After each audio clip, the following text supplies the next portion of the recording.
In memory of Amos Tversky. Introduction. Every author, I suppose, has in mind a setting in which readers of his or her work could benefit from having read it. Mine is the proverbial office water cooler, where opinions are shared and gossip is exchanged. I hope to enrich the vocabulary that people use when they talk about the judgments and choices of others, the company's new policies, or a colleague's investment decisions. Why be concerned with gossip? Because it is much easier, as well as far more enjoyable, to identify and label the mistakes of others than to recognize our own. Questioning what we believe and want is difficult at the best of times, and especially difficult when we most need to do it. But we can benefit from the informed opinions of others. Many of us spontaneously anticipate how friends and colleagues will evaluate our choices. The quality and content of these anticipated judgments therefore matters. The expectation of intelligent gossip is a powerful motive for serious self-criticism, more powerful than New Year's resolutions to improve one's decision-making at work and at home. To be a good diagnostician, a physician needs to acquire a large set of labels for diseases, each of which binds an idea of the illness and its symptoms, possible antecedents and causes, possible developments and consequences, and possible interventions to cure or mitigate the illness. Learning medicine consists in part of learning the language of medicine. A deeper understanding of judgments and choices also requires a richer vocabulary than is available in everyday language. The hope for informed gossip is that there are distinctive patterns in the errors people make. Systematic errors are known as biases, and they recur predictably in particular circumstances. When the handsome and confident speaker bounds onto the stage, for example, you can anticipate that the audience will judge his comments more favorably than he deserves. The availability of a diagnostic label for this bias, the halo effect, makes it easier to anticipate, recognize, and understand. When you are asked what you are thinking about, you can normally answer. You believe you know what goes on in your mind, which often consists of one conscious thought leading in an orderly way to another. But that is not the only way the mind works, nor indeed is that the typical way. Most impressions and thoughts arise in your conscious experience without your knowing how they got there. You cannot trace how you came to the belief that there is a lamp on the desk in front of you, or how you detected a hint of irritation in your spouse's voice on the telephone, or how you managed to avoid a threat on the road before you became consciously aware of it. The mental work that produces impressions, intuitions, and many decisions goes on in silence in our mind. Much of the discussion in this book is about biases of intuition. However, the focus on error does not denigrate human intelligence any more than the attention to diseases in medical texts denies good health. Most of us are healthy most of the time, and most of our judgments and actions are appropriate most of the time. As we navigate our lives, we normally allow ourselves to be guided by impressions and feelings, and the confidence we have in our intuitive beliefs and preferences is usually justified, but not always. We are often confident even when we are wrong, and an objective observer is more likely to detect our errors than we are. So this is my aim for water cooler conversations. Improve the ability to identify and understand errors of judgment and choice in others, and eventually in ourselves, by providing a richer and more precise language to discuss them. In at least some cases, an accurate diagnosis may suggest an intervention to limit the damage that bad judgments and choices often cause. Origins. This book presents my current understanding of judgment and decision-making, which has been shaped by psychological discoveries of recent decades. However, I trace the central ideas to the lucky day in 1969 when I asked a colleague to speak as a guest to a seminar I was teaching in the Department of Psychology at the Hebrew University of Jerusalem. Amos Tversky was considered a rising star in the field of decision research, indeed in anything he did, so I knew we would have an interesting time. Many people who knew Amos thought he was the most intelligent person they had ever met. He was brilliant, voluble, and charismatic. He was also blessed with a perfect memory for jokes and an exceptional ability to use them to make a point. There was never a dull moment when Amos was around. He was then 32, I was 35. Amos told the class about an ongoing program of research at the University of Michigan that sought to answer this question. Are people good, intuitive statisticians? We already knew that people are good, intuitive grammarians. At age 4, a child effortlessly conforms to the rules of grammar as she speaks, although she has no idea that such rules exist. Do people have a similar intuitive feel for the basic principles of statistics? Amos reported that the answer was a qualified yes. We had a lively debate in the seminar and ultimately concluded that a qualified no was a better answer. Amos and I enjoyed the exchange and concluded that intuitive statistics was an interesting topic and that it would be fun to explore it together. That Friday, we met for lunch at Café Rumon, a favorite hangout of bohemians and professors in Jerusalem, and planned a study of the statistical intuitions of sophisticated researchers. We had concluded in the seminar that our own intuitions were deficient.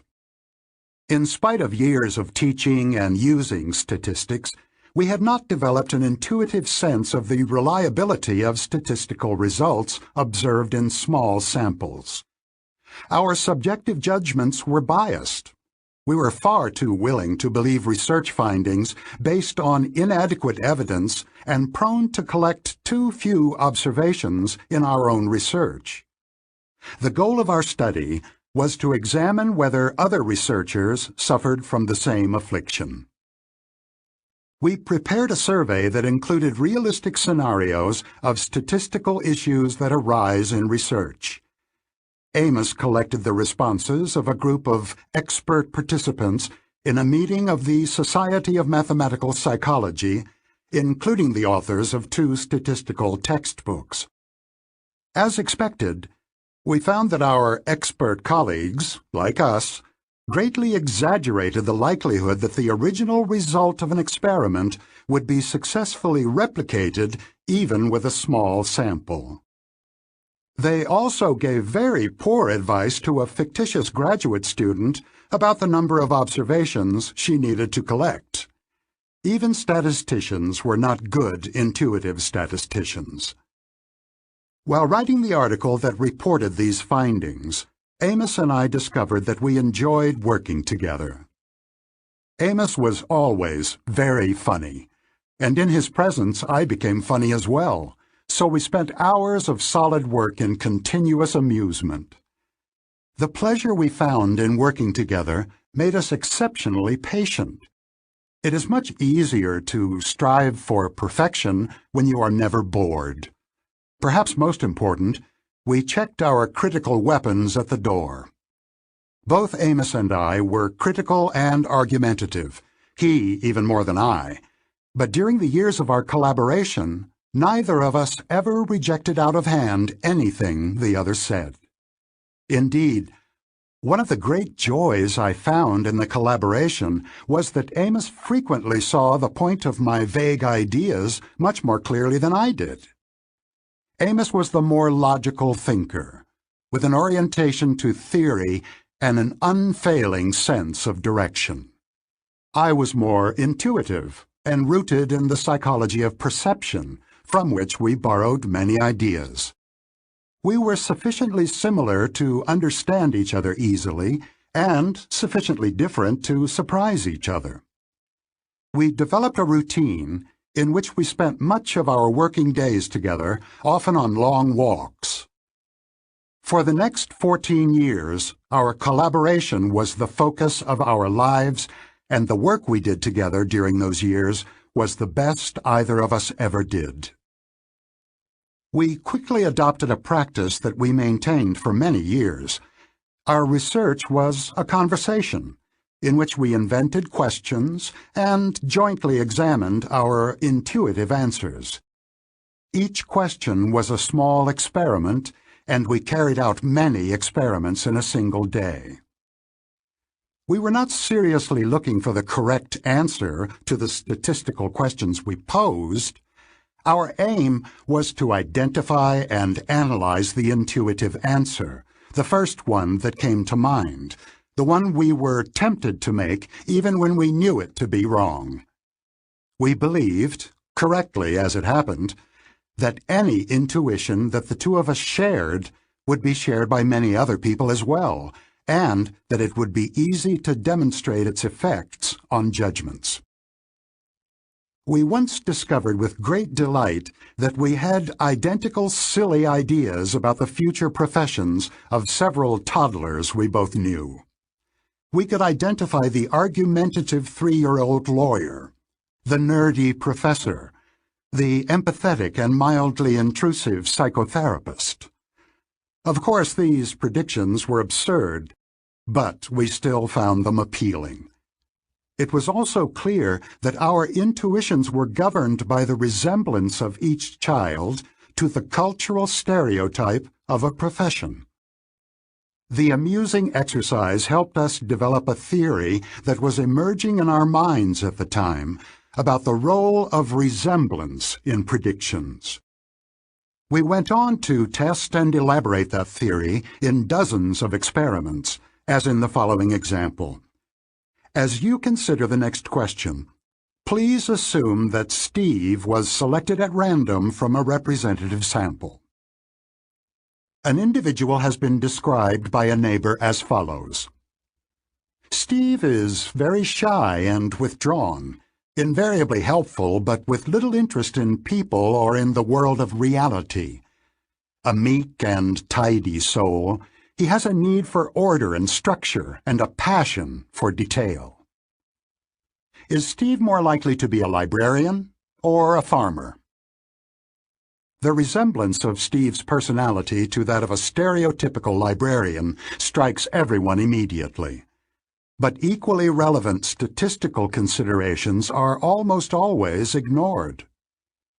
Did it occur to you that there are more than 20 male farmers for each male librarian in the United States? Because there are so many more farmers, it is almost certain that more meek and tidy souls will be found on tractors than at library information desks. However, we found that participants in our experiments ignored the relevant statistical facts and relied exclusively on resemblance. We proposed that they used resemblance as a simplifying heuristic, roughly a rule of thumb, to make a difficult judgment. The reliance on the heuristic caused predictable biases, systematic errors in their predictions. On another occasion, Amos and I wondered about the rate of divorce among professors in our university. We noticed that the question triggered a search of memory for divorced professors we knew or knew about, and that we judged the size of categories by the ease with which instances came to mind. We called this reliance on the ease of memory search the availability heuristic. In one of our studies, We asked participants to answer a simple question about words in a typical English text. Consider the letter K. Is K more likely to appear as the first letter in a word or as the third letter? As any Scrabble player knows, it is much easier to come up with words that begin with a particular letter than to find words that have the same letter in the third position. This is true for every letter of the alphabet. We therefore expected respondents to exaggerate the frequency of letters appearing in the first position. Even those letters, such as K, L, N, R, V, which in fact occur more frequently in the third position. Here again, the reliance on a heuristic produces a predictable bias in judgments. For example, I recently came to doubt my long-held impression that adultery is more common among politicians than among physicians or lawyers. I had even come up with explanations for that fact, including the aphrodisiac effect of power and the temptations of life away from home. I eventually realized that the transgressions of politicians are much more likely to be reported than the transgressions of lawyers and doctors. My intuitive impression could be due entirely to journalists' choices of topics and to my reliance on the availability heuristic. Amos and I spent several years studying and documenting biases of intuitive thinking in various tasks, assigning probabilities to events, forecasting the future, assessing hypotheses, and estimating frequencies. In the 5th year of our collaboration, we presented our main findings in Science magazine, a publication read by scholars in many disciplines. The article, which is reproduced in full at the end of this book, was titled Judgment Under Uncertainty: Heuristics and Biases. It described the simplifying shortcuts of intuitive thinking and explained some 20 biases as manifestations of these heuristics, and also as demonstrations of the role of heuristics in judgment. Historians of science have often noted that at any given time, scholars in a particular field tend to share basic assumptions about their subject. Social scientists are no exception. They rely on a view of human nature that provides the background of most discussions of specific behaviors, but is rarely questioned. Social scientists in the 1970s broadly accepted two ideas about human nature. First, people are generally rational, and their thinking is normally sound. Second, emotions such as fear, affection, and hatred explain most of the occasions on which people depart from rationality. Our article challenged both assumptions without discussing them directly. We documented systematic errors in the thinking of normal people, and we traced these errors to the design of the machinery of cognition rather than to the corruption of thought by emotion. Our article attracted much more attention than we had expected, and it remains one of the most highly cited works in social science. More than 300 scholarly articles referred to it in 2010. Scholars in other disciplines found it useful, and the ideas of heuristics and biases have been used productively in many fields, including medical diagnosis, legal judgment, intelligence analysis, philosophy, finance, statistics, and military strategy. For example, students of policy have noted that the availability heuristic helps explain why some issues are highly salient in the public's mind while others are neglected. People tend to assess the relative importance of issues by the ease with which they are retrieved from memory, and this is largely determined by the extent of coverage in the media. Frequently mentioned topics populate the mind even as others slip away from awareness. In turn, What the media choose to report corresponds to their view of what is currently on the public's mind. It is no accident that authoritarian regimes exert substantial pressure on independent media. Because public interest is most easily aroused by dramatic events and by celebrities, media feeding frenzies are common. For several weeks after Michael Jackson's death, for example, it was virtually impossible to find a television channel reporting on another topic. In contrast, there is little coverage of critical but unexciting issues that provide less drama, such as declining educational standards or overinvestment of medical resources in the last year of life. As I write this, I notice that my choice of little-covered examples was guided by availability. The topics I chose as examples are mentioned often. Equally important issues that are less available did not come to my mind. We did not fully realize it at the time, but a key reason for the broad appeal of heuristics and biases outside psychology was an incidental feature of our work. We almost always included in our articles the full text of the questions we had asked ourselves and our respondents. These questions served as demonstrations for the reader, allowing him to recognize how his own thinking was tripped up by cognitive biases. I hope you had such an experience as you read the question about Steve the librarian, which was intended to help you appreciate the power of resemblance as a cue to probability and to see how easy it is to ignore relevant statistical facts. The use of demonstrations provided scholars from diverse disciplines, notably philosophers and economists, an unusual opportunity to observe possible flaws in their own thinking. Having seen themselves fail, they became more likely to question the dogmatic assumption prevalent at the time that the human mind is rational and logical. The choice of method was crucial. If we had reported results of only conventional experiments, the article would have been less noteworthy and less memorable.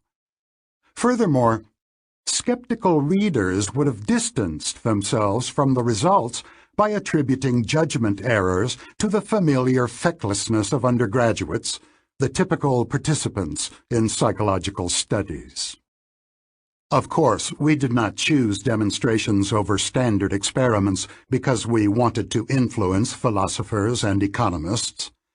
We preferred demonstrations because they were more fun, and we were lucky in our choice of method as well as in many other ways. A recurrent theme of this book is that luck plays a large role in every story of success. It is almost always easy to identify a small change in the story that would have turned a remarkable achievement into a mediocre outcome. Our story was no exception. The reaction to our work was not uniformly positive. In particular, our focus on biases was criticized as suggesting an unfairly negative view of the mind. As expected in normal science, some investigators refined our ideas and others offered plausible alternatives.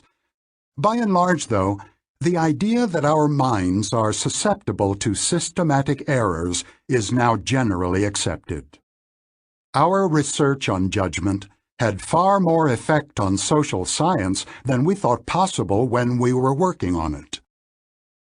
Immediately after completing our review of judgment, we switched our attention to decision-making under uncertainty. Our goal was to develop a psychological theory of how people make decisions about simple gambles. For example, would you accept a bet on the toss of a coin where you win $130 if the coin shows heads and lose $100 if it shows tails? These elementary choices had long been used to examine broad questions about decision-making, such as the relative weight that people assign to sure things and to uncertain outcomes. Our method did not change. We spent many days making up choice problems and examining whether our intuitive preferences conformed to the logic of choice. Here again, as in judgment, we observed systematic biases in our own decisions, intuitive preferences that consistently violated the rules of rational choice. 5 years after the Science article, we published Prospect Theory, an analysis of decision under risk, a theory of choice that is by some counts more influential than our work on judgment, and is one of the foundations of behavioral economics. Until geographical separation made it too difficult to go on, Amos and I enjoyed the extraordinary good fortune of a shared mind that was superior to our individual minds and of a relationship that made our work fun as well as productive. Our collaboration on judgment and decision-making was the reason for the Nobel Prize that I received in 2002, which Amos would have shared had he not died, age 59, in 1996. Where we are now.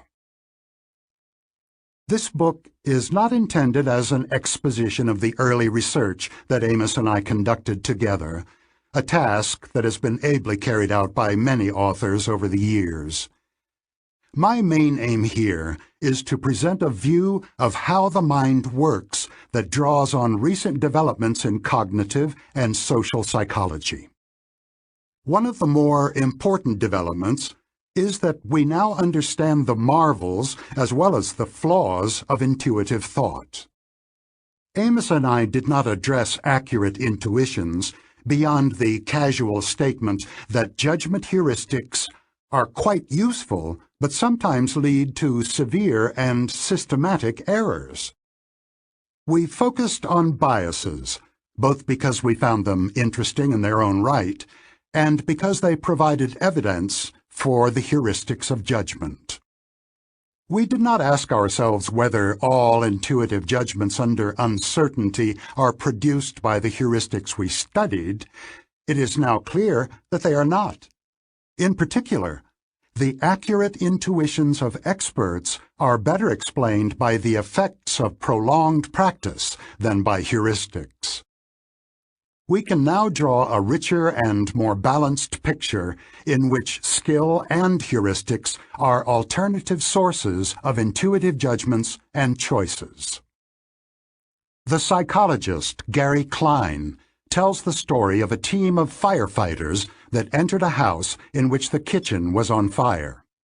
Soon after they started hosing down the kitchen, the commander heard himself shout, "Let's get out of here," without realizing why. The floor collapsed almost immediately after the firefighters escaped. Only after the fact did the commander realize that the fire had been unusually quiet and that his ears had been unusually hot.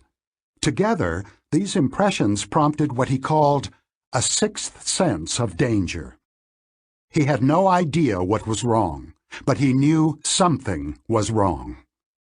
It turned out that the heart of the fire had not been in the kitchen, but in the basement beneath where the men had stood. We have all heard such stories of expert intuition. The chess master who walks past a street game and announces "white mates in 3" without stopping. Or the physician who makes a complex diagnosis after a single glance at a patient. Expert intuition strikes us as magical, but it is not. Indeed, each of us performs feats of intuitive expertise many times each day. Most of us are pitch perfect in detecting anger in the first word of a telephone call. Recognize as we enter a room that we were the subject of the conversation, and quickly react to subtle signs that the driver of the car in the next lane is dangerous. our everyday intuitive abilities are no less marvelous than the striking insights of an experienced firefighter or physician, only more common. The psychology of accurate intuition involves no magic. Perhaps the best short statement of it is by the great Herbert Simon, who studied chess masters and showed that after thousands of hours of practice, they come to see the pieces on the board differently from the rest of us. You can feel Simon's impatience with the mythologizing of expert intuition when he writes, "The situation has provided a cue. This cue has given the expert access to information stored in memory, and the information provides the answer." Intuition is nothing more and nothing less than recognition. We are not surprised when a 2-year-old looks at a dog and says, "Doggy," because we are used to the miracle of children learning to recognize and name things. Simon's point is that the miracles of expert intuition have the same character. Valid intuitions develop when experts have learned to recognize familiar elements in a new situation and to act in a manner that is appropriate to it. Good intuitive judgments come to mind with the same immediacy as "doggy." Unfortunately, professionals' intuitions do not all arise from true expertise. Many years ago, I visited the chief investment officer of a large financial firm who told me that he had just invested some tens of millions of dollars in the stock of Ford Motor Company. When I asked how he had made that decision, he replied that he had recently attended an automobile show and had been impressed. "Boy, do they know how to make a car," was his explanation. He made it very clear that he trusted his gut feeling and was satisfied with himself and with his decision. I found it remarkable that he had apparently not considered the one question that an economist would call relevant: is Ford stock currently underpriced? Instead, he had listened to his intuition. He liked the cars, he liked the company, and he liked the idea of owning its stock. From what we know about the accuracy of stock picking, it is reasonable to believe that he did not know what he was doing. The specific heuristics that Amos and I studied provide little help in understanding how the executive came to invest in Ford stock, but a broader conception of heuristics now exists, which offers a good account. An important advance is that emotion now looms much larger in our understanding of intuitive judgments and choices than it did in the past. The executive's decision would today be described as an example of the affect heuristic, where judgments and decisions are guided directly by feelings of liking and disliking with little deliberation or reasoning. When confronted with a problem, choosing a chess move or deciding whether to invest in a stock, the machinery of intuitive thought does the best it can. If the individual has relevant expertise, she will recognize the situation, and the intuitive solution that comes to her mind is likely to be correct. This is what happens when a chess master looks at a complex position. The few moves that immediately occur to him are all strong. When the question is difficult and a skilled solution is not available, intuition still has a shot. An answer may come to mind quickly, but it is not an answer to the original question. The question that the executive faced, "Should I invest in Ford stock?" was difficult, but the answer to an easier and related question, "Do I like Ford cars?" came readily to his mind and determined his choice. This is the essence of intuitive heuristics. When faced with a difficult question, we often answer an easier one instead, usually without noticing the substitution. The spontaneous search for an intuitive solution sometimes fails, Neither an expert solution nor a heuristic answer comes to mind. In such cases, we often find ourselves switching to a slower, more deliberate, and effortful form of thinking. This is the slow thinking of the title. Fast thinking includes both variants of intuitive thought, the expert and the heuristic, as well as the entirely automatic mental activities of perception and memory, the operations that enable you to know there is a lamp on your desk or retrieve the name of the capital of Russia. The distinction between fast and slow thinking has been explored by many psychologists over the last 25 years. For reasons that I explain more fully in the next chapter, I describe mental life by the metaphor of two agents, called System 1 and System 2, which respectively produce fast and slow thinking. I speak of the features of intuitive and deliberate thought as if they were traits and dispositions of two characters in your mind.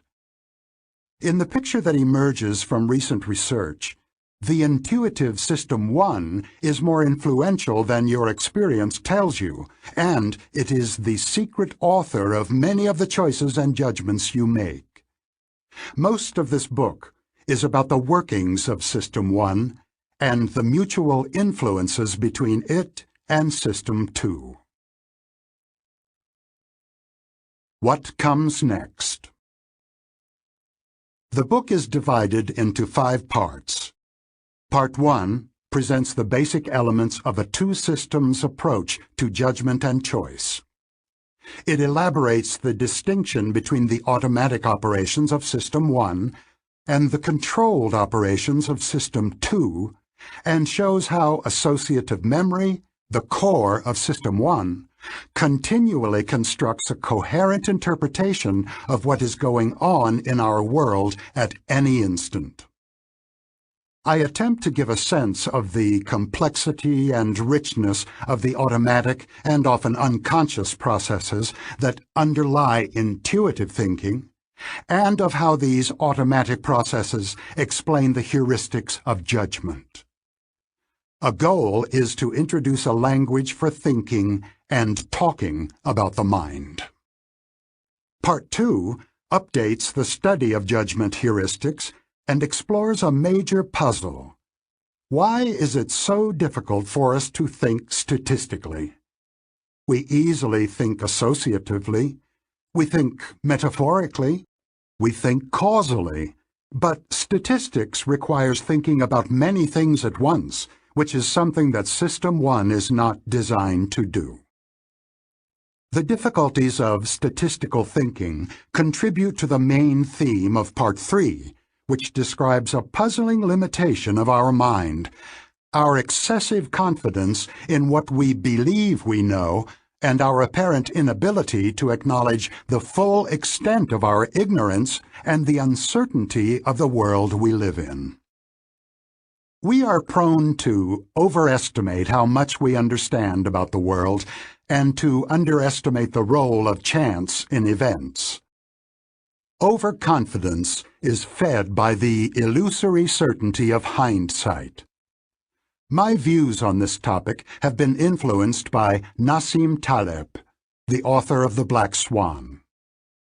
I hope for water-cooler conversations that intelligently explore the lessons that can be learned from the past while resisting the lure of hindsight and the illusion of certainty. The focus of Part 4 is a conversation with the discipline of economics on the nature of decision-making and on the assumption that economic agents are rational. This section of the book provides a current view, informed by the two-system model, of the key concepts of prospect theory, the model of choice that Amos and I published in 1979. Subsequent chapters address several ways human choices deviate from the rules of rationality. I deal with the unfortunate tendency to treat problems in isolation and with framing effects, where decisions are shaped by inconsequential features of choice problems. These observations, which are readily explained by the features of System 1, present a deep challenge to the rationality assumption favored in standard economics. Part 5 describes recent research that has introduced a distinction between two selves, the experiencing self and the remembering self, which do not have the same interests. For example, we can expose people to two painful experiences. One of these experiences is strictly worse than the other because it is longer. But the automatic formation of memories, a feature of System 1, has its rules, which we can exploit so that the worse episode leaves a better memory. When people later choose which episode to repeat, they are naturally guided by their remembering self and expose themselves, their experiencing self, to unnecessary pain. The distinction between two selves is applied to the measurement of well-being, where we find again that what makes the experiencing self happy is not quite the same as what satisfies the remembering self. How two selves within a single body can pursue happiness raises some difficult questions, both for individuals and for societies that view the well-being of the population as a policy objective. A concluding chapter explores, in reverse order, the implications of three distinctions drawn in the book, between the experiencing and the remembering selves, between the conception of agents in classical economics and in behavioral economics, which borrows from psychology, and between the automatic System 1 and the effortful System 2. I return to the virtues of educating gossip and to what organizations might do to improve the quality of judgments and decisions that are made on their behalf. Part 1. Two Systems. Chapter 1. The Characters of the Story. To observe your mind in automatic mode, glance at the image in Figure 1 on the PDF accompanying this program. Your experience as you look at the woman's face seamlessly combines what we normally call seeing and intuitive thinking. As surely and quickly as you saw that the young woman's hair is dark, you knew she is angry. Furthermore, what you saw extended into the future. You sensed that this woman is about to say some very unkind words, probably in a loud and strident voice. A premonition of what she was going to do next came to mind automatically and effortlessly. You did not intend to assess her mood or to anticipate what she might do, and your reaction to the picture did not have the feel of something you did. It just happened to you. It was an instance of fast thinking. Now, listen to the following problem and observe what happens to you. 17 times 24. You knew immediately that this is a multiplication problem, and probably knew that you could solve it with paper and pencil, if not without. You also had some vague intuitive knowledge of the range of possible results. You would be quick to recognize that both 12,609 and 123 are implausible. Without spending some time on the problem, however, you would not be certain that the answer is not 568. A precise solution did not come to mind, and you felt that you could choose whether or not to engage in the computation. If you have not done so yet, you should attempt the multiplication problem now, completing at least part of it. You experienced slow thinking as you proceeded through a sequence of steps. You first retrieved from memory the cognitive program for multiplication that you learned in school. Then you implemented it. Carrying out the computation was a strain. You felt the burden of holding such material in memory as you needed to keep track of where you were and of where you were going while holding on to the intermediate result. The process was mental work, deliberate, effortful, and orderly, a prototype of slow thinking. The computation was not only an event in your mind, your body was also involved. Your muscles tensed up, your blood pressure rose, and your heart rate increased. Someone looking closely at your eyes while you tackled this problem would have seen your pupils dilate. Your pupils contracted back to normal size as soon as you ended your work, when you found the answer, which is 408, by the way, or when you gave up. Two systems. Psychologists have been intensely interested for several decades in the two modes of thinking evoked by the picture of the angry woman and by the multiplication problem, and have offered many labels for them. I adopt terms originally proposed by the psychologists Keith Stanovich and Richard West, and will refer to two systems in the mind, System 1 and System 2. System 1 operates automatically and quickly, with little or no effort and no sense of voluntary control. System 2 allocates attention to the effortful mental activities that demand it, including complex computations. The operations of System 2 are often associated with the subjective experience of agency, choice, and concentration. The labels of System 1 and System 2 are widely used in psychology, but I go further than most in this book, which you can read as a psychodrama with two characters. When we think of ourselves, we identify with System 2, the conscious, reasoning self that has beliefs, makes choices, and decides what to think about and what to do. Although System 2 believes itself to be where the action is, the automatic System 1 is the hero of the book. I describe System 1 as effortlessly originating impressions and feelings that are the main sources of the explicit beliefs and deliberate choices of System 2. The automatic operations of System 1 generate surprisingly complex patterns of ideas, but only the slower System 2 can construct thoughts in an orderly series of steps. I also describe circumstances in which System 2 takes over, overruling the freewheeling impulses and associations of System 1. You will be invited to think of the two systems as agents with their individual abilities, limitations, and functions. In rough order of complexity, here are some of the examples of the automatic activities that are attributed to System 1. Detect that one object is more distant than another. Orient to the source of a sudden sound. Complete the phrase, bread and. Make a disgust face when shown a horrible picture.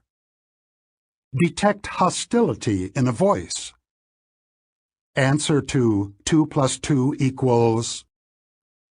Read words on large billboards. Drive a car on an empty road. Find a strong move in chess, if you are a chess master. Understand simple sentences.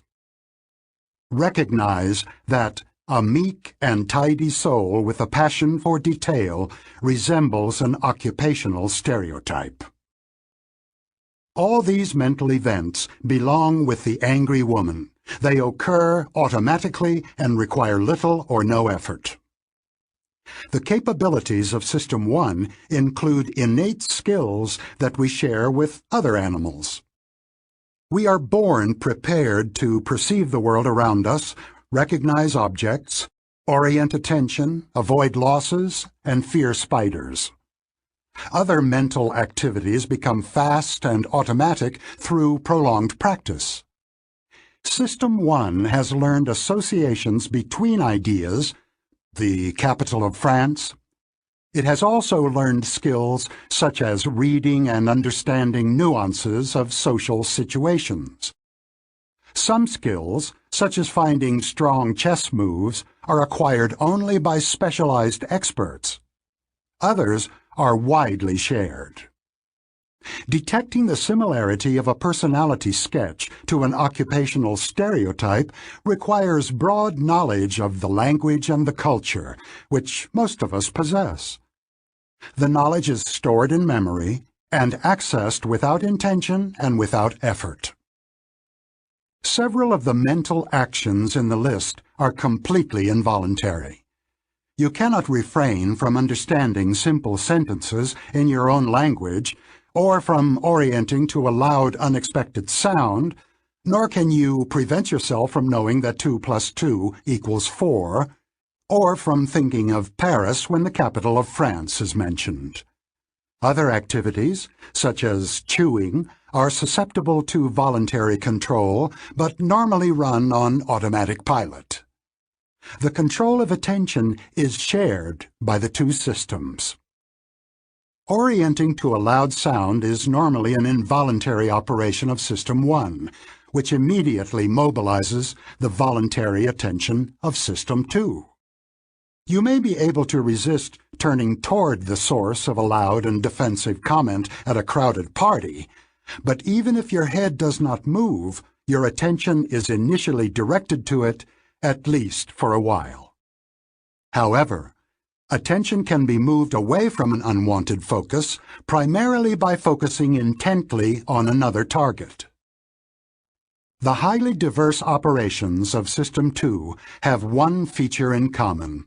They require attention and are disrupted when attention is drawn away. Here are some examples. Brace for the starter gun in a race. Focus attention on the clowns in the circus. Focus on the voice of a particular person in a crowded and noisy room. Look for a woman with white hair. Search memory to identify a surprising sound. Maintain a faster walking speed than is natural for you.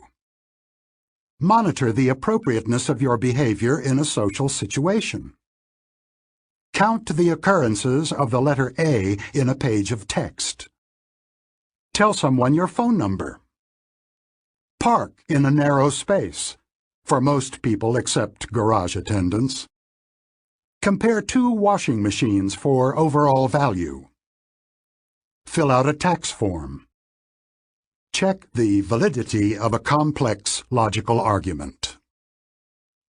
In all these situations, you must pay attention, and you will perform less well, or not at all, if you are not ready or if your attention is directed inappropriately. System 2 has some ability to change the way System 1 works by programming the normally automatic functions of attention and memory. When waiting for a relative at a busy train station, for example, you can set yourself at will to look for a white-haired woman or a bearded man and thereby increase the likelihood of detecting your relative from a distance. You can set your memory to search for capital cities that start with N, or for French existentialist novels. And when you rent a car at London's Heathrow Airport, the attendant will probably remind you that we drive on the left side of the road over here. In all these cases, you are asked to do something that does not come naturally, and you will find that the consistent maintenance of a set requires continuous exertion of at least some effort. The often used phrase, "pay attention," is apt. You dispose of a limited budget of attention that you can allocate to activities, and if you try to go beyond your budget, you will fail. It is the mark of effortful activities that they interfere with each other, which is why it is difficult or impossible to conduct several at once.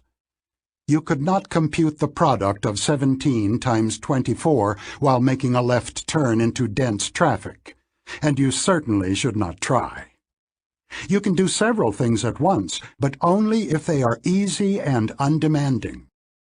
You are probably safe carrying on a conversation with a passenger while driving on an empty highway, and many parents have discovered, perhaps with some guilt, that they can read a story to a child while thinking of something else.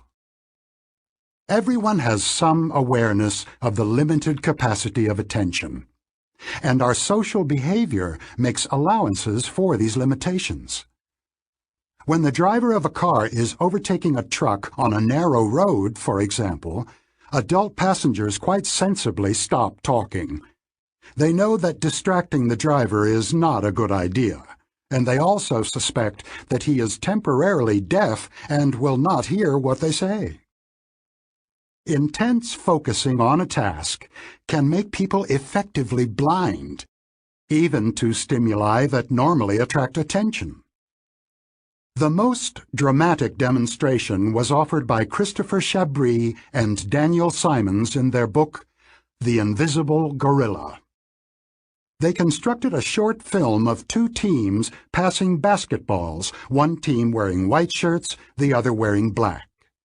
The viewers of the film are instructed to count the number of passes made by the white team, ignoring the black players. This task is difficult and completely absorbing. Halfway through the video, a woman wearing a gorilla suit appears, crosses the court, thumps her chest, and moves on. The gorilla is in view for 9 seconds. Many thousands of people have seen the video, and about half of them do not notice anything unusual. It is the counting task, and especially the instruction to ignore one of the teams, that causes the blindness. No one who watches the video without that task would miss the gorilla. Seeing and orienting are automatic functions of System 1, but they depend on the allocation of some attention to the relevant stimulus. The authors note that the most remarkable observation of their study is that people find its results very surprising. Indeed, the viewers who fail to see the gorilla are initially sure that it was not there. They cannot imagine missing such a striking event. The gorilla study illustrates two important facts about our minds.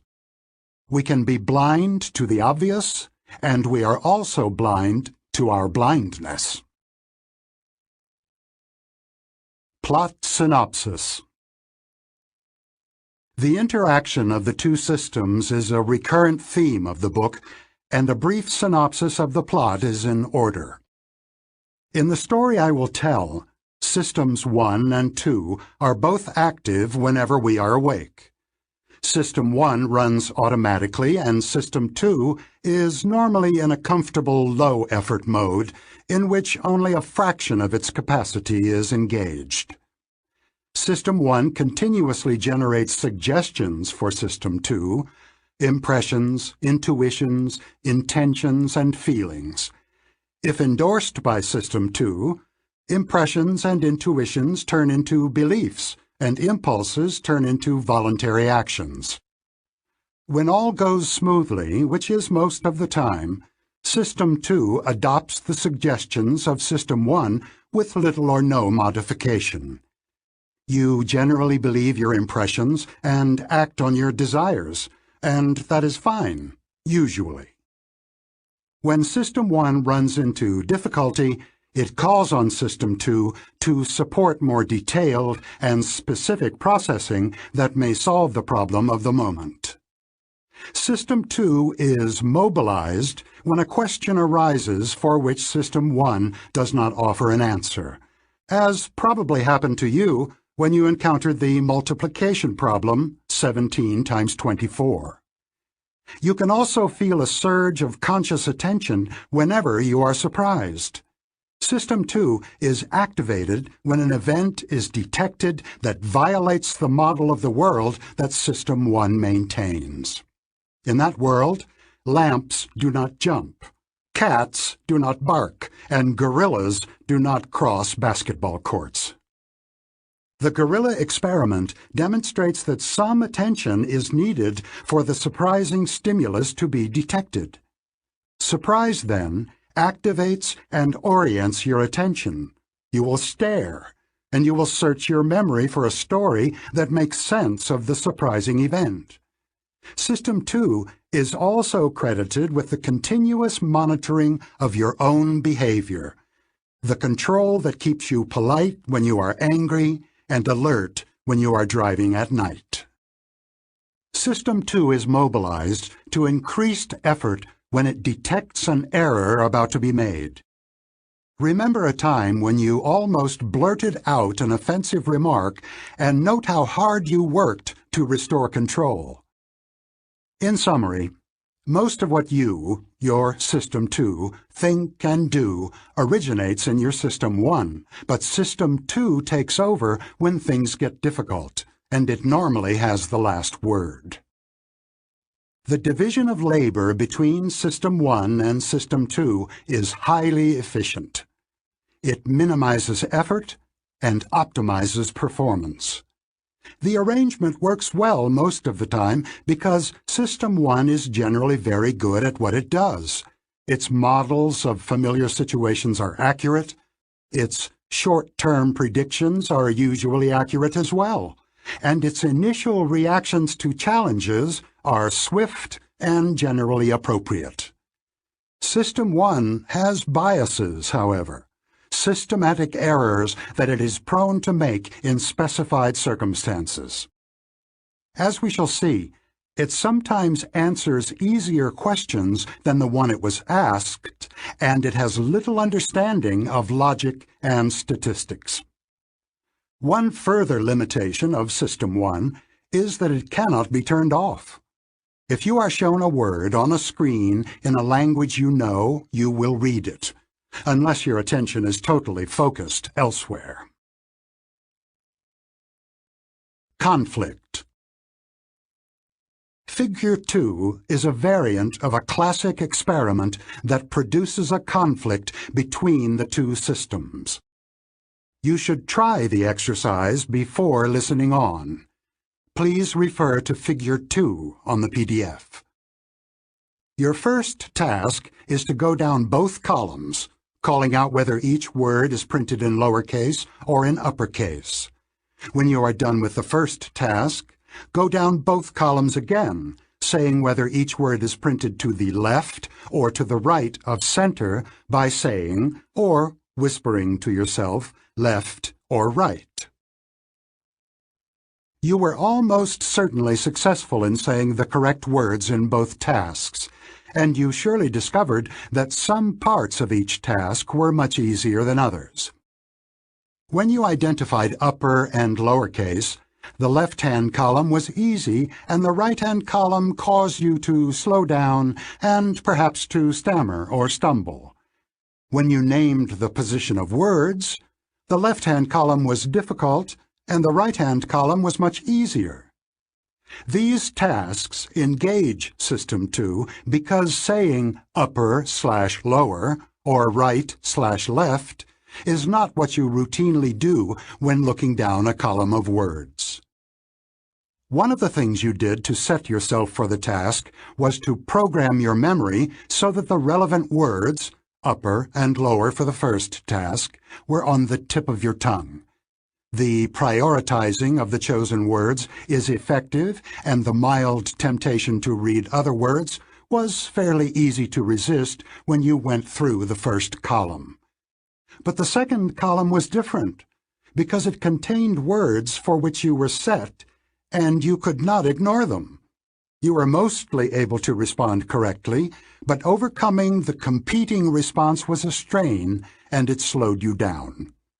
You experienced a conflict between a task that you intended to carry out and an automatic response that interfered with it. Conflict between an automatic reaction and an intention to control it is common in our lives. We are all familiar with the experience of trying not to stare at the oddly dressed couple at the neighboring table in a restaurant. We also know what it is like to force our attention on a boring book when we constantly find ourselves returning to the point at which the reading lost its meaning.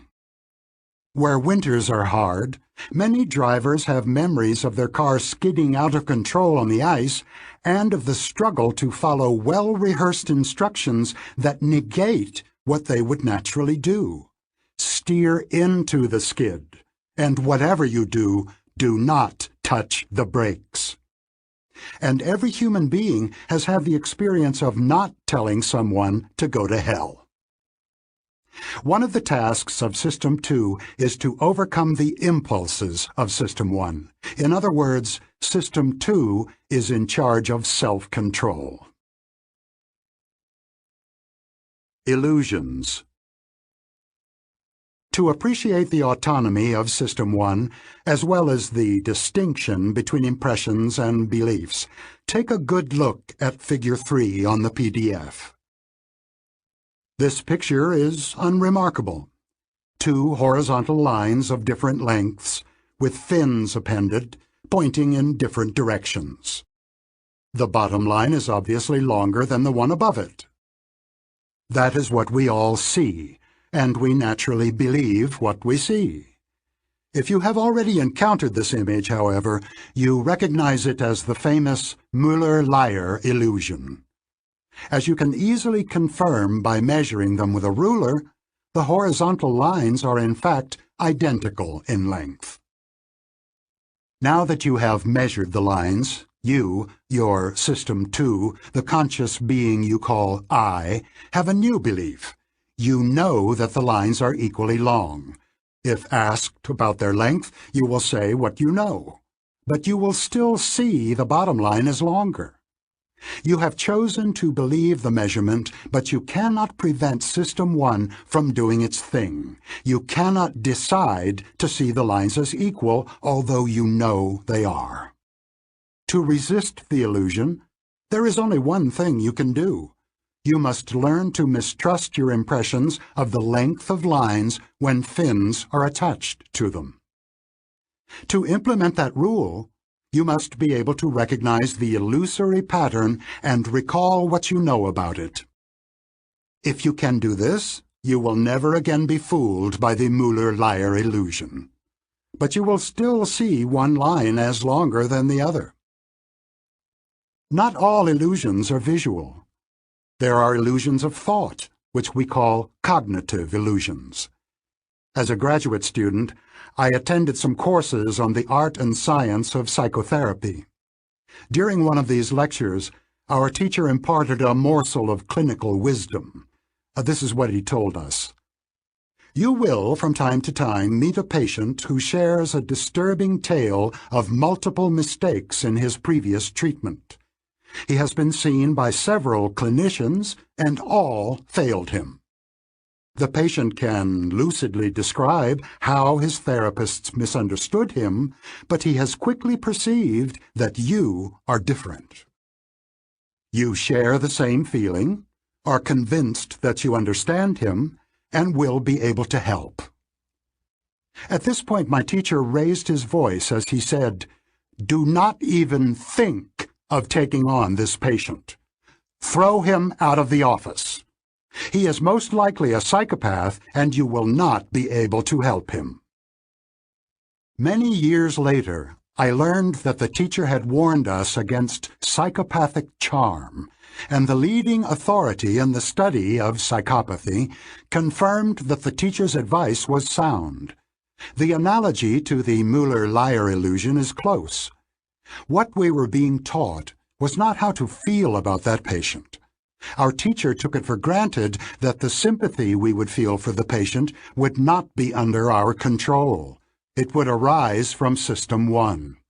Furthermore, we were not being taught to be generally suspicious of our feelings about patients. We were told that a strong attraction to a patient with a repeated history of failed treatment is a danger sign, like the fins on the parallel lines. It is an illusion, a cognitive illusion, and I, System 2, was taught how to recognize it and advised not to believe it or act on it. The question that is most often asked about cognitive illusions is whether they can be overcome. The message of these examples is not encouraging, because System 1 operates automatically and cannot be turned off at will. Errors of intuitive thought are often difficult to prevent. Biases cannot always be avoided, because System 2 may have no clue to the error. Even when cues to likely errors are available, errors can be prevented only by the enhanced monitoring and effortful activity of System 2.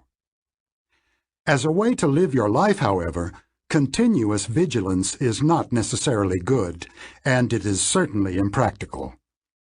Constantly questioning our own thinking would be impossibly tedious, and System 2 is much too slow and inefficient to serve as a substitute for System 1 in making routine decisions.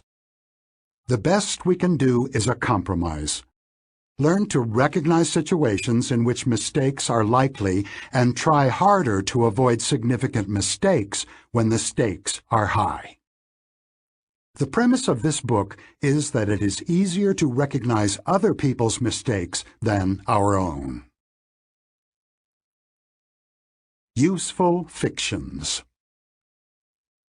You have been invited to think of the two systems as agents within the mind, with their individual personalities, abilities, and limitations. I will often use sentences in which the systems are the subjects, such as, System 2 calculates products. The use of such language is considered a sin in professional circles in which I travel, because it seems to explain the thoughts and actions of a person by the thoughts and actions of little people inside the person's head. Grammatically, the sentence about System 2 is similar to, the butler steals the petty cash. My colleagues would point out that the butler's action actually explains the disappearance of the cash, and they rightly question whether the sentence about System 2 explains how products are calculated. My answer is that the brief, active sentence that attributes calculation to System 2 is intended as a description, not an explanation. It is meaningful only because of what you already know about System 2. It is shorthand for the following. Mental arithmetic is a voluntary activity that requires effort, should not be performed while making a left turn, and is associated with dilated pupils and an accelerated heart rate. Similarly, the statement that highway driving under routine conditions is left to System 1 means that steering the car around a bend is automatic and almost effortless. It also implies that an experienced driver can drive on an empty highway while conducting a conversation. Finally, System 2 prevented James from reacting foolishly to the insult, means that James would have been more aggressive in his response if his capacity for effortful control had been disrupted. For example, if he had been drunk. System 1 and System 2 are so central to the story I tell in this book that I must make it absolutely clear that they are fictitious characters. System 1 and 2 are not systems in the standard sense of entities with interacting aspects or parts, and there is no one part of the brain that either of the systems would call home. You may well ask, what is the point of introducing fictitious characters with ugly names into a serious book? The answer is that the characters are useful because of some quirks of our minds, yours and mine. A sentence is understood more easily if it describes what an agent, System 2, does than if it describes what something is, what properties it has. In other words, System 2 is a better subject for a sentence than mental arithmetic. The mind, especially System 1, appears to have a special aptitude for the construction and interpretation of stories about active agents who have personalities, habits, and abilities. You quickly formed a bad opinion of the thieving butler, you expect more bad behavior from him, and you will remember him for a while. This is also my hope for the language of systems. Why call them System 1 and System 2 rather than the more descriptive automatic system and effortful system? The reason is simple.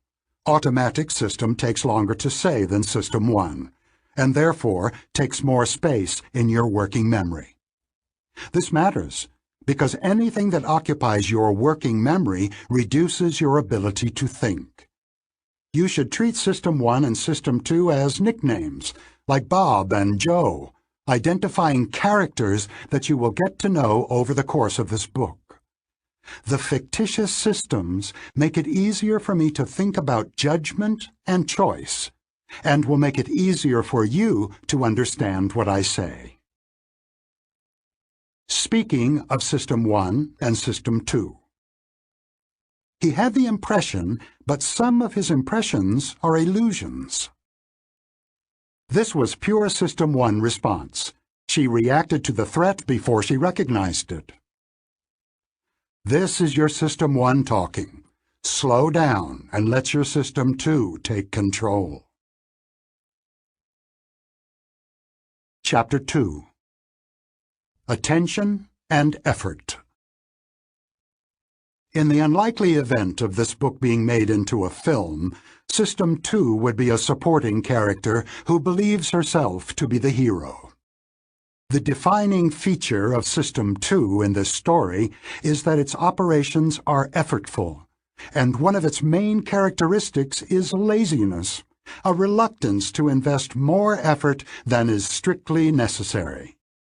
As a consequence, the thoughts and actions that System 2 believes it has chosen are often guided by the figure at the center of the story, System 1.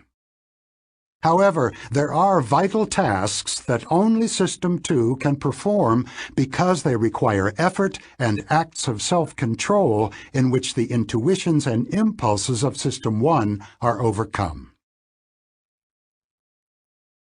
Mental effort. If you wish to experience your System 2 working at full tilt, the following exercise will do.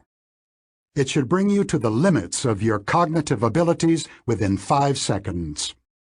To start, make up several strings of 4 digits, all different, and write each string on an index card. Place a blank card on top of the deck. The task that you will perform is called Add 1. Here's how it goes. Start beating a steady rhythm, or better yet, set a metronome at 1 beat per second.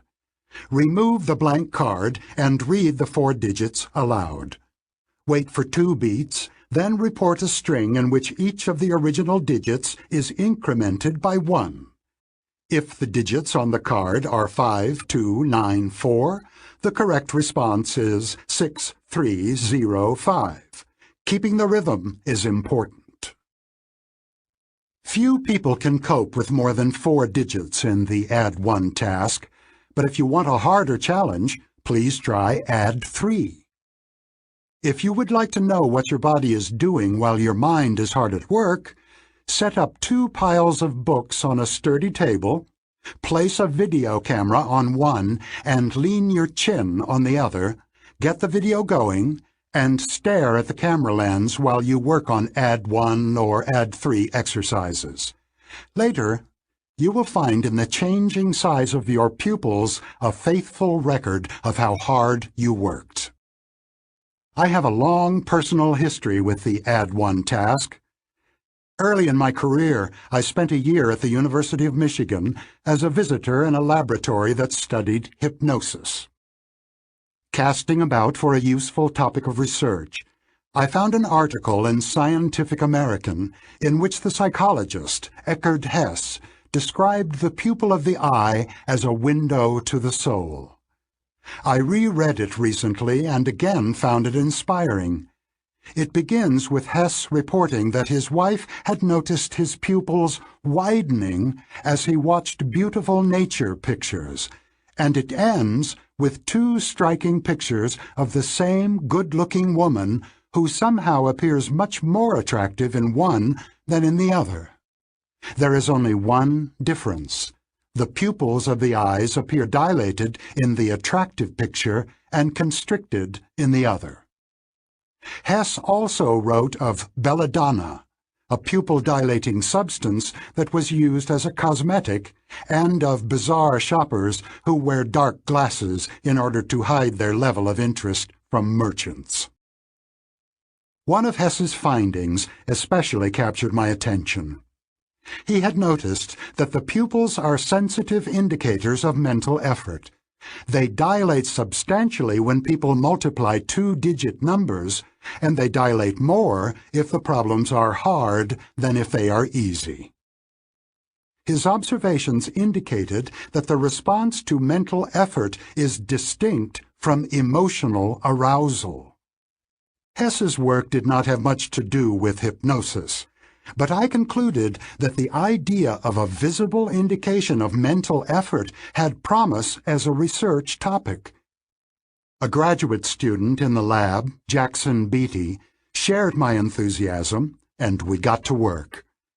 Beatty and I developed a setup similar to an optician's examination room, in which the experimental participant leaned her head on a chin and forehead rest and stared at a camera while listening to pre-recorded information and answering questions on the recorded beats of a metronome.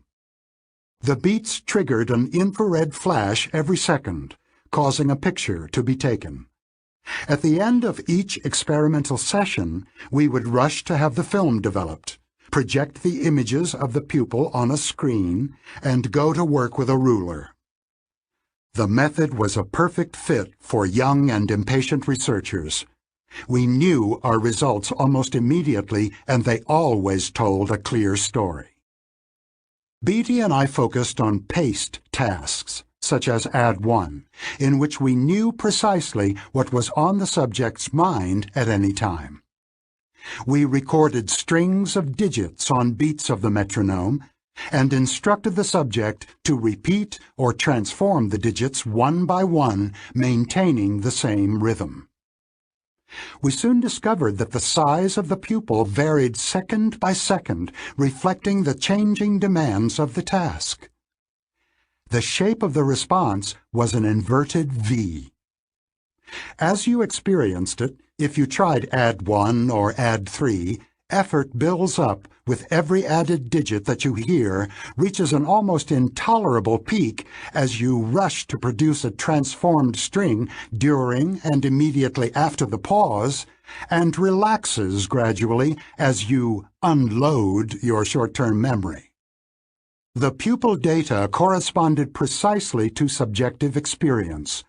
Longer strings reliably caused larger dilations.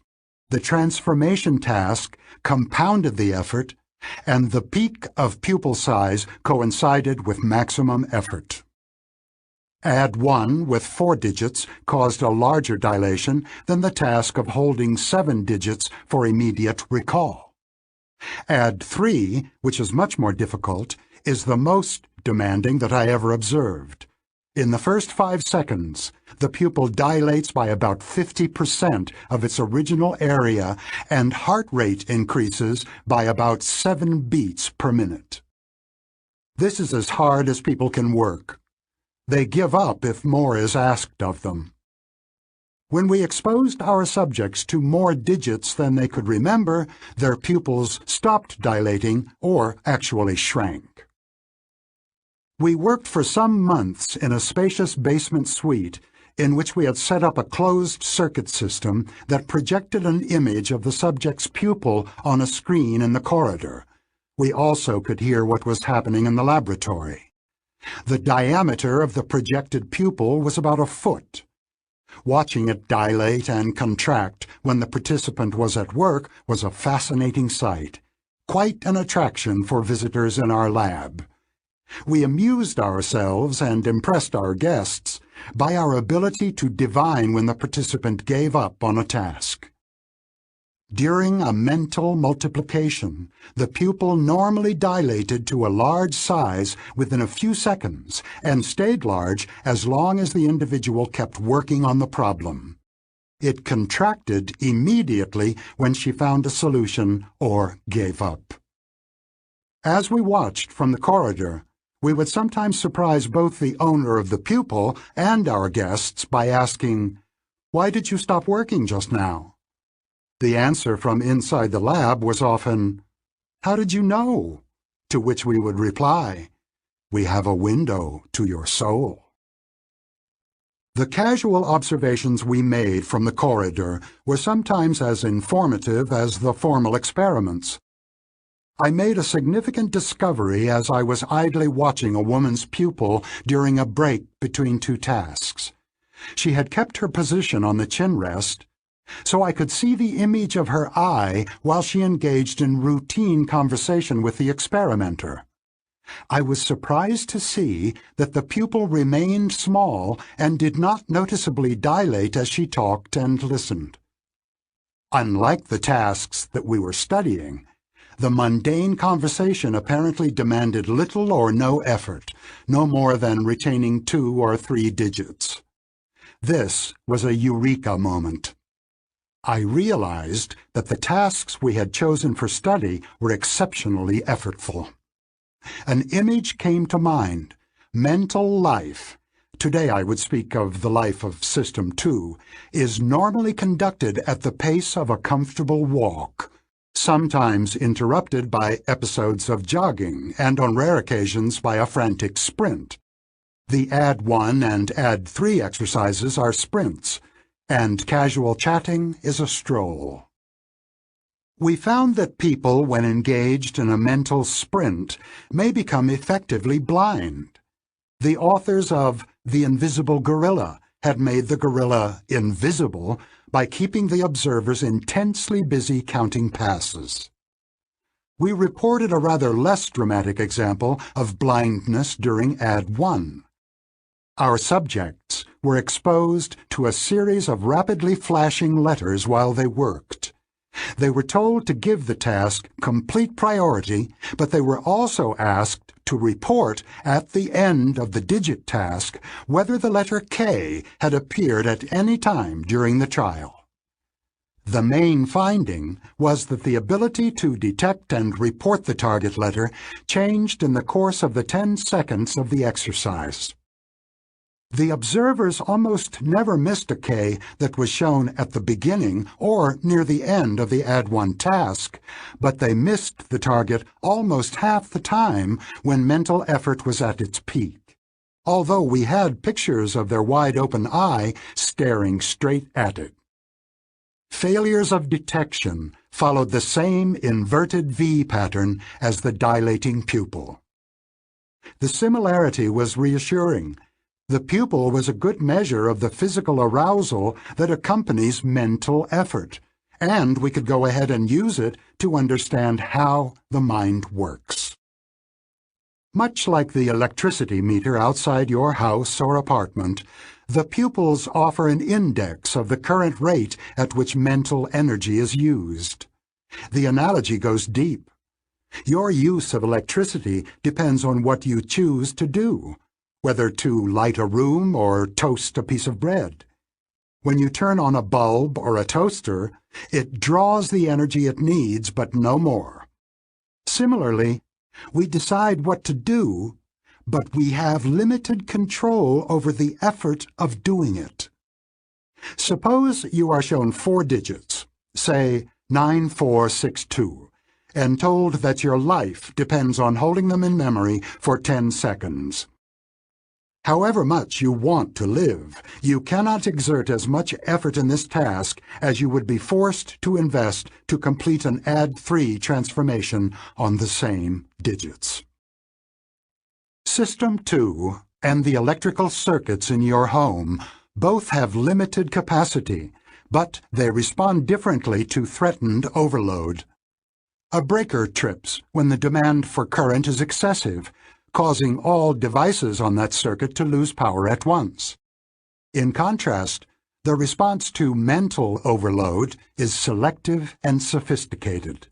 System 2 protects the most important activity so it receives the attention it needs.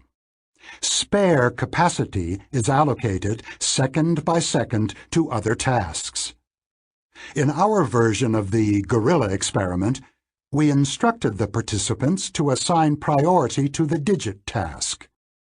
We know that they followed that instruction because the timing of the visual target had no effect on the main task. If the critical letter was presented at a time of high demand, the subjects simply did not see it. When the transformation task was less demanding, detection performance was better.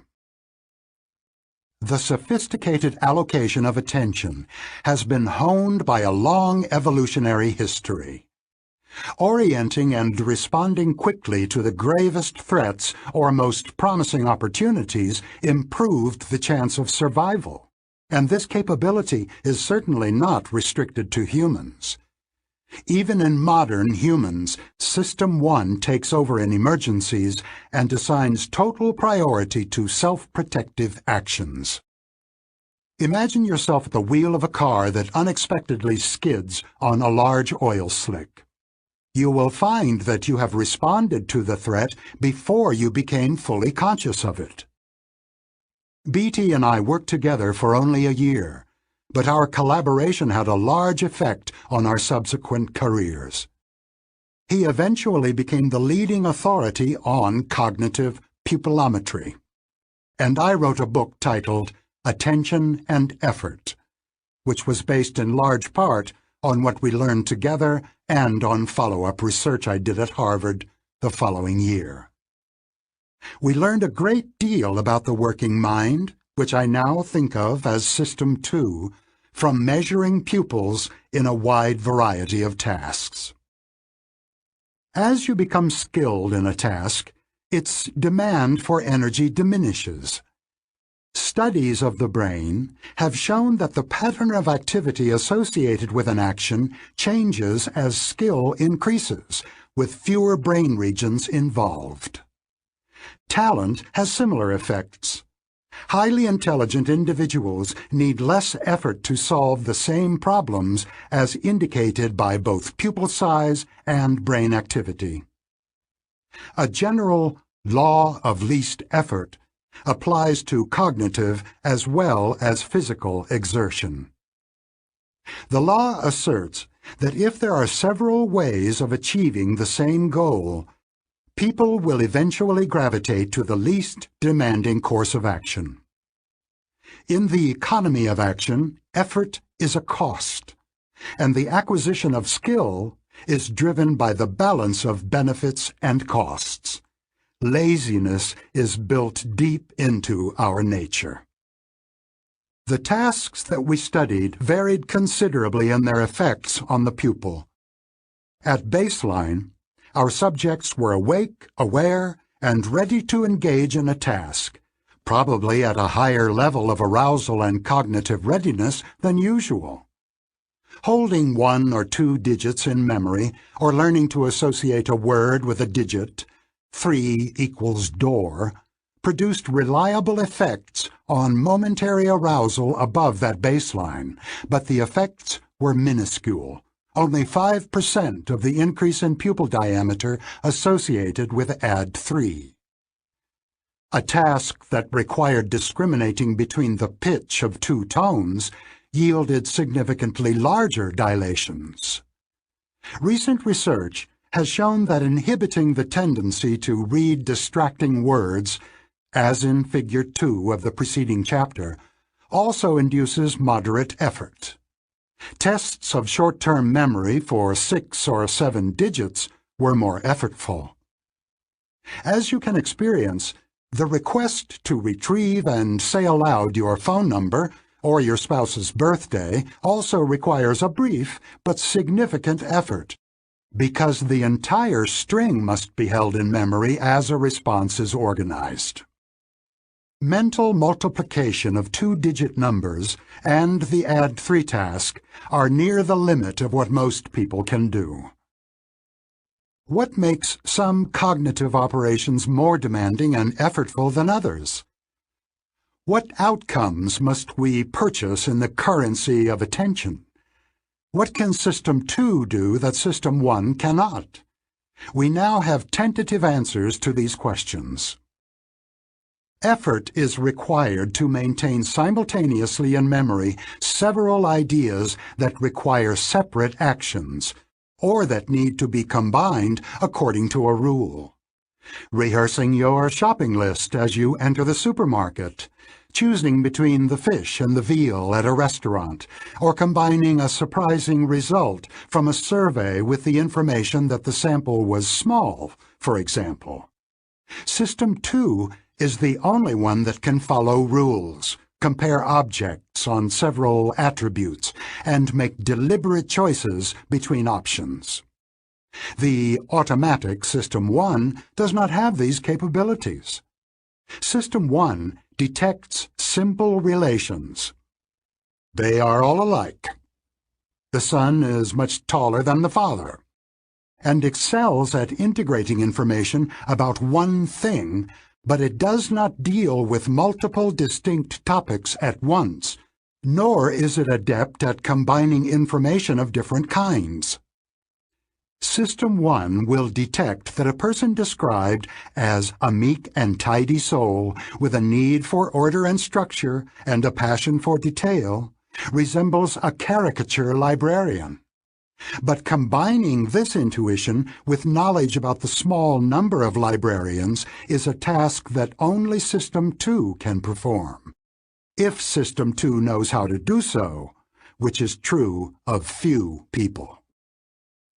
A crucial capability of System 2 is the adoption of task sets. It can program memory to obey an instruction that overrides habitual responses. Consider the following. Count all occurrences of the letter F in this page. This is not a task you have ever performed before, and it will not come naturally to you, but your System 2 can take it on. It will be effortful to set yourself up for this exercise, and effortful to carry it out, though you will surely improve with practice.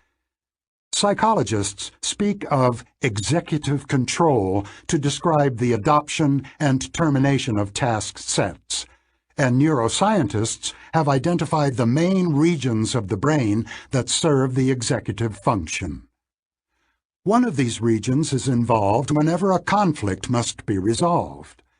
Another is the prefrontal area of the brain, a region that is substantially more developed in humans than in other primates, and is involved in all the operations that we associate with intelligence.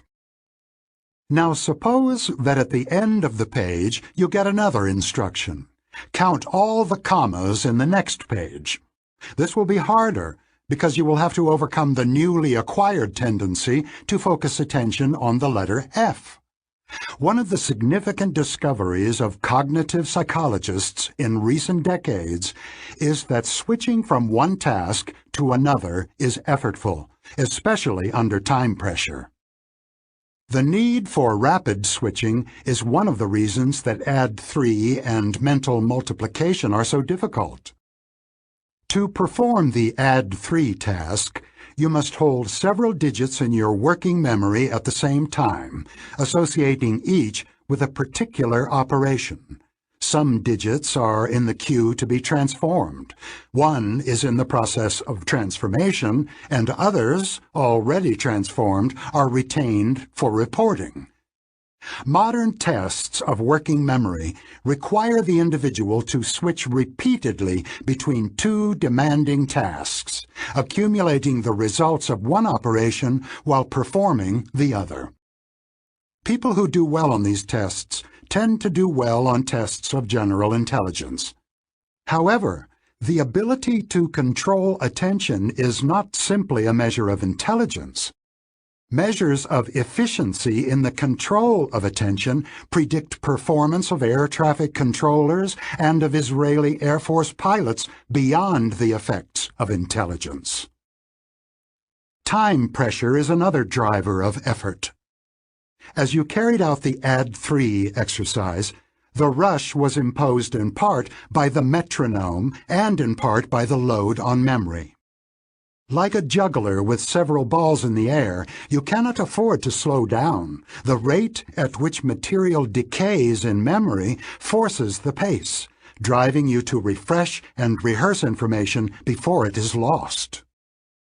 Any task that requires you to keep several ideas in mind at the same time has the same hurried character. Unless you have the good fortune of a capacious working memory, you may be forced to work uncomfortably hard. The most effortful forms of slow thinking are those that require you to think fast. You surely observed as you performed AD3 how unusual it is for your mind to work so hard. Even if you think for a living, few of the mental tasks in which you engage in the course of a working day are as demanding as AD3.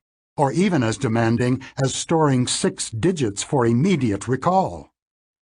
We normally avoid mental overload by dividing our tasks into multiple easy steps, committing intermediate results to long-term memory or to paper rather than to an easily overloaded working memory.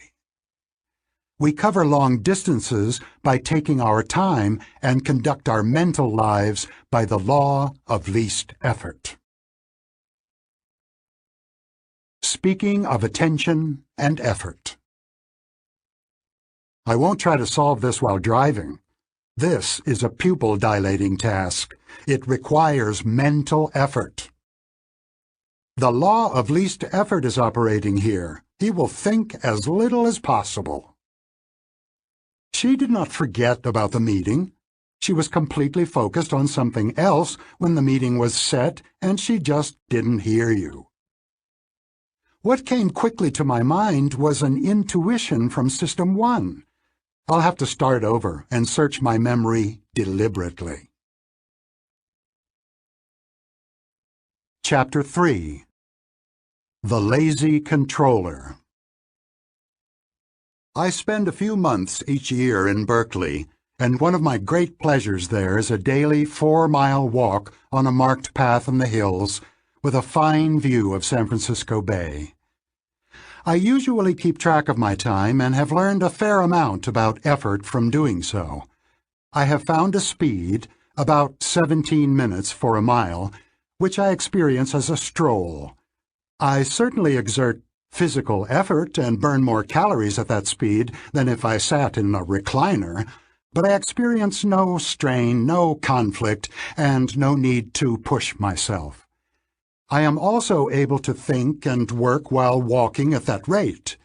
Indeed, I suspect that the mild physical arousal of the walk may spill over into greater mental alertness. System 2 also has a natural speed. You expend some mental energy in random thoughts and in monitoring what goes on around you, even when your mind does nothing in particular, but there is little strain.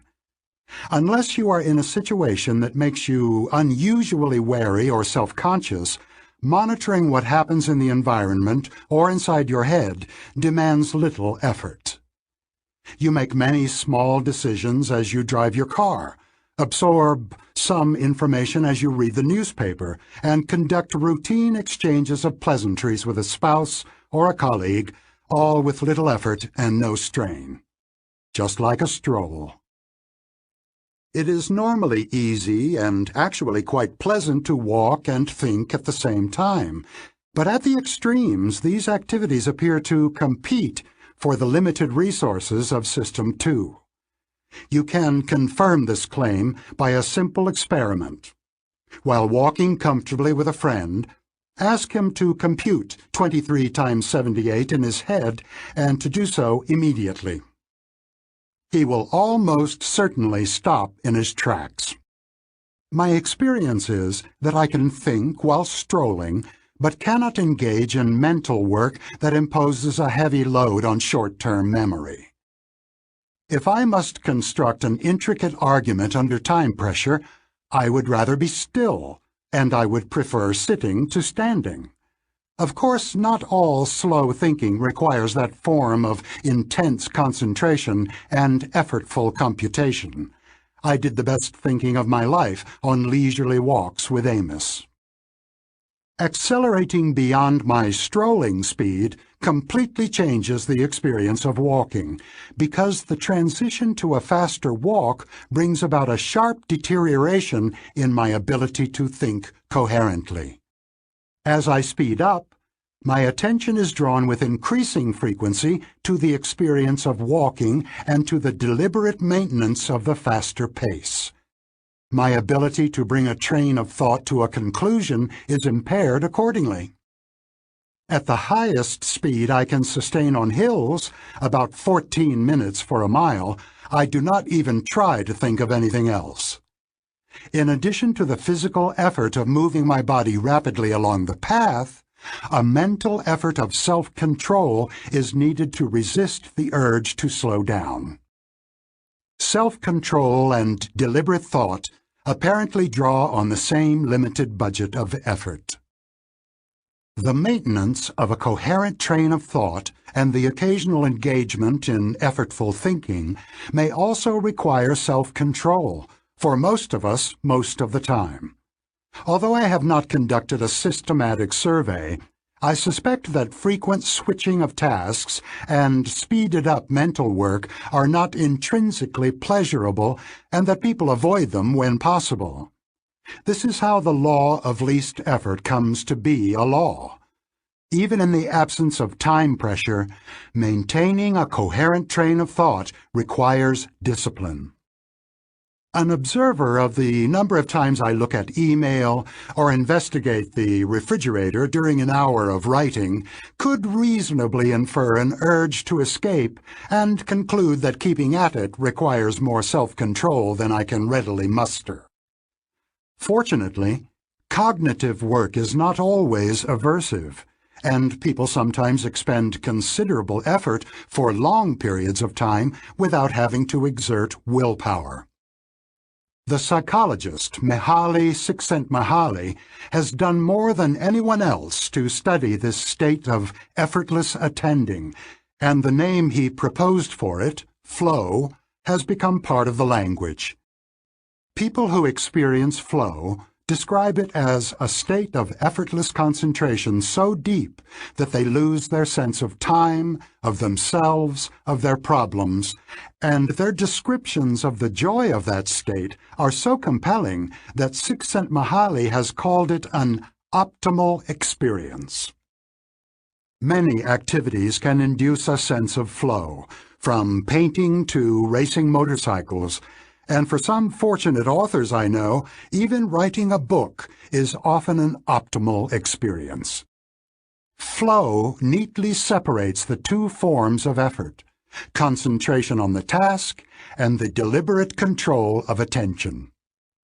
Riding a motorcycle at 150 miles an hour and playing a competitive game of chess are certainly very effortful.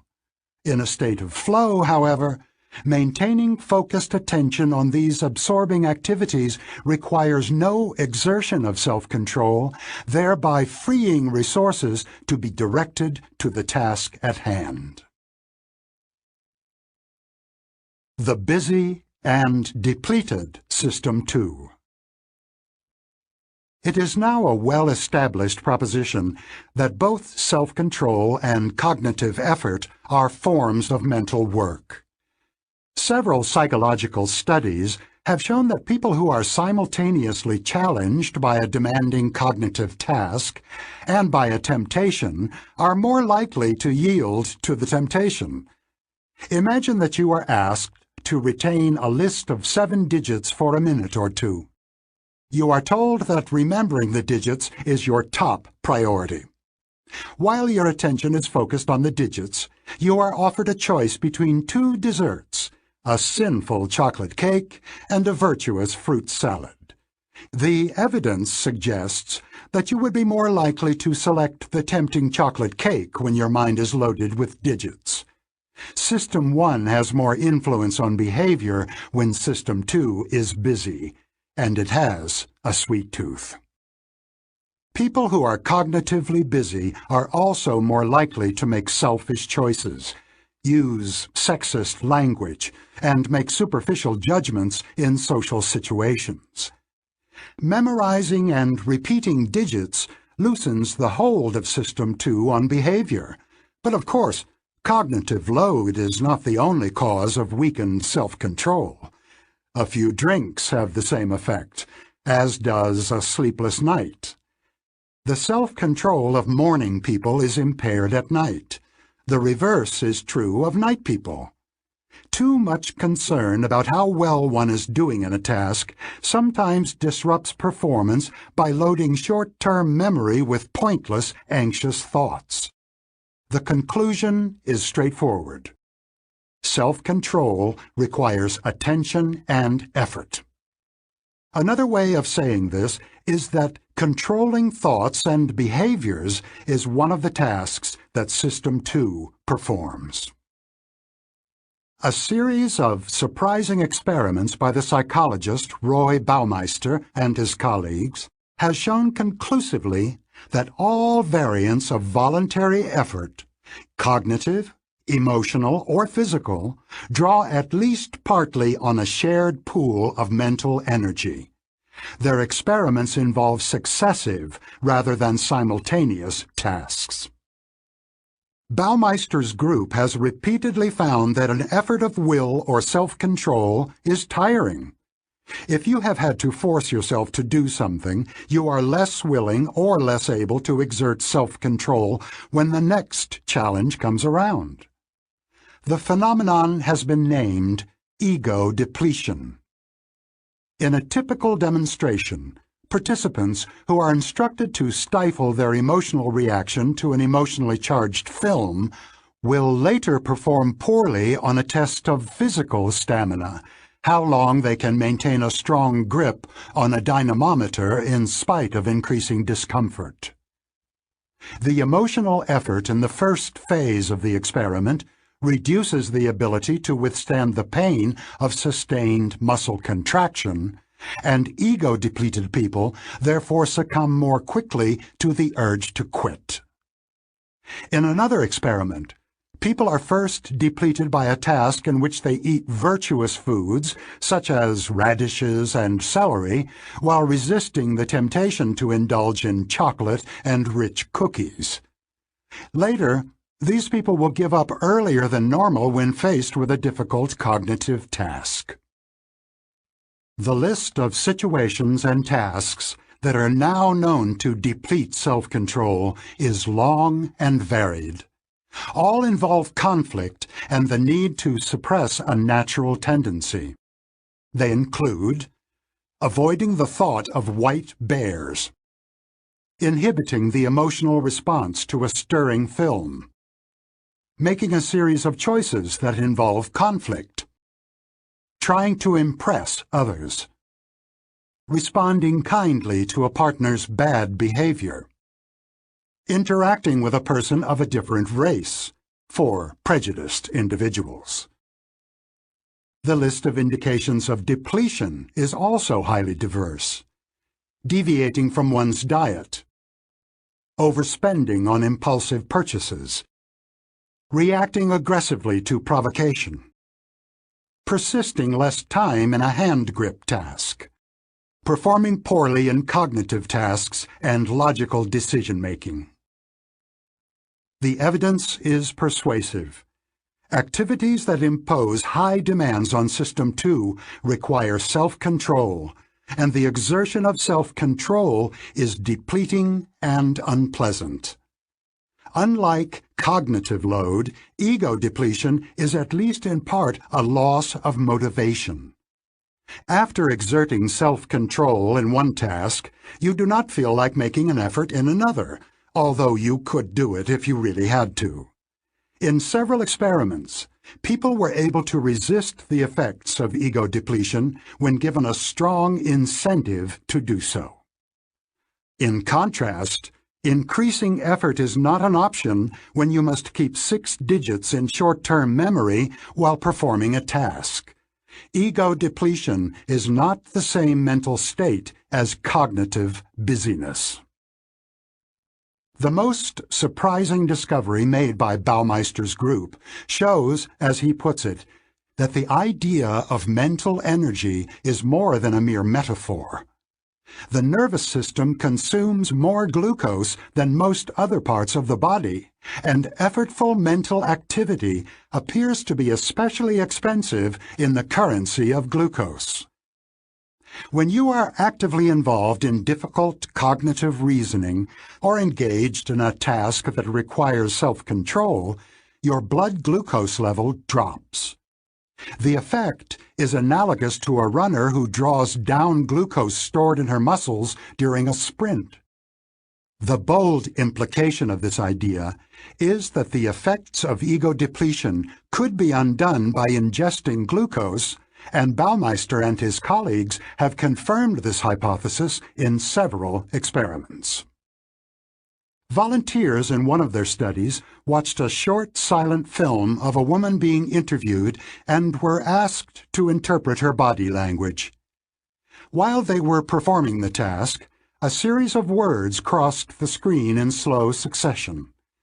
The participants were specifically instructed to ignore the words, and if they found their attention drawn away, they had to refocus their concentration on the woman's behavior. This act of self-control was known to cause ego depletion.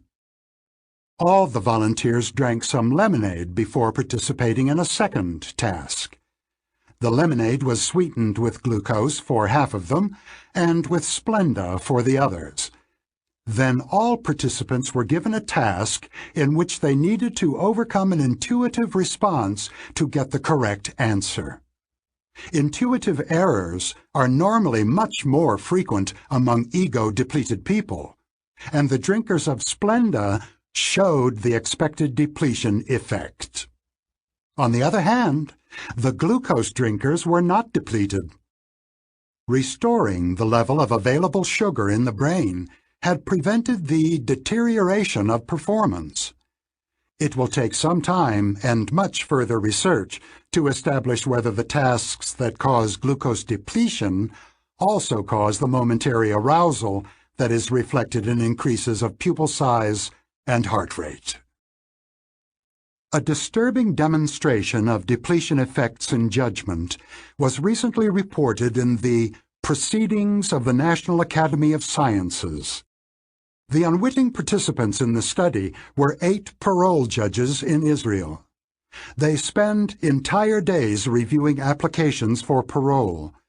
The cases are presented in random order, and the judges spend little time on each one, an average of 6 minutes. The default decision is denial of parole. Only 35% of requests are approved. The exact time of each decision is recorded, and the times of the judge's 3 food breaks, morning break, lunch, and afternoon break, during the day are recorded as well. The authors of the study plotted the proportion of approved requests against the time since the last food break. The proportion spikes after each meal, when about 65% of requests are granted. During the 2 hours or so until the judge's next feeding, the approval rate drops steadily to about 0 just before the meal. As you might expect, this is an unwelcome result, and the authors carefully checked many alternative explanations. The best possible account of the data provides bad news. Tired and hungry judges tend to fall back on the easier default position of denying requests for parole. Both fatigue and hunger probably play a role. The Lazy System 2. One of the main functions of System 2 is to monitor and control thoughts and actions suggested by System 1, allowing some to be expressed directly in behavior and suppressing or modifying others. For an example, here is a simple puzzle. Do not try to solve it, but listen to your intuition. A bat and ball cost $1.10. The bat costs $1 more than the ball. How much does the ball cost? A number came to your mind. The number, of course, is 10 cents. The distinctive mark of this easy puzzle is that it evokes an answer that is intuitive, appealing, and wrong. Do the math and you will see. If the ball costs 10 cents, then the total cost would be $1.20, 10 cents for the ball and $1.10 for the bat. Not $1.10. The correct answer is 5 cents. It is safe to assume that the intuitive answer also came to the mind of those who ended up with the correct number. They somehow managed to resist the intuition. Shane Frederick and I worked together on a theory of judgment based on two systems, and he used the bat and ball puzzle to study a central question. How closely does System 2 monitor the suggestions of System 1? His reasoning was that we know a significant fact about anyone who says that the ball cost 10 cents. That person did not actively check whether the answer was correct, and her System 2 endorsed an intuitive answer that it could have rejected with a small investment of effort. Furthermore, we also know that the people who give the intuitive answer have missed an obvious social cue. They should have wondered why anyone would include in a questionnaire a puzzle with such an obvious answer. A failure to check is remarkable because the cost of checking is so low. A few seconds of mental work, the problem is moderately difficult, with slightly tensed muscles and dilated pupils could avoid an embarrassing mistake. People who say 10 cents appear to be ardent followers of the law of least effort. People who avoid that answer appear to have more active minds. Many thousands of university students have answered the bat and ball puzzle, and the results are shocking. More than 50% of students at Harvard, MIT, and Princeton gave the intuitive, incorrect answer. At less selective universities, the rate of demonstrable failure to check was in excess of 80%. The bat and ball problem is our first encounter with an observation that will be a recurrent theme of this book. Many people are overconfident, prone to place too much faith in their intuitions. They apparently find cognitive effort at least mildly unpleasant and avoid it as much as possible. Now I will show you a logical argument, two premises, and a conclusion. Try to determine as quickly as you can if the argument is logically valid. Does the conclusion follow from the premises? All roses are flowers. Some flowers fade quickly. Therefore, some roses fade quickly. A large majority of college students endorse this syllogism as valid. In fact, the argument is flawed because it is possible that there are no roses among the flowers that fade quickly. Just as in the bat and ball problem, a plausible answer comes to mind immediately. Overriding it requires hard work. The insistent idea that it's true, makes it difficult to check the logic, and most people do not take the trouble to think through the problem. This experiment has discouraging implications for reasoning in everyday life.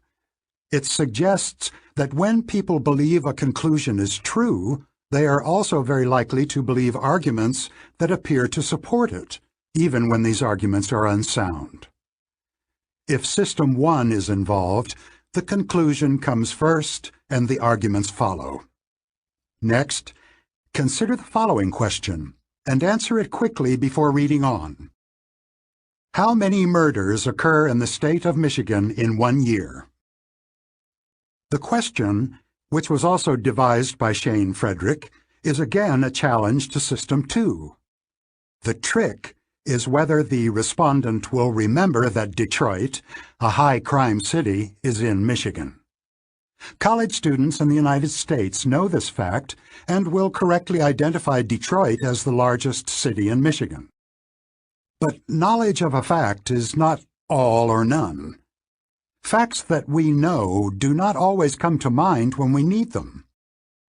People who remember that Detroit is in Michigan give higher estimates of the murder rate in the state than people who do not. But a majority of Frederick's respondents did not think of the city when questioned about the state. Indeed, the average guess by people who were asked about Michigan is lower than the guesses of a similar group who were asked about the murder rate in Detroit. Blame for a failure to think of Detroit can be laid on both System 1 and System 2.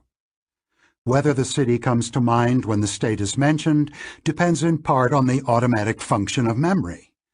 People differ in this respect.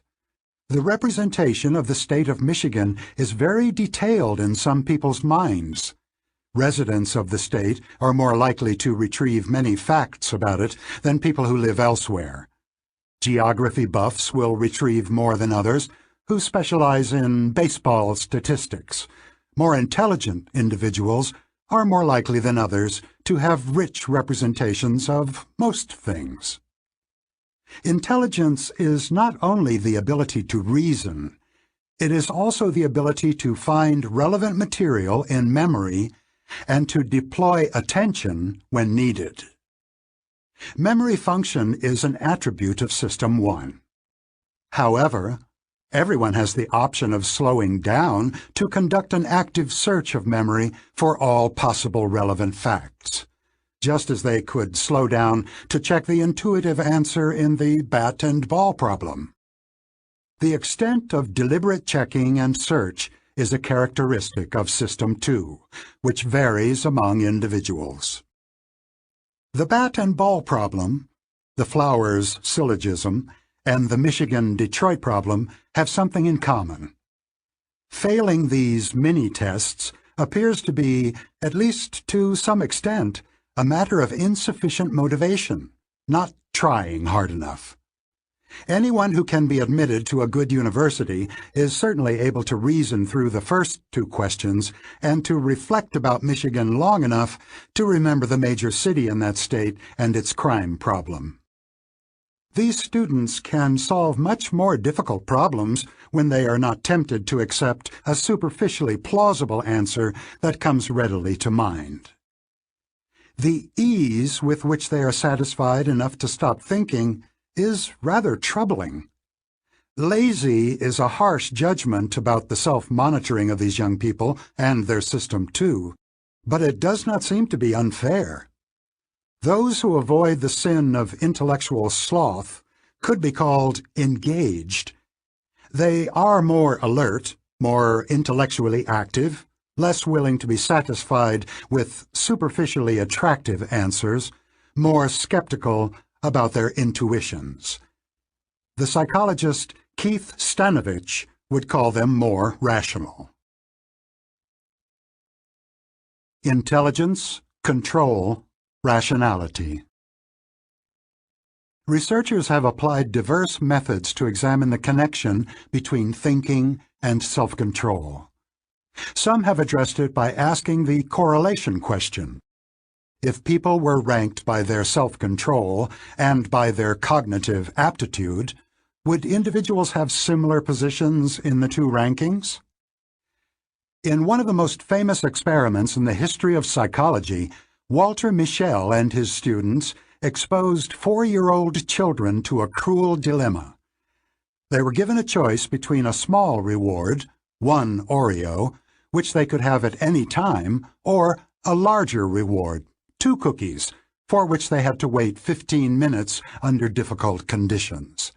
They were to remain alone in a room, facing a desk with 2 objects, a single cookie, and a bell that the child could ring at any time to call in the experimenter and receive the one cookie. As the experiment was described, there were no toys, books, pictures, or other potentially distracting items in the room. The experimenter left the room and did not return until 15 minutes had passed, or the child had rung the bell, eaten the rewards, stood up, or shown any signs of distress. The children were watched through a one-way mirror, and the film that shows their behavior during the waiting time always has the audience roaring in laughter. About half the children managed the feat of waiting for 15 minutes, mainly by keeping their attention away from the tempting reward. 10 or 15 years later, a large gap had opened between those who had resisted temptation and those who had not. The resistors had higher measures of executive control in cognitive tasks, and especially the ability to reallocate their attention effectively. As young adults, they were less likely to take drugs. A significant difference in intellectual aptitude emerged. The children who had shown more self-control as 4-year-olds had substantially higher scores on tests of intelligence. A team of researchers at the University of Oregon explored the link between cognitive control and intelligence in several ways, including an attempt to raise intelligence by improving the control of attention.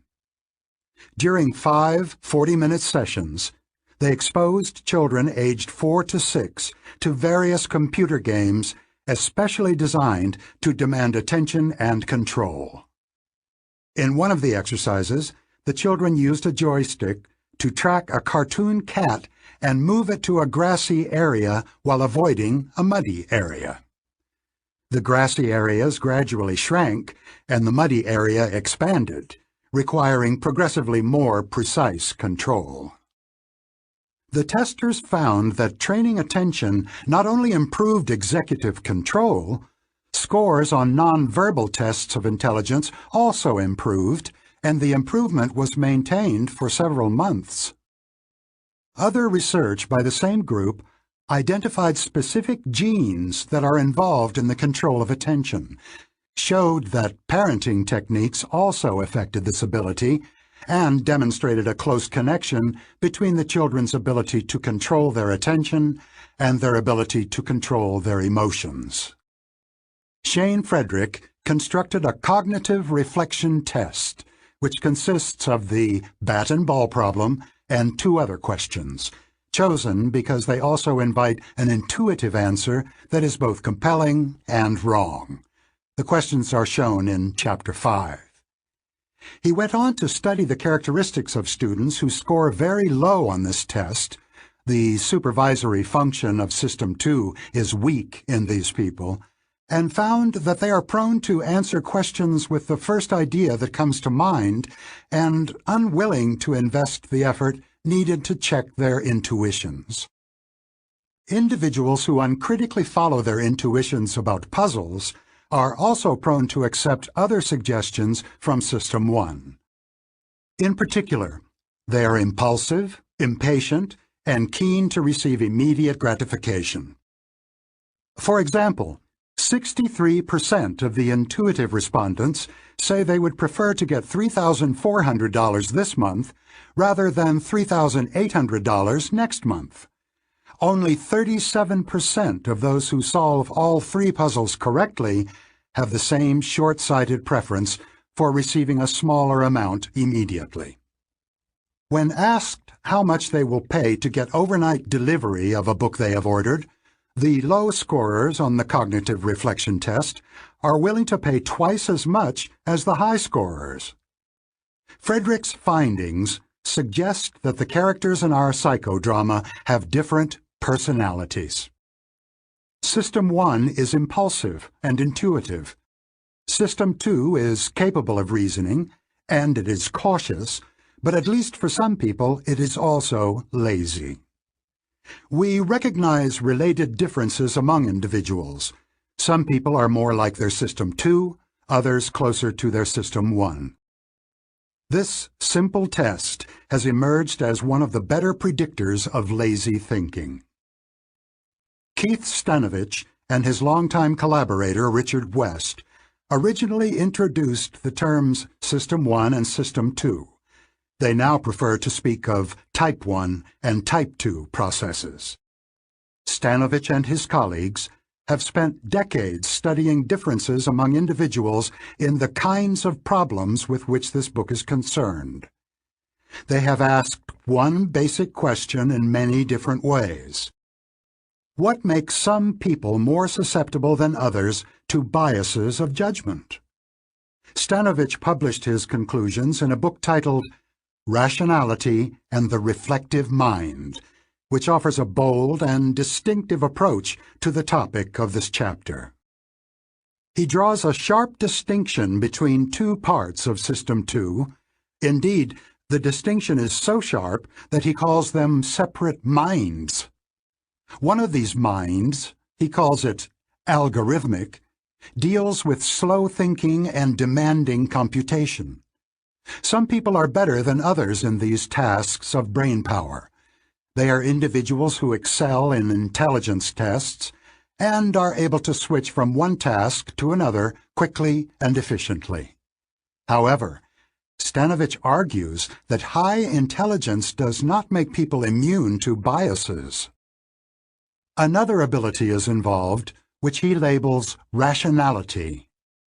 Stanovich's concept of a rational person is similar to what I earlier labeled engaged. The core of his argument is that rationality should be distinguished from intelligence. In his view, superficial or lazy thinking is a flaw in the reflective mind, a failure of rationality. This is an attractive and thought-provoking idea. In support of it, Stanovich and his colleagues have found that the bat and ball question and others like it are somewhat better indicators of our susceptibility to cognitive errors than our conventional measures of intelligence, such as IQ tests. Time will tell whether the distinction between intelligence and rationality can lead to new discoveries. Speaking of control. She did not have to struggle to stay on task for hours. She was in a state of flow. His ego was depleted after a long day of meetings, so he just turned to standard operating procedures instead of thinking through the problem. He didn't bother to check whether what he said made sense. Does he usually have a lazy system too? Or was he unusually tired? Unfortunately, she tends to say the first thing that comes into her mind. She probably also has trouble delaying gratification. Weak System 2. Chapter 4. The Associative Machine. To begin your exploration of the surprising workings of System 1, listen to the following words. Bananas. Vomit. A lot happened to you during the last second or two. You experienced some unpleasant images and memories. Your face twisted slightly in an expression of disgust, and you may have shifted imperceptibly farther away. Your heart rate increased, the hair on your arms rose a little, and your sweat glands were activated. In short, you responded to the disgusting word with an attenuated version of how you would react to the real thing. All of this was completely automatic, beyond your control. There was no particular reason to do so, but your mind automatically assumed a temporal sequence and a causal connection between the words bananas and vomit, forming a sketchy scenario in which bananas caused the sickness. As a result, you are experiencing a temporary aversion to bananas. Don't worry, it will pass. The state of your memory has changed in other ways. You are now unusually ready to recognize and respond to objects and concepts associated with vomit, such as sick, stink, or nausea, and words associated with bananas, such as yellow and fruit, and perhaps apple and berries. Vomiting normally occurs in specific contexts, such as hangovers and indigestion. You would also be unusually ready to recognize words associated with other causes of the same unfortunate outcome. Furthermore, your System 1 noticed the fact that the juxtaposition of the two words is uncommon. You probably never encountered it before. You experienced mild surprise. This complex constellation of responses occurred quickly, automatically, and effortlessly. You did not will it, and you could not stop it. It was an operation of System 1. The events that took place as a result of your seeing the words happened by a process called associative activation. Ideas that have been evoked trigger many other ideas in a spreading cascade of activity in your brain. The essential feature of this complex set of mental events is its coherence. Each element is connected, and each supports and strengthens the others. The word evokes memories, which evoke emotions, which in turn evoke facial expressions and other reactions, such as a general tensing up and an avoidance tendency. The facial expression and the avoidance motion intensify the feelings to which they are linked, and the feelings in turn reinforce compatible ideas. All this happens quickly and all at once, yielding a self-reinforcing pattern of cognitive, emotional, and physical responses that is both diverse and integrated. It has been called associatively coherent. In a second or so, you accomplished, automatically and unconsciously, a remarkable feat. Starting from a completely unexpected event, your System 1 made as much sense as possible of the situation. Two simple words, oddly juxtaposed, by linking the words in a causal story. It evaluated the possible threat, mild to moderate, and created a context for future developments by preparing you for events that had just become more likely. It also created a context for the current event by evaluating how surprising it was. You ended up as informed about the past and as prepared for the future as you could be. An odd feature of what happened is that your System 1 treated the mere conjunction of two words as representations of reality. Your body reacted in an attenuated replica of a reaction to the real thing, and the emotional response and physical recoil were part of the interpretation of the event. As cognitive scientists have emphasized in recent years, cognition is embodied. You think with your body, not only with your brain. The mechanism that causes these mental events has been known for a long time. It is the association of ideas. We all understand from experience that ideas follow each other in our conscious mind in a fairly orderly way. The British philosophers of the 17th and 18th centuries searched for the rules that explain such sequences. In An Enquiry Concerning Human Understanding, published in 1748, the Scottish philosopher David Hume reduced the principles of association to three: resemblance, contiguity in time and place, and causality. Our concept of association has changed radically since Hume's days, but his three principles still provide a good start. I will adopt an expansive view of what an idea is. It can be concrete or abstract, and it can be expressed in many ways, as a verb, as a noun, as an adjective, or as a clenched fist. Psychologists think of ideas as nodes in a vast network called associative memory, in which each idea is linked to many others. There are different types of links. Causes are linked to their effects, virus to cold, things to their properties, lime to green, things to the categories to which they belong, bananas to fruit. One way we have advanced beyond Hume is that we no longer think of the mind as going through a sequence of conscious ideas, one at a time. In the current view of how associative memory works, a great deal happens at once. An idea that has been activated does not merely evoke one other idea. It activates many ideas, which in turn activate others. Furthermore, only a few of the activated ideas will register in consciousness. Most of the work of associative thinking is silent, hidden from our conscious selves. The notion that we have limited access to the workings of our minds is difficult to accept because, naturally, it is alien to our experience.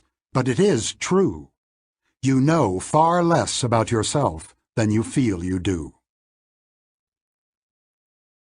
The marvels of priming. As is common in science, the first breakthrough in our understanding of the mechanism of association was an improvement in a method of measurement. Until a few decades ago, the only way to study associations was to ask many people questions such as, "What is the first word that comes to your mind when you hear the word day?" The researchers tallied the frequency of responses, such as night, sunny, or long. In the 1980s, psychologists discovered that exposure to a word causes immediate and measurable changes in the ease with which many related words can be evoked.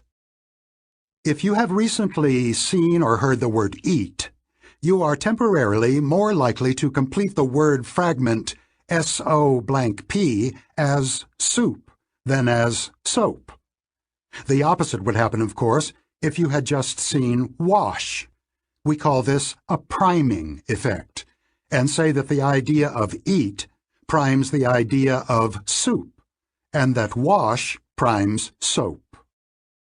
Priming effects take many forms. If the idea of eat is currently on your mind, whether or not you are conscious of it, you will be quicker than usual to recognize the word soup when it is spoken in a whisper or presented in a blurry font. And of course you are primed not only for the idea of soup, but also for a multitude of food-related ideas, including fork, hungry, fat, diet, and cookie. If for your most recent meal you sat at a wobbly restaurant table, you will be primed for wobbly as well. Furthermore, the primed ideas have some ability to prime other ideas, although more weakly. Like ripples on a pond, activation spreads through a small part of the vast network of associated ideas. The mapping of these ripples is now one of the most exciting pursuits in psychological research. Another major advance in our understanding of memory was the discovery that priming is not restricted to concepts and words. You cannot know this from conscious experience, of course, but you must accept the alien idea that your actions and your emotions can be primed by events of which you are not even aware. In an experiment that became an instant classic, the psychologist John Bargh and his collaborators asked students at New York University, most aged 18 to 22, to assemble 4-word sentences from a set of 5 words. For example, finds he it yellow instantly. For one group of students, half the scrambled sentences contained words associated with the elderly, such as Florida, forgetful, bald, gray, or wrinkle. When they had completed that task, the young participants were sent out to do another experiment in an office down the hall. That short walk was what the experiment was about. The researchers unobtrusively measured the time it took people to get from one end of the corridor to the other. As Bargh had predicted, the young people who had fashioned a sentence from words with an elderly theme walked down the hallway significantly more slowly than the others. The Florida effect involves two stages of priming. First, the set of words primes thoughts of old age, though the word old is never mentioned. Second, these thoughts prime a behavior, walking slowly, which is associated with old age. All this happens without any awareness. When they were questioned afterward, none of the students reported noticing that the words had had a common theme, and they all insisted that nothing they did after the first experiment could have been influenced by the words they had encountered. The idea of old age had not come to their conscious awareness, but their actions had changed nevertheless. This remarkable priming phenomenon, the influencing of an action by the idea, is known as the ideometer effect. Although you surely were not aware of it, reading this paragraph primed you as well. If you had needed to stand up to get a glass of water, you would have been slightly slower than usual to rise from your chair, unless you happen to dislike the elderly, in which case research suggests that you might have been slightly faster than usual. The ideometer link also works in reverse. A study conducted in a German university was the mirror image of the early experiment that Barge and his colleagues had carried out in New York. Students were asked to walk around a room for 5 minutes at a rate of 30 steps per minute, which was about 1/3 their normal pace. After this brief experience, the participants were much quicker to recognize words related to old age, such as forgetful, old, and lonely.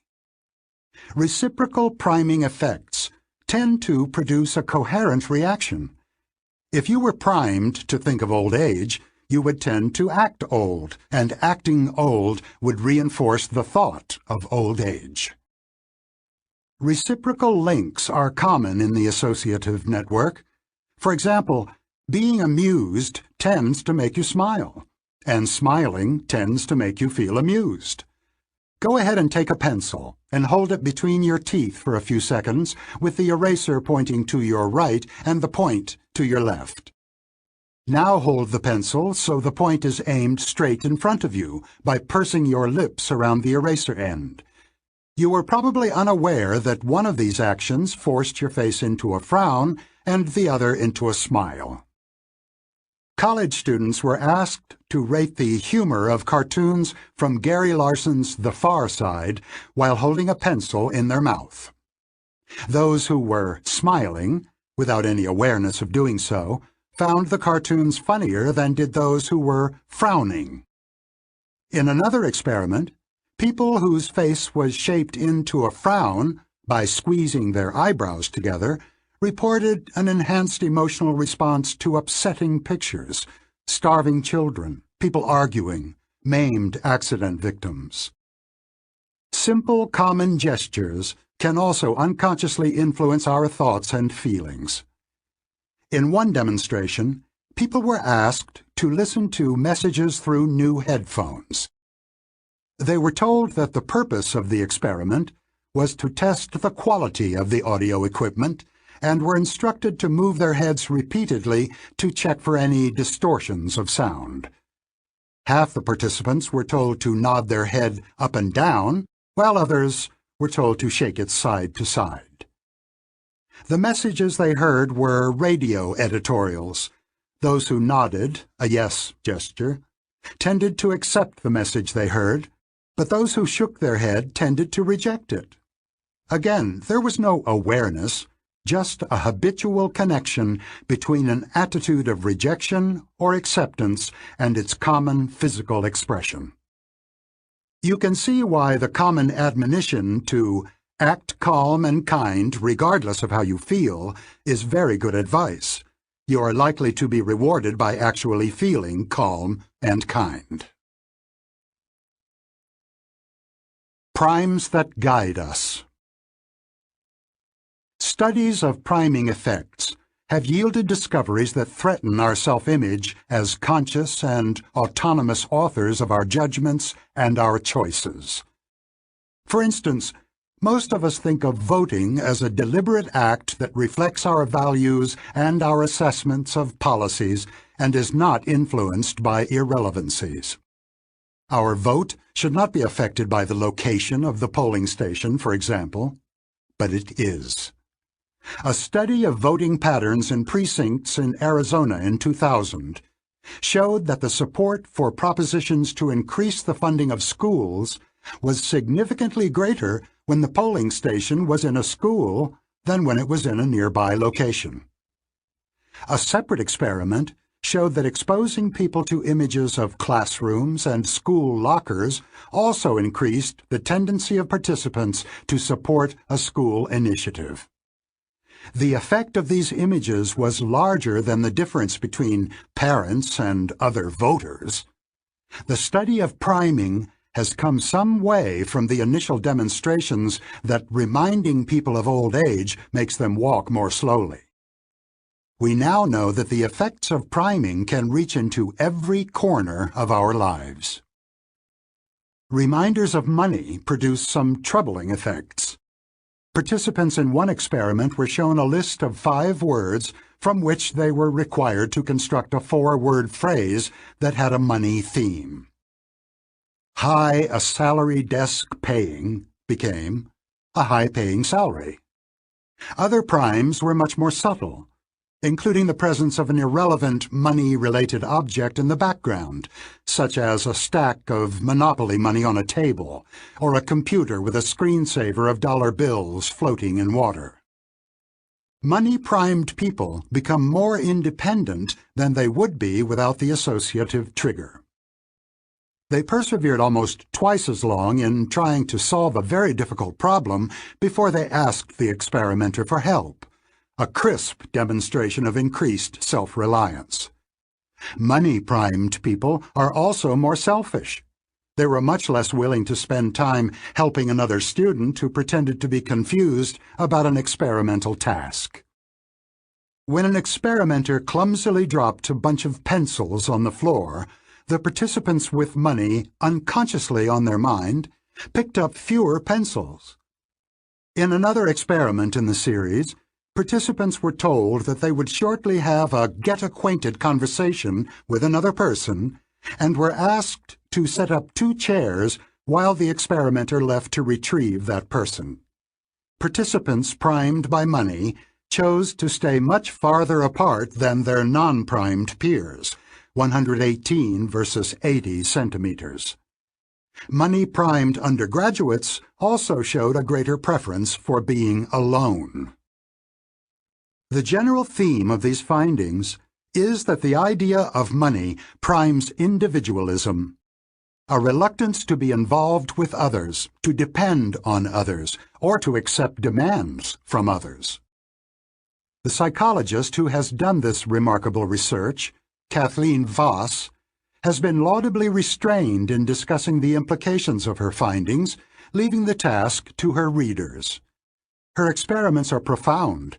Her findings suggest that living in a culture that surrounds us with reminders of money may shape our behavior and our attitudes in ways that we do not know about and of which we may not be proud. Some cultures provide frequent reminders of respect. Others constantly remind their members of God. And some societies prime obedience by large images of the dear leader. Can there be any doubt that the ubiquitous portraits of the national leader in dictatorial societies not only convey the feeling that Big Brother is watching, but also lead to an actual reduction in spontaneous thought and independent action? The evidence of priming studies suggests that reminding people of their mortality increases the appeal of authoritarian ideas, which may become reassuring in the context of the terror of death. Other experiments have confirmed Freudian insights about the role of symbols and metaphors in unconscious associations. For example, consider the ambiguous word fragments W blank blank H and S blank blank P. People who were recently asked to think of an action of which they are ashamed are more likely to complete those fragments as wash and soap, and less likely to see wish and soup. Furthermore, merely thinking about stabbing a coworker in the back leaves people more inclined to buy soap, disinfectant, or detergent than batteries, juice, or candy bars. Feeling that one's soul is stained appears to trigger a desire to cleanse one's body, an impulse that has been dubbed the Lady Macbeth effect. The cleansing is highly specific to the body parts involved in a sin. Participants in an experiment were induced to lie to an imaginary person, either on the phone or in an email. In a subsequent test of the desirability of various products, people who had lied on the phone preferred mouthwash over soap, and those who had lied in email preferred soap to mouthwash. When I describe priming studies to audiences, the reaction is often disbelief. This is not a surprise. System 2 believes that it is in charge and that it knows the reasons for its choices. Questions are probably cropping up in your mind as well. How is it possible for such trivial manipulations of the context to have such large effects? Do these experiments demonstrate that we are completely at the mercy of whatever primes the environment provides at any moment? Of course not. The effects of the primes are robust, but not necessarily large. Among 100 voters, only a few whose initial preferences were uncertain will vote differently about a school issue if their precinct is located in a school rather than in a church. But a few percent could tip an election. The idea you should focus on, however, is that disbelief is not an option. The results are not made up, nor are they statistical flukes. You have no choice but to accept that the major conclusions of these studies are true. More important, you must accept that they are true about you. If you had been exposed to a screensaver of floating dollar bills, you too would likely have picked up fewer pencils to help a clumsy stranger.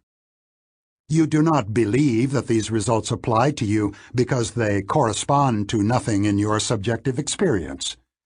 But your subjective experience consists largely of the story that your System 2 tells itself about what is going on. Priming phenomena arise in System 1, and you have no conscious access to them. I conclude with a perfect demonstration of a priming effect, which was conducted in an office kitchen at a British university. For many years, members of that office had paid for the tea or coffee to which they helped themselves during the day by dropping money into an honesty box.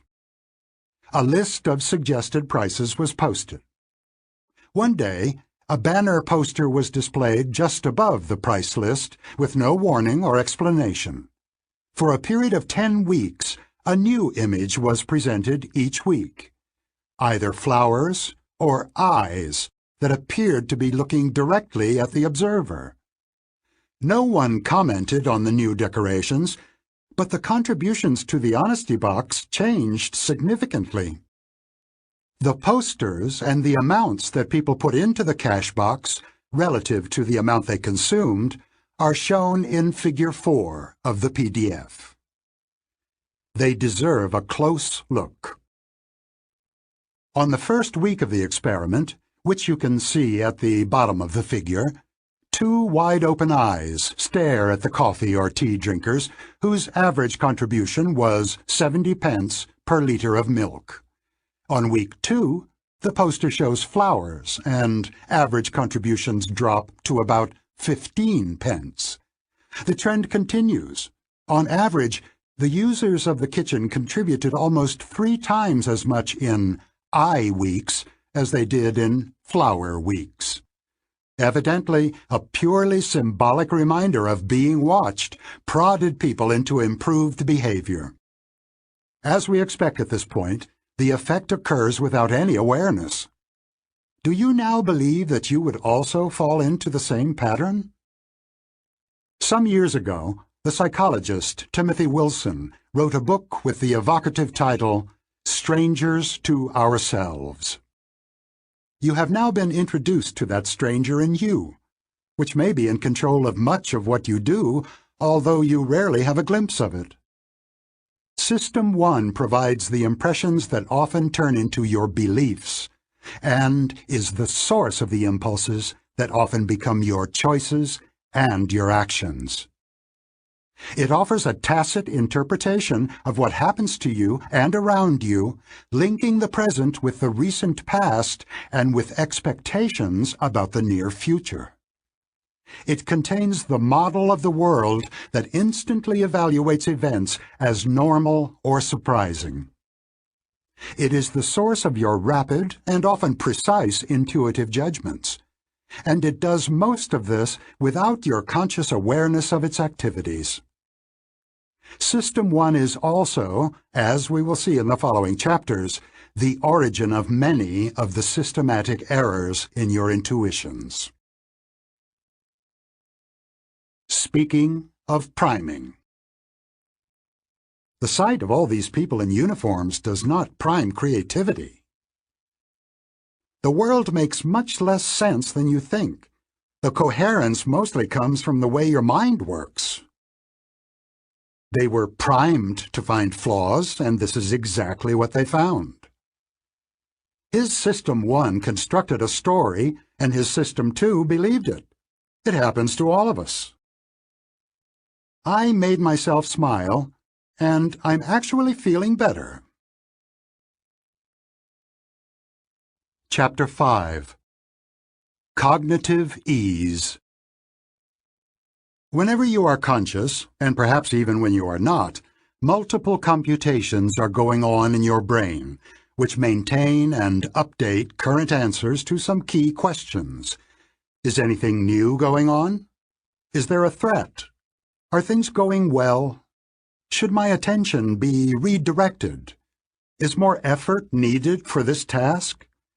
You can think of a cockpit with a set of dials that indicate the current values of each of these essential variables.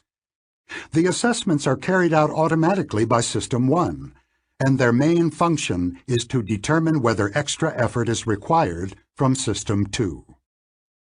One of the dials measures cognitive ease, and its range is between easy and strained. Easy is a sign that things are going well. No threats, no major news, no need to redirect attention or mobilize effort.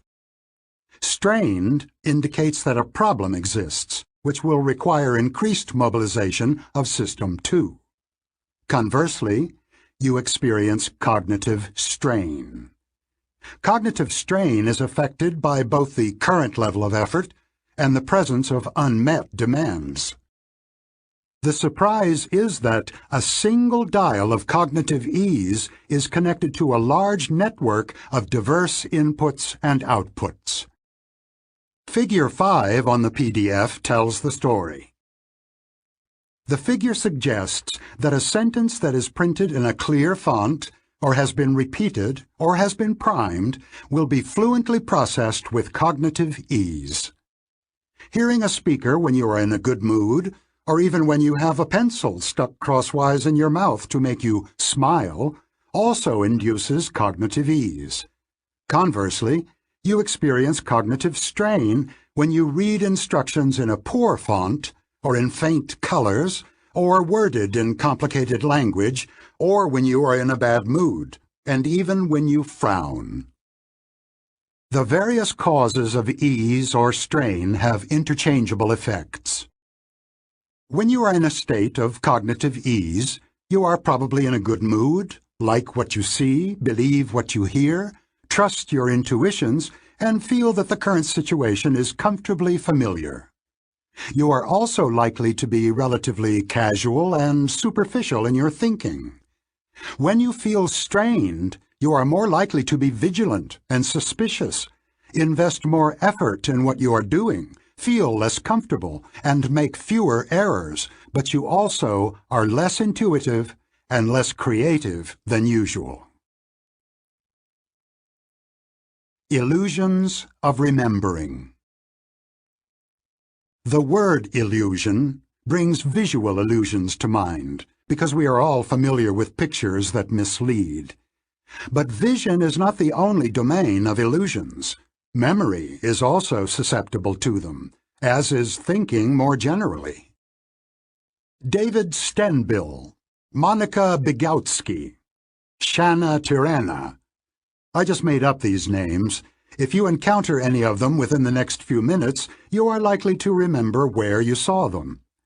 You know, and will know for a while, that these are not the names of minor celebrities. But suppose that a few days from now you are shown a long list of names, including some minor celebrities and new names of people you have never heard of. Your task will be to check every name of a celebrity in the list. There is a substantial probability that you will identify David Stenbill as a well-known person, although you will not, of course, know whether you encountered his name in the context of movies, sports, or politics. Larry Jacoby, the psychologist who first demonstrated this memory illusion in the laboratory, titled his article, "Becoming Famous Overnight." How does this happen? Start by asking yourself how you know whether or not someone is famous. In some cases, truly famous people, or of celebrities in an area you follow, you have a mental file with rich information about a person. Think Albert Einstein, Bono, Hillary Clinton. But you will have no file of information about David Stenbill if you encounter his name in a few days. All you will have is a sense of familiarity. You have seen this name somewhere. Jacoby nicely stated the problem. The experience of familiarity has a simple but powerful quality of pastness that seems to indicate that it is a direct reflection of prior experience. This quality of pastness is an illusion. The truth is, as Jacoby and many followers have shown, that the name David Stenbill will look familiar when you see it because you will see it more clearly. Words that you have seen before become easier to see again. You can identify them better than other words when they are shown very briefly or masked by noise, and you will be quicker by a few hundredths of a second to read them than to read other words. In short, you experience greater cognitive ease in perceiving a word you have seen earlier, and it is this sense of ease that gives you the impression of familiarity. Figure 5 on the PDF suggests a way to test this. Choose a completely new word, make it easier to see, and it will be more likely to have the quality of pastness. Indeed, a new word is more likely to be recognized as familiar if it is unconsciously primed by showing it for a few milliseconds just before the test, or if it is shown in sharper contrast than some other words in the list. The link also operates in the other direction. Imagine you are shown a list of words that are more or less out of focus. Some of the words are severely blurred, others less so, and your task is to identify the words that are shown more clearly. A word that you have seen recently will appear to be clearer than unfamiliar words. As Figure 5 on the PDF indicates, the various ways of inducing cognitive ease or strain are interchangeable. You may not know precisely what it is that makes things cognitively easy or strained. This is how the illusion of familiarity comes about. Illusions of truth. New York is a large city in the United States. The moon revolves around the earth. A chicken has 4 legs. In all these cases, you quickly retrieved a great deal of related information, almost all pointing one way or another. You knew soon after reading them that the first two statements are true and the last one is false. Note, however, that the statement, "A chicken has 3 legs," is more obviously false than "A chicken has 4 legs." Your associative machinery slows the judgment of the latter sentence by delivering the fact that many animals have 4 legs, and perhaps also that supermarkets often sell chicken legs in packages of 4. System 2 was involved in sifting that information, perhaps raising the issue of whether the question about New York was too easy, or checking the meaning of revolves. Think of the last time you took a driving test. Is it true that you need a special license to drive a vehicle that weighs more than 3 tons? Perhaps you studied seriously and can remember the side of the page on which the answer appeared, as well as the logic behind it. This is certainly not how I passed driving tests when I moved to a new state. My practice was to read the booklet of rules quickly once and hope for the best. I knew some of the answers from the experience of driving for a long time, but there were questions where no good answer came to mind, where all I had to go by was cognitive ease. If the answer felt familiar, I assumed that it was probably true. If it looked new, or improbably extreme, I rejected it. The impression of familiarity is produced by System 1, and System 2 relies on that impression for a true or false judgment. The lesson of Figure 5 is that predictable illusions inevitably occur if a judgment is based on an impression of cognitive ease or strain. Anything that makes it easier for the associative machine to run smoothly will also bias beliefs. A reliable way to make people believe in falsehoods is frequent repetition, because familiarity is not easily distinguished from truth. Authoritarian institutions and marketers have always known this fact. But it was psychologists who discovered that you do not have to repeat the entire statement of a fact or idea to make it appear true. People who were repeatedly exposed to the phrase, "the body temperature of a chicken," were more likely to accept as true the statement that the body temperature of a chicken is 144 degrees, or any other arbitrary number. The familiarity of one phrase in the statement sufficed to make the whole statement feel familiar, and therefore true. If you cannot remember the source of a statement and have no way to relate it to other things you know, you have no option but to go with the sense of cognitive ease. How to write a persuasive message. Suppose you must write a message that you want the recipients to believe. Of course, your message will be true, but that is not necessarily enough for people to believe that it is true. It is entirely legitimate for you to enlist cognitive ease to work in your favor, and studies of truth illusions provide specific suggestions that may help you achieve this goal. The general principle is that anything you can do to reduce cognitive strain will help. So you should first maximize legibility. Compare these two statements, the first in bold type, the second in regular type. Adolf Hitler was born in 1892. Adolf Hitler was born in 1887. Both are false. Hitler was born in 1889, but experiments have shown that the first is more likely to be believed. More advice: if your message is to be printed, use high-quality paper to maximize the contrast between characters and their background. If you use color, you are more likely to be believed if your text is printed in bright blue or red than in middling shades of green, yellow, or pale blue. If you care about being thought credible and intelligent, do not use complex language where simpler language will do. My Princeton colleague, Danny Oppenheimer, refuted a myth prevalent among undergraduates about the vocabulary that professors find most impressive. In an article titled "Consequences of Erudite Vernacular Utilized Irrespective of Necessity, Problems with Using Long Words Needlessly," he showed that couching familiar ideas in pretentious language is taken as a sign of poor intelligence and low credibility. In addition to making your message simple, try to make it memorable. Put your ideas in verse if you can. They will be more likely to be taken as truth.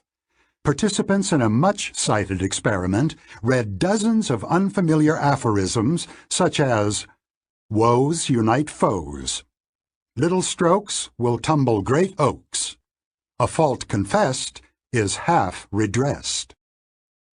Other students read some of the same proverbs transformed into non-rhyming versions.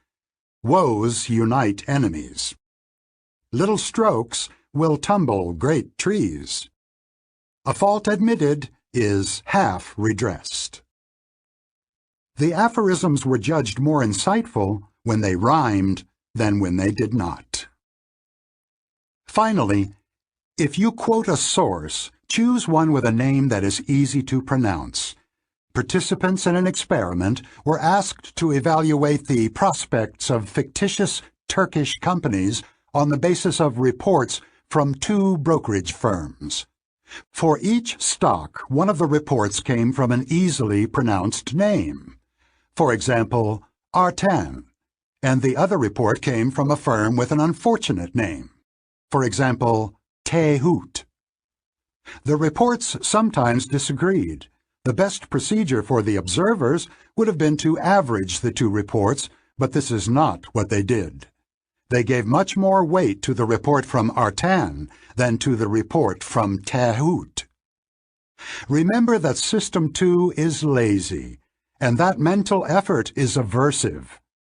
If possible, the recipients of your message want to stay away from anything that reminds them of effort, including a source with a complicated name. All this is very good advice, but we should not get carried away. High-quality paper, bright colors, and rhyming or simple language will not be much help if your message is obviously nonsensical, or if it contradicts facts that your audience knows to be true. The psychologists who do these experiments do not believe that people are stupid or infinitely gullible. What psychologists do believe is that all of us live much of our life guided by the impressions of System 1, and we often do not know the source of these impressions. How do you know that a statement is true? If it is strongly linked by logic or association to other beliefs or preferences you hold, or comes from a source you trust and like, you will feel a sense of cognitive ease.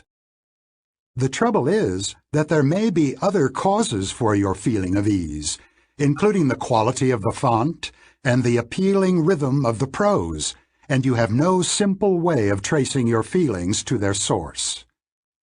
This is the message of Figure 5. The sense of ease or strain has multiple causes, and it is difficult to tease them apart. Difficult, but not impossible. People can overcome some of the superficial factors that produce illusions of truth when strongly motivated to do so.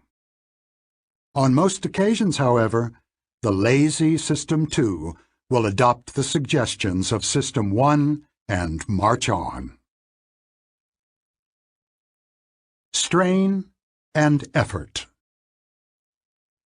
The symmetry of many associative connections was a dominant theme in the discussion of associative coherence. As we saw earlier, people who are made to smile or frown by sticking a pencil in their mouth or holding a ball between their furrowed brows are prone to experience the emotions that frowning and smiling normally express. The same self-reinforcing reciprocity is found in studies of cognitive ease. On the one hand, cognitive strain is experienced when the effortful operations of System 2 are engaged. On the other hand, The experience of cognitive strain, whatever its source, tends to mobilize System 2, shifting people's approach to problems from a casual, intuitive mode to a more engaged and analytic mode.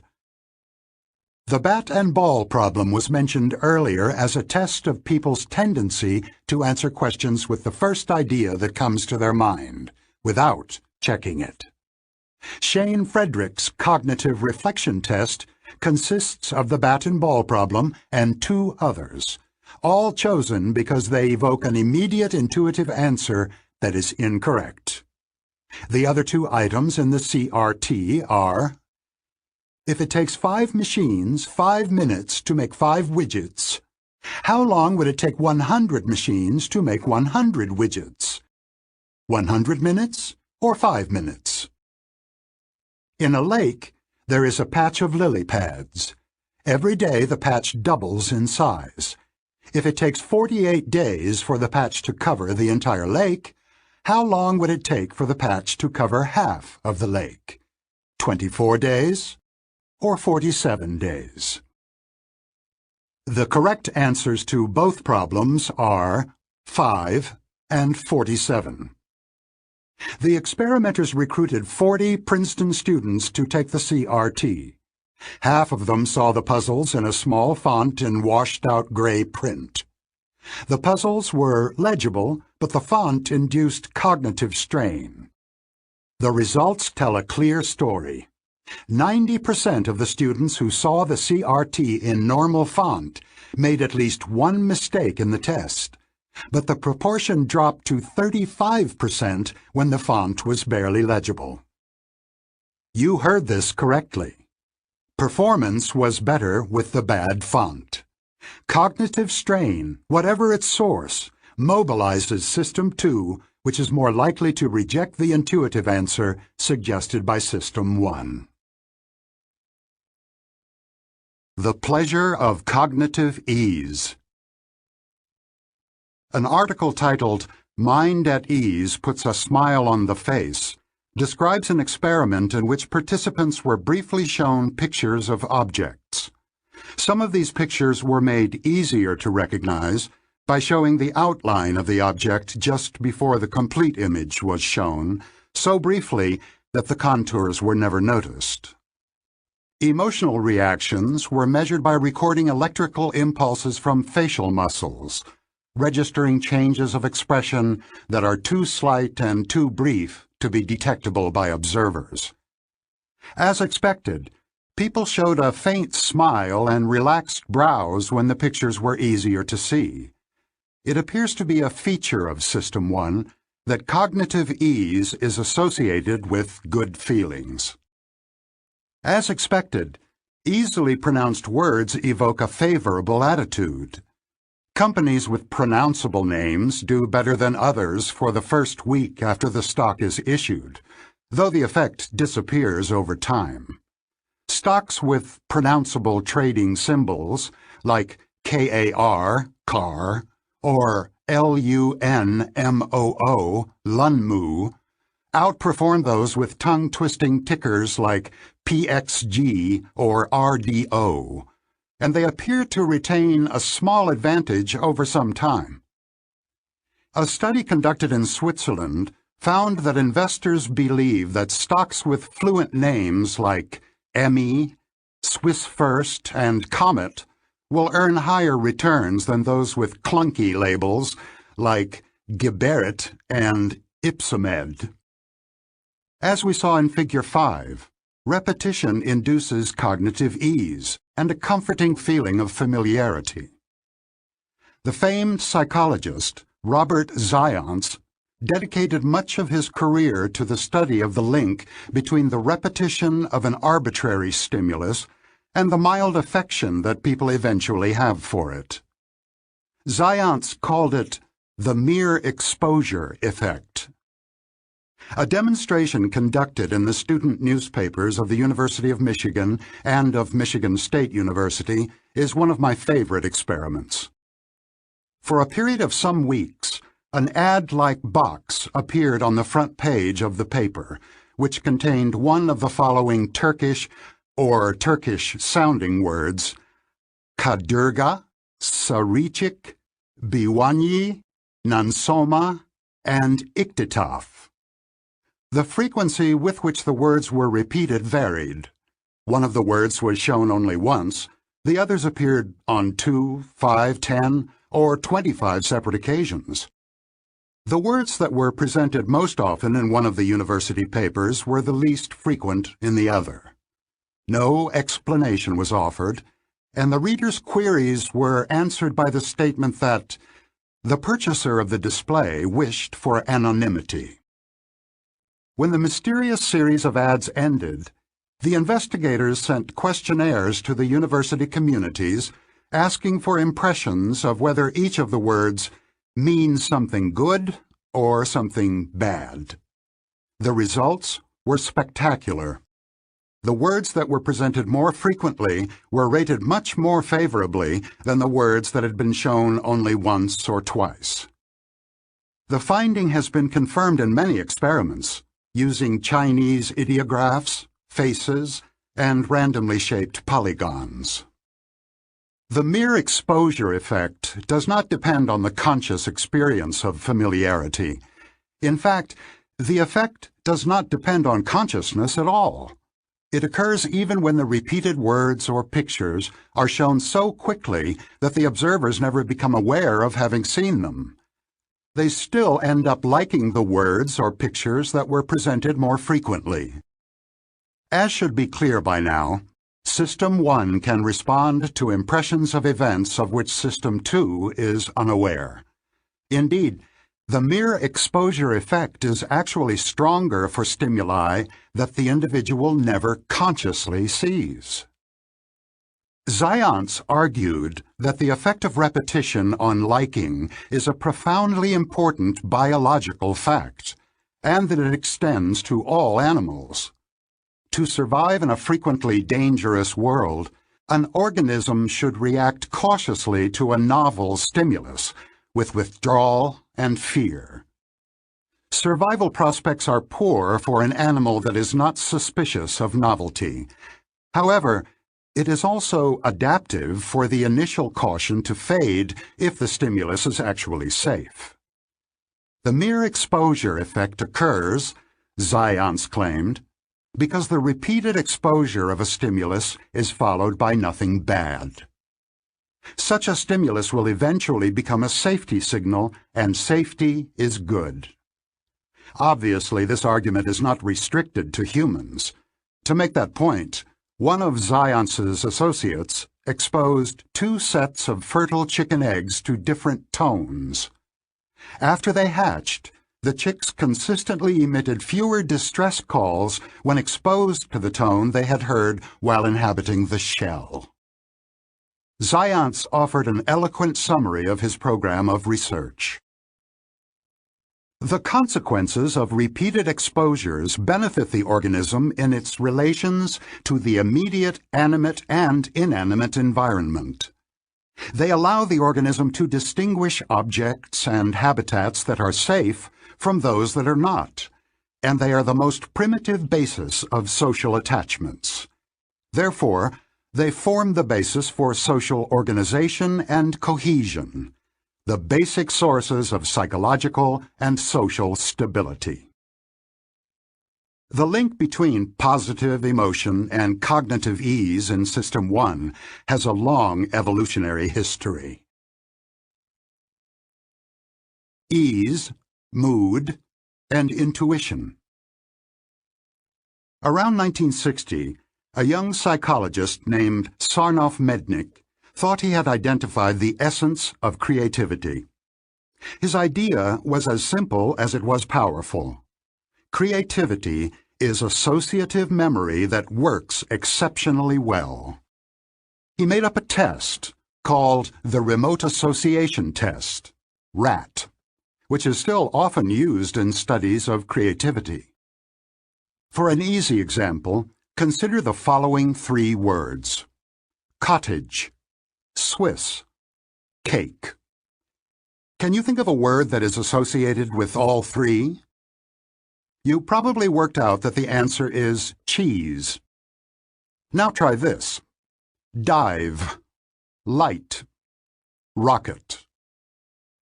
This problem is much harder, but it has a unique, correct answer which every speaker of English recognizes, although less than 20% of a sample of students found it within 15 seconds. The answer is sky. Of course, not every triad of words has a solution. For example, the words dream, ball, book do not have a shared association that everyone will recognize as valid. Several teams of German psychologists that have studied the rat in recent years have come up with remarkable discoveries about cognitive ease. One of the teams raised two questions. Can people feel that a triad of words has a solution before they know what the solution is? How does mood influence performance in this task? To find out, they first made some of their subjects happy and others sad by asking them to think for several minutes about happy or sad episodes in their lives. Then they presented these subjects with a series of triads, half of them linked, such as dive, light, rocket, and half unlinked, such as dream, ball, book, and instructed them to press one of two keys very quickly to indicate their guess about whether the triad was linked. The time allowed for this guess, 2 seconds, was much too short for the actual solution to come to anyone's mind. The first surprise is that people's guesses are much more accurate than they would be by chance. I find this astonishing. A sense of cognitive ease is apparently generated by a very faint signal from the associative machine which knows that the three words are coherent, share an association, long before the association is retrieved. The role of cognitive ease in the judgment was confirmed experimentally by another German team, manipulations that increase cognitive ease, priming, a clear font, pre-exposing words, all increase the tendency to see the words as linked. Another remarkable discovery is the powerful effect of mood on this intuitive performance. The experimenters computed an intuition index to measure accuracy. They found that putting the participants in a good mood before the test by having them think happy thoughts more than doubled accuracy. An even more striking result is that unhappy subjects were completely incapable of performing the intuitive task accurately. Their guesses were no better than random. Mood evidently affects the operation of System 1. When we are uncomfortable and unhappy, we lose touch with our intuition. These findings add to the growing evidence that good mood, intuition, creativity, gullibility, and increased reliance on System 1 form a cluster. At the other pole, sadness, vigilance, suspicion, an analytic approach, and increased effort also go together. A happy mood loosens the control of System 2 over performance. When in a good mood, people become more intuitive and more creative, but also less vigilant and more prone to logical errors. Here again, as in the mere exposure effect, the connection makes biological sense.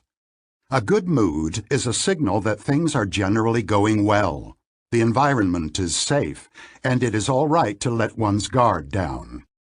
A bad mood indicates that things are not going very well, there may be a threat, and vigilance is required. Cognitive ease is both a cause and a consequence of a pleasant feeling. The remote association test has more to tell us about the link between cognitive ease and positive affect. Briefly consider two triads of words. Sleep, male, switch. Salt, deep, foam. You could not know it, of course, but measurements of electrical activity in the muscles of your face would probably have shown a slight smile when you read the second triad, which is coherent. C is the solution. This smiling reaction to coherence appears in subjects who are told nothing about common associates. They are merely shown a vertically arranged triad of words and instructed to press the spacebar after they have read it.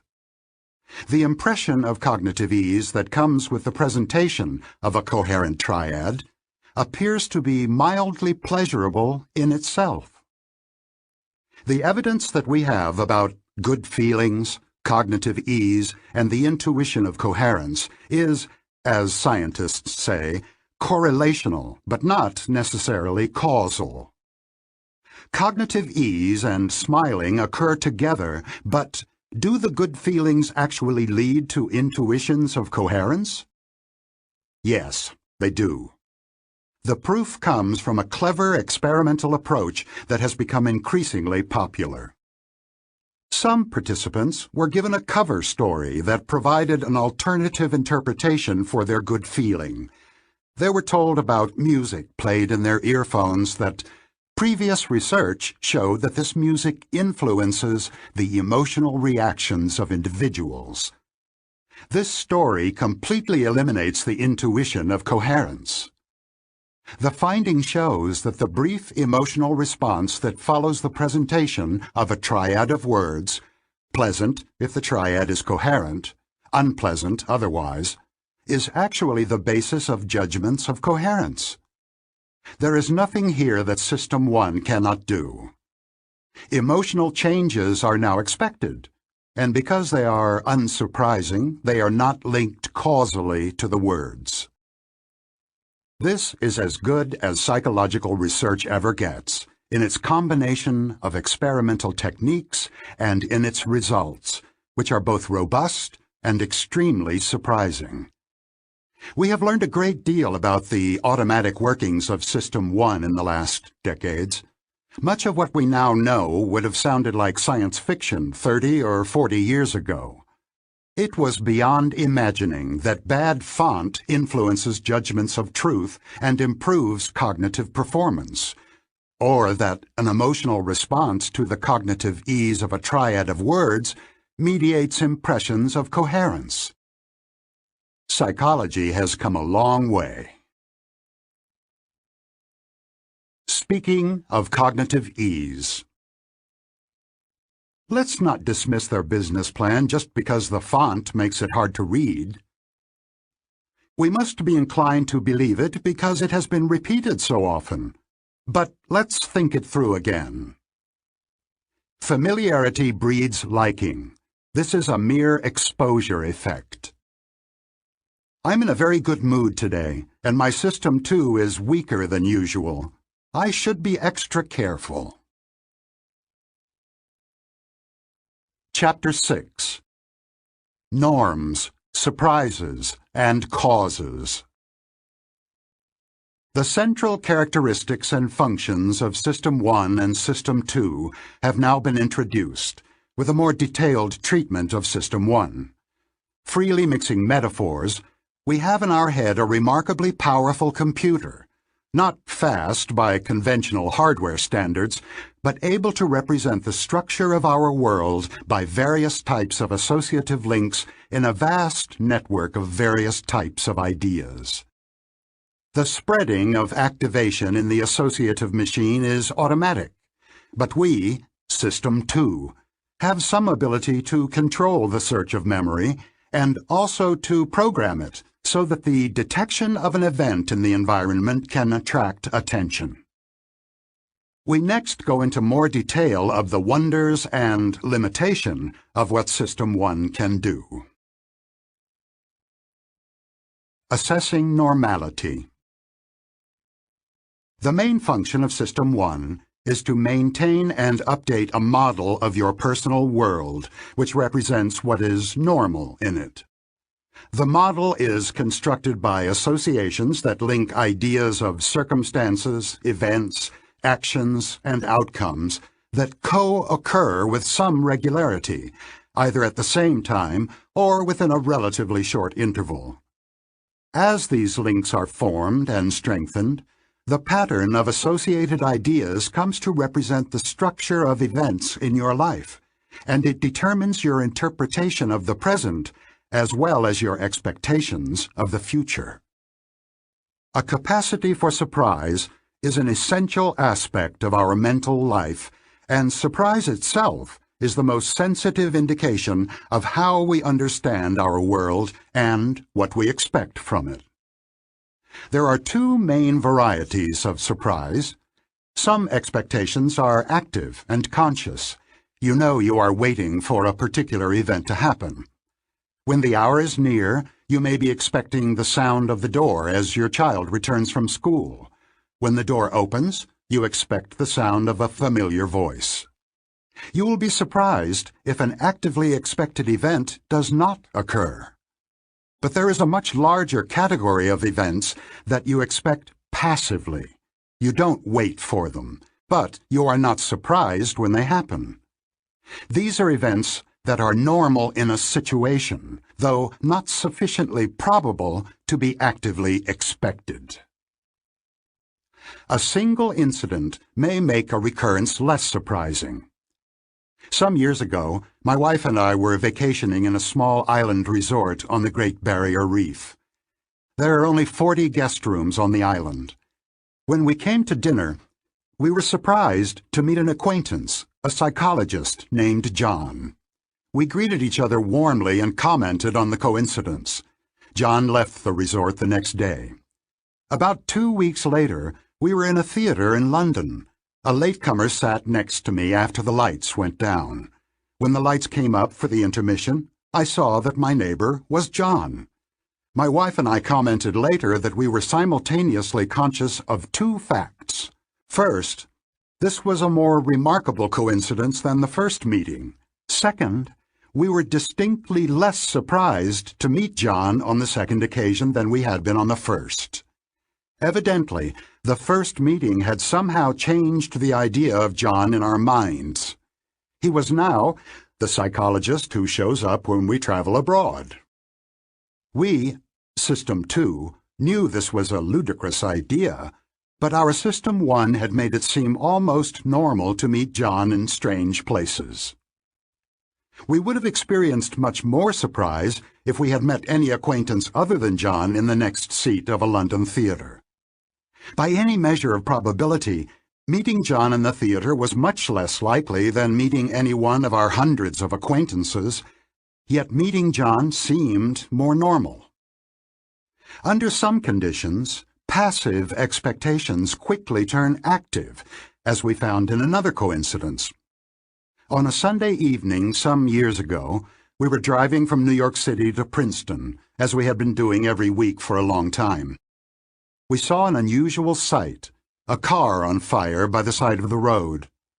When we reached the same stretch of road the following Sunday, another car was burning there. Here again, we found that we were distinctly less surprised on the second occasion than we had been on the first. This was now the place where cars catch fire. Because the circumstances of the recurrence were the same, the second incident was sufficient to create an active expectation.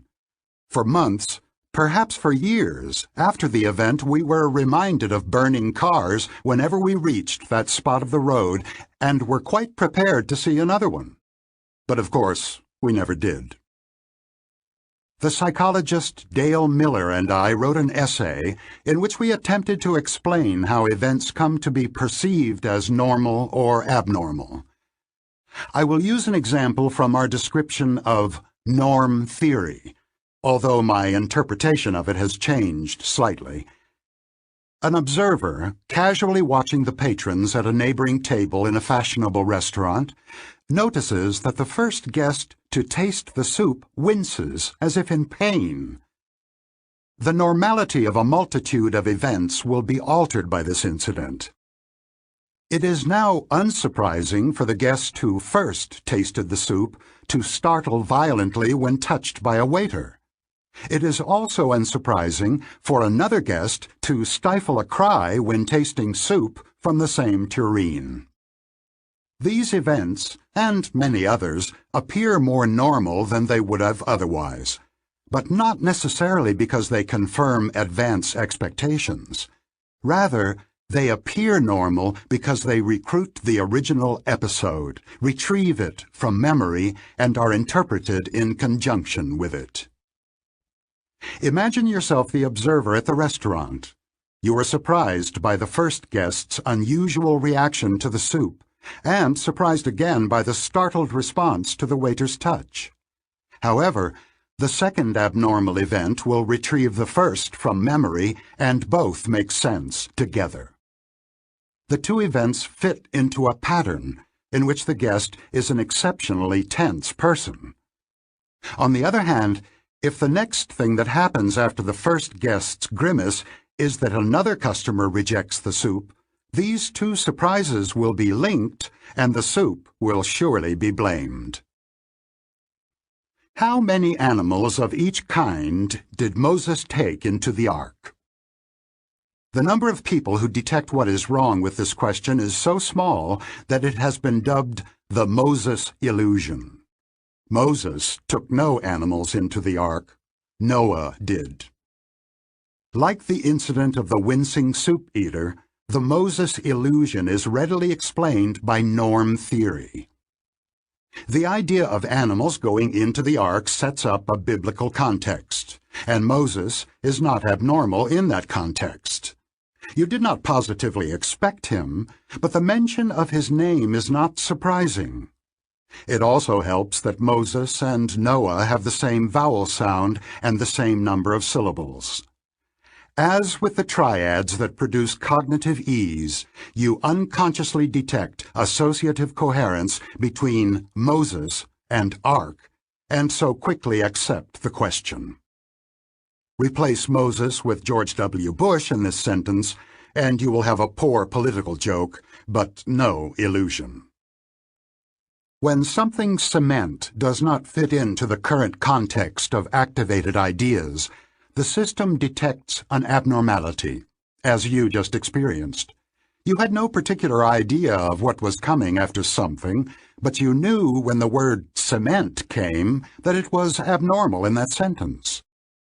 Studies of brain responses have shown that violations of normality are detected with astonishing speed and subtlety.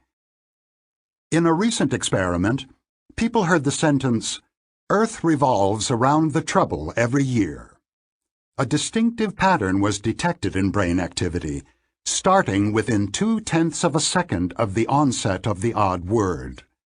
Even more remarkable, the same brain response occurs at the same speed when a male voice says, "I believe I am pregnant because I feel sick every morning," or when an upper-class voice says, "I have a large tattoo on my back." A vast amount of world knowledge must instantly be brought to bear for the incongruity to be recognized. The voice must be identified as upper-class English and confronted with the generalization that large tattoos are uncommon in the upper class. We are able to communicate with each other because our knowledge of the world and our use of words are largely shared.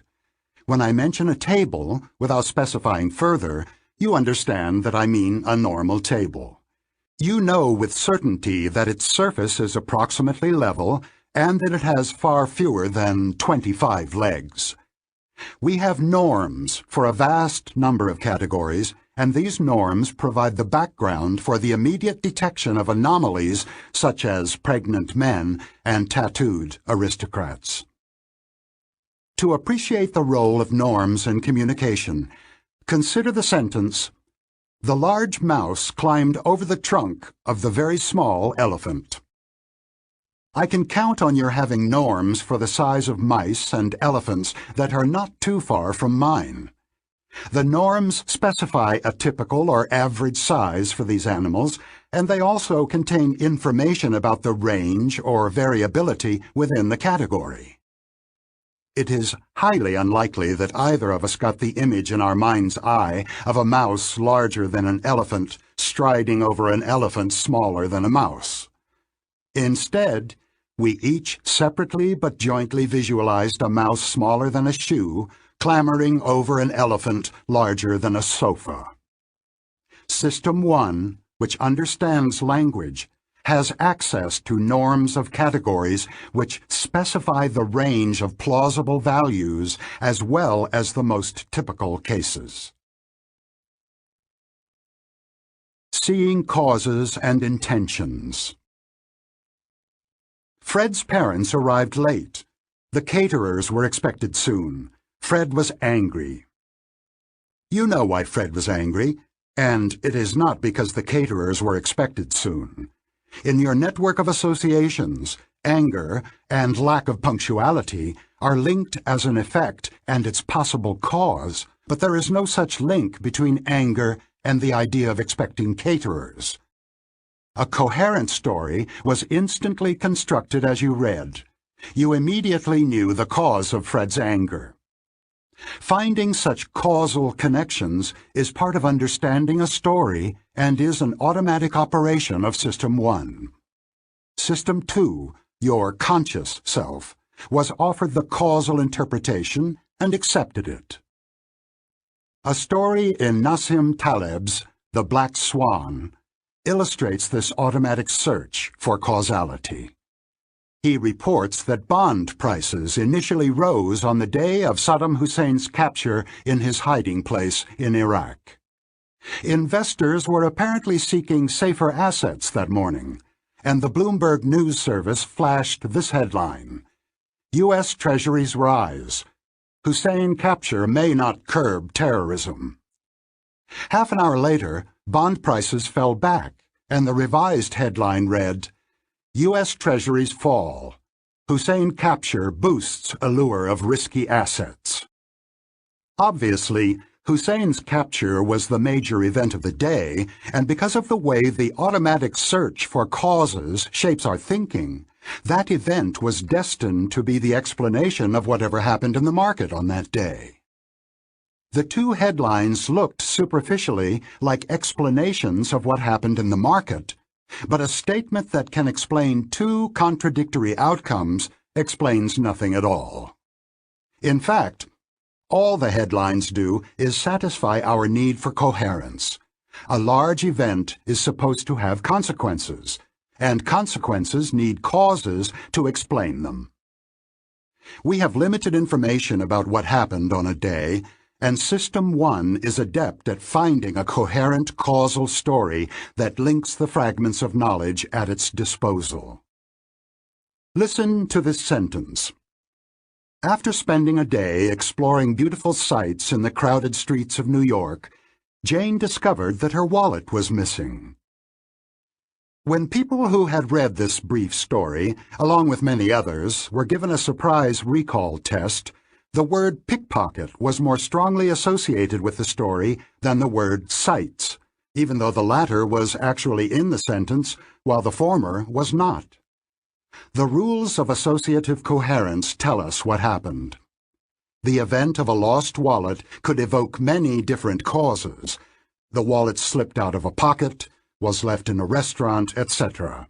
However, when the ideas of lost wallet, New York, and crowds are juxtaposed, they jointly evoke the explanation that a pickpocket caused the loss.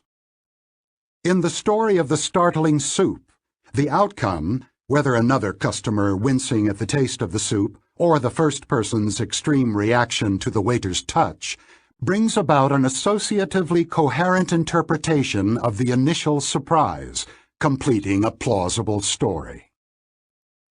The aristocratic Belgian psychologist Albert Michot published a book in 1945, translated into English in 1963, that overturned centuries of thinking about causality, going back at least to Hume's examination of the association of ideas. The commonly accepted wisdom was that we infer physical causality from repeated observations of correlations among events.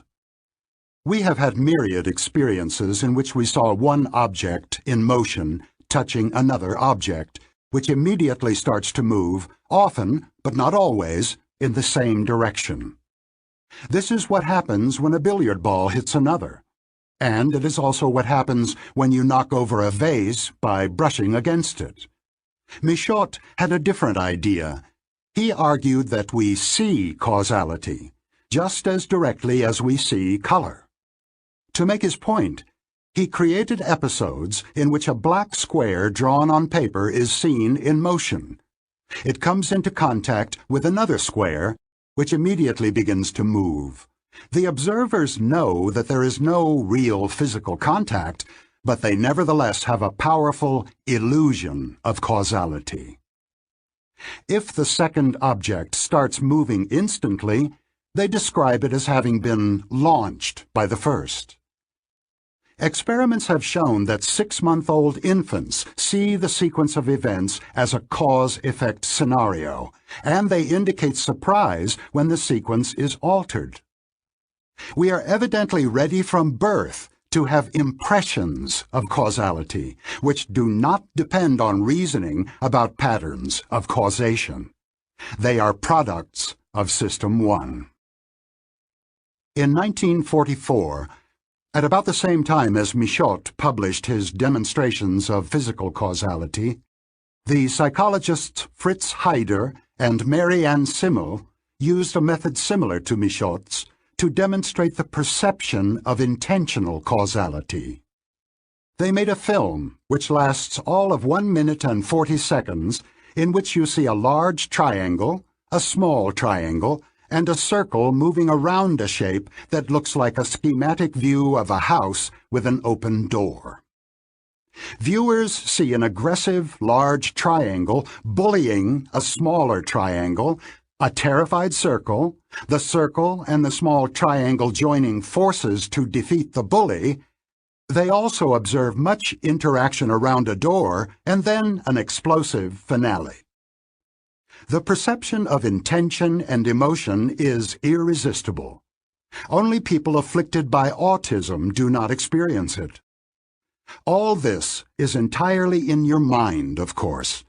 Your mind is ready and even eager to identify agents, assign them personality traits and specific intentions, and view their actions as expressing individual propensities.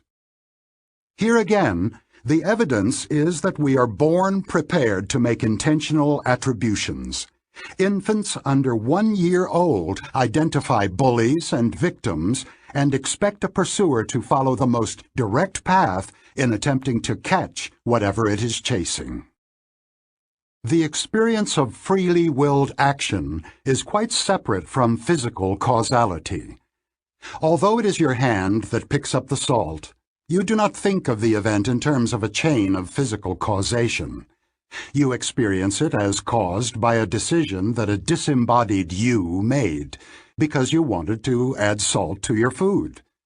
Many people find it natural to describe their soul as the source and the cause of their actions.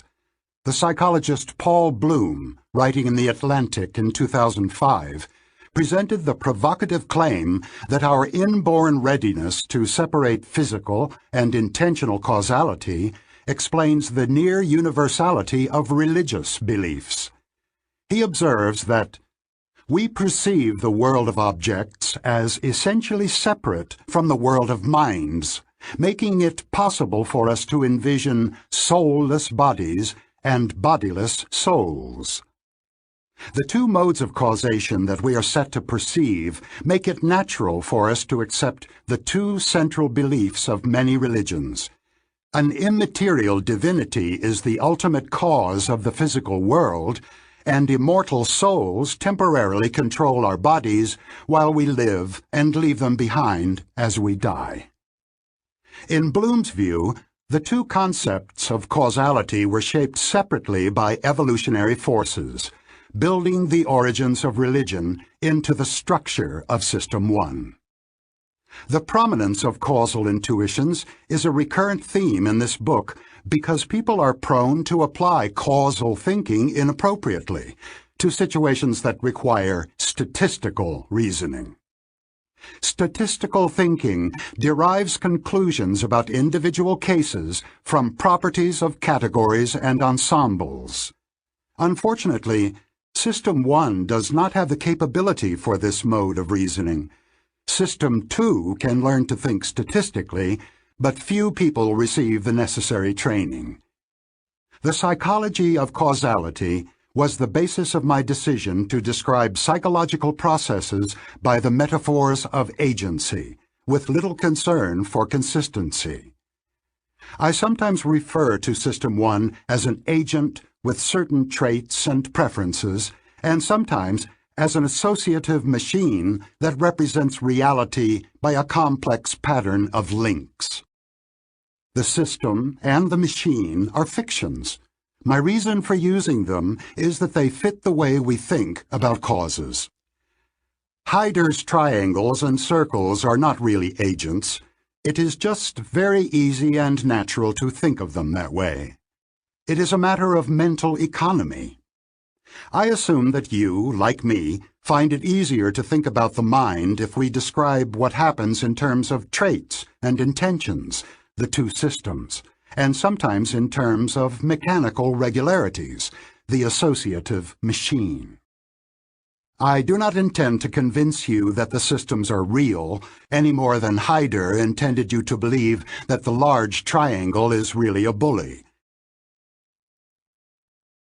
Speaking of norms and causes. When the second applicant also turned out to be an old friend of mine, I wasn't quite as surprised.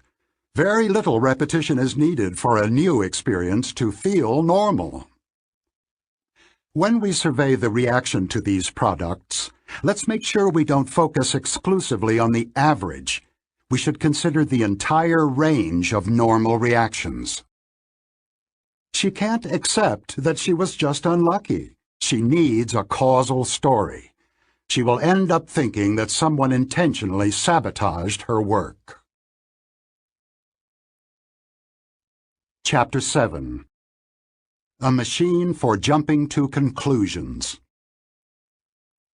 The great comedian Danny Kaye had a line that has stayed with me since my adolescence. Speaking of a woman he dislikes, he says, "Her favorite position is beside herself, and her favorite sport is jumping to conclusions." The line came up, I remember, in the initial conversation with Amos Tversky about the rationality of statistical intuitions, and now I believe it offers an apt description of how System 1 functions. Jumping to conclusions is efficient if the conclusions are likely to be correct and the costs of an occasional mistake acceptable, and if the jump saves much time and effort. Jumping to conclusions is risky when the situation is unfamiliar, the stakes are high, and there is time to collect more information.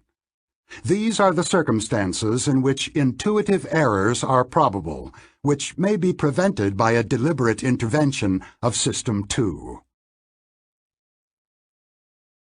Neglect of ambiguity and suppression of doubt. See Figure 6 on the PDF. On the left, you see ABC. In the center, Anne approached the bank. On the right, 12, 13, 14. What do the three exhibits in Figure 6 have in common? The answer is that all are ambiguous. You almost certainly read the display on the left as ABC and the one on the right as 12, 13, 14, but the middle items in both displays are identical. You could just as well have read them as A13C or 12B14, but you did not. Why not? The same shape is read as a letter in a context of letters and as a number in a context of numbers. The entire context helps determine the interpretation of each element. The shape is ambiguous, but you jump to a conclusion about its identity and do not become aware of the ambiguity that was resolved. As for Anne, you probably imagined a woman with money on her mind, walking toward a building with tellers and secure vaults. But this plausible interpretation is not the only possible one. The sentence is ambiguous. If an earlier sentence had been, "They were floating gently down the river," you would have imagined an altogether different scene. When you have just been thinking of a river, the word bank is not associated with money. In the absence of an explicit context, System 1 automatically supplied a context of its own. We know that it is System 1 because you were not aware of the choice or of the possibility of another interpretation. Unless you have been canoeing recently, you probably spend more time going to banks than floating on rivers, and you resolved the ambiguity accordingly. When uncertain, System 1 bets on an answer, and the bets are guided by experience. The rules of the betting are intelligent. Recent events and the current context have the most weight in determining an interpretation. When no recent event comes to mind, more distant memories govern. Among your earliest and most memorable experiences was singing your ABCs. You did not sing your A13Cs. The most important aspect of both examples is that a definite choice was made, but you did not know it. Only one interpretation came to mind, and you were never aware of the ambiguity. System 1 does not keep track of alternatives that it rejects, or even of the fact that there were alternatives. Conscious doubt is not in the repertoire of System 1. It requires maintaining incompatible interpretations in mind at the same time, which demands mental effort. Uncertainty and doubt are the domain of System 2. A bias to believe and confirm. The psychologist Daniel Gilbert, widely known as the author of Stumbling to Happiness, once wrote an essay titled How Mental Systems Believe, in which he developed a theory of believing and unbelieving that he traced to the 17th century philosopher Baruch Spinoza. Gilbert proposed that understanding a statement must begin with an attempt to believe it. You must first know what the idea would mean if it were true. Only then can you decide whether or not to unbelieve it. The initial attempt to believe is an automatic operation of System 1, which involves the construction of the best possible interpretation of the situation. Even a nonsensical statement, Gilbert argues, will evoke initial belief. Try his example. Whitefish eat candy. You probably were aware of vague impressions of fish and candy as an automatic process of associative memory searched for links between the two ideas that would make sense of the nonsense. Gilbert sees unbelieving as an operation of System 2, and he reported an elegant experiment to make his point.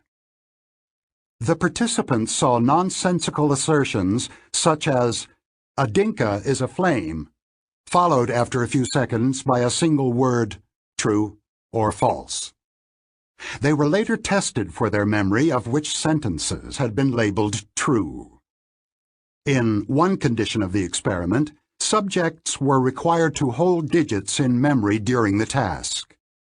The disruption of System 2 had a selective effect. It made it difficult for people to unbelieve false sentences.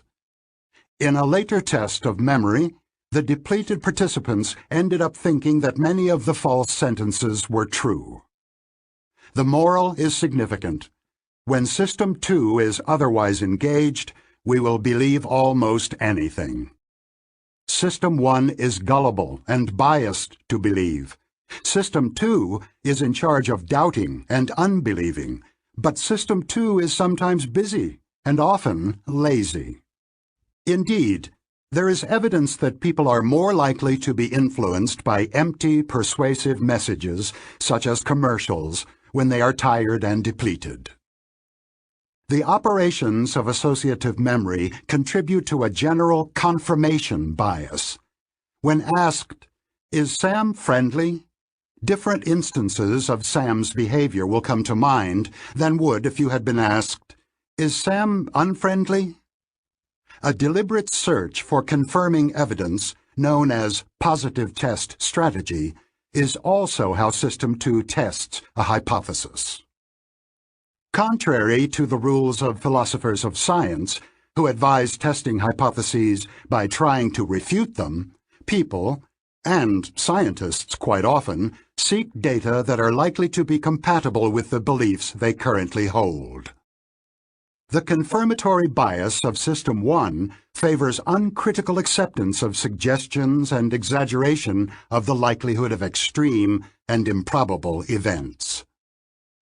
If you are asked about the probability of a tsunami hitting California within the next 30 years, the images that come to your mind are likely to be images of tsunamis in the manner Gilbert proposed for nonsense statements, such as, "Whitefish eat candy." You will be prone to overestimate the probability of a disaster. Exaggerated emotional coherence. Halo effect. If you like the president's politics, you probably like his voice and his appearance as well. The tendency to like or dislike everything about a person, including things you have not observed, is known as the halo effect. The term has been in use in psychology for a century, but it has not come into wide use in everyday language. This is a pity, because the halo effect is a good name for a common bias that plays a large role in shaping our view of people and situations. It is one of the ways the representation of the world that System 1 generates is simpler and more coherent than the real thing. You meet a woman named Joan at a party and find her personable and easy to talk to. Now her name comes up as someone who could be asked to contribute to a charity. What do you know about Joan's generosity? The correct answer is that you know virtually nothing, because there is little reason to believe that people who are agreeable in social situations are also generous contributors to charities. But you like Joan, and you will retrieve the feeling of liking her when you think of her. You also like generosity and generous people. By association, you are now predisposed to believe that Joan is generous. And now that you believe she is generous, you probably like Joan even better than you did earlier, because you have added generosity to her pleasant attributes. Real evidence of generosity is missing in the story of Joan, and the gap is filled by a guess that fits one's emotional response to her. In other situations, evidence accumulates gradually, and the interpretation is shaped by the emotion attached to the first impression. In an enduring classic of psychology, Solomon Asch presented descriptions of two people and asked for comments on their personality. What do you think of Alan and Ben? Alan: intelligent, industrious, impulsive, critical, stubborn, envious. Ben: envious, stubborn, critical, impulsive, industrious, intelligent. If you are like most of us, you viewed Alan much more favorably than Ben. The initial traits in the list change the very meaning of the traits that appear later. The stubbornness of an intelligent person is seen as likely to be justified and may actually evoke respect. But intelligence in an envious and stubborn person makes him more dangerous.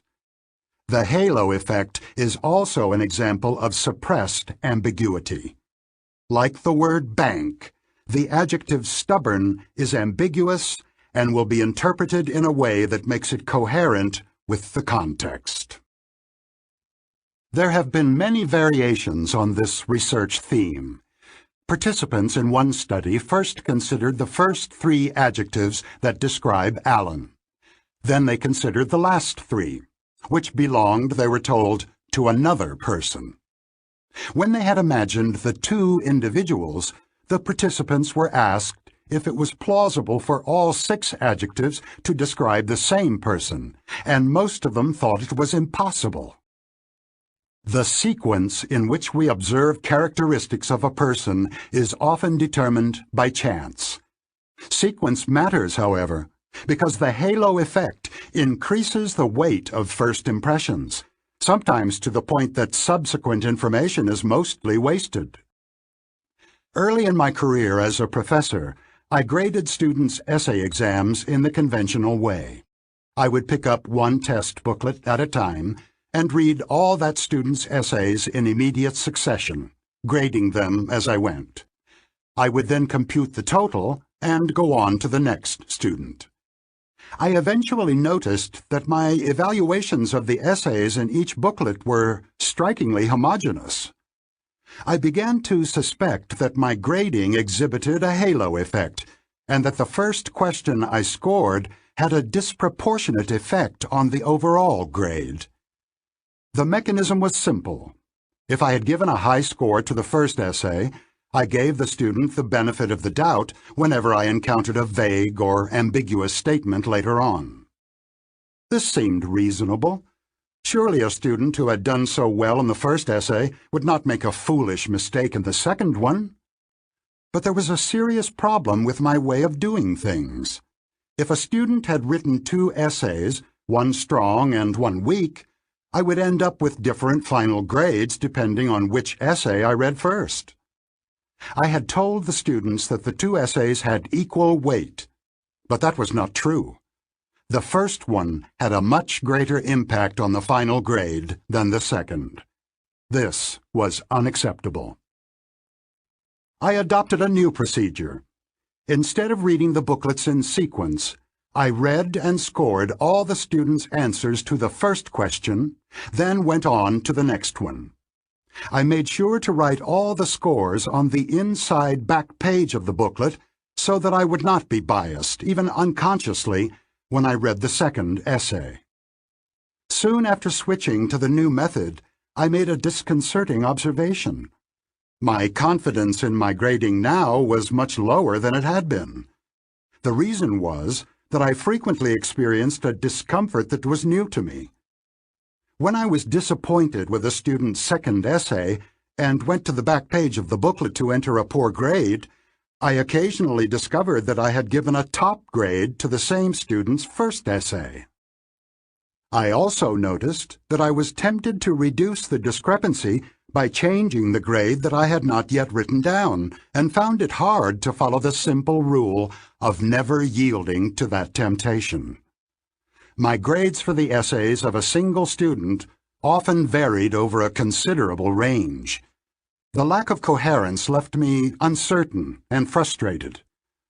I was now less happy with and less confident in my grades than I had been earlier, but I recognized that this was a good sign, an indication that the new procedure was superior. The consistency I had enjoyed earlier was spurious. It produced a feeling of cognitive ease, and my system, too, was happy to lazily accept the final grade.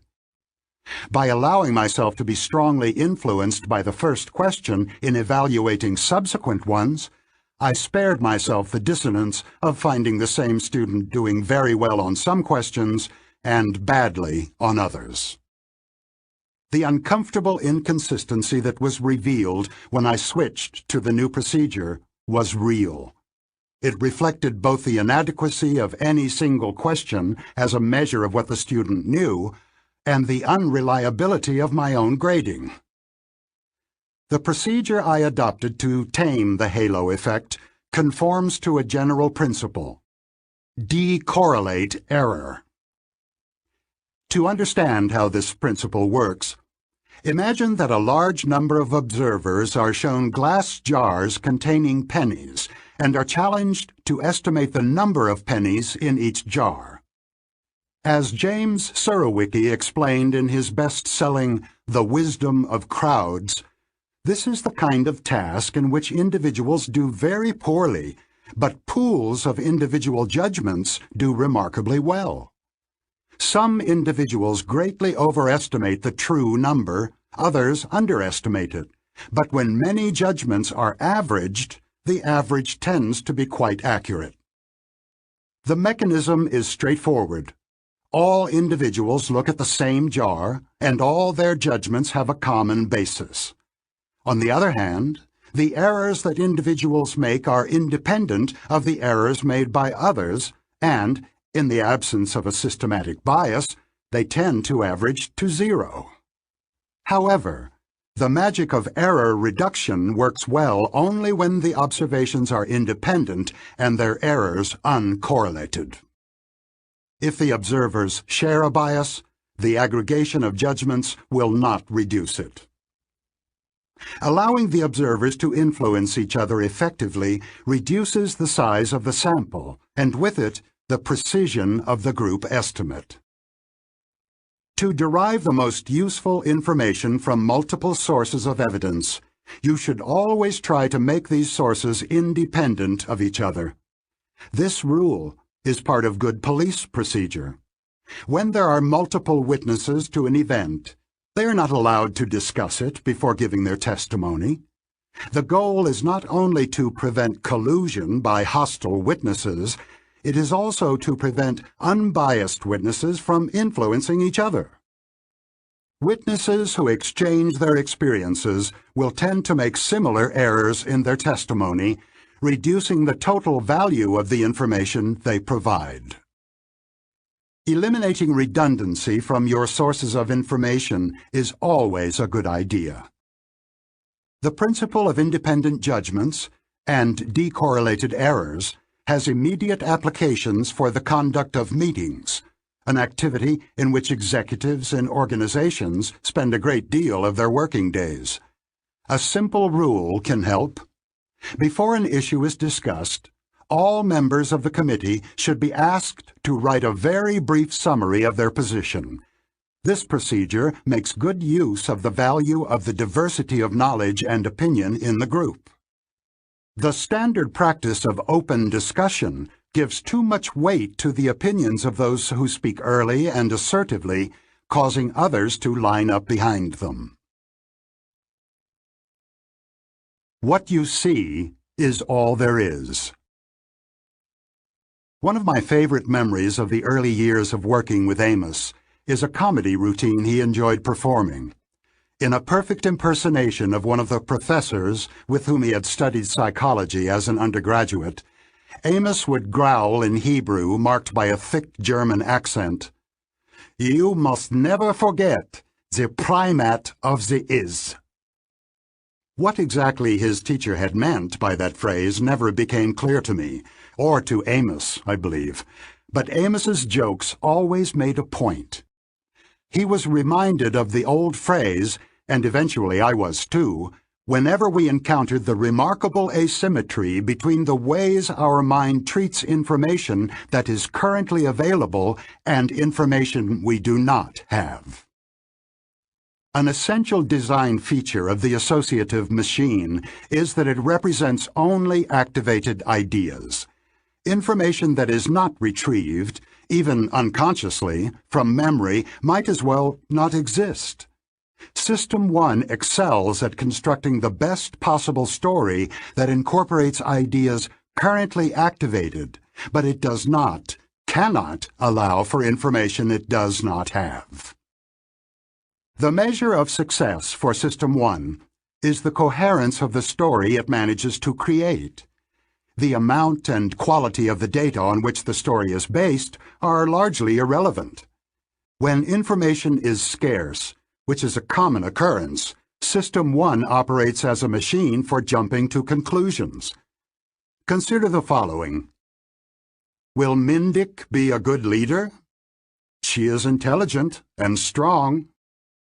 An answer quickly came to your mind, and it was yes. You picked the best answer based on the very limited information available, but you jumped the gun. What if the next two adjectives were corrupt and cruel? Take note of what you did not do as you briefly thought of Mindik as a leader. You did not start by asking, what would I need to know before I formed an opinion about the quality of someone's leadership? System 1 got to work on its own from the first adjective. Intelligent is good. Intelligent and strong is very good. This is the best story that can be constructed from two adjectives, and System 1 delivered it with great cognitive ease. the story will be revised if new information comes in, such as Mindick is corrupt. But there is no waiting and no subjective discomfort, and there also remains a bias favoring the first impression. The combination of a coherence-seeking System 1 with a lazy System 2 implies that System 2 will endorse many intuitive beliefs which closely reflect the impressions generated by System 1. Of course, System 2 also is capable of a more systematic and careful approach to evidence and of following a list of boxes that must be checked before making a decision.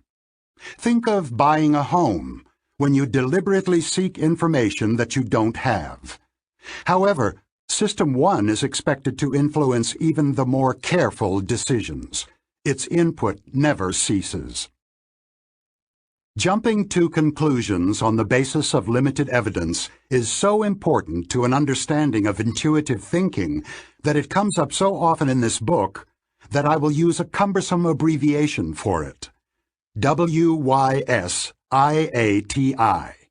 which stands for What You See Is All There Is. System 1 is radically insensitive to both the quality and the quantity of the information that gives rise to impressions and intuitions. Amos, with 2 of his graduate students at Stanford, reported a study that bears directly on What You See Is All There Is by observing the reaction of people who are given one-sided evidence and know it. The participants were exposed to legal scenarios such as the following.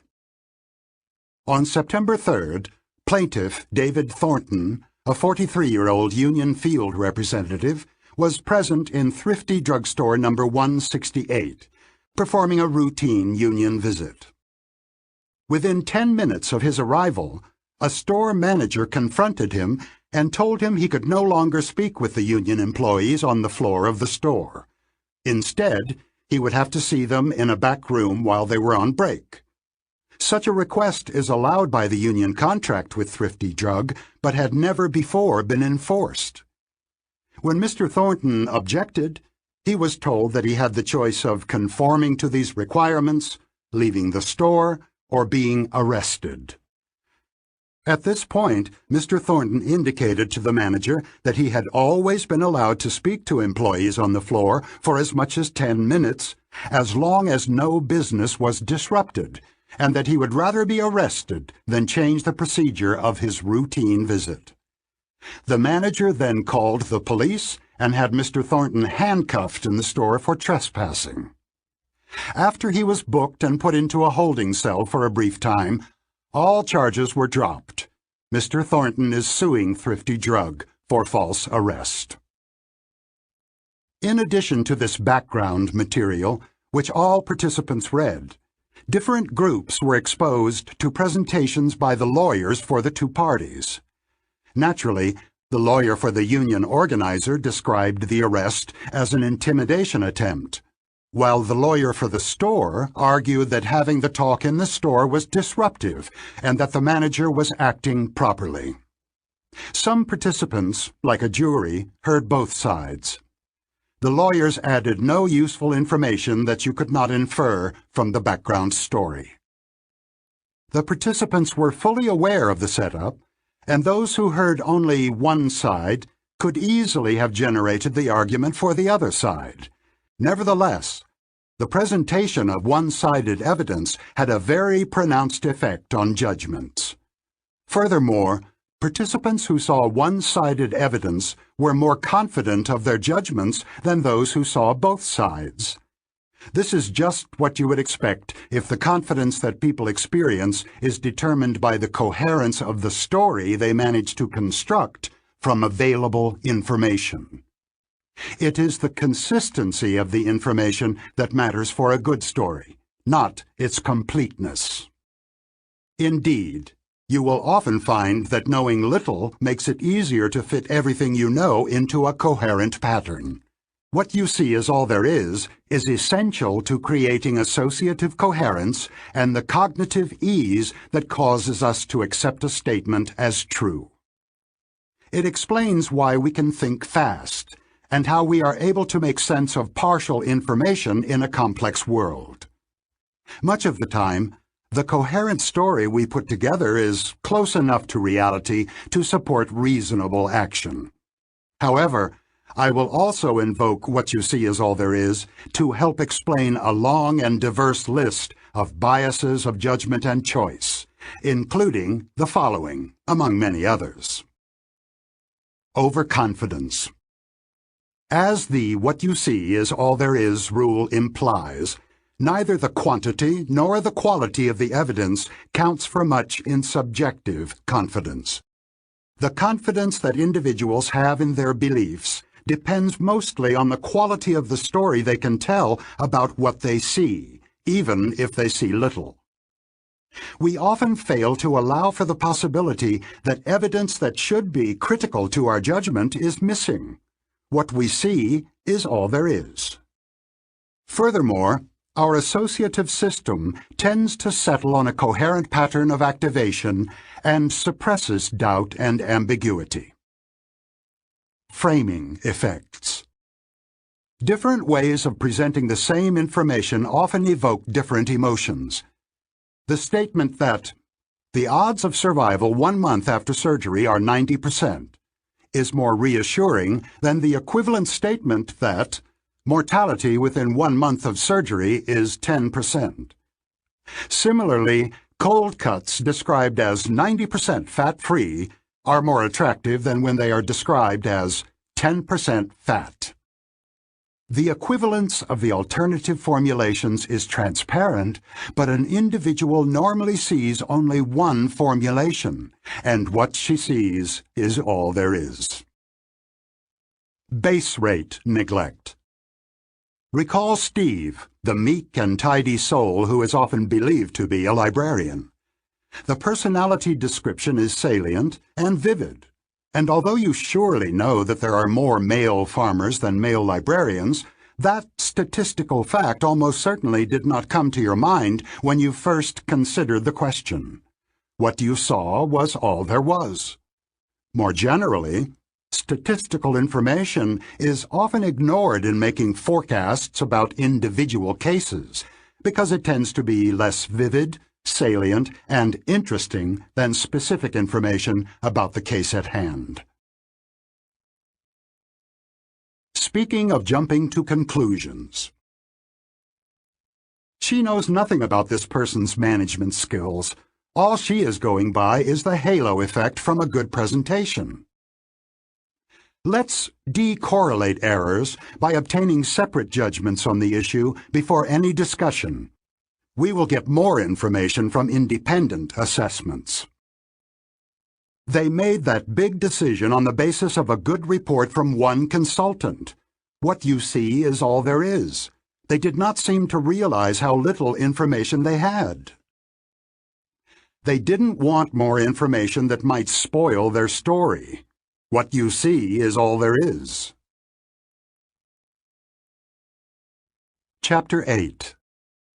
How Judgments Happen.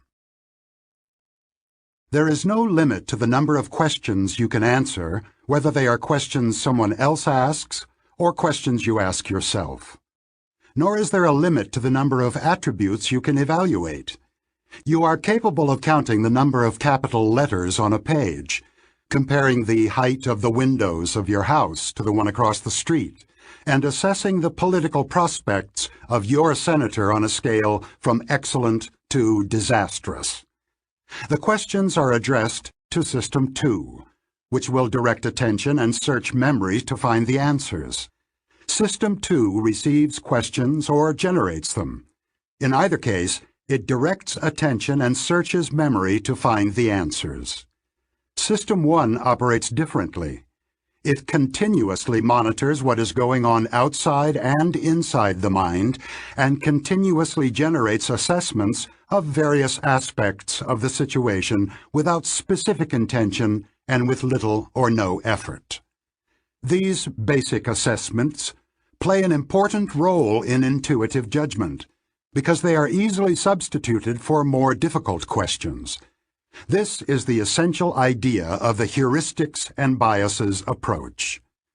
Two other features of System 1 also support the substitution of one judgment for another. One is the ability to translate values across dimensions, which you do in answering a question that most people find easy. If Sam were as tall as he is intelligent, how tall would he be? Finally, there is the mental shotgun, an intention of System 2 to answer a specific question or evaluate a particular attribute of the situation automatically triggers other computations, including basic assessments. Basic assessments. System 1 has been shaped by evolution to provide a continuous assessment of the main problems that an organism must solve to survive. How are things going? Is there a threat or a major opportunity? Is everything normal? Should I approach or avoid? The questions are perhaps less urgent for a human in a city environment than for a gazelle on the savannah, but we have inherited the neural mechanisms that evolved to provide ongoing assessments of threat level, and they have not been turned off. Situations are constantly evaluated as good or bad, requiring escape or permitting approach. Good mood and cognitive ease are the human equivalents of assessments of safety and familiarity. For a specific example of basic assessment, consider the ability to discriminate friend from foe at a glance. This contributes to one's chances of survival in a dangerous world, and such a specialized capability has indeed evolved. Alex Todorov, my colleague at Princeton, has explored the biological roots of the rapid judgments of how safe it is to interact with a stranger. He showed that we are endowed with an ability to evaluate, in a single glance at a stranger's face, two potentially crucial facts about that person: how dominant, and therefore potentially threatening, he is, and how trustworthy he is, whether his intentions are more likely to be friendly or hostile. The shape of the face provides the cues for assessing dominance. A strong, square chin is one such cue. Facial expression, smile or frown, provides the cues for assessing the stranger's intentions. The combination of a square chin with a turned-down mouth may spell trouble. The accuracy of face reading is far from perfect. Round chins are not a reliable indicator of meekness, and smiles can, to some extent, be faked. Still, even an imperfect ability to assess strangers confers a survival advantage. This ancient mechanism is put to a novel use in the modern world. It has some influence on how people vote. Todorov showed his students pictures of men's faces, sometimes for as little as 1/10 of a second, and asked them to rate the faces on various attributes, including likability and competence. Observers agreed quite well on those ratings. The faces that Todorov showed were not a random set. They were campaign portraits of politicians competing for elective office. Todorov then compared the results of the electoral races to the ratings of competence that Princeton students had made, based on brief exposure to photographs and without any political context. In about 70% of the races for senator, congressman, and governor, the election winner was the candidate whose face had earned a higher rating of competence.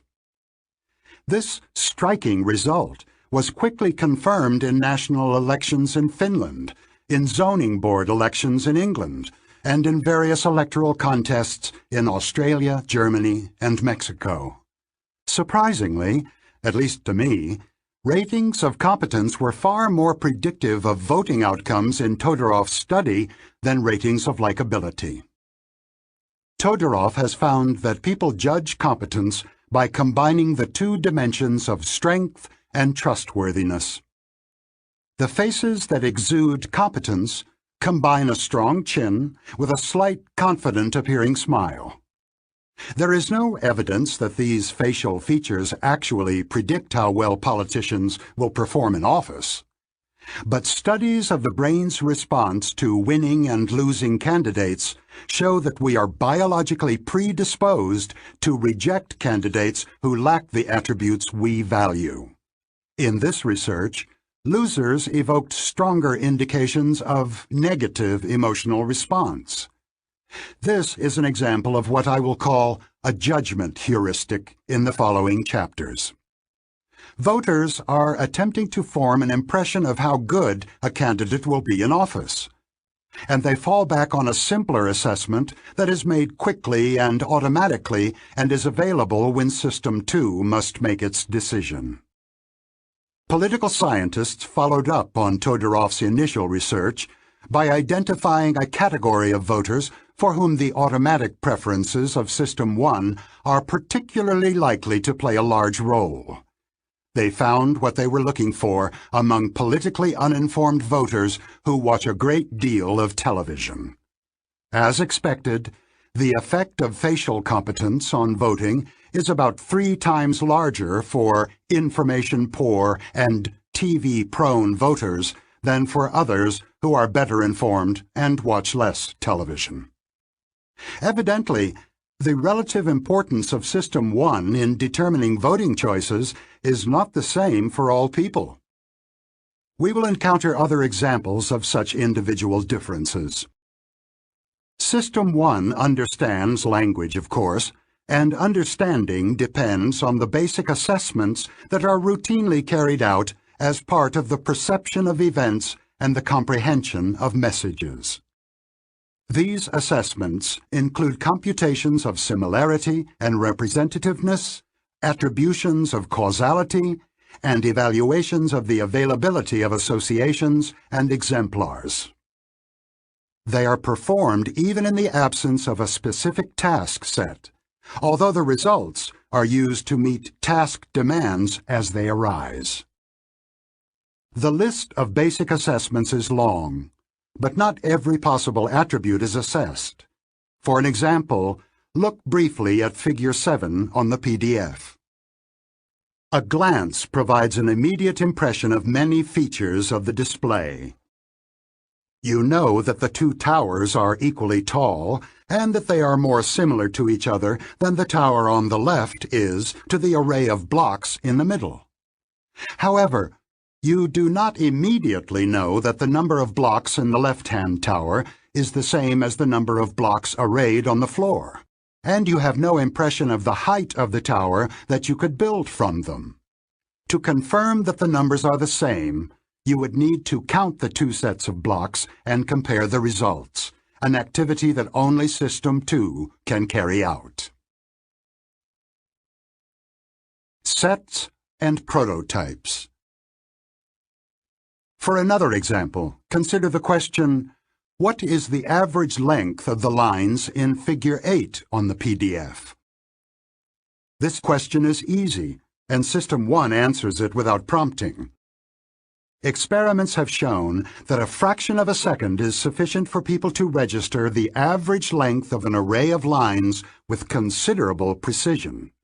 Furthermore, the accuracy of these judgments is not impaired when the observer is cognitively busy with a memory task.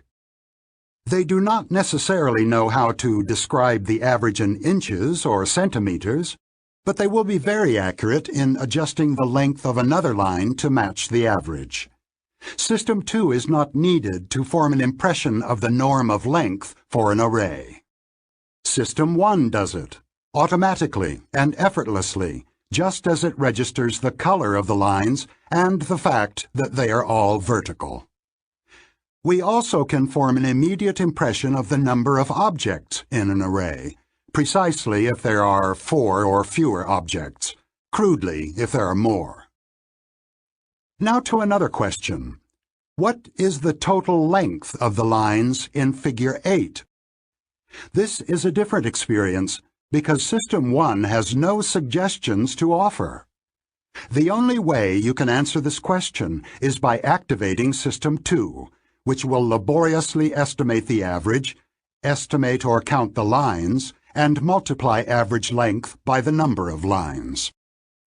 The failure of System 1 to compute the total length of a set of lines at a glance may look obvious to you. You never thought you could do it. It is in fact an instance of an important limitation of that system. Because System 1 represents categories by a prototype, or a set of typical exemplars, it deals well with averages, but poorly with sums. The size of the category, the number of instances it contains, tends to be ignored in judgments of what I will call sum-like variables. Participants in one of the numerous experiments that were prompted by the litigation following the disastrous Exxon Valdez oil spill were asked their willingness to pay for nets to cover oil ponds in which migratory birds often drown. Different groups of participants stated their willingness to pay to save 2,000, 20,000, or 200,000 birds. If saving birds is an economic good, it should be a sum-like variable. Saving 200,000 birds should be worth much more than saving 2,000 birds. In fact, the average contributions of the three groups were $80, $78, and $88, respectively. The number of birds made very little difference. What the participants reacted to in all three groups was a prototype. The awful image of a helpless bird drowning, its feathers soaked in thick oil. The almost complete neglect of quantity in such emotional contexts has been confirmed many times. Intensity matching. Questions about your happiness, the president's popularity, the proper punishment of financial evildoers, and the future prospects of a politician share an important characteristic. They all refer to an underlying dimension of intensity or amount, which permits the use of the word more happy, more popular, more severe, or more powerful for a politician. For example, a candidate's political future can range from the low of "she will be defeated in the primary" to a high of "she will someday be President of the United States." Here we encounter a new aptitude of System 1. An underlying scale of intensity allows matching across diverse dimensions. If crimes were colors, murder would be a deeper shade of red than theft. If crimes were expressed as music, mass murder would be played fortissimo, while accumulating unpaid parking tickets would be a faint pianissimo. And of course, you have similar feelings about the intensity of punishments. In classic experiments, people adjusted the loudness of a sound to the severity of crimes. Other people adjusted loudness to the severity of legal punishments. If you heard two notes, one for the crime and one for the punishment, you would feel a sense of injustice if one tone was much louder than the other. Consider an example that we will encounter again later. Julie read fluently when she was 4 years old. Now, match Julie's reading prowess as a child to the following intensity scales. How tall is a man who is as tall as Julie was precocious? What do you think of 6 feet? Obviously too little. What about 7 feet? Probably too much. You are looking for a height that is as remarkable as the achievement of reading at age 4. Fairly remarkable, but not extraordinary. Reading at 15 months would be extraordinary, perhaps like a man who is 7 feet 8 inches. What level of income in your profession matches Julie's reading achievement? Which crime is as severe as Julie was precocious? Which graduating GPA in an Ivy League college matches Julie's reading? Not very hard, was it? Furthermore, you can be assured that your matches will be quite close to those of other people in your cultural milieu. We will see that when people are asked to predict Julie's GPA from the information about the age at which she learned to read, they answer by translating from one scale to another and pick the matching GPA. And we will also see why this mode of prediction by matching is statistically wrong, although it is perfectly natural to System 1, and for most people, except statisticians, it is also acceptable to System 2. The mental shotgun. System 1 carries out many computations at any one time. Some of these are routine assessments that go on continuously. Whenever your eyes are open, your brain computes a three-dimensional representation of what is in your field of vision, complete with the shape of objects, their position in space, and their identity. No intention is needed to trigger this operation or the continuous monitoring for violated expectations. In contrast to these routine assessments, other computations are undertaken only when needed. You do not maintain a continuous evaluation of how happy or wealthy you are, and even if you are a political addict, you do not continuously assess the president's prospects. The occasional judgments are voluntary. They occur only when you intend them to do so. You do not automatically count the number of syllables in every word you read, but you can do it if you so choose. However, the control over intended computations is far from precise. We often compute much more than we want or need. I call this excess computation the mental shotgun. It is impossible to aim at a single point with a shotgun because it shoots pellets that scatter, and it seems almost equally difficult for System 1 not to do more than System 2 charges it to do.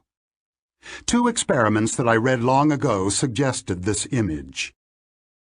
Participants in one experiment listened to pairs of words with the instruction to press a key as quickly as possible whenever they detected that the words rhymed. The words rhyme in both these pairs. Vote, note. Vote, goat. The difference is obvious to you because you see the two pairs. Vote and goat rhyme, but they are spelled differently. The participants only heard the words, but they were also influenced by the spelling. They were distinctly slower to recognize the words as rhyming if their spelling was discrepant. Although the instructions required only a comparison of sounds, the participants also compared their spelling, and the mismatch on the irrelevant dimension slowed them down. An intention to answer one question evoked another, which was not only superfluous, but actually detrimental to the main task. In another study, people listened to a series of sentences with the instruction to press one key as quickly as possible to indicate if the sentence was literally true, and another key if the sentence was not literally true. What are the correct responses for the following sentences? Some roads are snakes. Some jobs are snakes. Some jobs are jails. All three sentences are literally false. However, you probably noticed that the second sentence is more obviously false than the other two. The reaction times collected in the experiment confirmed a substantial difference. The reason for the difference is that the two difficult sentences can be metaphorically true. Here again, the intention to perform one computation evoked another. And here again, the correct answer prevailed in the conflict, but the conflict with the irrelevant answer disrupted performance. In the next chapter, we will see that the combination of a mental shotgun with intensity matching explains why we have intuitive judgments about many things that we know little about. Speaking of judgment. Evaluating people as attractive or not is a basic assessment. You do that automatically whether or not you want to, and it influences you. There are circuits in the brain that evaluate dominance from the shape of the face. He looks the part for a leadership role. The punishment won't feel just unless its intensity matches the crime, just like you can match the loudness of a sound to the brightness of a light. This was a clear instance of a mental shotgun. He was asked whether he thought the company was financially sound, but he couldn't forget that he likes their product. Chapter 9. Answering an easier question. A remarkable aspect of your mental life is that you are rarely stumped. True, you occasionally face a question such as 17 times 24 equals, to which no answer comes immediately to mind. But these dumbfounded moments are rare. The normal state of your mind is that you have intuitive feelings and opinions about almost everything that comes your way. You like or dislike people long before you know much about them. You trust or distrust strangers without knowing why. You feel that an enterprise is bound to succeed without analyzing it. Whether you state them or not, you often have answers to questions that you do not completely understand, relying on evidence that you can neither explain nor defend. Substituting questions. I propose a simple account of how we generate intuitive opinions on complex matters. If a satisfactory answer to a hard question is not found quickly, System 1 will find a related question that is easier and will answer it. I call the operation of answering one question in place of another substitution. I also adopt the following terms. The target question is the assessment you intend to produce. The heuristic question is the simpler question that you answer instead. The technical definition of heuristic is a simple procedure that helps find adequate, though often imperfect, answers to difficult questions. The word comes from the same root as eureka.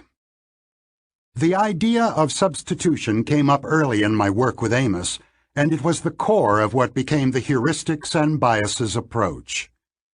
We asked ourselves how people manage to make judgments of probability without knowing precisely what probability is.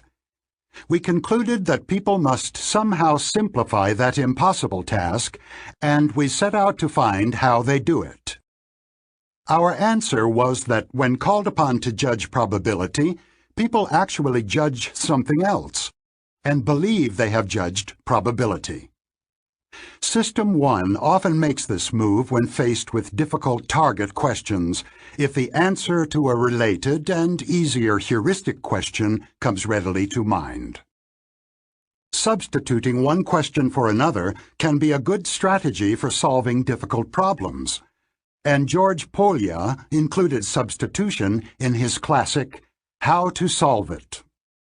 If you can't solve a problem, then there is an easier problem you can solve. Find it.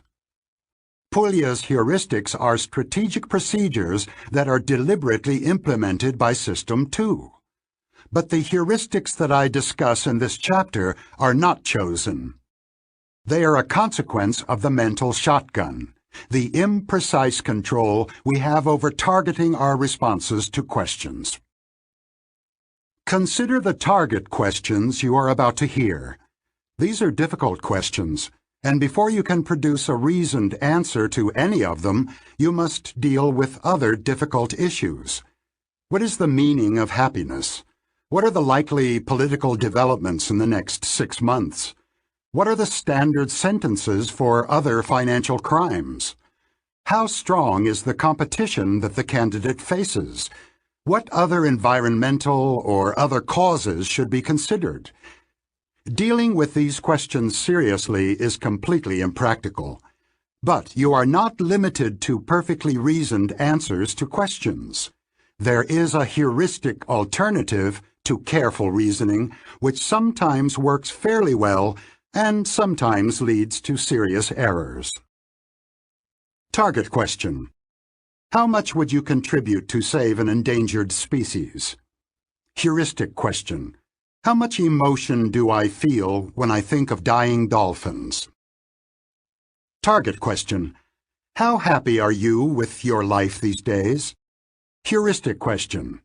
What is my mood right now? Target question. How popular will the president be 6 months from now? Heuristic question.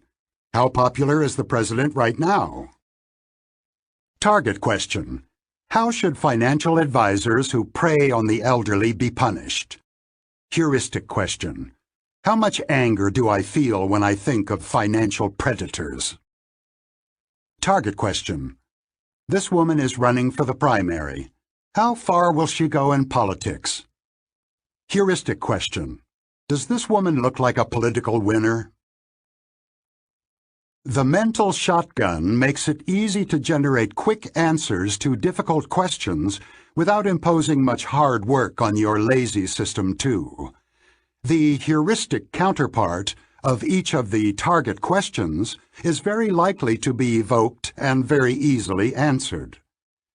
Your feelings about dolphins and financial crooks, your current mood, your impressions of the political skill of the primary candidate, or the current standing of the president will readily come to mind. The heuristic questions provide an off-the-shelf answer to each of the difficult target questions. Something is still missing from this story. The answers need to be fitted to the original questions. For example, my feelings about dying dolphins must be expressed in dollars. Another capability of System 1, intensity matching, is available to solve that problem. Recall that both feelings and contribution dollars are intensity scales. I can feel more or less strongly about dolphins, and there is a contribution that matches the intensity of my feelings. The dollar amount that will come to mind is the matching amount. Similar intensity matches are possible for all the questions. For example, the political skills of a candidate can range from pathetic to extraordinarily impressive, and the scale of political success can range from the low of, she will be defeated in the primary, to a high of, she will someday be President of the United States. The automatic processes of the mental shotgun and intensity matching often make available one or more answers to easy questions that could be mapped onto the target question. On some occasions, substitution will occur and a heuristic answer will be endorsed by System 2. Of course, System 2 has the opportunity to reject this intuitive answer or to modify it by incorporating other information. However, a lazy System 2 often follows the path of least effort and endorses a heuristic answer without much scrutiny of whether it is truly appropriate. You will not be stumped, you will not have to work very hard, and you may not even notice that you did not answer the question you were asked. Furthermore, you may not realize that the target question was difficult, because an intuitive answer to it came readily to mind. The 3D heuristic. Have a look at the picture of the 3 men in Figure 9 on the PDF and answer the question that follows. Is the figure on the right larger than the figure on the left? The obvious answer comes quickly to mind. The figure on the right is larger. If you take a ruler to the 2 figures, however, you will discover that in fact the figures are exactly the same size. Your impression of their relative size is dominated by a powerful illusion, which neatly illustrates the process of substitution. The corridor in which the figures are seen is drawn in perspective and appears to go into the depth plane. Your perceptual system automatically interprets the picture as a 3-dimensional scene, not as an image printed on a flat paper surface. In the 3D interpretation, the person on the right is both much farther away and much larger than the person on the left. For most of us, this impression of 3D size is overwhelming. Only visual artists and experienced photographers have developed the skill of seeing the drawing as an object on the page. For the rest of us, substitution occurs. The dominant impression of 3D size dictates the judgment of 2D size. The illusion is due to a 3D heuristic. What happens here is a true illusion, not a misunderstanding of the question. You knew that the question about the size of the figures in the picture. If you had been asked to estimate the size of the figures, we know from experiments that your answer would have been in inches, not feet. You were not confused about the question, but you were influenced by the answer to a question that you were not asked. How tall are the three people? The essential step in the heuristic, the substitution of three-dimensional for two-dimensional size, occurred automatically. The picture contains cues that suggest a 3D interpretation. These cues are irrelevant to the task at hand, the judgment of size of the figure, and you should have ignored them. But you could not. The bias associated with the heuristic is that objects that appear to be more distant also appear to be larger. As this example illustrates, a judgment that is based on substitution will inevitably be biased in predictable ways. In this case, it happens so deep in the perceptual system that you simply cannot help it. The mood heuristic for happiness.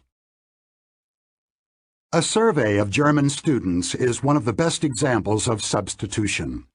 The survey that the young participants completed included the following two questions. How happy are you these days? How many dates did you have last month? The experimenters were interested in the correlation between the two answers.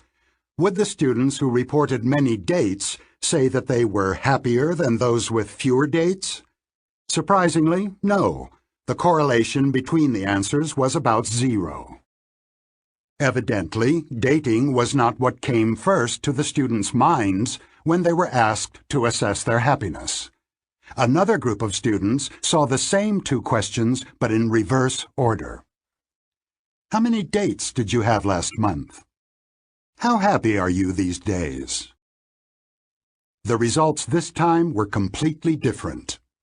In this sequence, the correlation between the number of dates and reported happiness was about as high as correlations between psychological measures can get. What happened? The explanation is straightforward, and it is a good example of substitution. Dating was apparently not the center of these students' life. In the first survey, happiness and dating were uncorrelated. But when they were asked to think about their romantic life, they certainly had an emotional reaction. The students who had many dates were reminded of a happy aspect of their life, while those who had none were reminded of loneliness and rejection. The emotion aroused by the dating question was still on everyone's mind when the query about general happiness came up. The psychology of what happened is precisely analogous to the psychology of the size illusion in Figure 9. Happiness these days is not a natural or an easy assessment. A good answer requires a fair amount of thinking. However, the students who had just been asked about their dating did not need to think hard because they already had in their mind an answer to a related question: how happy they were with their love life. They substituted the question to which they had a ready-made answer for the question they were asked. Here again, as we did for the illusion, we can ask, are the students confused? Do they really think that the two questions, the one they were asked and the one they answer, are synonymous? Of course not. The students do not temporarily lose their ability to distinguish romantic life from life as a whole. If asked about the two concepts, they would say they are different. But they were not asked whether the concepts are different. They were asked how happy they were, and System 1 has a ready answer. Dating is not unique. The same pattern is found if a question about the student's relations with their parents or about their finances immediately precedes the question about general happiness. In both cases, satisfaction in the particular domain dominates happiness reports. Any emotionally significant question that alters a person's mood will have the same effect. What you see is all there is. The present state of mind looms very large when people evaluate their happiness. The affect heuristic. The dominance of conclusions over arguments is most pronounced where emotions are involved. The psychologist Paul Slovic has proposed an affect heuristic in which people let their likes and dislikes determine their beliefs about the world. Your political preference determines the arguments that you find compelling. If you like the current health policy, you believe its benefits are substantial and its costs more manageable than the costs of alternatives. If you are a hawk in your attitude to other nations, you probably think they are relatively weak and likely to submit to your country's will. If you are a dove, you probably think they are strong and will not be easily coerced.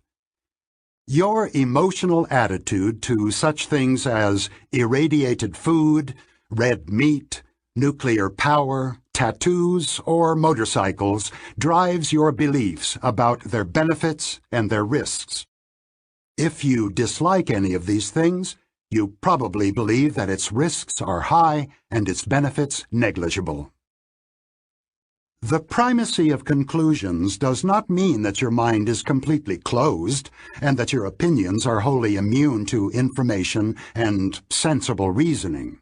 Your beliefs, and even your emotional attitude, may change, at least a little, when you learn that the risk of an activity you disliked is smaller than you thought.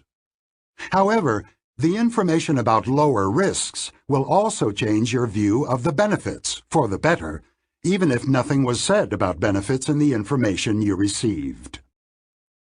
We see here a new side of the personality of System 2. Until now, I have mostly described it as a more or less acquiescent monitor, which allows considerable leeway to System 1. I have also presented System 2 as active in deliberate memory search, complex computations, comparisons, planning, and choice. In the bat and ball problem, and in many other examples of the interplay between the two systems, it appeared that System 2 is ultimately in charge, with the ability to resist the suggestions of System 1, slow things down, and impose logical analysis. Self-criticism is one of the functions of System 2. In the context of attitudes, however, System 2 is more of an apologist for the emotions of System 1 than a critic of those emotions, an endorser rather than an enforcer. Its search for information and arguments is mostly constrained to information that is consistent with existing beliefs, not with an intention to examine them. An active, coherence-seeking System 1 suggests solutions to an undemanding System 2. Speaking of substitution and heuristics. Do we still remember the question we are trying to answer, or have we substituted an easier one? The question we face is whether this candidate can succeed. The question we seem to answer is whether she interviews well. Let's not substitute. He likes the project, so he thinks its costs are low and its benefits are high. Nice example of the affect heuristic. We are using last year's performance as a heuristic to predict the value of the firm several years from now. Is this heuristic good enough? What other information do we need? Following is a list of features and activities that have been attributed to System 1. Each of the active sentences replaces a statement, technically more accurate but harder to understand, to the effect that a mental event occurs automatically and fast. My hope is that the list of traits will help you develop an intuitive sense of the personality of the fictitious System 1. As it happens with other characters you know, you will have hunches about what System 1 would do under different circumstances, and most of your hunches will be correct. Characteristics of System 1. Generates impressions, feelings, and inclinations.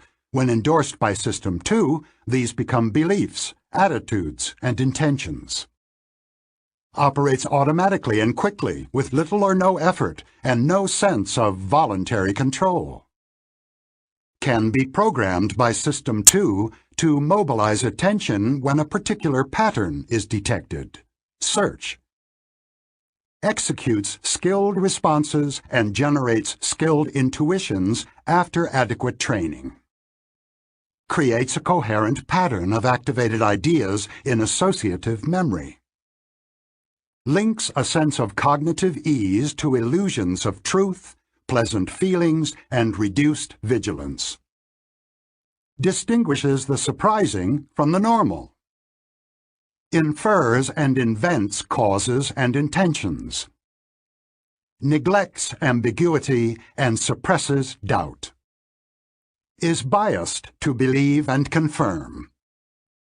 Exaggerates emotional consistency, halo effect. Focuses on existing evidence and ignores absent evidence. What you see is all there is. Generates a limited set of basic assessments. Represents sets by norms and prototypes. Does not integrate. Matches intensities across scales. For example, size to loudness. Computes more than intended. Mental shotgun. Sometimes substitutes an easier question for a difficult one. Heuristics. Is more sensitive to changes than to states. Prospect theory. Overweights low probabilities. Shows diminishing sensitivity to quantity. Psychophysics. Responds more strongly to losses than to gains. Loss aversion. Frames decision problems narrowly, in isolation from one another. Part 2. Heuristics and Biases. Chapter 10. The Law of Small Numbers. A study of the incidence of kidney cancer in the 3,141 counties of the United States reveals a remarkable pattern. The counties in which the incidence of kidney cancer is lowest are mostly rural, sparsely populated, and located in traditionally Republican states in the Midwest, the South, and the West. What do you make of this? Your mind has been very active in the last few seconds, and it was mainly a System 2 operation. You deliberately searched memory and formulated hypotheses. Some effort was involved. Your pupils dilated, and your heart rate increased measurably. But System 1 was not idle. The operation of System 2 depended on the facts and suggestions retrieved from associative memory. You probably rejected the idea that Republican politics provide protection against kidney cancer. Very likely, you ended up focusing on the fact that the counties with low incidence of cancer are mostly rural. The witty statisticians Howard Weiner and Harris Zwirling, from whom I learned this example, commented, "It is both easy and tempting to infer that their low cancer rates are directly due to the clean living of the rural lifestyle. No air pollution, no water pollution, access to fresh food without additives." This makes perfect sense. Now, consider the counties in which the incidence of kidney cancer is highest. These ailing counties tend to be mostly rural, sparsely populated, and located in traditionally Republican states in the Midwest, the South, and the West. Tongue-in-cheek, Weiner and Zwirling comment, "It is easy to infer that their high cancer rates might be directly due to the poverty of the rural lifestyle. No access to good medical care, a high-fat diet, and too much alcohol, too much tobacco." Something is wrong, of course. The rural lifestyle cannot explain both very high and very low incidence of kidney cancer. The key factor is not that the counties were rural or predominantly Republican. It is that rural counties have small populations. And the main lesson to be learned is not about epidemiology. It is about the difficult relationship between our mind and statistics. System 1 is highly adept in one form of thinking. It automatically and effortlessly identifies causal connections between events, sometimes even when the connection is spurious. When told about the high-incidence counties, you immediately assumed that these counties are different from other counties for a reason, that there must be a cause that explains this difference. As we shall see, however, System 1 is inept when faced with merely statistical facts, which change the probability of outcomes but do not cause them to happen. A random event, by definition, does not lend itself to explanation, but collections of random events do behave in a highly regular fashion. Imagine a large urn filled with marbles. Half the marbles are red, half are white. Next, imagine a very patient person, or a robot, who blindly draws 4 marbles from the urn, records the number of red balls in the sample, throws the balls back into the urn, and then does it all again, many times. If you summarize the results, you will find that the outcome 2 red, 2 white occurs almost exactly 6 times as often as the outcome 4 red or 4 white. This relationship is a mathematical fact. You can predict the outcome of repeated sampling from an urn just as confidently as you can predict what will happen if you hit an egg with a hammer. You cannot predict every detail of how the shell will shatter, but you can be sure of the general idea. There is a difference. The satisfying sense of causation that you experience when thinking of a hammer hitting an egg is altogether absent when you think about sampling. A related statistical fact is relevant to the cancer example. From the same urn, 2 very patient marble counters take turns. Jack draws 4 marbles on each trial, Jill draws 7. They both record each time they observe a homogeneous sample, all white or all red. If they go on long enough, Jack will observe such extreme outcomes more often than Jill, by a factor of 8. The expected percentages are 12.5% and 1.56%. Again, no hammer, no causation, but a mathematical fact. Samples of 4 marbles yield extreme results more often than samples of 7 marbles do. Now imagine the population of the United States as marbles in a giant urn. Some marbles are marked KC, for kidney cancer. You draw samples of marbles and populate each county in turn. Rural counties are smaller than other counties. Just as in the game of Jack and Jill, extreme outcomes, very high and/or very low cancer rates, are most likely to be found in sparsely populated counties. This is all there is to the story. We started from the fact that calls for a cause.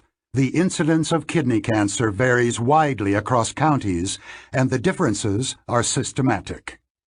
The explanation I offered is statistical.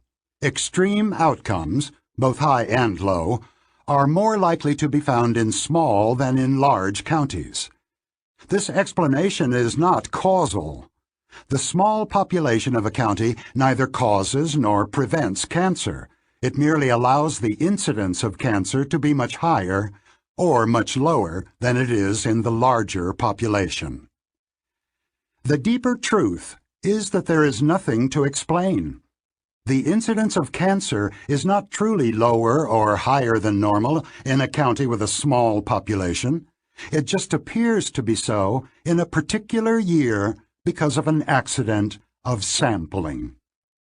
If we repeat the analysis next year, we will observe the same general pattern of extreme results in the small counties, but the counties where cancer was common last year will not necessarily have a high incidence this year. If this is the case, the differences between large and small counties do not really count as facts. They are what scientists call artifacts, observations that are produced entirely by some aspect of the method of research, in this case, by differences in sample size. The story I have told may have surprised you, but it was not a revelation. You have long known that the results of large samples deserve more trust than smaller samples, and even people who are innocent of statistical knowledge have heard about this law of large numbers. But knowing is not a yes-no affair, and you may find that the following statements apply to you. The feature sparsely populated did not immediately stand out as relevant when you read the epidemiological story. You were at least mildly surprised by the size of the difference between samples of 4 and samples of 7. Even now, you must exert some mental effort to see that the following two statements mean exactly the same thing. Large samples are more precise than small samples. Small samples yield extreme results more often than large samples do. The first statement has a clear ring of truth, but until the second version makes intuitive sense, you have not truly understood the first. The bottom line.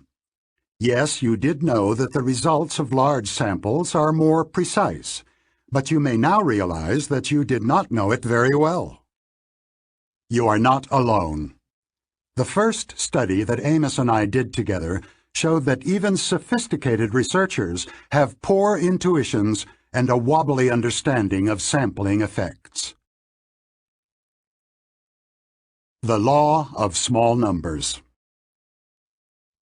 My collaboration with Amos in the early 1970s began with a discussion of the claim that people who have had no training in statistics are good intuitive statisticians.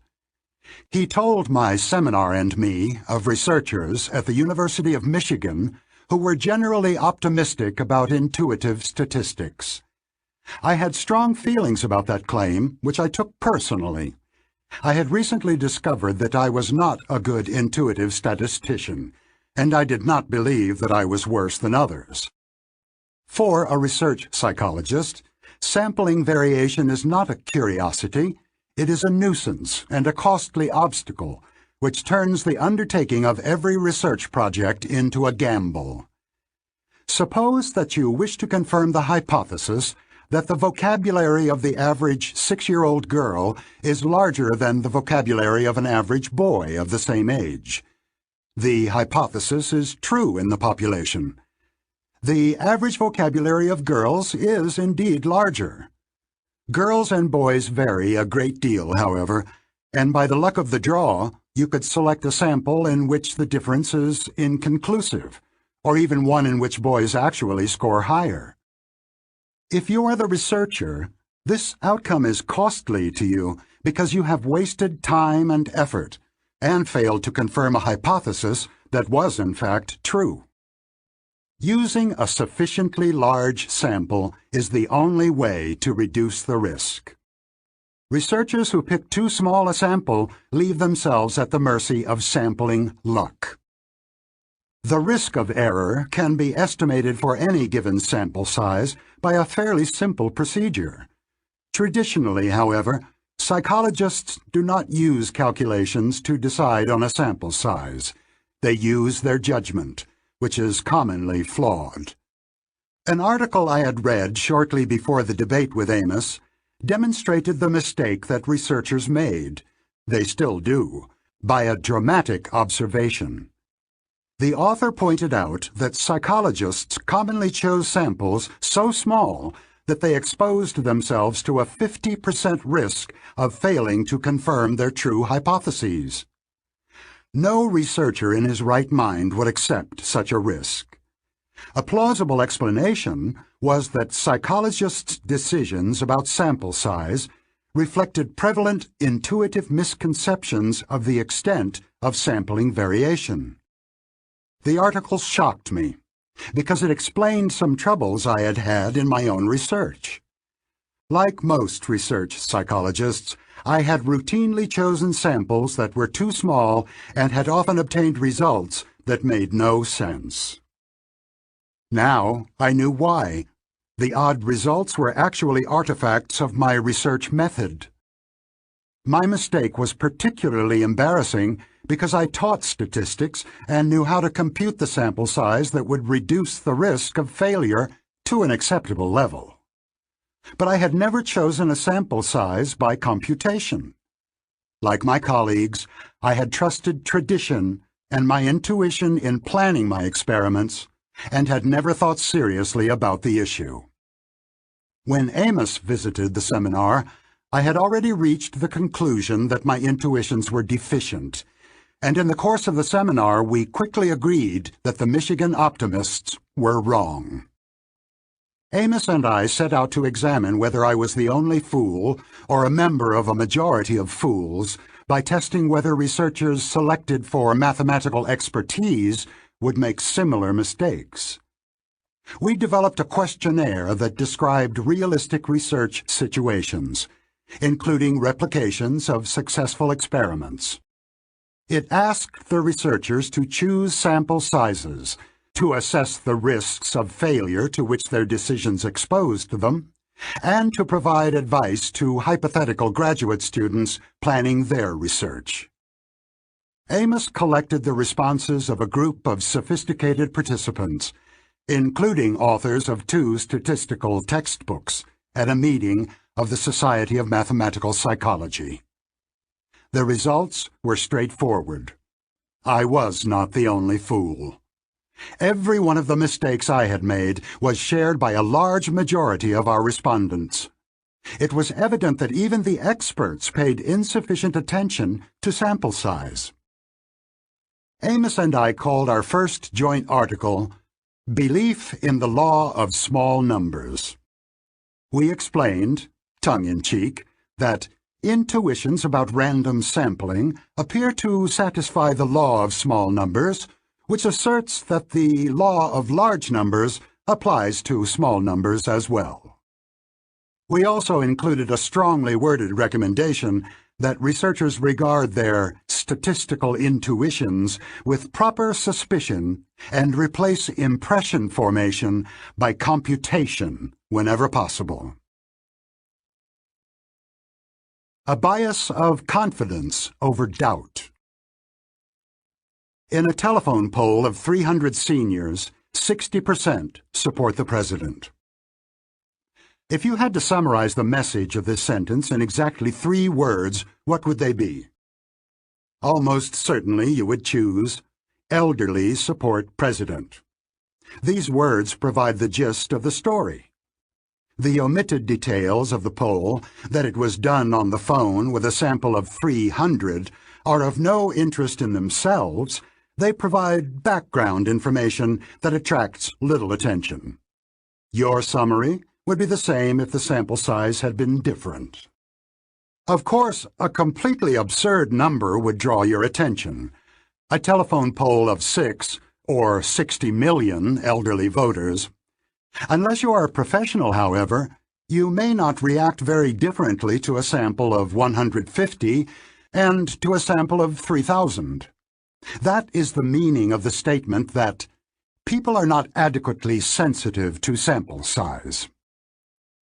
The message about the poll contains information of 2 kinds: the story and the source of the story. Naturally, you focus on the story rather than on the reliability of the results. When the reliability is obviously low, however, the message will be discredited. If you are told that A partisan group has conducted a flawed and biased poll to show that the elderly support the president. You will, of course, reject the findings of the poll, and they will not become part of what you believe. Instead, the partisan poll and its false results will become a new story about political lies. You can choose to disbelieve a message in such clear-cut cases, but do you discriminate sufficiently between "I read in the New York Times" and "I heard at the water cooler"? Can your System 1 distinguish degrees of belief? The principle of what you see is all there is suggests that it cannot. As I described earlier, System 1 is not prone to doubt. It suppresses ambiguity and spontaneously constructs stories that are as coherent as possible. Unless the message is immediately negated, the associations that it evokes will spread as if the message were true. System 2 is capable of doubt because it can maintain incompatible possibilities at the same time. However, sustaining doubt is harder work than sliding into certainty. The law of small numbers is a manifestation of a general bias that favors certainty over doubt, which will turn up in many guises in following chapters. The strong bias toward believing that small samples closely resemble the population from which they are drawn is also part of a larger story. We are prone to exaggerate the consistency and coherence of what we see. The exaggerated faith of researchers in what can be learned from a few observations is closely related to the halo effect, the sense we often get that we know and understand a person about whom we actually know very little. System 1 runs ahead of the facts in constructing a rich image on the basis of scraps of evidence. A machine for jumping to conclusions will act as if it believed in the law of small numbers. More generally, it will produce a representation of reality that makes too much sense. Cause and chance. The associative machinery seeks causes. The difficulty we have with statistical regularities is that they call for a different approach. Instead of focusing on how the event at hand came to be, the statistical view relates it to what could have happened instead. Nothing in particular caused it to be what it is. Chance selected it from among its alternatives. Our predilection for causal thinking exposes us to serious mistakes in evaluating the randomness of truly random events. For an example, take the sex of 6 babies born in sequence at a hospital. The sequence of boys and girls is obviously random. The events are independent of each other, and the number of boys and girls who were born in the hospital in the last few hours has no effect whatsoever on the sex of the next baby. Now consider 3 possible sequences: B, B, B, G, G, G, G, G, G, G, G, G, B, G, B, B, G, B. Are the sequences equally likely? The intuitive answer, of course not, is false. Because the events are independent, and because the outcomes B and G are approximately equally likely, then any possible sequence of 6 births is as likely as any other. Even now that you know this conclusion is true, it remains counterintuitive, because only the 3rd sequence appears random. As expected, BG, BB, GB is judged much more likely than the other 2 sequences. We are pattern seekers, believers in a coherent world in which regularities, such as a sequence of 6 girls, appear not by accident, but as a result of mechanical causality or of someone's intention. We do not expect to see regularity produced by a random process, and when we detect what appears to be a rule, we quickly reject the idea that the process is truly random. Random processes produce many sequences that convince people that the process is not random after all. You can see why assuming causality could have had evolutionary advantages. It is part of the general vigilance that we have inherited from ancestors. We are automatically on the lookout for the possibility that the environment has changed. Lions may appear on the plain at random times, but it would be safer to notice and respond to an apparent increase in the rate of appearance of prides of lions, even if it is actually due to the fluctuations of a random process. The widespread misunderstanding of randomness sometimes has significant consequences. In our article on representativeness, Amos and I cited the statistician William Feller, who illustrated the ease with which people see patterns where none exists. During the intensive rocket bombing of London in World War II, it was generally believed that the bombing could not be random because a map of the hits revealed conspicuous gaps. Some suspected that German spies were located in the unharmed areas. A careful statistical analysis revealed that the distribution of hits was typical of a random process, and typical as well in evoking a strong impression that it was not random. To the untrained eye, Feller remarks, randomness appears as regularity or tendency to cluster. I soon had an occasion to apply what I had learned from Feller. The Yom Kippur War broke out in 1973, and my only significant contribution to the war effort was to advise high officers in the Israeli Air Force to stop an investigation. The air war initially went quite badly for Israel because of the unexpectedly good performance of Egyptian ground-to-air missiles. Losses were high, and they appeared to be unevenly distributed. I was told of 2 squadrons flying from the same base, one of which had lost 4 planes, while the other had lost none.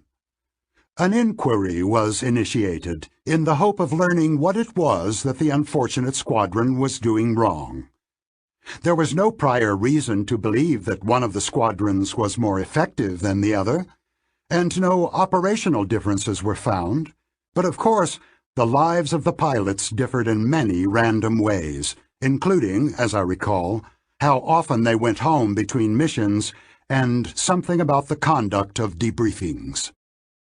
My advice was that the command should accept that the different outcomes were due to blind luck, and that the interviewing of the pilots should stop.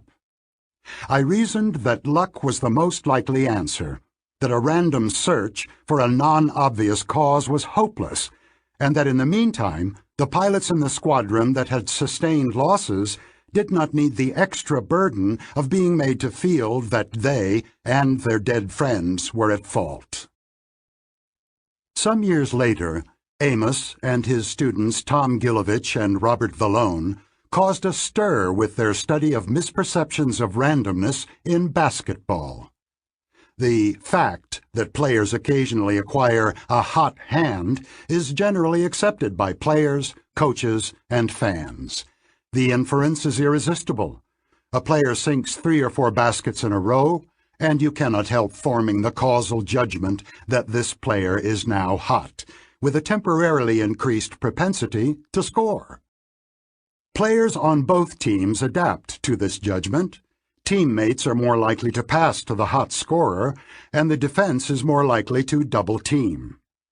Analysis of thousands of sequences of shots led to a disappointing conclusion. There is no such thing as a hot hand in professional basketball, either in shooting from the field or scoring from the foul line. Of course, some players are more accurate than others, but the sequence of successes and missed shots satisfies all tests of randomness. The hot hand is entirely in the eye of the beholders, who are consistently too quick to perceive order and causality in randomness. The hot hand is a massive and widespread cognitive illusion. The public reaction to this research is part of the story. The finding was picked up by the press because of its surprising conclusion, and the general response was disbelief. When the celebrated coach of the Boston Celtics, Red Auerbach, heard of Gilovich and his study, he responded, "Who is this guy? So he makes a study. I couldn't care less."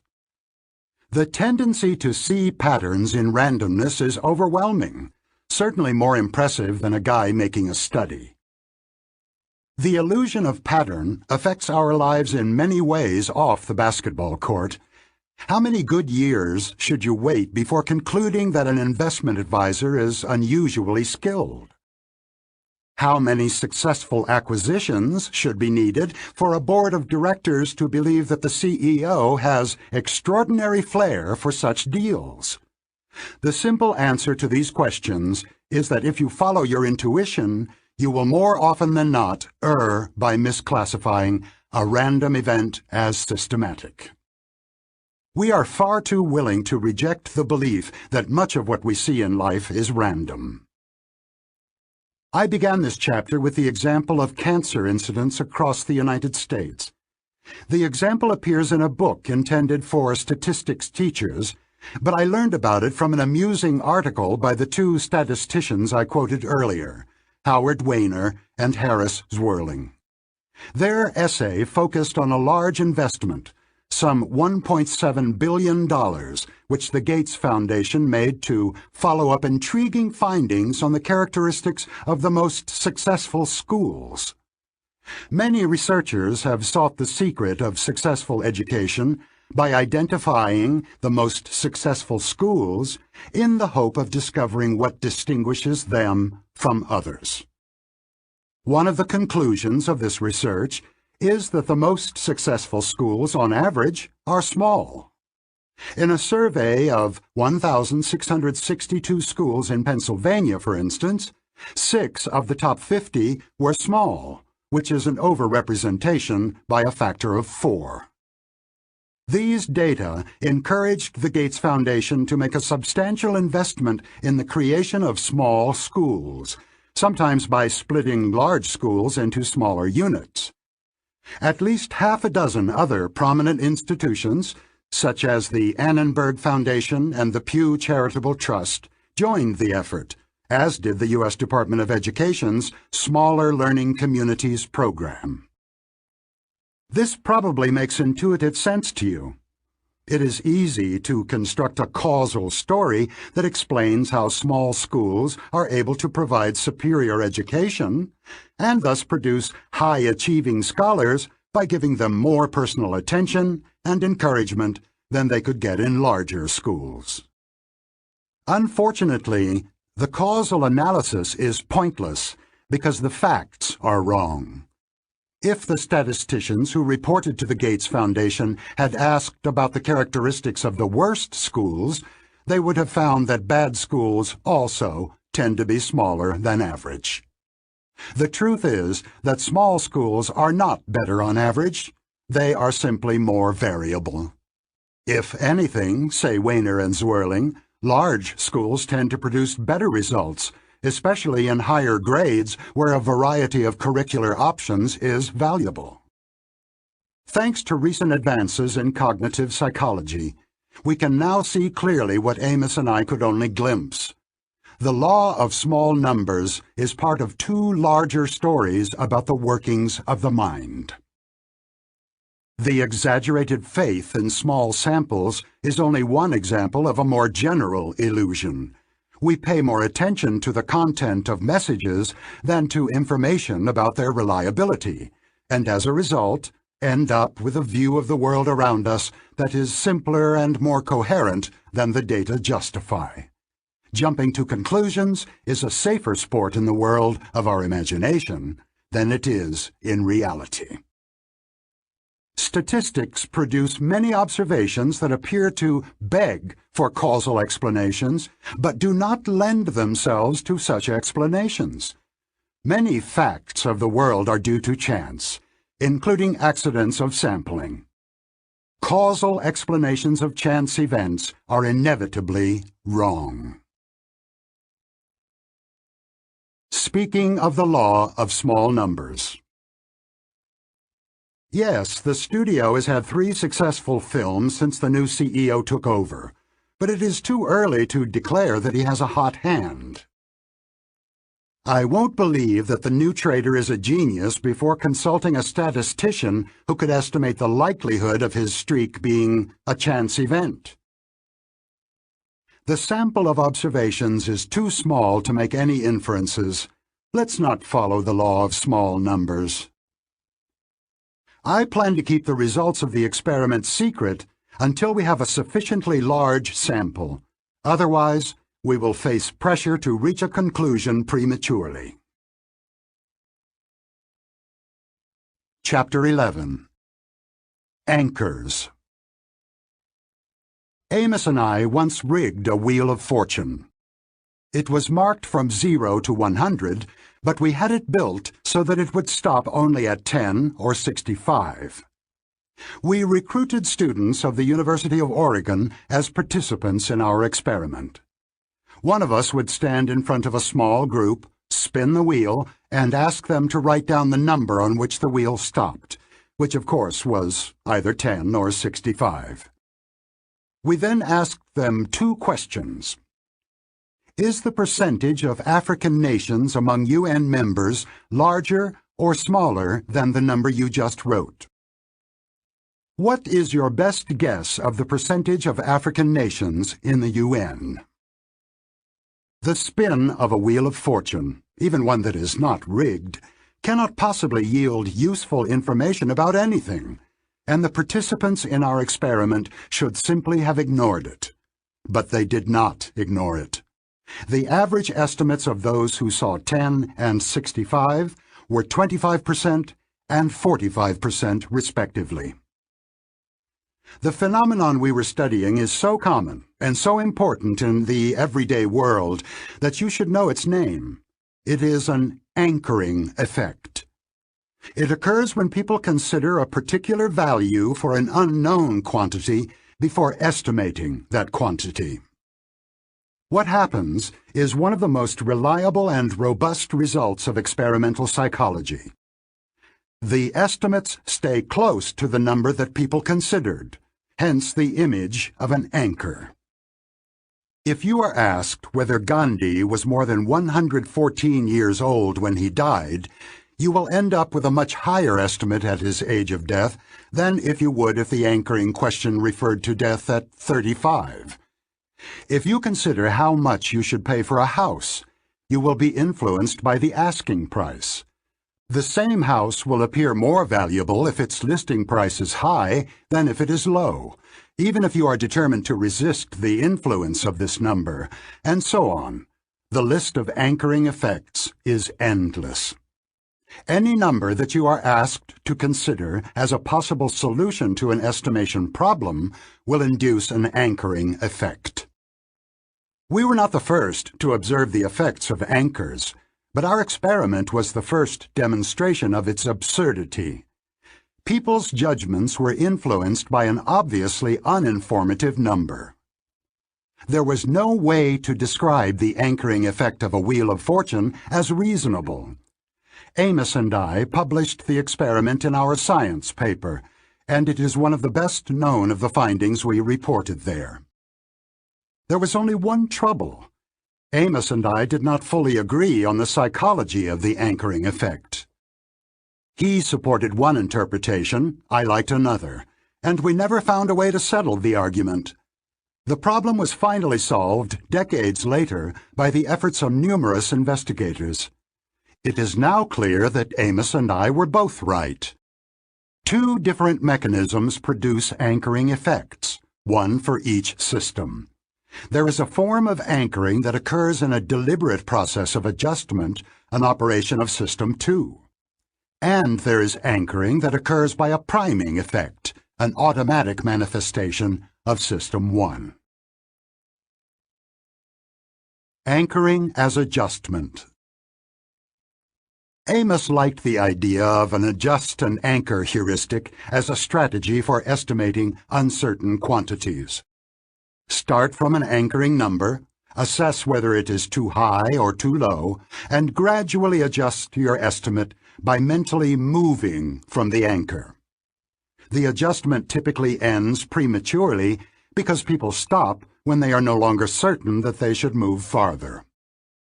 Decades after our disagreement, and years after Amos's death, convincing evidence of such a process was offered independently by two psychologists who had worked closely with Amos early in their careers, Eldar Shafir and Tom Gilovich, together with their own students, Amos's intellectual grandchildren. To get the idea, take a sheet of paper and draw a 2.5-inch line going up, starting at the bottom of the page, without a ruler. Now take another sheet and start at the top and draw a line going down until it is 2.5 inches from the bottom. Compare the lines. There is a good chance that your first estimate of 2.5 inches was shorter than the second. The reason is that you do not know exactly what such a line looks like. There is a range of uncertainty. You stop near the bottom of the region of uncertainty when you start from the bottom of the page, and near the top of the region when you start from the top. Robin LeBoeuf and Shafir found many examples of that mechanism in daily experience. Insufficient adjustment neatly explains why you are likely to drive too fast when you come off the highway onto city streets, especially if you are talking with someone as you drive. Insufficient adjustment is also a source of tension between exasperated parents and teenagers who enjoy loud music in their room. LeBoeuf and Shafir note that a well-intentioned child who turns down exceptionally loud music to meet a parent's demand that is played at a reasonable volume may fail to adjust sufficiently from a high anchor and may feel that genuine attempts at compromise are being overlooked. The driver and the child both deliberately adjust down, and both fail to adjust enough. Now consider these questions. When did George Washington become president? What is the boiling temperature of water at the top of Mount Everest?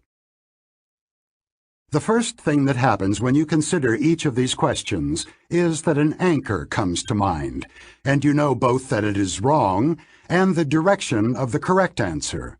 You know immediately that George Washington became president after 1776, and you also know that the boiling temperature of water at the top of Mount Everest is lower than 100 degrees Celsius. You have to adjust in the appropriate direction by finding arguments to move away from the anchor. As in the case of the lines, you are likely to stop when you are no longer sure you should go farther, at the near edge of the region of uncertainty. Nick Epley and Tom Gilovich found evidence that adjustment is a deliberate attempt to find reasons to move away from the anchor. People who are instructed to shake their head when they hear the anchor, as if they rejected it, move farther from the anchor, and people who nod their head show enhanced anchoring. Epley and Gilovich also confirmed that adjustment is an effortful operation. People adjust less, stay closer to the anchor, when their mental resources are depleted, either because their memory is loaded with digits or because they are slightly drunk. Insufficient adjustment is a failure of a weak or lazy system too. So we now know that Amos was right for at least some cases of anchoring, which involve a deliberate system 2 adjustment in a specified direction from an anchor. Anchoring as priming effect. When Amos and I debated anchoring, I agreed that adjustment sometimes occurs, but I was uneasy. Adjustment is a deliberate and conscious activity, but in most cases of anchoring, there is no corresponding subjective experience. Consider these two questions. Was Gandhi more or less than 144 years old when he died? How old was Gandhi when he died? Did you produce your estimate by adjusting down from 144? Probably not, but the absurdly high number still affected your estimate. My hunch was that anchoring is a case of suggestion. This is the word we use when someone causes us to see, hear, or feel something by merely bringing it to mind. For example, the question, "Do you now feel a slight numbness in your left leg?" always prompts quite a few people to report that their left leg does indeed feel a little strange. Amos was more conservative than I was about hunches, and he correctly pointed out that appealing to suggestion did not help us understand anchoring because we did not know how to explain suggestion. I had to agree that he was right, but I never became enthusiastic about the idea of insufficient adjustment as the sole cause of anchoring effects. We conducted many inconclusive experiments in an effort to understand anchoring, but we failed and eventually gave up the idea of writing more about it. The puzzle that defeated us is now solved, because the concept of suggestion is no longer obscure. Suggestion is a priming effect, which selectively evokes compatible evidence. You did not believe for a moment that Gandhi lived for 144 years, but your associative machinery surely generated an impression of a very ancient person. System 1 understands sentences by trying to make them true, and the selective activation of compatible thoughts produces a family of systematic errors that makes us gullible and prone to believe too strongly whatever we believe. We can now see why Amos and I did not realize that there were two types of anchoring. The research techniques and theoretical ideas we needed did not yet exist. They were developed much later by other people. A process that resembles suggestion is indeed at work in many situations. System 1 tries its best to construct a world in which the anchor is the true number. This is one of the manifestations of associative coherence that I described in the first part of the book. The German psychologists Thomas Musweiler and Fritz Strack offered the most compelling demonstrations of the role of associative coherence in anchoring. In one experiment, they asked an anchoring question about temperature. Is the annual mean temperature in Germany higher or lower than 20 degrees Celsius, 68 degrees Fahrenheit? Or, is the annual mean temperature in Germany higher or lower than 5 degrees Celsius, 40 degrees Fahrenheit? All participants were then briefly shown words that they were asked to identify. The researchers found that 68 degrees Fahrenheit made it easier to recognize summer words like sun and beach, and 40 degrees Fahrenheit facilitated winter words like frost and ski. The selective activation of compatible memories explains anchoring. The high and the low numbers activate different sets of ideas in memory. The estimates of annual temperature draw on these biased samples of ideas and are therefore biased as well. In another elegant study in the same vein, participants were asked about the average price of German cars. A high anchor selectively primed the names of luxury brands, Mercedes, Audi, whereas the low anchor primed brands associated with mass-market cars, Volkswagen. We saw earlier that any prime will tend to evoke information that is compatible with it. Suggestion and anchoring are both explained by the same automatic operation of System 1. Although I did not know how to prove it at the time, my hunch about the link between anchoring and suggestion turned out to be correct. The Anchoring Index. Many psychological phenomena can be demonstrated experimentally, but few can actually be measured. The effect of anchors is an exception. Anchoring can be measured, and it is an impressively large effect. Some visitors at the San Francisco Exploratorium were asked the following two questions. Is the height of the tallest redwood more or less than 1,200 feet? What is your best guess about the height of the tallest redwood? The high anchor in this experiment was 1,200 feet. For other participants, the first question referred to a low anchor of 180 feet. The difference between the two anchors was 1,020 feet. As expected, the two groups produced very different mean estimates, 844 and 282 feet. The difference between them was 562 feet. The anchoring index is simply the ratio of the two differences, 562 to 1,020, expressed as a percentage, 55%. The anchoring measure would be 100% for people who slavishly adopt the anchor as an estimate, and 0 for people who are able to ignore the anchor altogether. The value of 55% that was observed in this example is typical. Similar values have been observed in numerous other problems. The anchoring effect is not a laboratory curiosity. It can be just as strong in the real world. In an experiment conducted some years ago, real estate agents were given an opportunity to assess the value of a house that was actually on the market. They visited the house and studied a comprehensive booklet of information that included an asking price. Half the agents saw an asking price that was substantially higher than the listed price of the house. The other half saw an asking price that was substantially lower. Each agent gave her opinion about a reasonable buying price for the house and the lowest price at which she would agree to sell the house if she owned it. The agents were then asked about the factors that had affected their judgment. Remarkably, the asking price was not one of these factors. The agents took pride in their ability to ignore it. They insisted that the listing price had no effect on their responses, but they were wrong. The anchoring effect was 41%.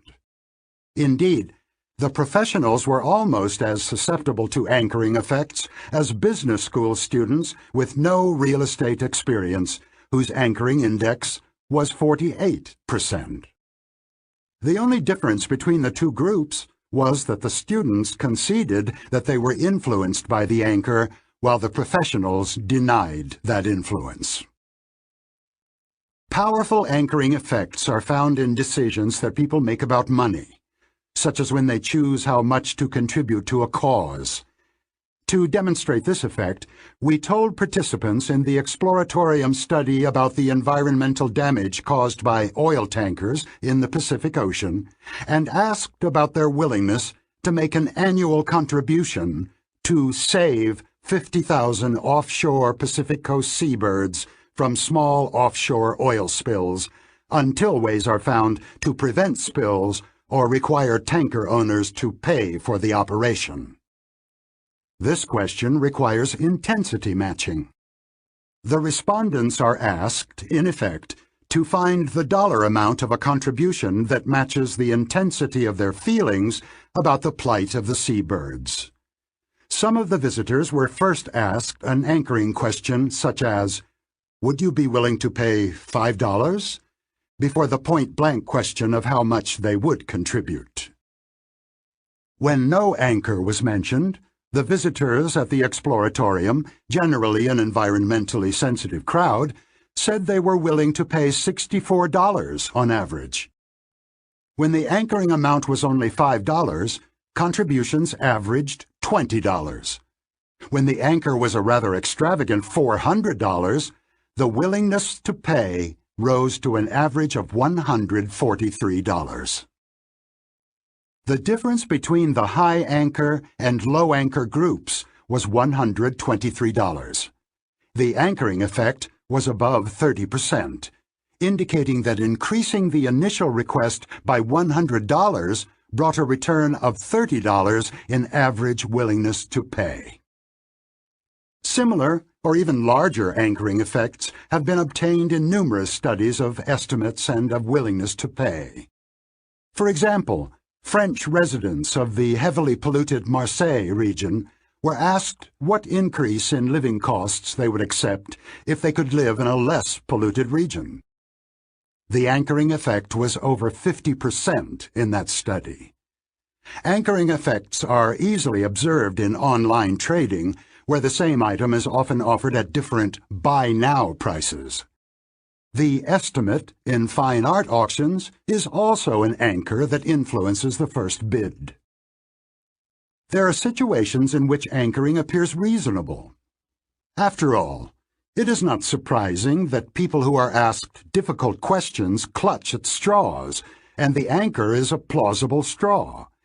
If you know next to nothing about the trees of California and are asked whether a redwood can be taller than 1,200 feet, you might infer that this number is not too far from the truth. Somebody who knows the true height thought up that question, so the anchor may be a valuable hint. However, a key finding of anchoring research is that anchors that are obviously random can be just as effective as potentially informative anchors. When we used a Wheel of Fortune to anchor estimates of the proportion of African nations in the UN, the anchoring index was 44%, well within the range of effects observed with anchors that could plausibly be taken as hints. Anchoring effects of similar size have been observed in experiments in which the last few digits of the respondent's Social Security number was used as the anchor. For example, for estimating the number of physicians in their city. The conclusion is clear. Anchors do not have their effects because people believe they are informative. The power of random anchors has been demonstrated in some unsettling ways. German judges with an average of more than 15 years of experience on the bench first read a description of a woman who had been caught shoplifting, then rolled a pair of dice that were loaded so that every roll resulted in either a 3 or a 9. As soon as the dice came to a stop, the judges were asked whether they would sentence the woman to a term in prison greater or lesser in months than the number showing on the dice. Finally, the judges were instructed to specify the exact prison sentence they would give to the shoplifter.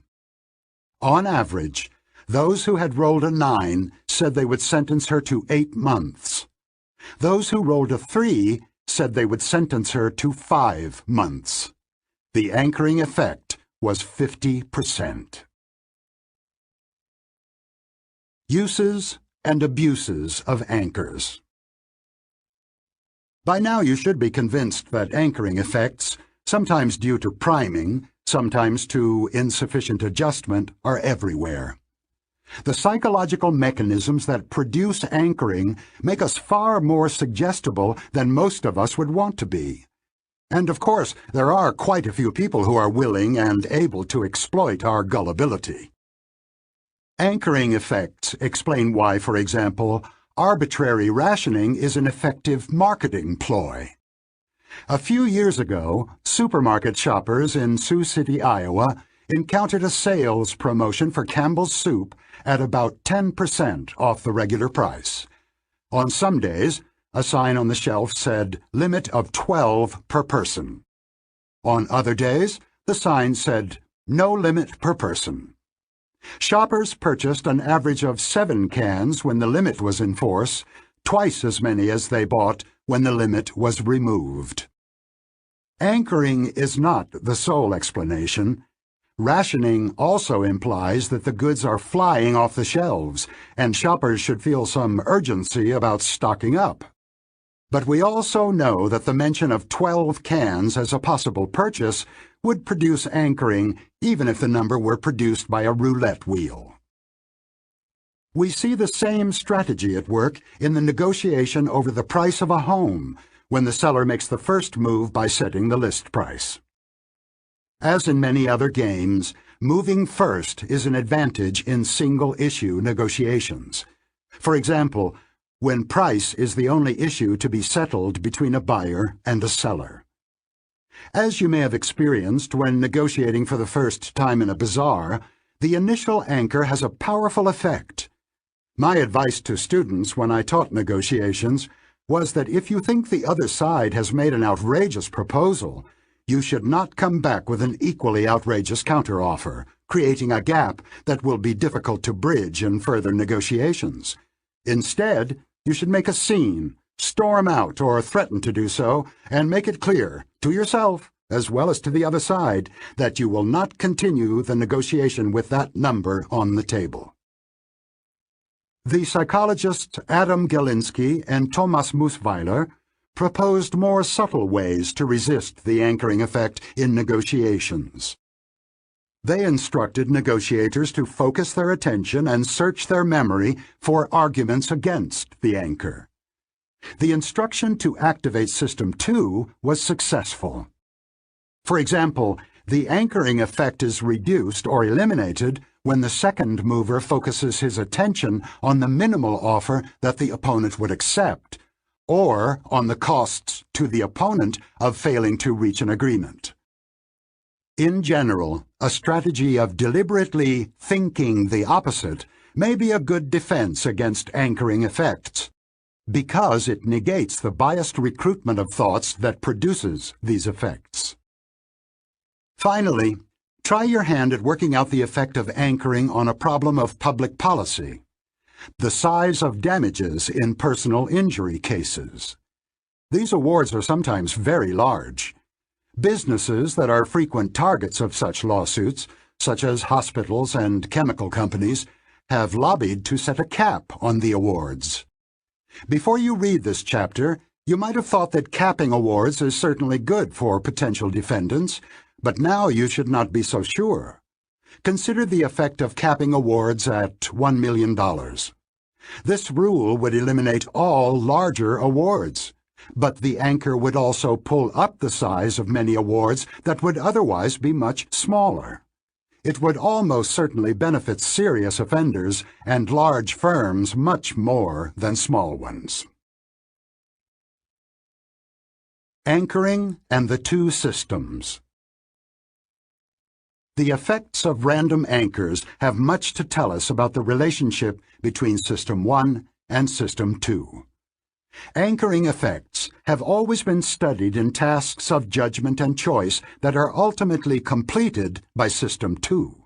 However, System 2 works on data that is retrieved from memory in an automatic and involuntary operation of System 1. System 2 is therefore susceptible to the biasing influence of anchors that make some information easier to retrieve. Furthermore, System 2 has no control over the effect and no knowledge of it. The participants who have been exposed to random or absurd anchors, such as Gandhi's death at age 144, confidently deny that this obviously useless information could have influenced their estimate. And they are wrong.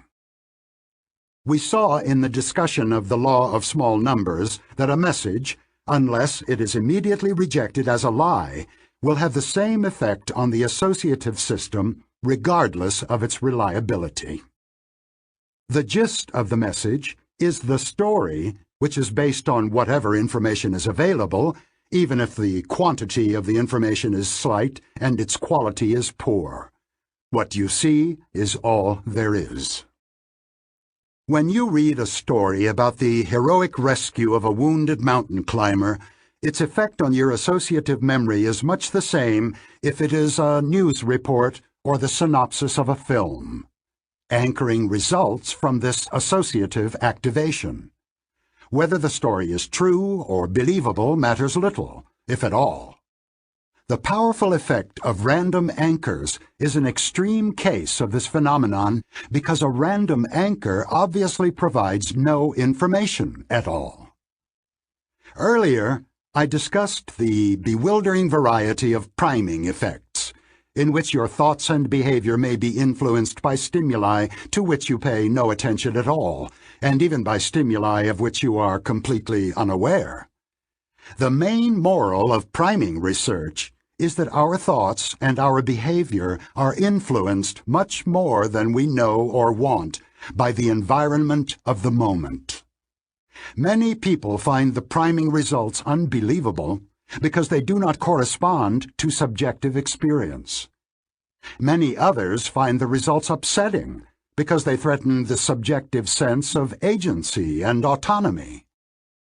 If the content of a screensaver on an irrelevant computer can affect your willingness to help strangers without your being aware of it, how free are you? Anchoring effects are threatening in a similar way.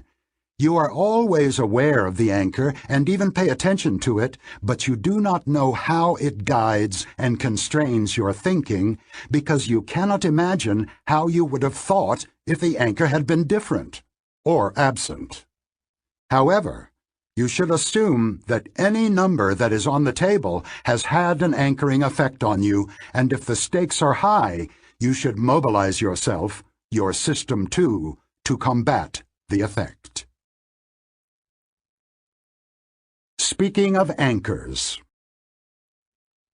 the firm we want to acquire sent us their business plan with the revenue they expect. We shouldn't let that number influence our thinking. Set it aside. Plans are best-case scenarios.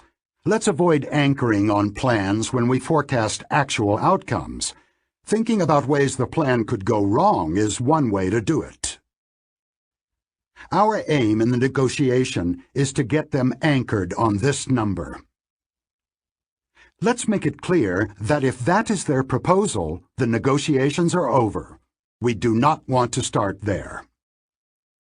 The defendant's lawyers put in a frivolous reference in which they mentioned a ridiculously low amount of damages, and they got the judge anchored on it. Chapter 12. The Science of Availability. Amos and I had our most productive year in 1971-72, which we spent in Eugene, Oregon. We were the guests of the Oregon Research Institute, which housed several future stars of all fields in which we worked: judgment, decision-making, and intuitive prediction. Our main host was Paul Slovic, who had been Amos's classmate at Ann Arbor and remained a lifelong friend. Paul was on his way to becoming the leading psychologist among scholars of risk, a position he had held for decades, collecting many honors along the way. Paul and his wife, Roz, introduced us to life in Eugene, and soon we were doing what people in Eugene do: jogging, barbecuing, and taking children to basketball games. We also worked very hard, running dozens of experiments and writing our articles on judgment heuristics. At night, I wrote Attention and Effort. It was a busy year. One of our projects was the study of what we called the availability heuristic.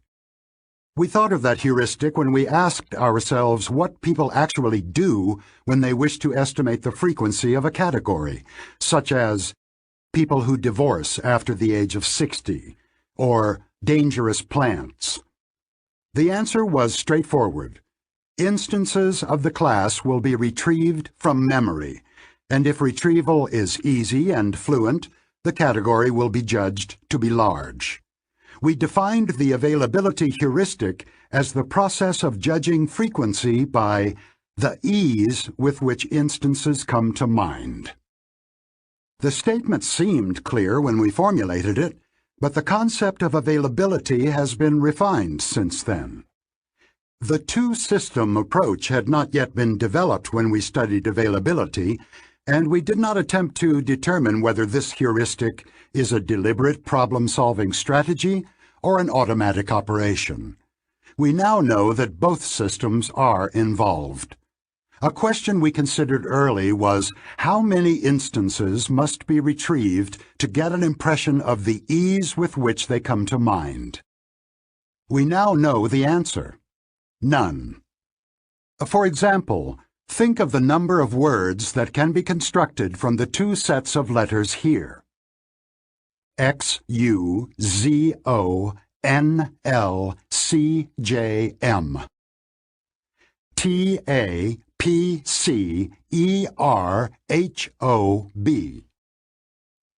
You knew almost immediately, without generating any instances, that one set offers far more possibilities than the other. probably by a factor of 10 or more.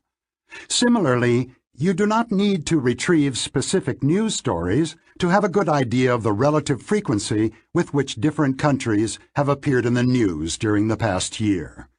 Belgium, China, France, Congo, Nicaragua, Romania. The availability heuristic, like other heuristics of judgment, substitutes one question for another.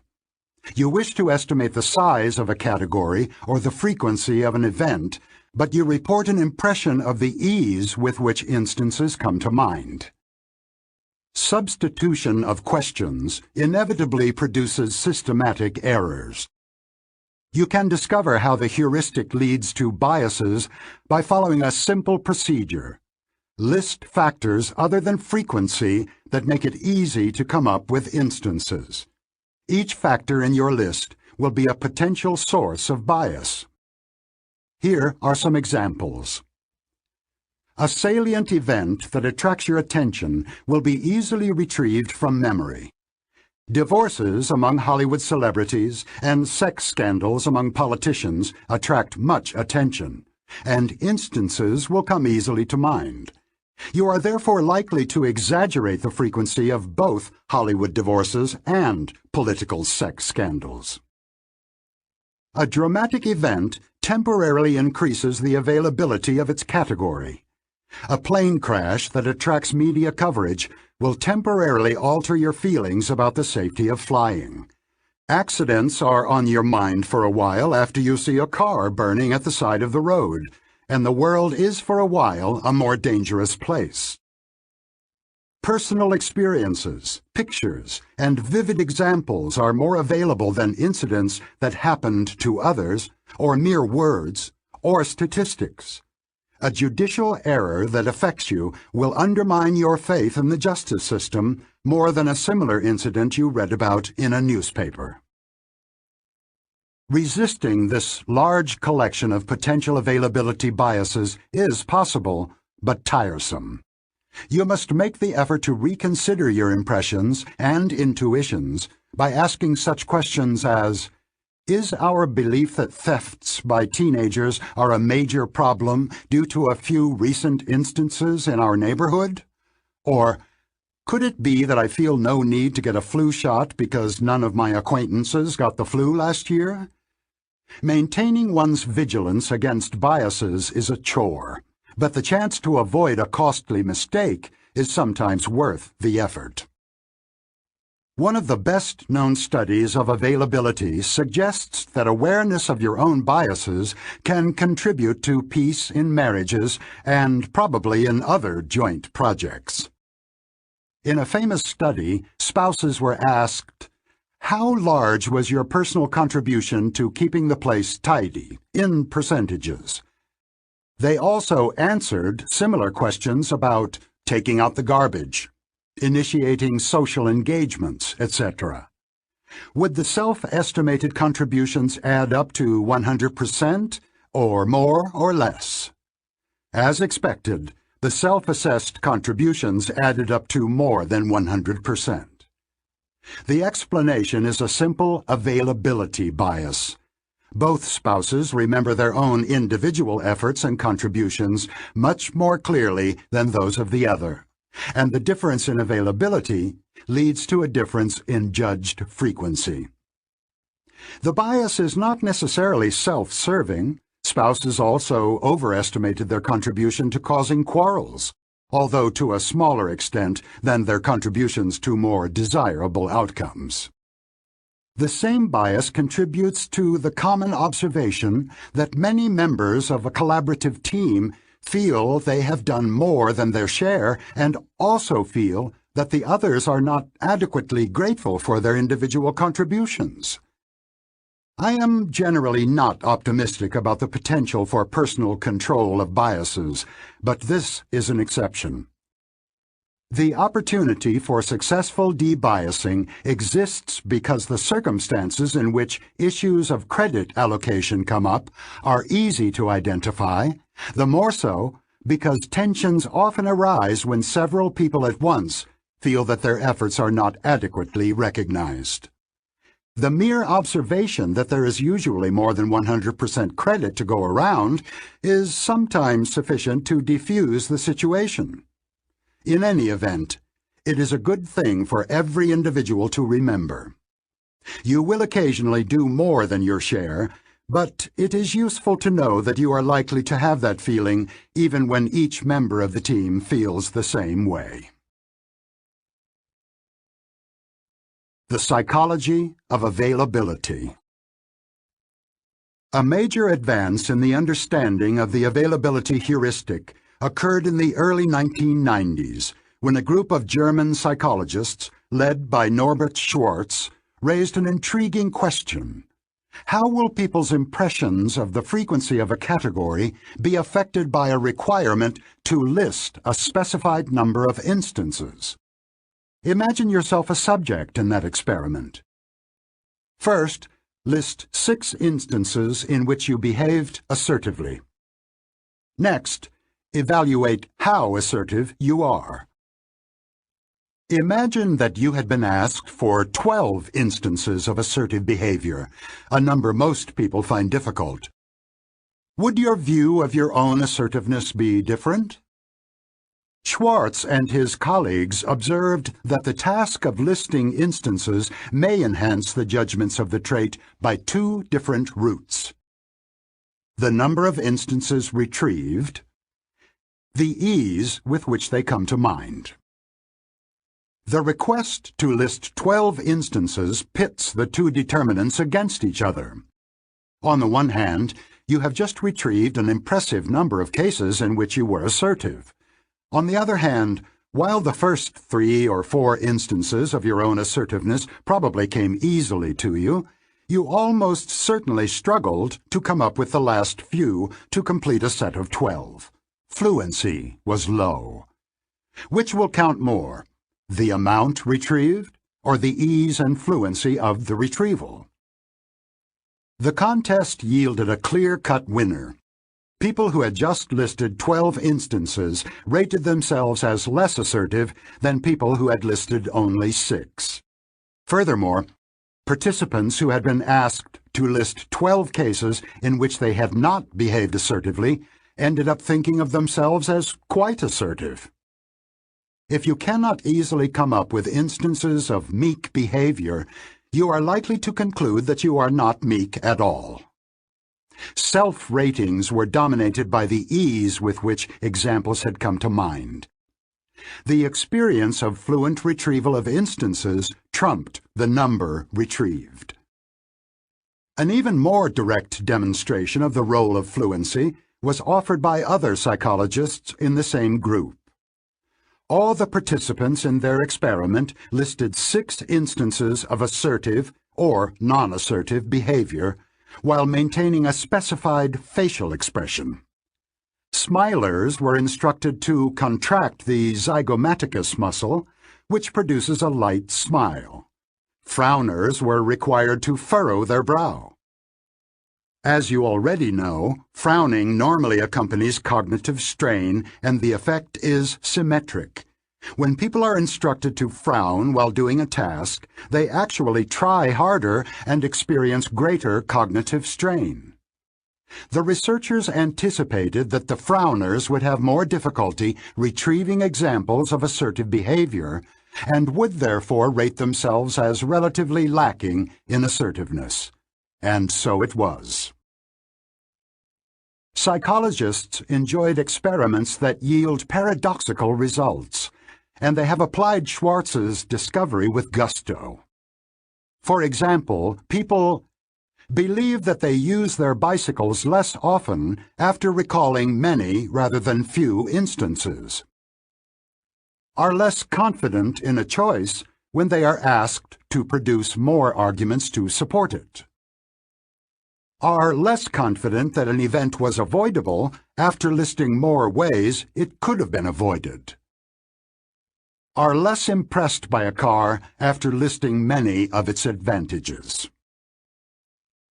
A professor at UCLA found an ingenious way to exploit the availability bias.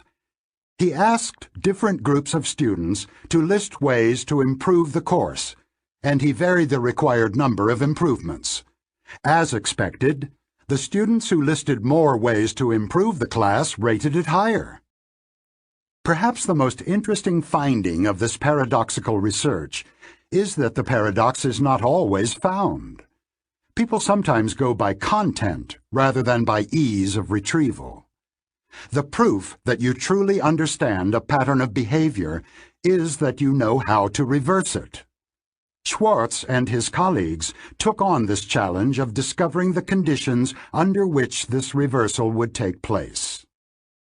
The ease with which instances of assertiveness come to the subject's mind changes during the task. The first few instances are easy, but retrieval soon becomes much harder. Of course, the subject also expects fluency to drop gradually, but the drop of fluency between 6 and 12 instances appears to be steeper than the participant expected. The results suggest that the participants make an inference. If I am having so much more trouble than expected coming up with instances of my assertiveness, then I can't be very assertive. Note that this inference rests on a surprise, fluency being worse than expected. The availability heuristic that the subjects apply is better described as an unexplained unavailability heuristic. Schwartz and his colleagues reasoned that they could disrupt the heuristic by providing the subjects with an explanation for the fluency of retrieval that they experienced.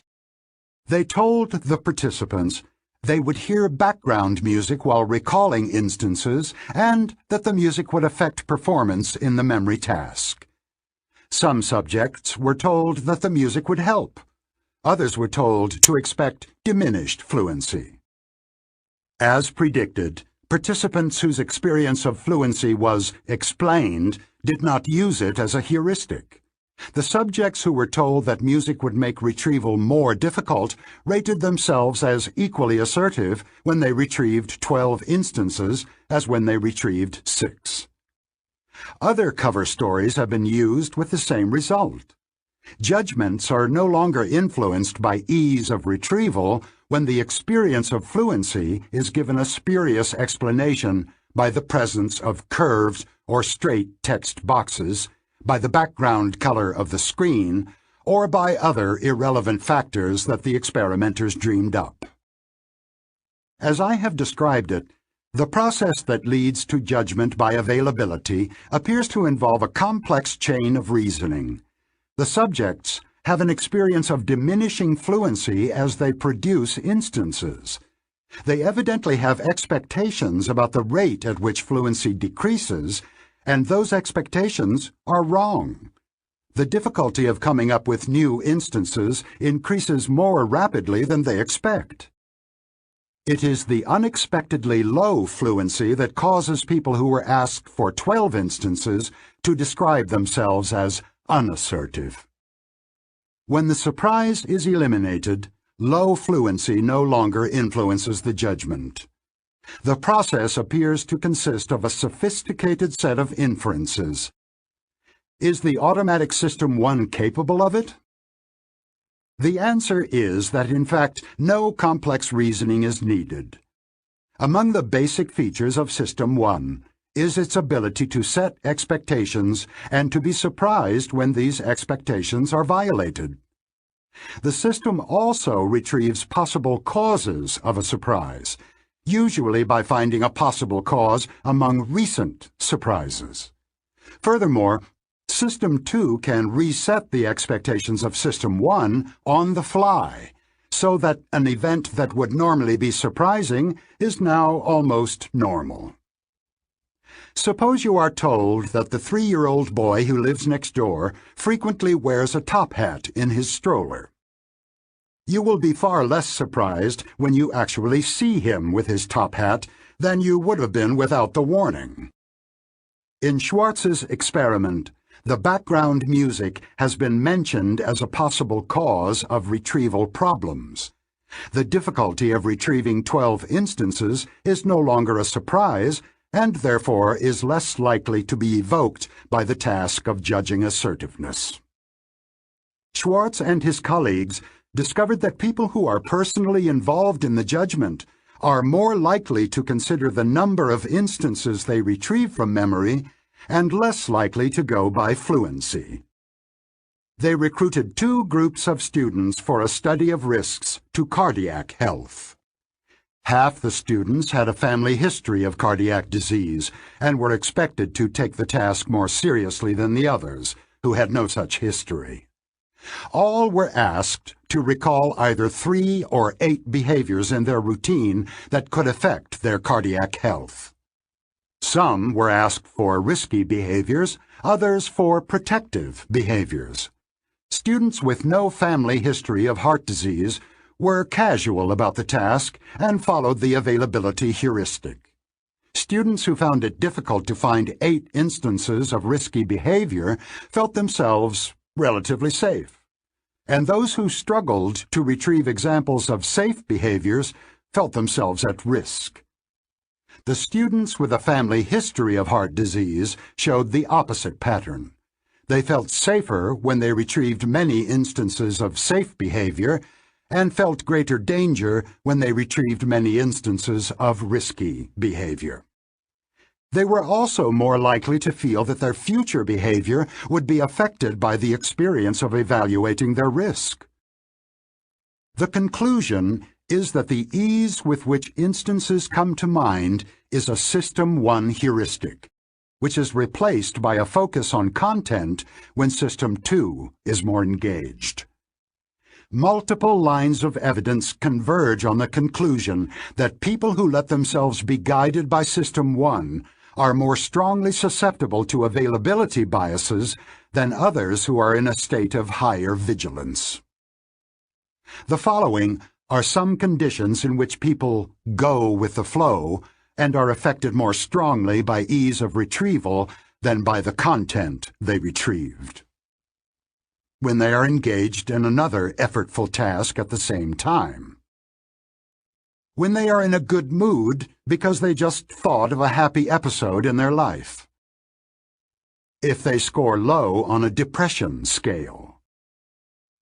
If they are knowledgeable novices on the topic of the task, in contrast to true experts. When they score high on a scale of faith in intuition. If they are, or are made to feel, powerful. I find the last finding particularly intriguing. The authors introduce their article with a famous quote. "I don't spend a lot of time taking polls around the world to tell me what I think is the right way to act. I've just got to know how I feel." George W. Bush, November 2002. They go on to show that reliance on intuition is only in part a personality trait. Merely reminding people of a time when they had power increases their apparent trust in their own intuition. Speaking of availability. Because of the coincidence of 2 planes crashing last month, she now prefers to take the train. That's silly. The risk hasn't really changed. It is an availability bias.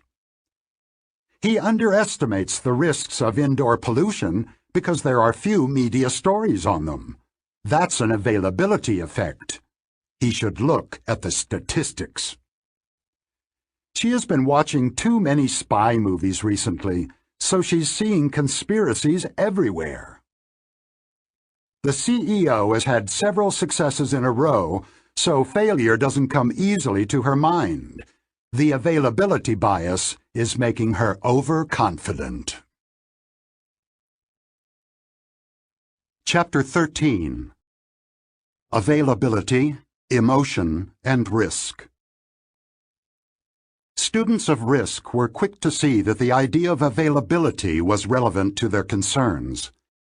Even before our work was published, the economist, Howard Kunruther, who was then in the early stages of a career that he has devoted to the study of risk and insurance, noticed that availability effects help explain the pattern of insurance purchase and protective action after disasters. Victims and near victims are very concerned after a disaster.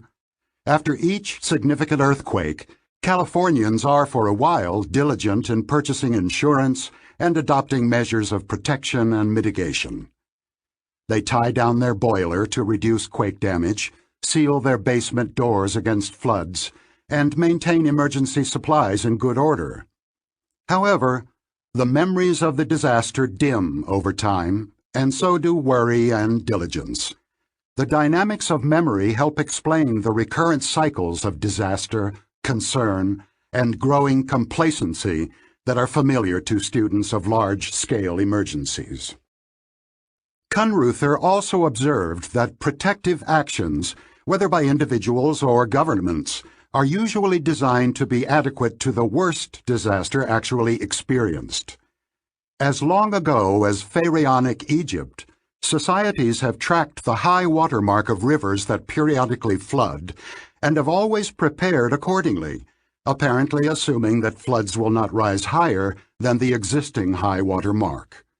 Images of a worse disaster do not come easily to mind. Availability and affect. The most influential studies of availability biases were carried out by our friends in Eugene, where Paul Slovic and his longtime collaborator Sarah Lichtenstein were joined by our former student Baruch Fischoff. They carried out groundbreaking research on public perceptions of risks, including a survey that has become the standard example of an availability bias.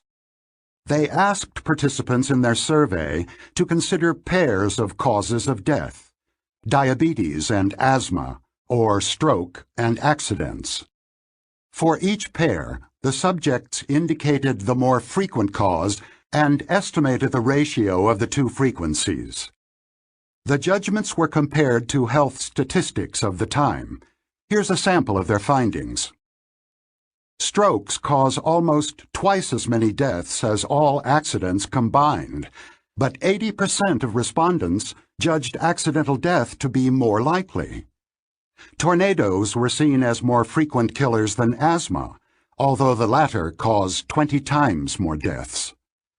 Death by lightning was judged less likely than death from botulism, even though it is 52 times more frequent. Death by disease is 18 times as likely as accidental death, but the two were judged about equally likely. Death by accidents was judged to be more than 300 times more likely than death by diabetes, but the true ratio is 1 to 4. The lesson is clear. Estimates of causes of death are warped by media coverage. The coverage is itself biased toward novelty and poignancy.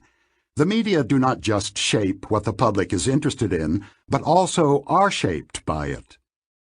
Editors cannot ignore the public's demand that certain topics and viewpoints receive extensive coverage.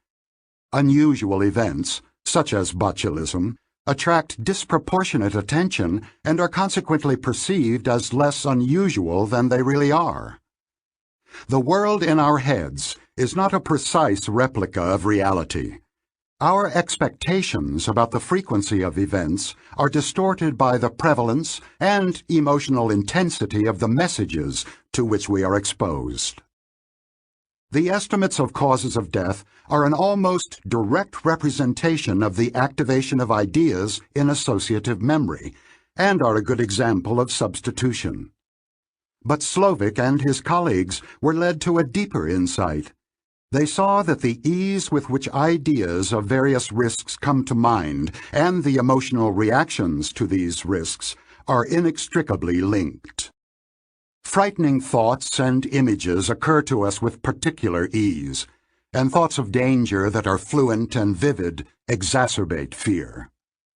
As mentioned earlier, Slovic eventually developed the notion of an affect heuristic, in which people make judgments and decisions by consulting their emotions. Do I like it? Do I hate it?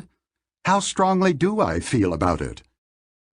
In many domains of life, Slovic said, people form opinions and make choices that directly express their feelings and their basic tendency to approach or avoid, often without knowing that they are doing so. The affect heuristic is an instance of substitution, in which the answer to an easy question, "How do I feel about it?" serves as an answer to a much harder question, "What do I think about it?"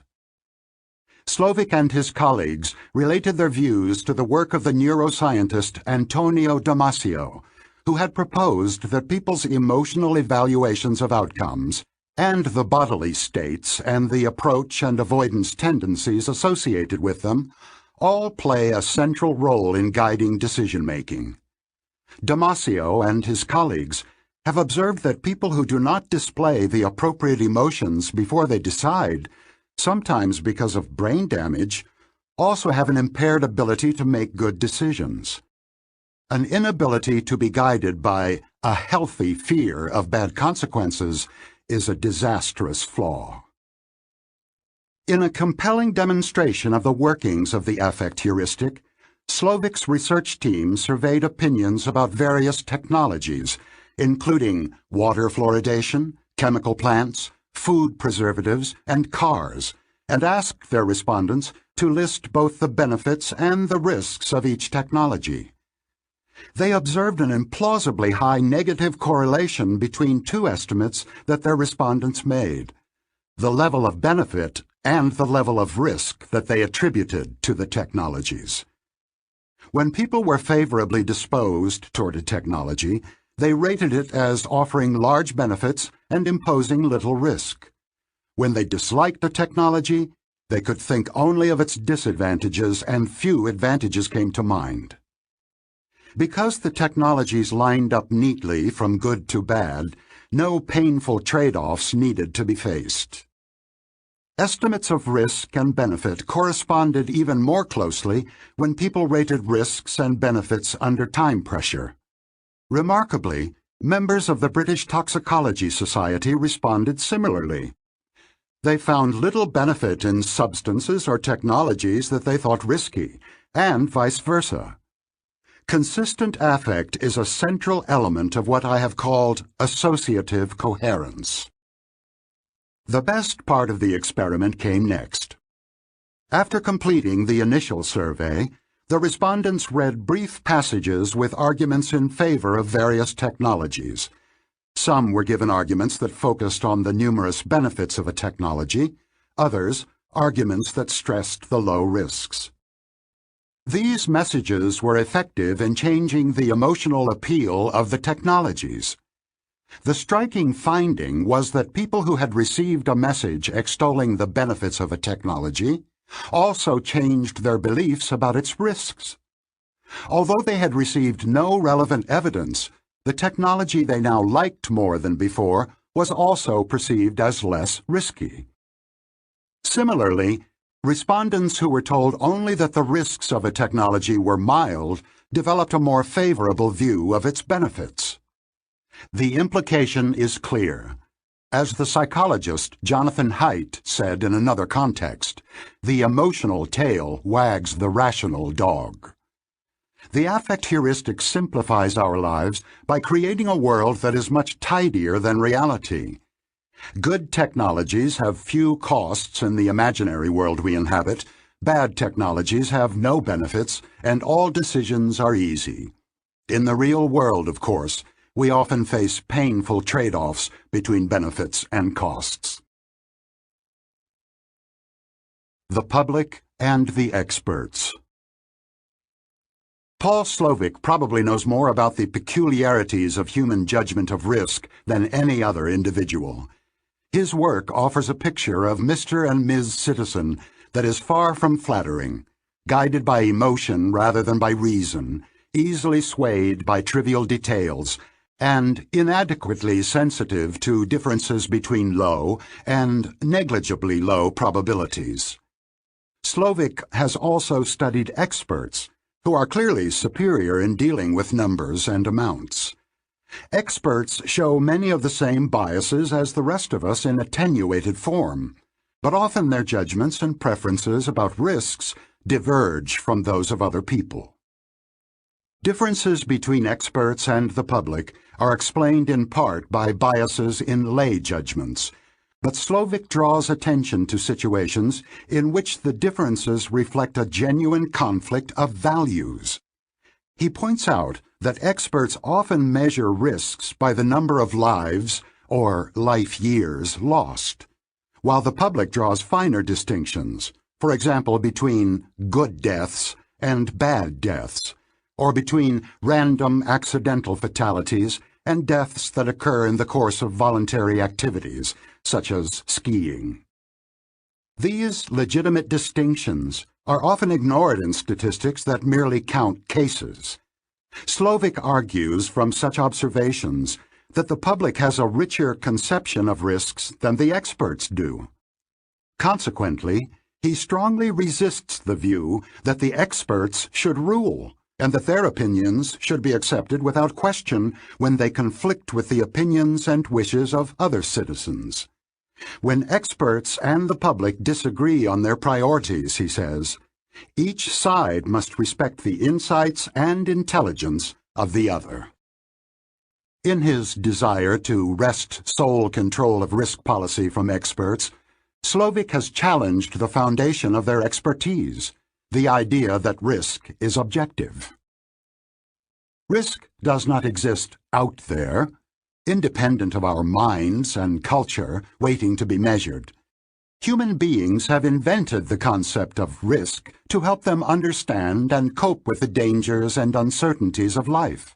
Although these dangers are real, there is no such thing as real risk or objective risk. To illustrate his claim, Slovic lists 9 ways of defining the mortality risk associated with the release of a toxic material into the air, ranging from death per million people to death per $1 million of product produced. His point is that the evaluation of the risk depends on the choice of a measure, with the obvious possibility that the choice may have been guided by a preference for one outcome or another. He goes on to conclude that defining risk is thus an exercise in power. You might not have guessed that one can get to such thorny policy issues from experimental studies of the psychology of judgment. However, policy is ultimately about people, what they want, and what is best for them. Every policy question involves assumptions about human nature, in particular about the choices that people may make and the consequences of their choices for themselves and for society. Another scholar and friend whom I greatly admire, Cass Sunstein, disagrees sharply with Slovic's stance on the different views of experts and citizens, and defends the role of experts as a bulwark against populist excesses. Sunstein is one of the foremost legal scholars in the United States and shares with other leaders of his profession the attribute of intellectual fearlessness. He knows he can master any body of knowledge quickly and thoroughly, and he has mastered many, including both the psychology of judgment and choice and issues of regulation and risk policy. His view is that the existing system of regulation in the United States displays a very poor setting of priorities, which reflects reaction to public pressures more than careful, objective analysis. He starts from the position that risk regulation and government intervention to reduce risks should be guided by rational weighting of costs and benefits, and that the natural units for this analysis are the number of lives saved, or perhaps the number of life years saved, which gives more weight to saving the young, and the dollar cost to the economy. Poor regulation is wasteful of lives and money, both of which can be measured objectively. Sunstein has not been persuaded by Slovic's argument that risk and its measurement is subjective. Many aspects of risk assessment are debatable, but he has faith in the objectivity that may be achieved by science, expertise, and careful deliberation. Sunstein came to believe that biased reactions to risks are an important source of erratic and misplaced priorities in public policy. Lawmakers and regulators may be overly responsive to the irrational concerns of citizens, both because of political sensitivity and because they are prone to the same cognitive biases as other citizens. Sunstein and a collaborator, the jurist Timur Kuran, invented a name for the mechanism through which biases flow into policy: the availability cascade. They comment that in the social context, all heuristics are equal, but availability is more equal than the others.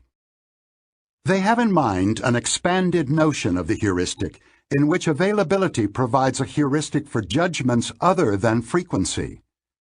In particular, the importance of an idea is often judged by the fluency and emotional charge with which that idea comes to mind. An availability cascade is a self-sustaining chain of events, which may start from media reports of a relatively minor event and lead up to public panic and large-scale government action. On some occasions, a media story about a risk catches the attention of a segment of the public which becomes aroused and worried. This emotional reaction becomes a story in itself, prompting additional coverage in the media, which in turn produces greater concern and involvement. The cycle is sometimes sped along deliberately by availability entrepreneurs, individuals or organizations who work to ensure a continuous flow of worrying news. The danger is increasingly exaggerated as the media compete for attention-grabbing headlines. Scientists and others who try to dampen the increasing fear and revulsion attract little attention, most of it hostile. Anyone who claims that the danger is overstated is suspected of association with a heinous cover-up. The issue becomes politically important because it is on everyone's mind, and the response of the political system is guided by the intensity of public sentiment. The availability cascade has now reset priorities. Other risks and other ways that resources could be applied for the public good all have faded into the background.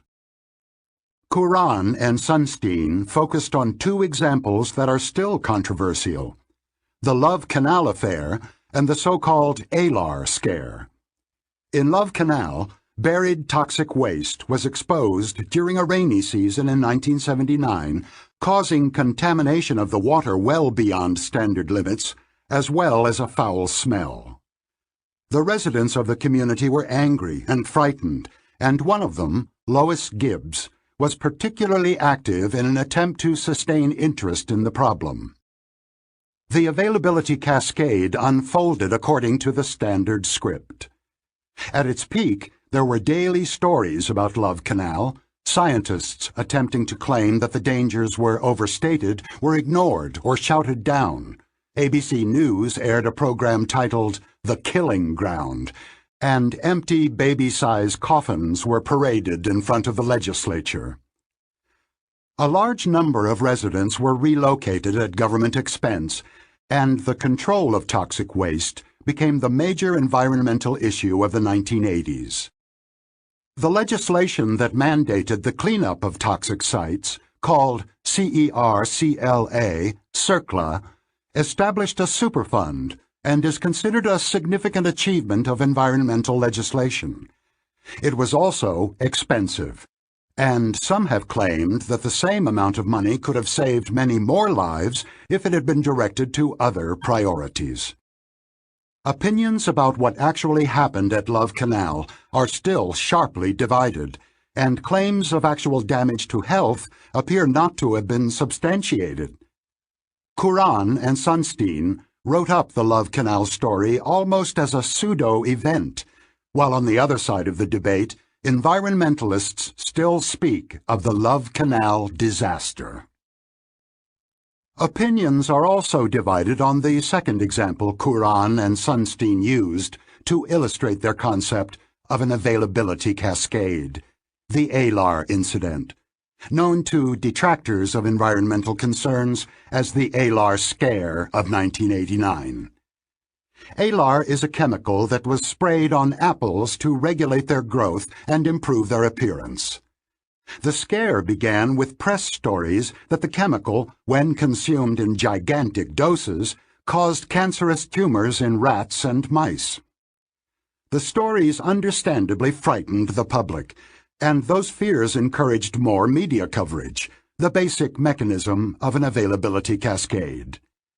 The topic dominated the news and produced dramatic media events such as the testimony of the actress Meryl Streep before Congress.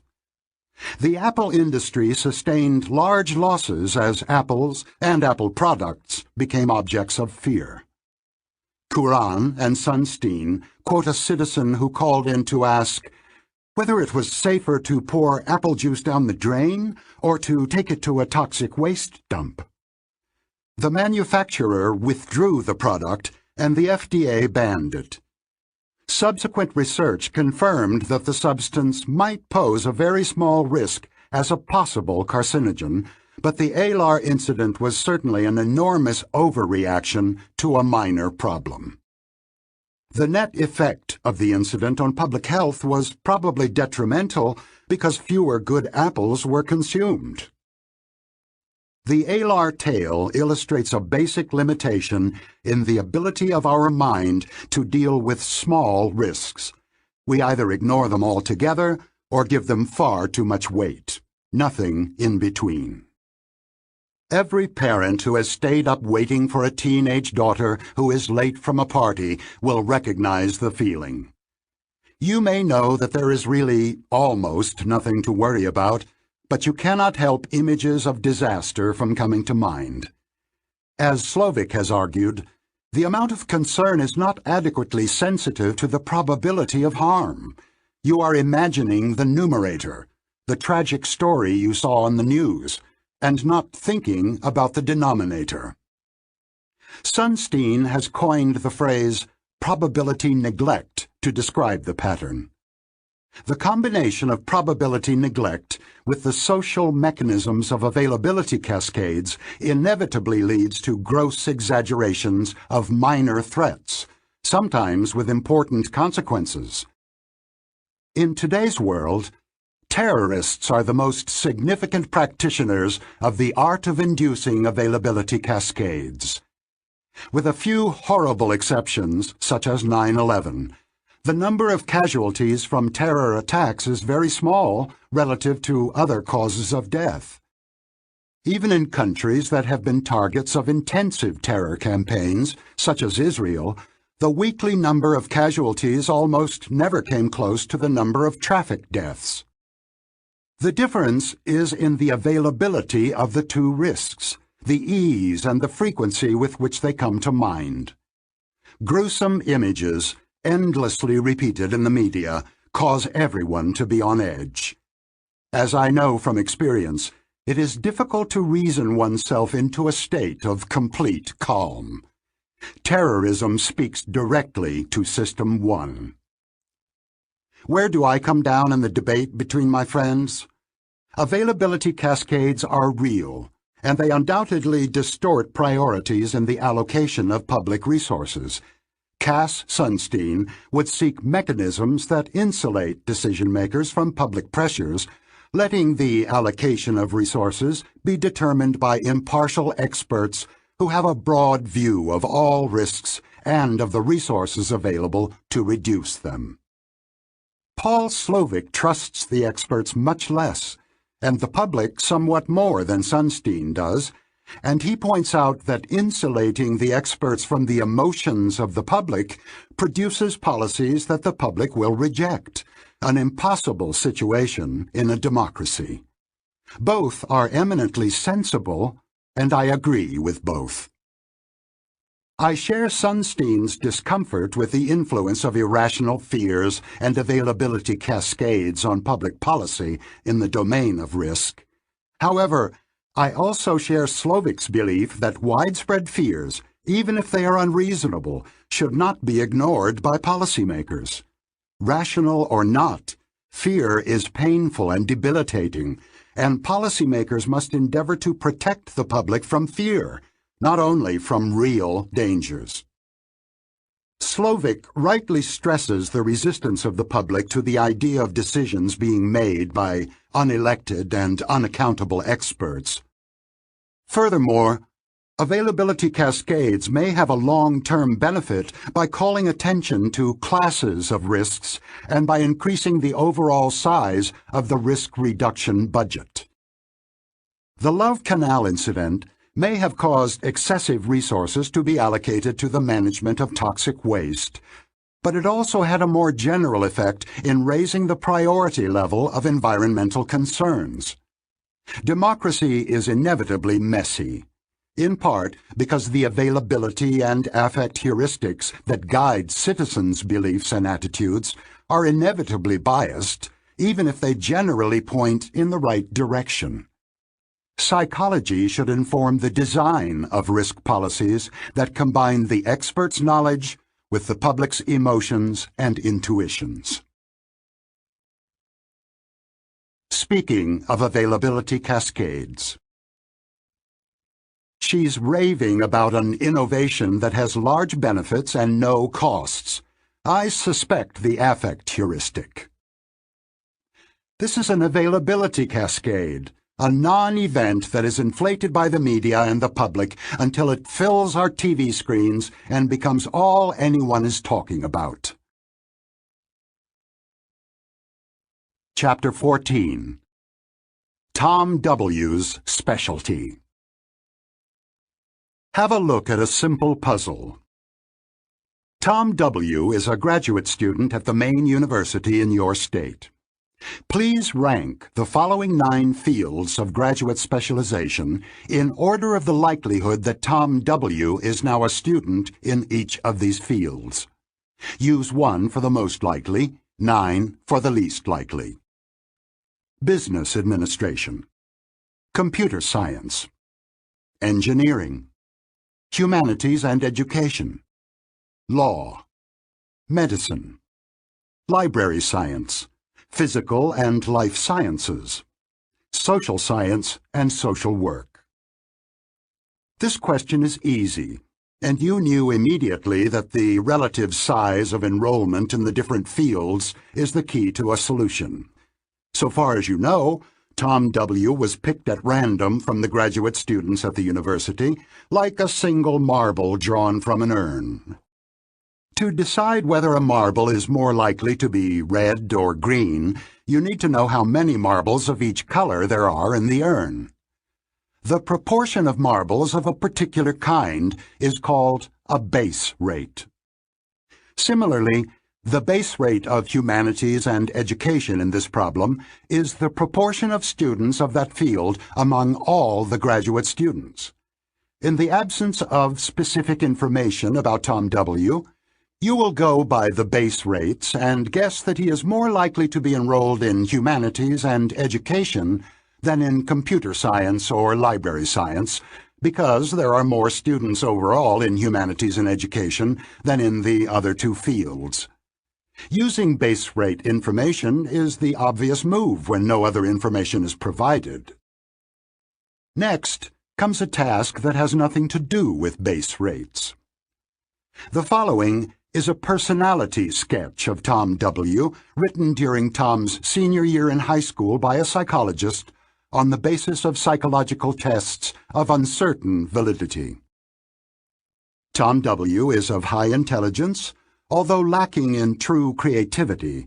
He has a need for order and clarity and for neat and tidy systems in which every detail finds its appropriate place. His writing is rather dull and mechanical, occasionally enlivened by somewhat corny puns and flashes of imagination of the sci-fi type. He has a strong drive for competence. He seems to have little feel and little sympathy for other people, and does not enjoy interacting with others. Self-centered, he nonetheless has a deep moral sense. Now, please take a sheet of paper and rank the 9 fields of specialization listed by how similar the description of Tom W. is to the typical graduate student in each of the following fields. Use 1 for the most likely and 9 for the least likely. You will get more out of the chapter if you give the task a quick try. Reading the report on Tom W. is necessary to make your judgments about the various graduate specialties. This question, too, is straightforward. It requires you to retrieve, or perhaps to construct, a stereotype of graduate students in the different fields. When the experiment was first conducted in the early 1970s, the average ordering was as follows. Yours is probably not very different. 1. Computer science. 2. Engineering. 3. Business administration. 4. Physical and life sciences. 5. Library science. 6. Law. 7. Medicine. 8. Humanities and education. 9. Social science and social work. You probably ranked computer science among the best fitting because of hints of nerdiness, corny puns. In fact, the description of Tom W. was written to fit that stereotype. Another specialty that most people ranked high is engineering. Neat and tidy systems. You probably thought that Tom W. is not a good fit with your idea of social science and social work. Little feel and little sympathy for other people. Professional stereotypes appear to have changed little in the nearly 40 years since I designed the description of Tom W. The task of ranking the 9 careers is complex and certainly requires the discipline and sequential organization of which only System 2 is capable. However, the hints planted in the description, corny puns and others, were intended to activate an association with a stereotype, an automatic activity of System 1.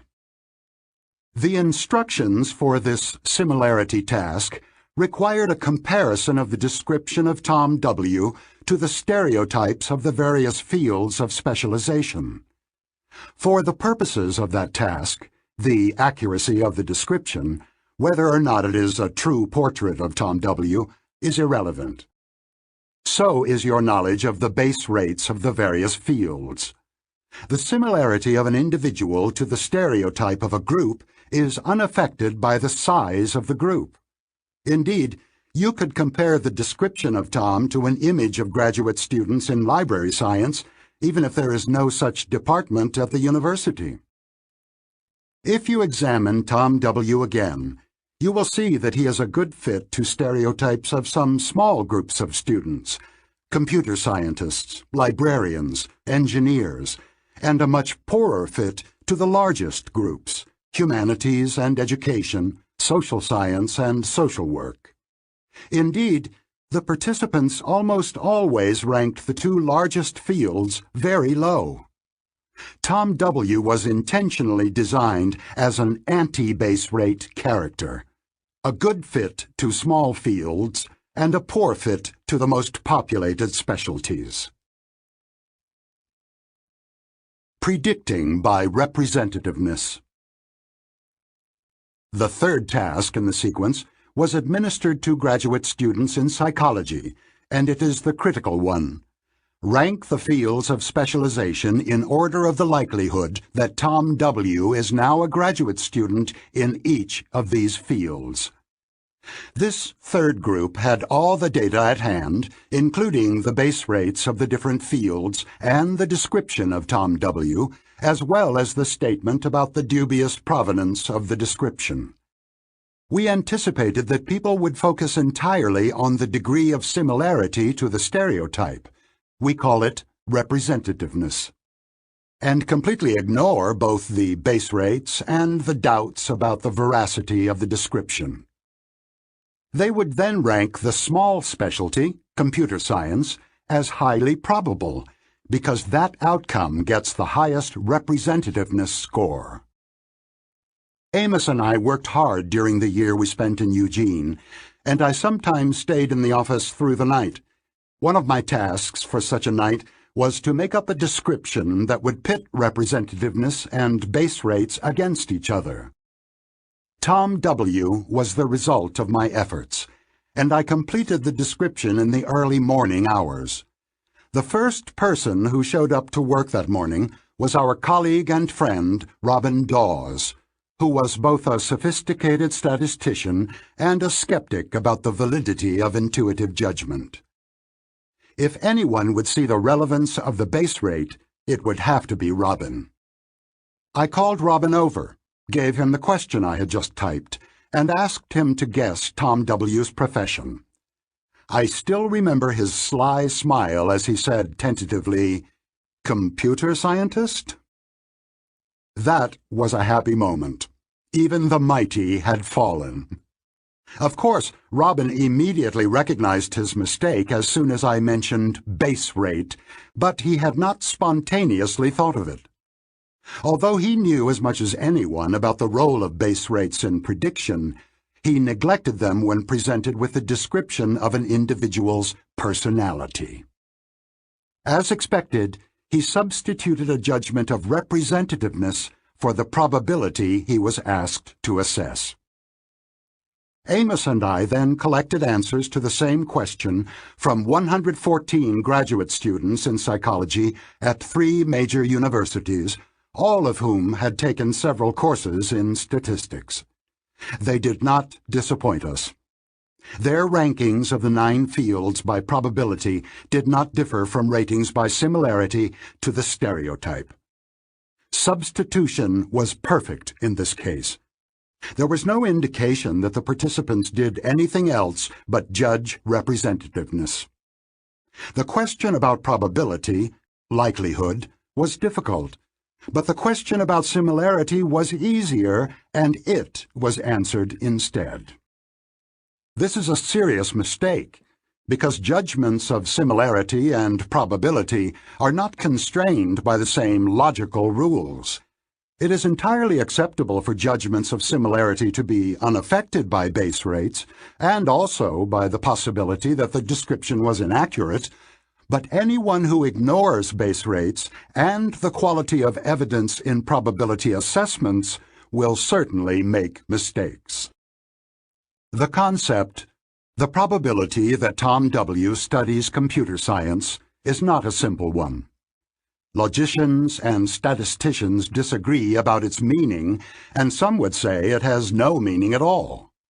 For many experts, it is a measure of subjective degree of belief. There are some events you are sure of, for example, that the sun rose this morning, and others you consider impossible, such as the Pacific Ocean freezing all at once. Then there are many events, such as your next-door neighbor being a computer scientist, to which you assign an intermediate degree of belief, which is your probability of that event.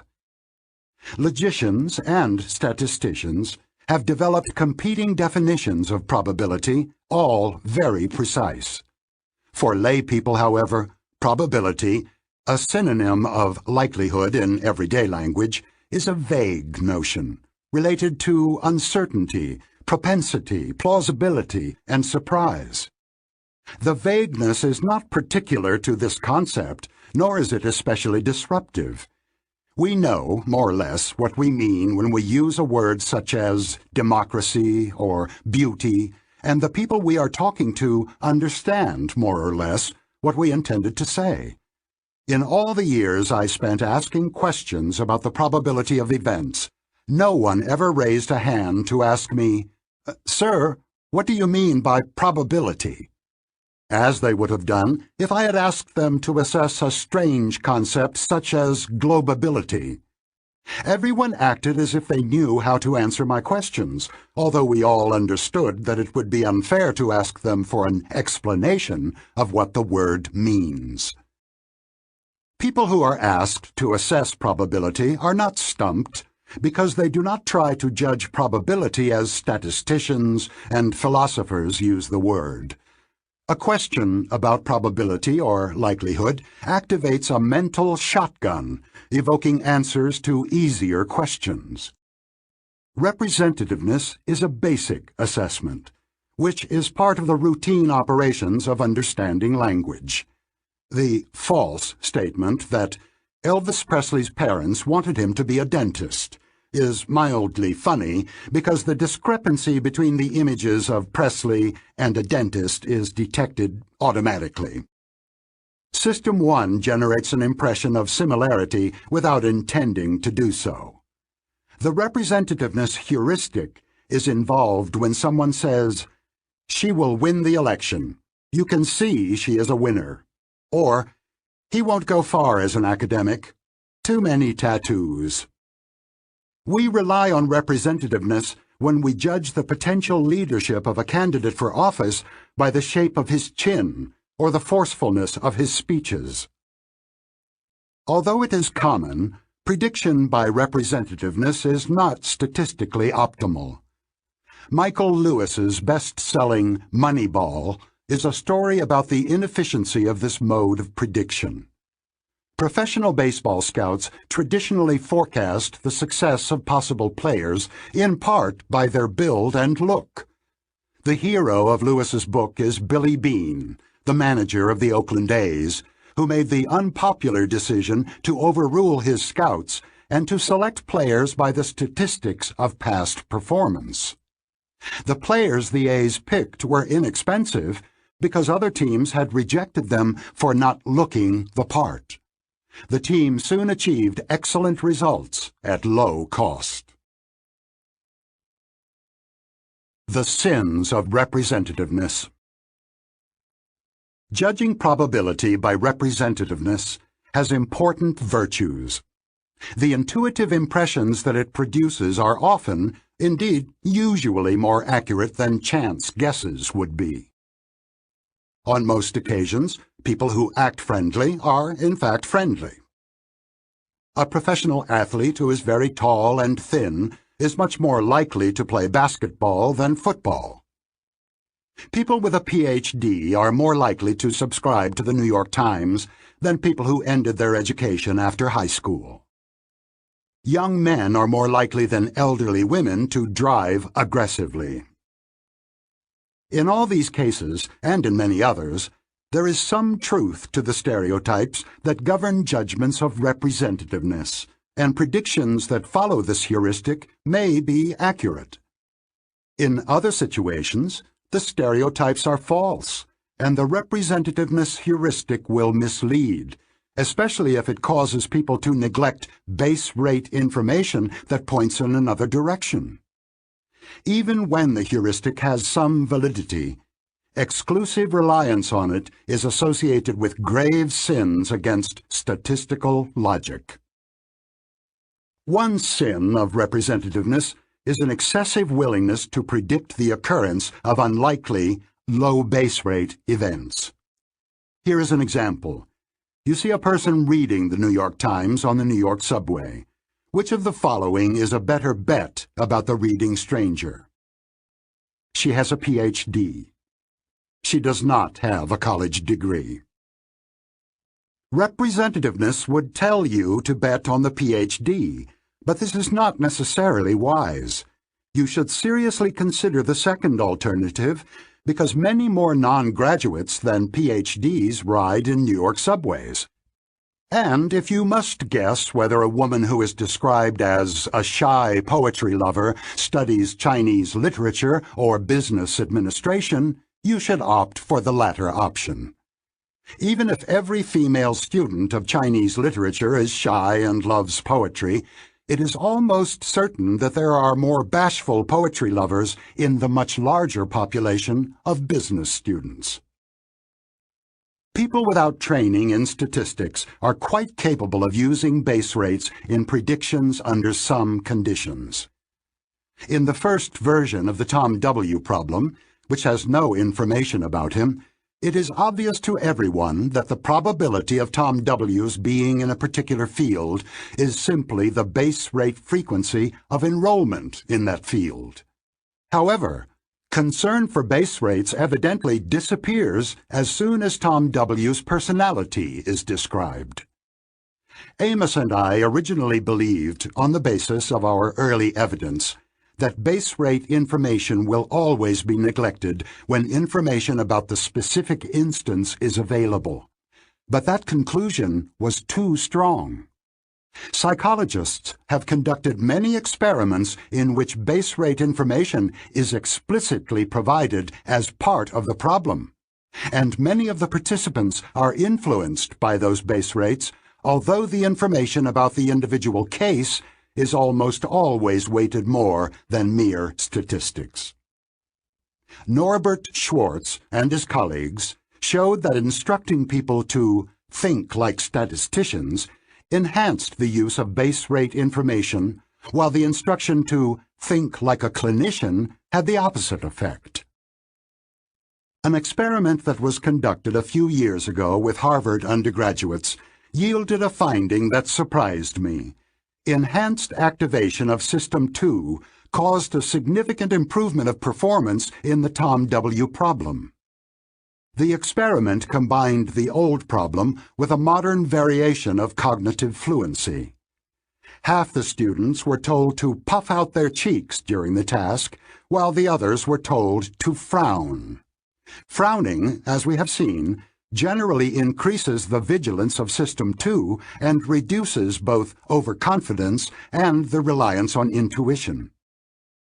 The students who puffed out their cheeks, an emotionally neutral expression, replicated the original results. They relied exclusively on representativeness and ignored the base rates. As the authors had predicted, however, the frowners did show some sensitivity to the base rates. This is an instructive finding. When an incorrect intuitive judgment is made, System 1 and System 2 should both be indicted. System 1 suggested the incorrect intuition, and System 2 endorsed it and expressed it in a judgment.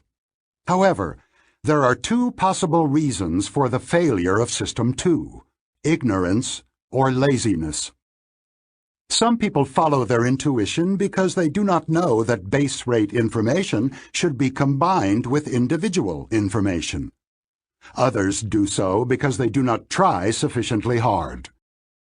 If frowning makes a difference, laziness seems to be the proper explanation of base rate neglect, at least among Harvard undergrads.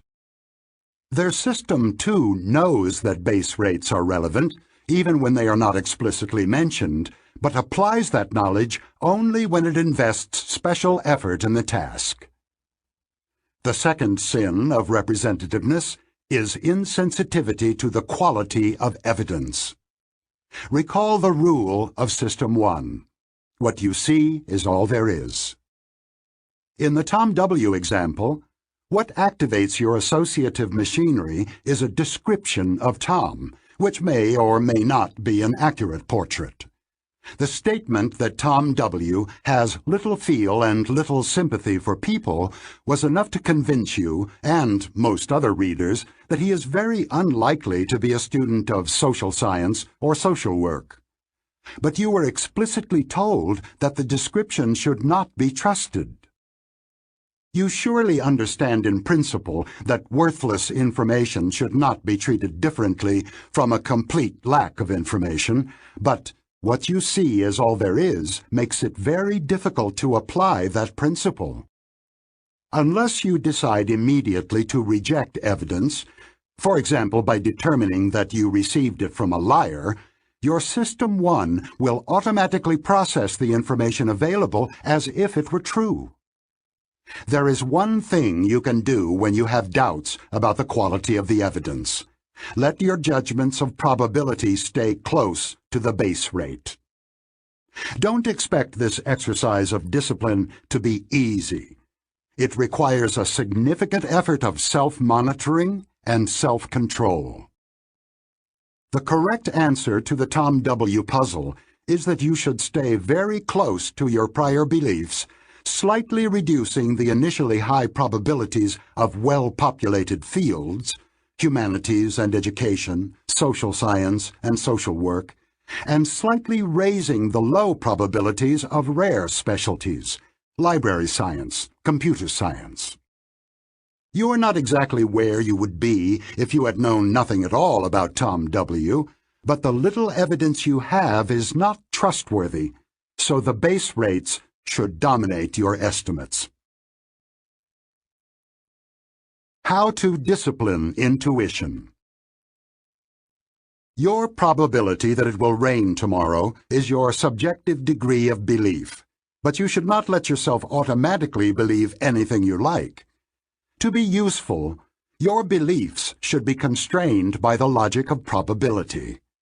So if you believe that there is a 40% chance that it will rain sometime tomorrow, you must also believe that there is a 60% chance it will not rain tomorrow, and you must not believe that there is a 50% chance that it will rain tomorrow morning.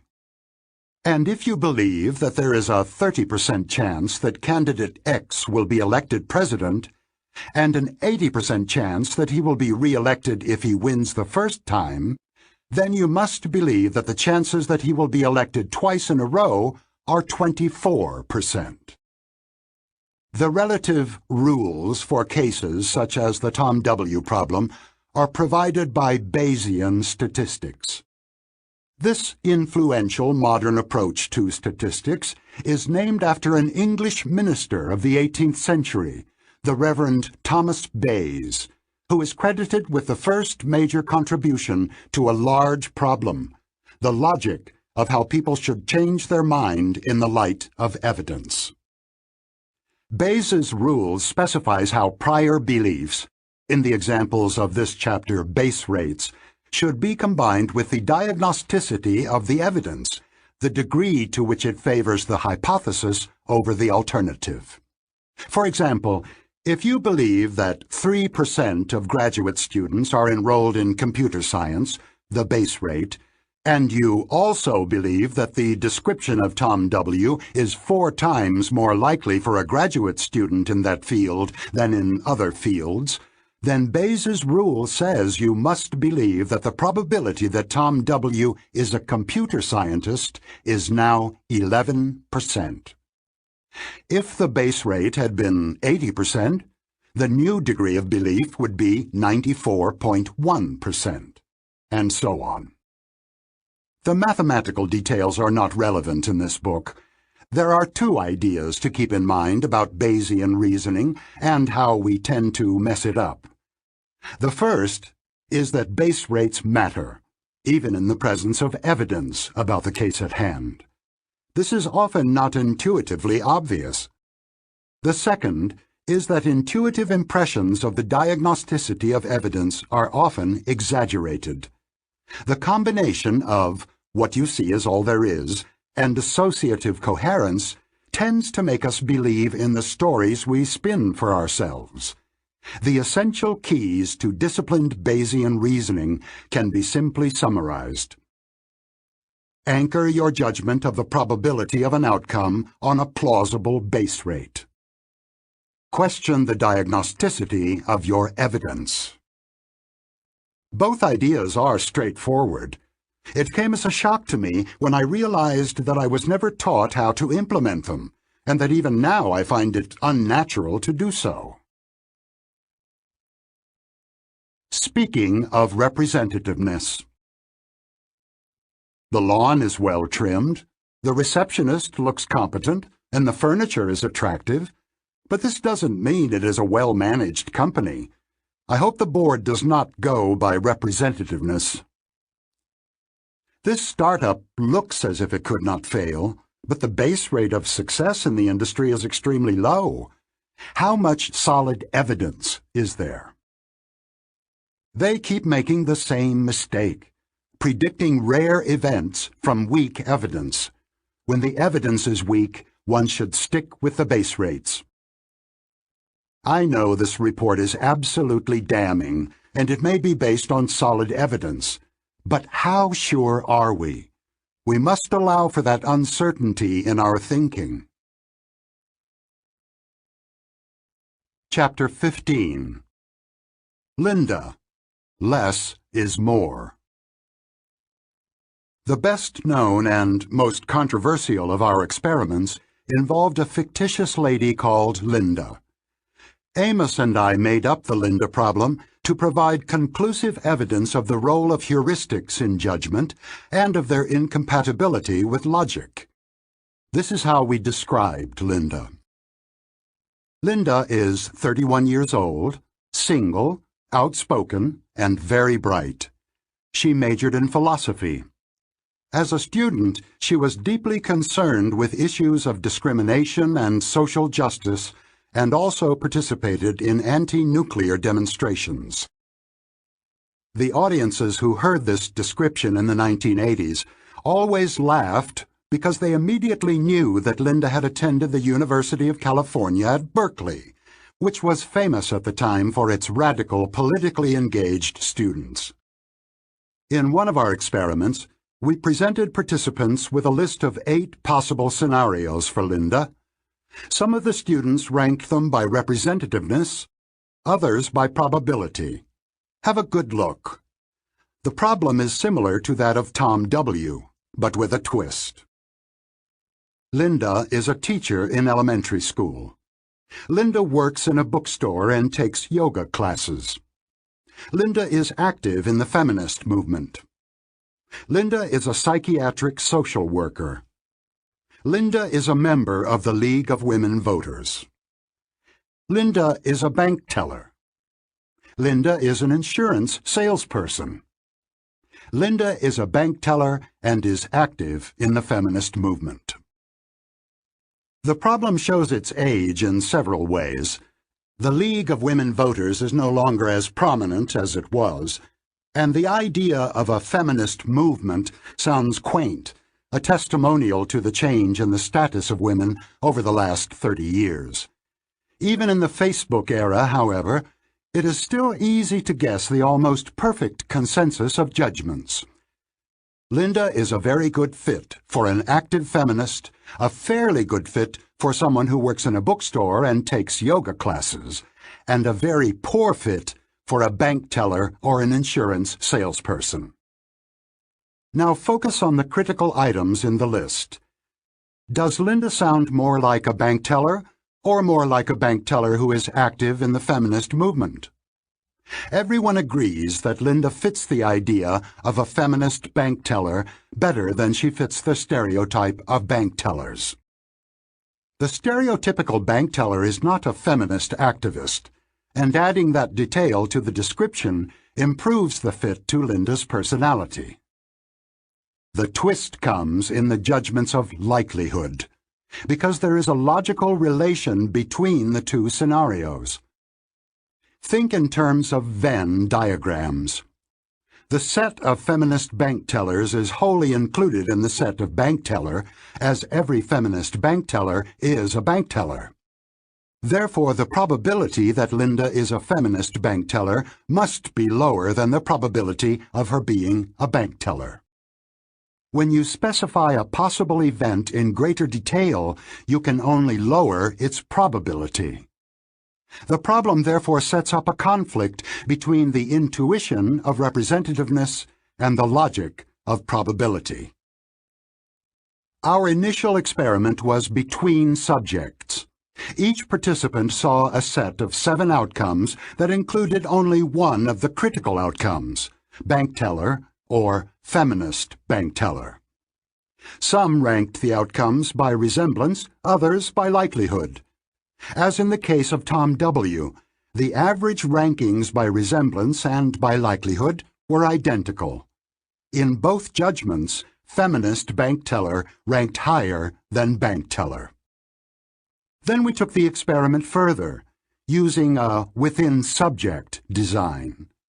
We made up the questionnaire as you saw it, with bank teller in the 6th position in the list, and feminist bank teller as the last item. We were convinced that subjects would notice the relation between the two outcomes and that their rankings would be consistent with logic. Indeed, we were so certain of this that we did not think it worthwhile to conduct a special experiment. My assistant was running another experiment in the lab, and she asked the subjects to complete the new Linda questionnaire while signing out, just before they got paid. About 10 questionnaires had accumulated in a tray on my assistant's desk before I casually glanced at them and found that all the subjects had ranked feminist bank teller as more probable than bank teller. I was so surprised that I still retain a flashbulb memory of the gray color of the metal desk and of where everyone was when I made that discovery. I quickly called Amos in great excitement to tell him what we had found. We had pitted logic against representativeness, and the representativeness had won. In the language of this book, we had observed a failure of System 2. Our participants had a fair opportunity to detect the relevance of the logical rule, since both outcomes were included in the same ranking. They did not take advantage of that opportunity. When we extended the experiment, we found that 89% of the undergraduates in our sample produced rankings that violated logic. We were convinced that statistically sophisticated respondents would do better, so we administered the same questionnaire to doctoral students in the Decision Science program of the Stanford Graduate School of Business, all of whom had taken several advanced courses in probability, statistics, and decision theory. We were surprised again. 85% of these respondents also ranked feminist bank teller as more likely than bank teller. In what we later described as increasingly desperate attempts to eliminate the error, we introduced large groups of people to Linda and asked them this simple question: which alternative is more probable? Linda is a bank teller. Linda is a bank teller and is active in the feminist movement. This stark version of the problem made Linda famous in some circles, and it earned us years of controversy. About 85% to 90% of undergraduates at several major universities chose the second option, contrary to logic. Remarkably, the sinners against logic seemed to have no shame. When I asked my large undergraduate class in some indignation, "Do you realize that you have violated an elementary logical rule?" someone in the back row shouted, "So what?" And a graduate student who made the same error explained herself by saying, "I thought you just asked for my opinion." The word fallacy is used, in general, when people fail to apply a logical rule that is obviously relevant. Amos and I introduced the idea of conjunction fallacy, which people commit when they judge a conjunction of two events, here bank teller and feminist, to be more probable than one of the events, bank teller, in a direct comparison. We found only one group that was relatively immune to the fallacy when presented with a short version of the Linda problem: graduate students in the social sciences at Stanford and at Berkeley. Only 36% of them committed the error when the two critical options were compared directly. In the original experiment with 8 outcomes, 85% of graduate students with the same background had made the same mistake. The difference is instructive. In the longer version, the two critical items are separated by an intervening item, insurance salesperson, and the reader is not actually forced to compare the two critical scenarios explicitly. In contrast, the comparison is compulsory when there are only 2 items, and a majority of the sophisticated graduate students answer in a way that conforms to the logic of probability. In hindsight, however, I believe we should have looked more carefully at how a substantial minority, 36%, of this expert group justified to themselves committing the obvious fallacy. They were surely aware of the problem and had an idea about it. As in the Müller-Lyer illusion, the fallacy remains attractive even when you know the truth. The late naturalist, Stephen Jay Gould, described his own struggle with the Linda problem. He knew the correct answer, of course, and yet, he wrote, "A little homunculus in my head continues to jump up and down, shouting at me, 'But she can't just be a bank teller. Read the description.'" The little homunculus is, of course, Gould's System 1 speaking to him in insistent tones. The two-system terminology had not yet been introduced when he wrote. A confusion between probability and plausibility may also be involved. We use the word plausible for a good story that meets the requirements of associative coherence. In that sense, the outcome, Linda is a feminist bank teller, is more plausible than Linda is a bank teller. Because plausible is closely related to probable, it could well be used as a substitute in the judgment, overcoming the rules of logic that people readily apply in other problems. Judge for yourself. How difficult are the following puzzles? Which alternative is more probable? Mark has hair. Mark has blonde hair. And which alternative is more probable? Jane is a teacher. Jane is a teacher and walks to work. Plausibility is not a candidate for substitution in these questions, and the intuition of representativeness does not make things difficult by blurring the meaning of the probability question, as it does in Linda's problem. It is difficult to imagine college undergraduates, let alone Stephen Jay Gould, struggling to find the correct answer to these questions. On the other hand, the confusion between probability and plausibility may play a pernicious role in the frequent use of scenarios as tools of forecasting. Consider these two scenarios, which were presented to different groups with a request to evaluate their probability. A massive flood somewhere in North America next year in which more than 1,000 people drown. An earthquake in California sometime next year, causing a flood in which more than 1,000 people drown. The richer and more detailed scenario is clearly more coherent and plausible than the first, although its probability is certainly smaller. As expected, judgments violated this rule, and the assessments of probability were higher for the more plausible scenario. Less is more, even in joint evaluation. Christopher Shee of the University of Chicago asked people to price sets of dinnerware offered in a clearance sale in a local store where dinnerware regularly runs between $30 and $60. There were 3 groups in his experiment. The display was shown to one group. Shee labels that joint evaluation because it allows a comparison of the two sets.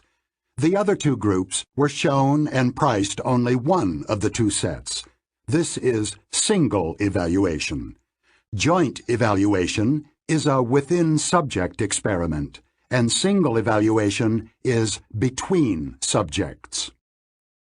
Set A, 40 pieces. Dinner plates, 8, all in good condition. Soup or salad bowls, 8, all in good condition. Dessert plates, 8, all in good condition. Cups, 8, 2 of them broken. Saucers, 8, 7 of them broken. Set B, 24 pieces. Dinner plates, 8, all in good condition. Soup or salad bowls, 8, all in good condition. Dessert plates, 8, all in good condition. Assuming that the dishes in the 2 sets are of equal quality, which is worth more? This question is easy. You can see that set A contains all the dishes of set B and 7 additional intact dishes, and it must be valued more. Indeed, the participants in Shee's joint evaluation experiment were willing to pay a little more for set A than for set B, $32 versus $30. The results reversed in single evaluation, where set B was priced much higher than set A, $33 versus $23. We know why this happened. Sets, including dinnerware sets, are represented by norms and prototypes. You can sense immediately that the average value of the dishes is much lower for set A than for set B because no one wants to pay for broken dishes. If the average dominates the evaluation, it is not surprising that set B is valued more. She called the resulting pattern less is more. By removing 16 items from set A, 7 of them intact, its value improved. She's finding was replicated by the experimental economist John List in a real market for baseball cards. He auctioned sets of 10 high-value cards and identical sets to which 3 cards of modest value were added. As in the dinnerware experiment, the larger sets were valued more than the smaller ones in joint evaluation, but less in single evaluation. From the perspective of economic theory, this is a troubling result. The economic value of a dinnerware set, or of a collection of baseball cards, is a sum-like variable. Adding a positively valued item to the set can only increase its value.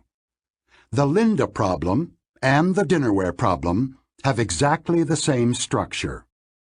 Probability, like economic value, is a sum-like variable, which is why the following equation is true. Probability, Linda is a teller, equals probability, Linda is feminist teller, plus probability, Linda is non-feminist teller. This is also why, as in She's dinnerware study, single evaluations of the Linda problem produce a less is more pattern. System 1 mishandles the sum-like variable, and when the non-feminist bank tellers are removed from the set, its subjective probability increases.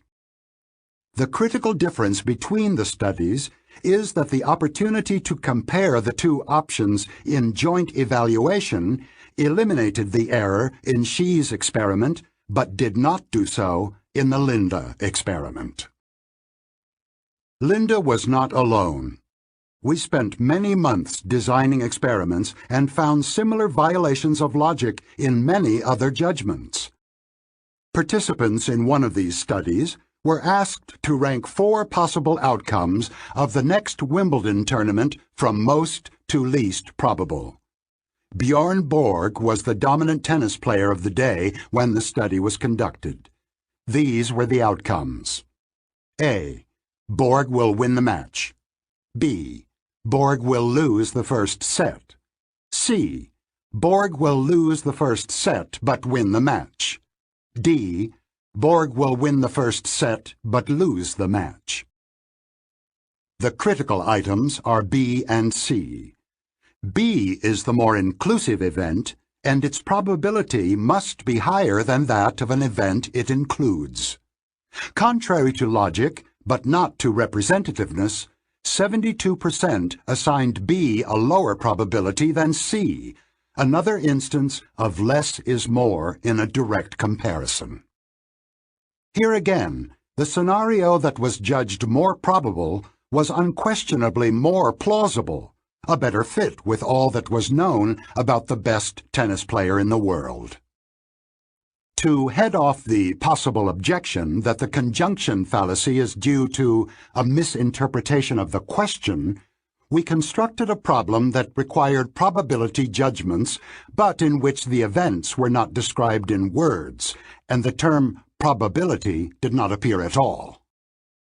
We told participants about a regular 6-sided die with 4 green faces and 2 red faces, which would be rolled 20 times. They were shown 3 sequences of greens, G, and reds, R, and were asked to choose one.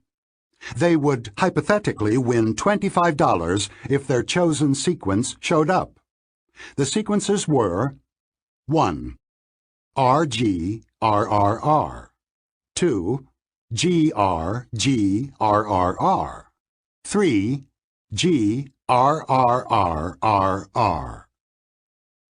Because the die has twice as many green as red faces, the first sequence of 5 throws is quite unlikely, like Linda being a bank teller. The second sequence, which contains 6 tosses, is a better fit to what we would expect from this die because it includes 2 Gs. However, this sequence was constructed by adding a G to the beginning of the first sequence, so it can only be less likely than the first. This is the non-verbal equivalent to Linda being a feminist bank teller. As in the Linda study, representativeness dominated. Almost 2/3 of respondents preferred to bet on sequence 2 rather than on sequence 1. When presented with arguments for the 2 choices, however, a large majority found the correct argument favoring sequence 1 more convincing.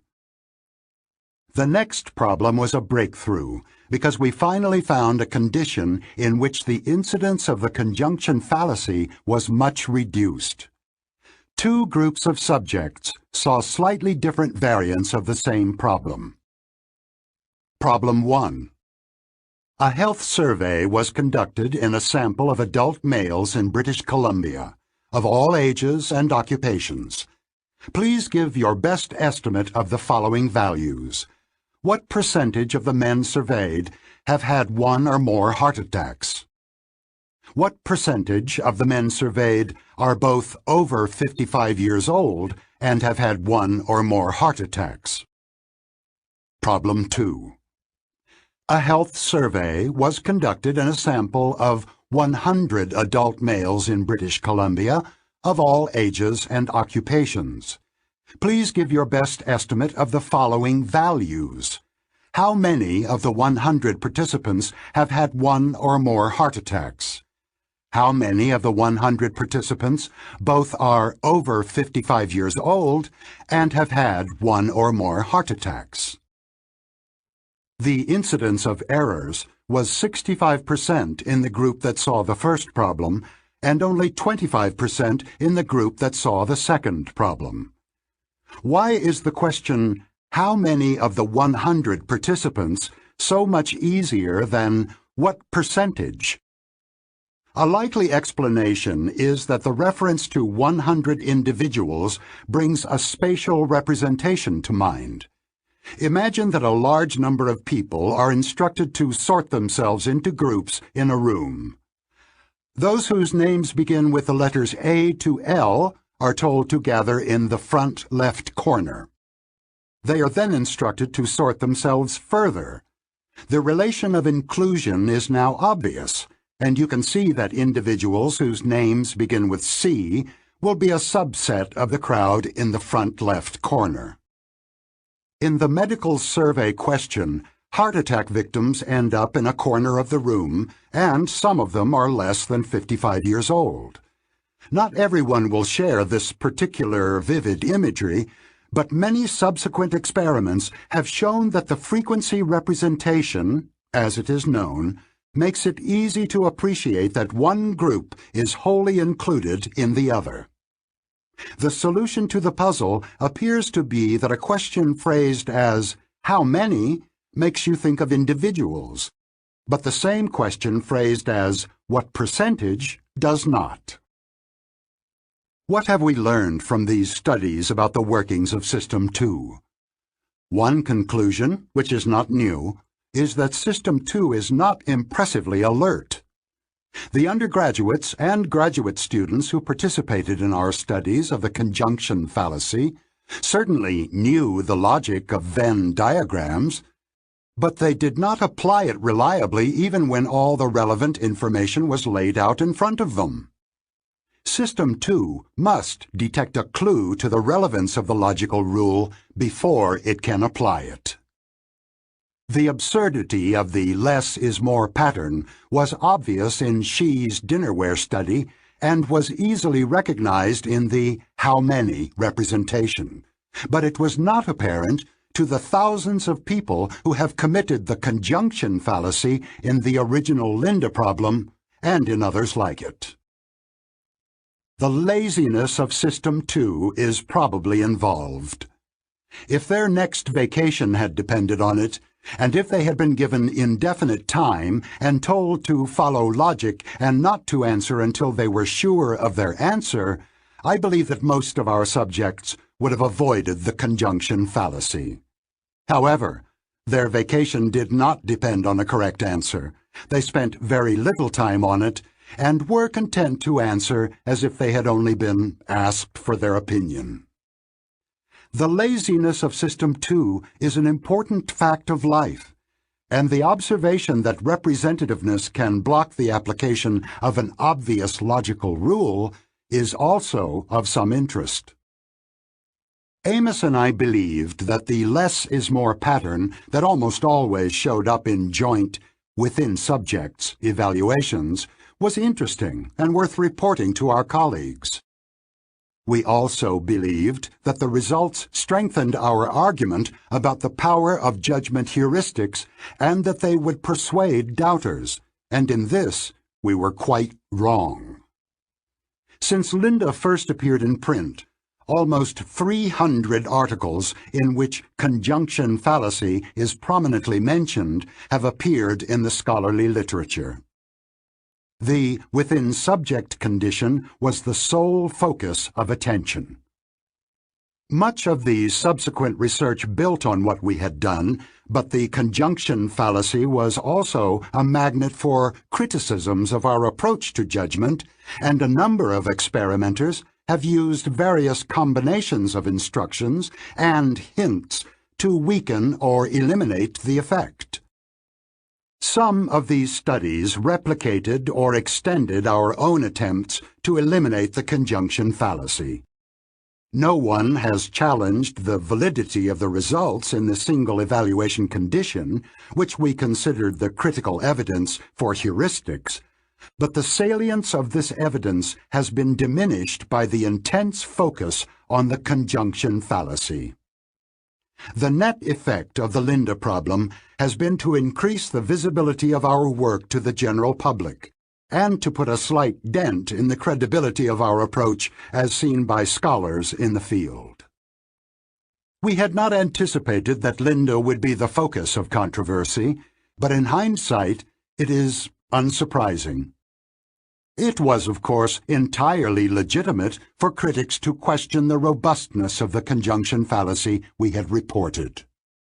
Given the almost ideological nature of the debate, it was also natural that critics would argue that their success in weakening the fallacy discredited our whole approach, with its emphasis on errors of judgment.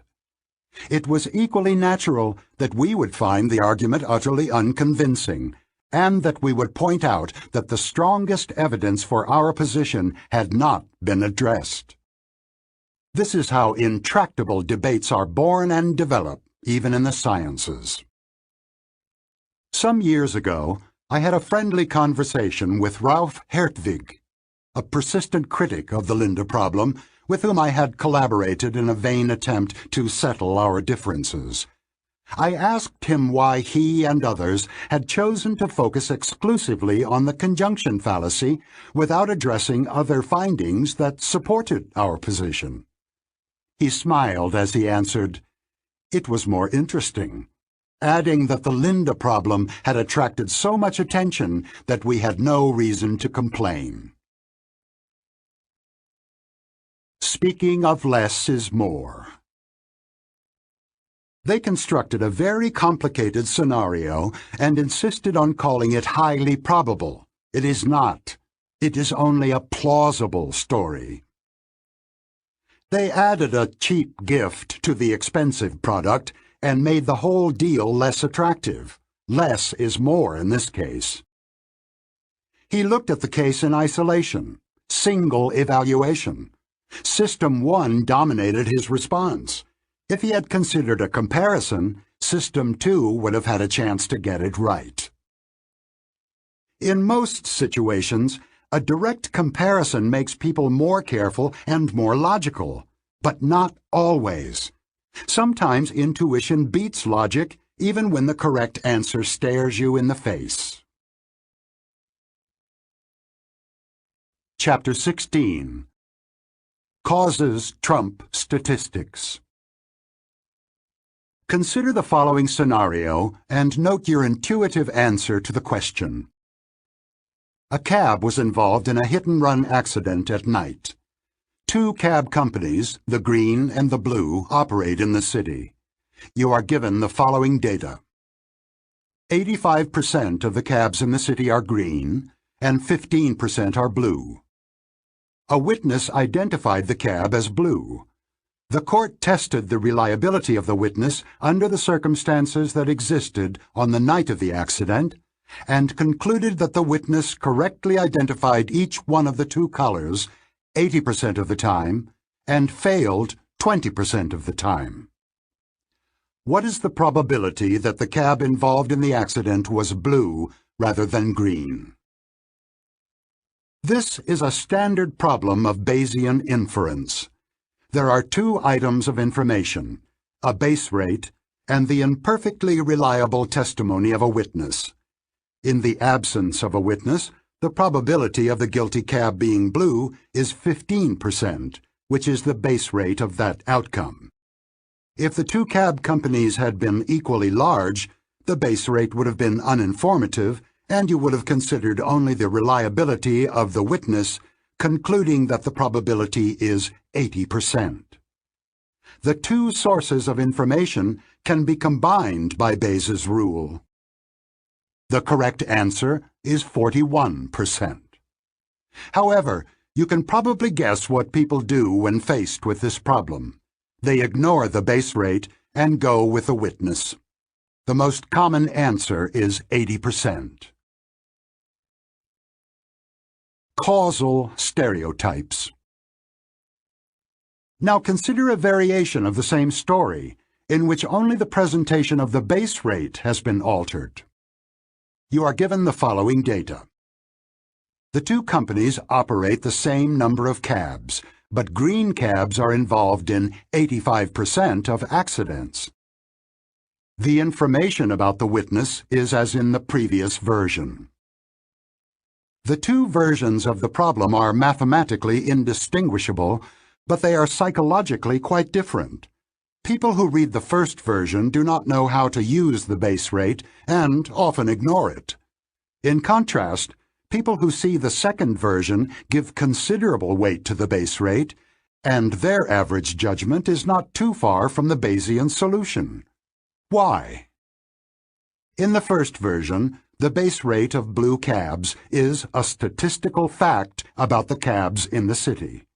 A mind that is hungry for causal stories finds nothing to chew on. How does the number of green and blue cabs in the city cause this cab driver to hit and run? In the second version, in contrast, the drivers of green cabs cause more than 5 times as many accidents as the blue cabs do. The conclusion is immediate. The green drivers must be a collection of reckless madmen. You have now formed a stereotype of green recklessness, which you apply to unknown individual drivers in the company. The stereotype is easily fitted into a causal story, because recklessness is a causally relevant fact about individual cab drivers. In this version, there are two causal stories that need to be combined or reconciled. The first is the hit and run, which naturally evokes the idea that a reckless green driver was responsible.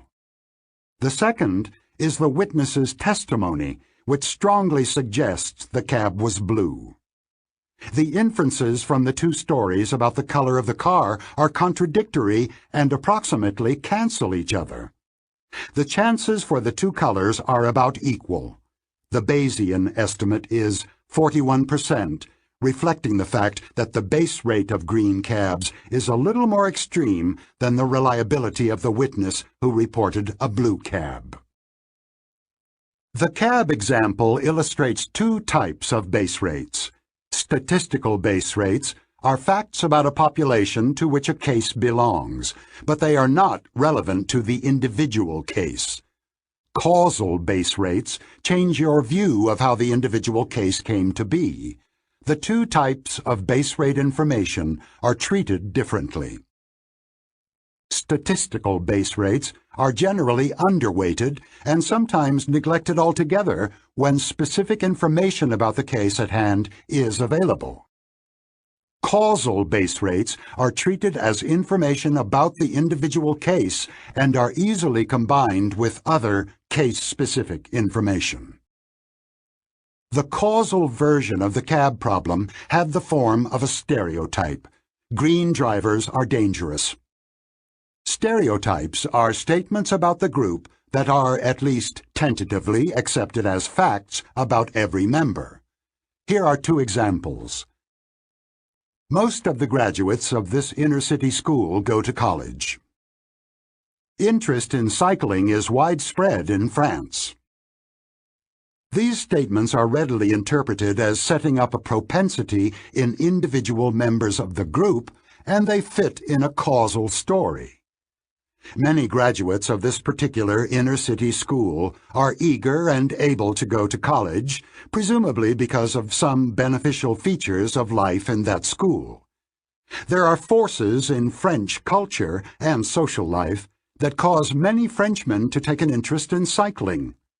You will be reminded of these facts when you think about the likelihood that a particular graduate of the school will attend college, or when you wonder whether to bring up the Tour de France in a conversation with a Frenchman you just met.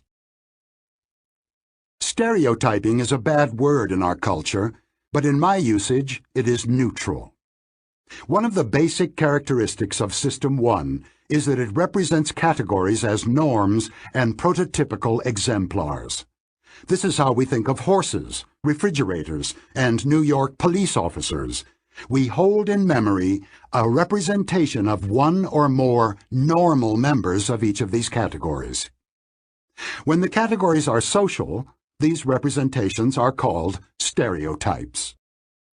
Some stereotypes are perniciously wrong, and hostile stereotyping can have dreadful consequences, but the psychological facts cannot be avoided.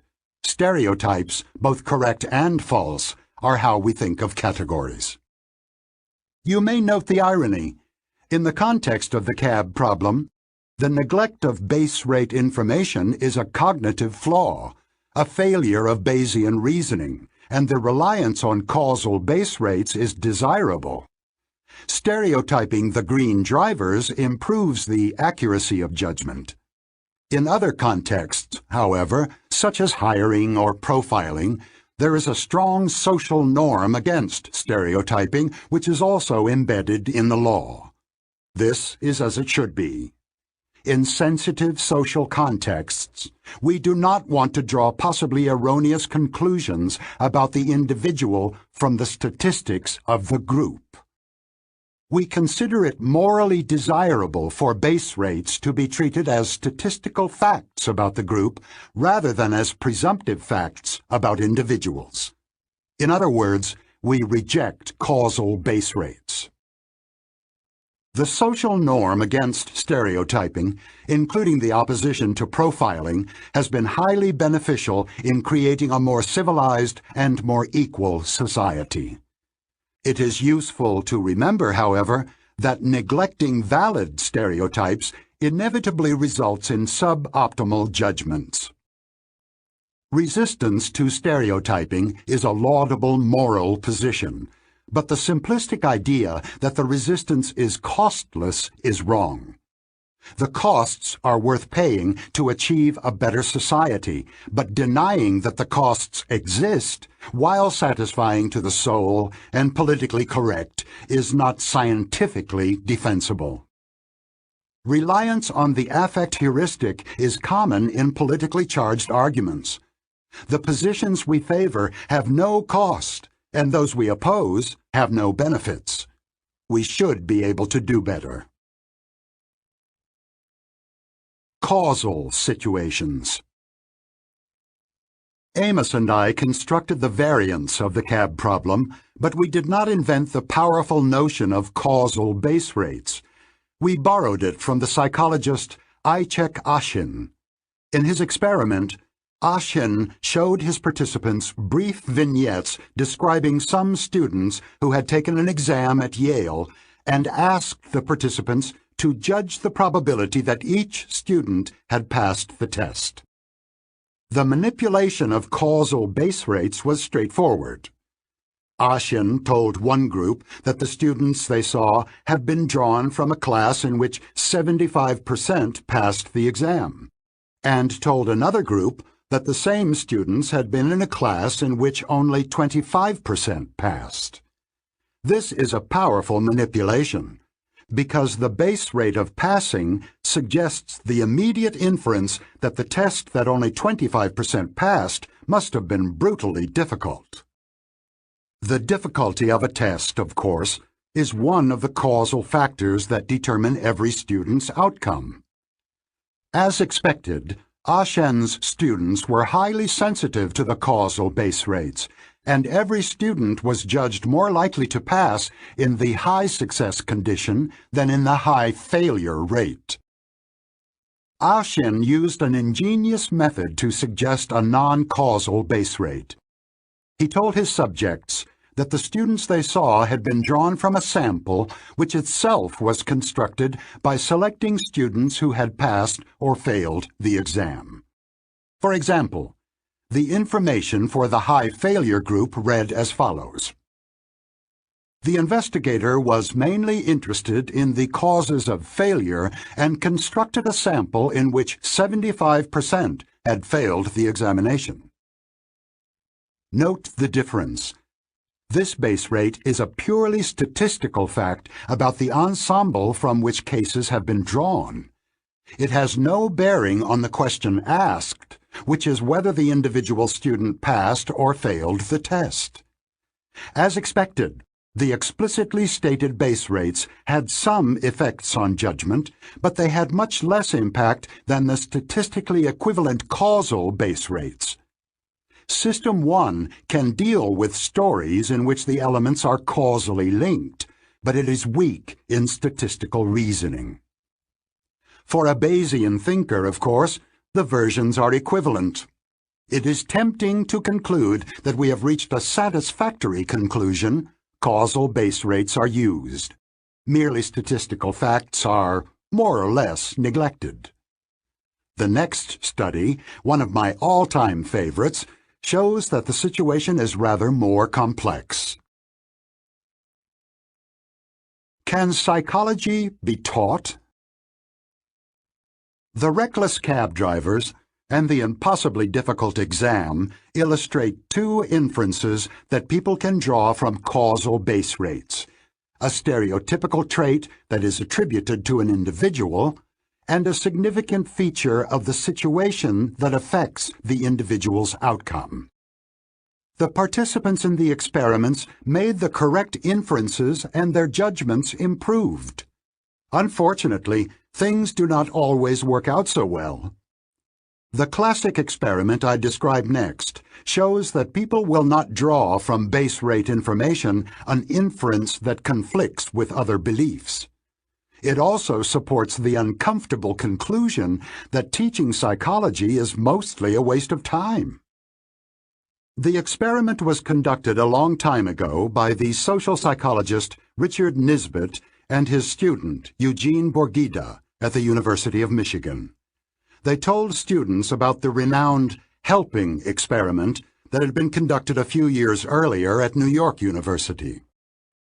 Participants in that experiment were led to individual booths and invited to speak over the intercom about their personal lives and problems.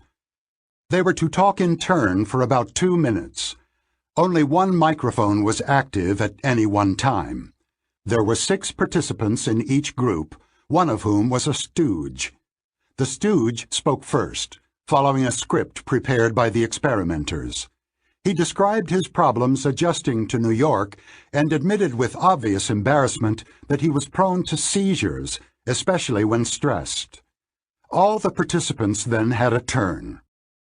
When the microphone was again turned over to the stooge, he became agitated and incoherent, said he felt a seizure coming on, and asked for someone to help him. The last words heard from him were, "Could somebody help? I'm gonna die. I'm gonna die. Seizure. At this point, the microphone of the next participant automatically became active, and nothing more was heard from the possibly dying individual. What do you think the participants in the experiment did? So far as the participants knew, one of them was having a seizure and had asked for help.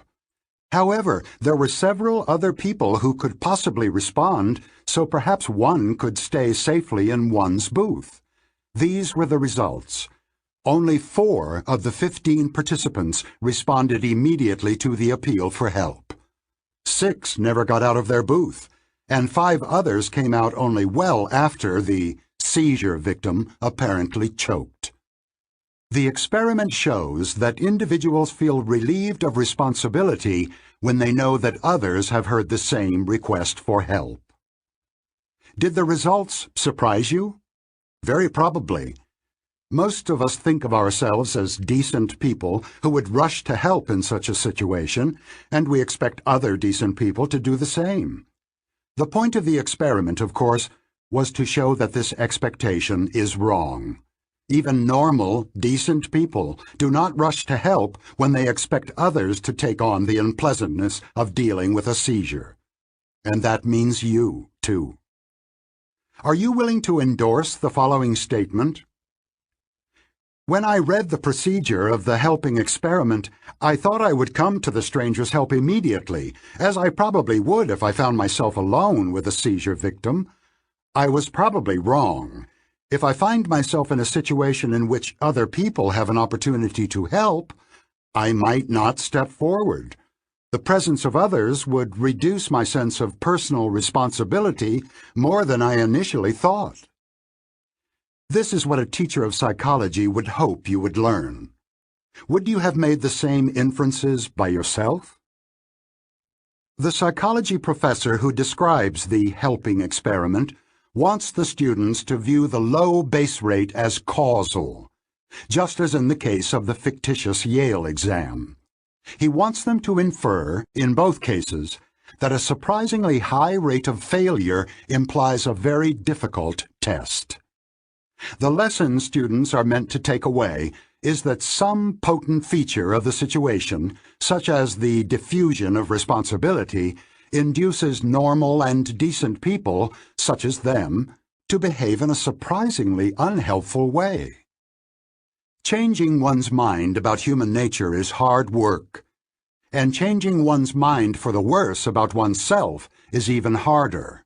Nisbet and Borgida suspected that students would resist the work and the unpleasantness. Of course, the students would be able and willing to recite the details of the helping experiment on a test, and would even repeat the official interpretation in terms of diffusion of responsibility. But did their beliefs about human nature really change? To find out, Nisbet and Borgida showed them videos of brief interviews allegedly conducted with 2 people who had participated in the New York study. The interviews were short and bland. The interviewees appeared to be nice, normal, decent people. They described their hobbies, their spare time activities, and their plans for the future, which were entirely conventional. After watching the video of an interview, the students guessed how quickly that particular person had come to the aid of the stricken stranger. To apply Bayesian reasoning to the task the students were assigned, you should first ask yourself, what would you have guessed about the 2 individuals if you had not seen their interviews? This question is answered by consulting the base rate. We have been told that only 4 of the 15 participants in the experiment rushed to help after the first request. The probability that an unidentified participant had been immediately helpful is therefore 27%. Thus, your prior belief about any unspecified participant should be that he did not rush to help. Next, Bayesian logic requires you to adjust your judgment in light of any relevant information about the individual. However, the videos were carefully designed to be uninformative. They provided no reason to suspect that the individuals would be either more or less helpful than a randomly chosen student. In the absence of useful new information, the Bayesian solution is to stay with the base rates. Nisbet and Borgida asked two groups of students to watch the videos and predict the behavior of the two individuals. The students in the first group were told only about the procedure of the helping experiment, not about its results. Their predictions reflected their views of human nature and their understanding of the situation. As you might expect, they predicted that both individuals would immediately rush to the victim's aid. The second group of students knew both the procedure of the experiment and its results. The comparison of the predictions of the two groups provides an answer to a significant question. Did students learn from the results of the helping experiment anything that significantly changed their way of thinking? The answer is straightforward. They learned nothing at all. Their predictions about the two individuals were indistinguishable from the predictions made by students who had not been exposed to the statistical results of the experiment. They knew the base rate in the group from which the individuals had been drawn, but they remained convinced that the people they saw on the video had been quick to help the stricken stranger. For teachers of psychology, the implications of this study are disheartening. When we teach our students about the behavior of people in the helping experiment, we expect them to learn something they had not known before. We wish to change how they think about people's behavior in a particular situation. This goal was not accomplished in the Nisbet-Borgida study, and there is no reason to believe that the results would have been different if they had chosen another surprising psychological experiment. Indeed, Nisbet and Borgida reported similar findings in teaching another study in which mild social pressure caused people to accept much more painful electric shocks than most of us and them would have expected. Students who do not develop a new appreciation for the power of social setting have learned nothing of value from the experiment. The predictions they make about random strangers or about their own behavior indicate that they have not changed their view of how they would have behaved. In the words of Nisbet and Borgida, students quietly exempt themselves and their friends and acquaintances from the conclusions of experiments that surprise them. Teachers of psychology should not despair, however, because Nisbet and Borgida report a way to make their students appreciate the point of the helping experiment. They took a new group of students and taught them the procedure of the experiment, but did not tell them the group results. They showed the two videos and simply told their students that the two individuals they had just seen had not helped the stranger, then asked them to guess the global results. The outcome was dramatic. The students' guesses were extremely accurate. To teach students any psychology they did not know before, you must surprise them. But which surprise will do? Nisbet and Borgida found that when they presented their students with a surprising statistical fact, the students managed to learn nothing at all. But when the students were surprised by individual cases, two nice people who had not helped, they immediately made the generalization and inferred that helping is more difficult than they had thought. Nisbet and Borgida summarized the results in a memorable sentence. Subjects' unwillingness to deduce the particular from the general was matched only by their willingness to infer the general from the particular. This is a profoundly important conclusion. People who are taught surprising statistical facts about human behavior may be impressed to the point of telling their friends about what they have heard, But this does not mean that their understanding of the world has really changed.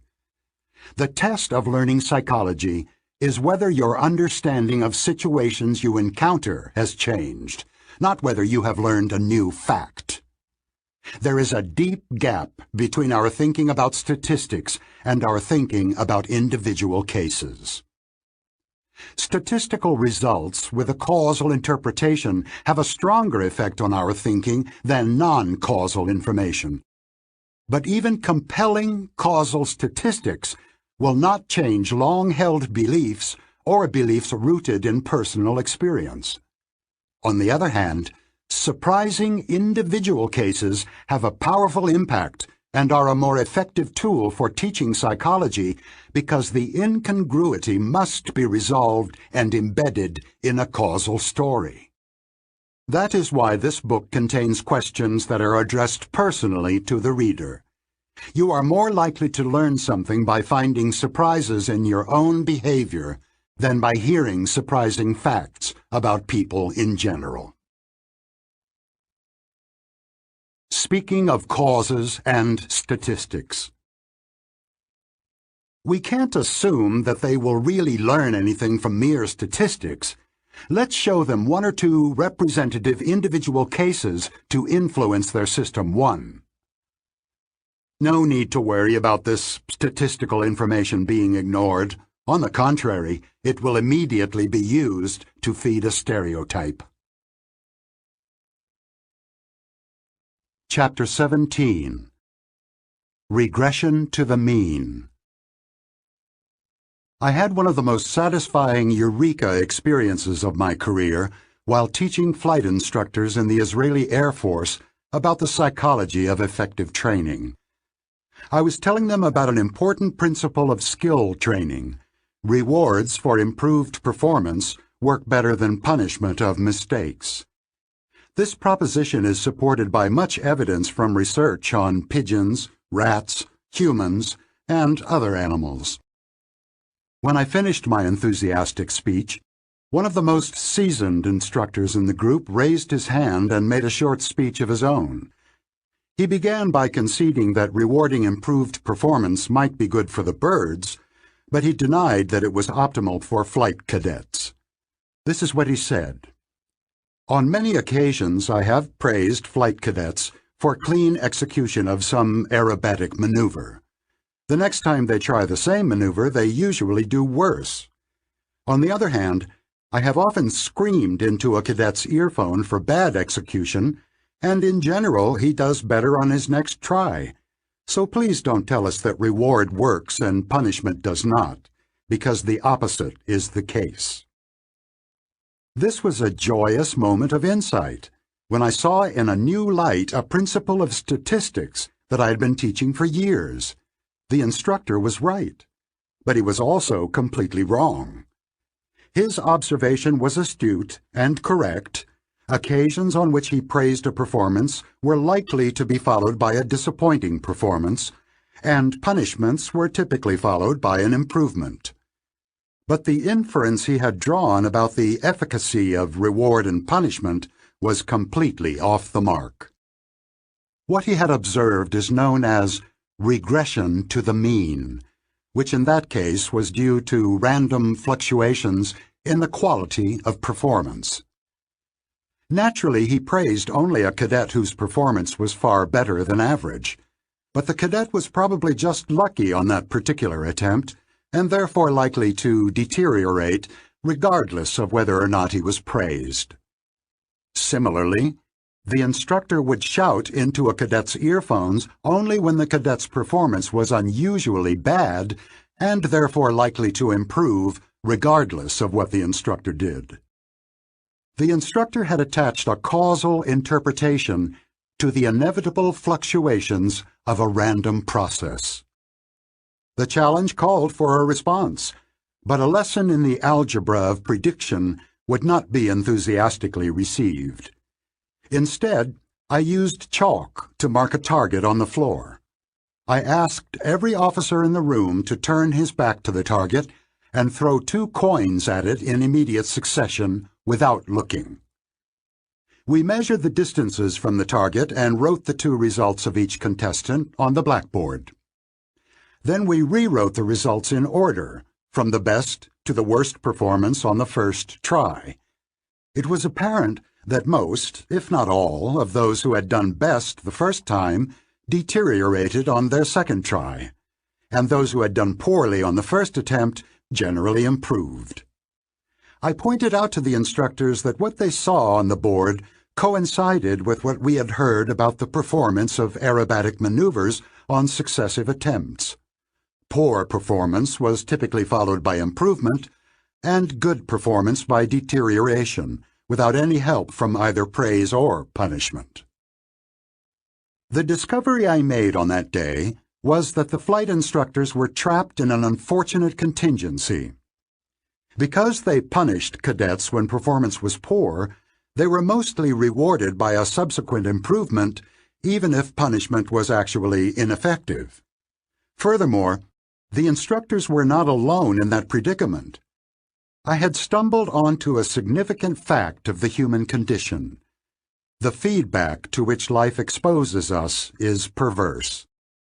Because we tend to be nice to other people when they please us, and nasty when they do not, we are statistically punished for being nice and rewarded for being nasty. Talent and luck.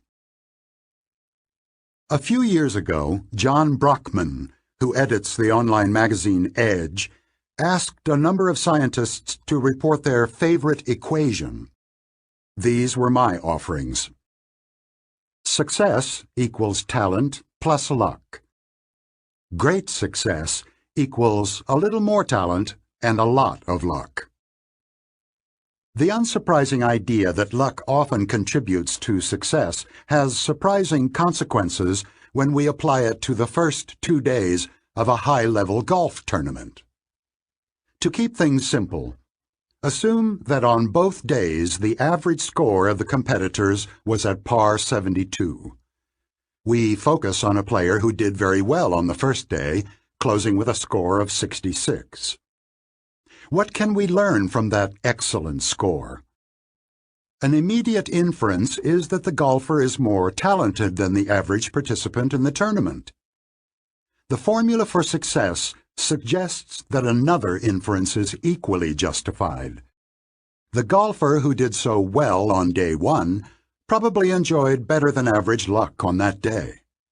If you accept that talent and luck both contribute to success, the conclusion that the successful golfer was lucky is as warranted as the conclusion that he is talented. By the same token, if you focus on a player who scored 5 over par on that day, you have reason to infer both that he is rather weak and had a bad day. Of course, you know that neither of these inferences is certain. It is entirely possible that the player who scored 77 is actually very talented, but had an exceptionally dreadful day.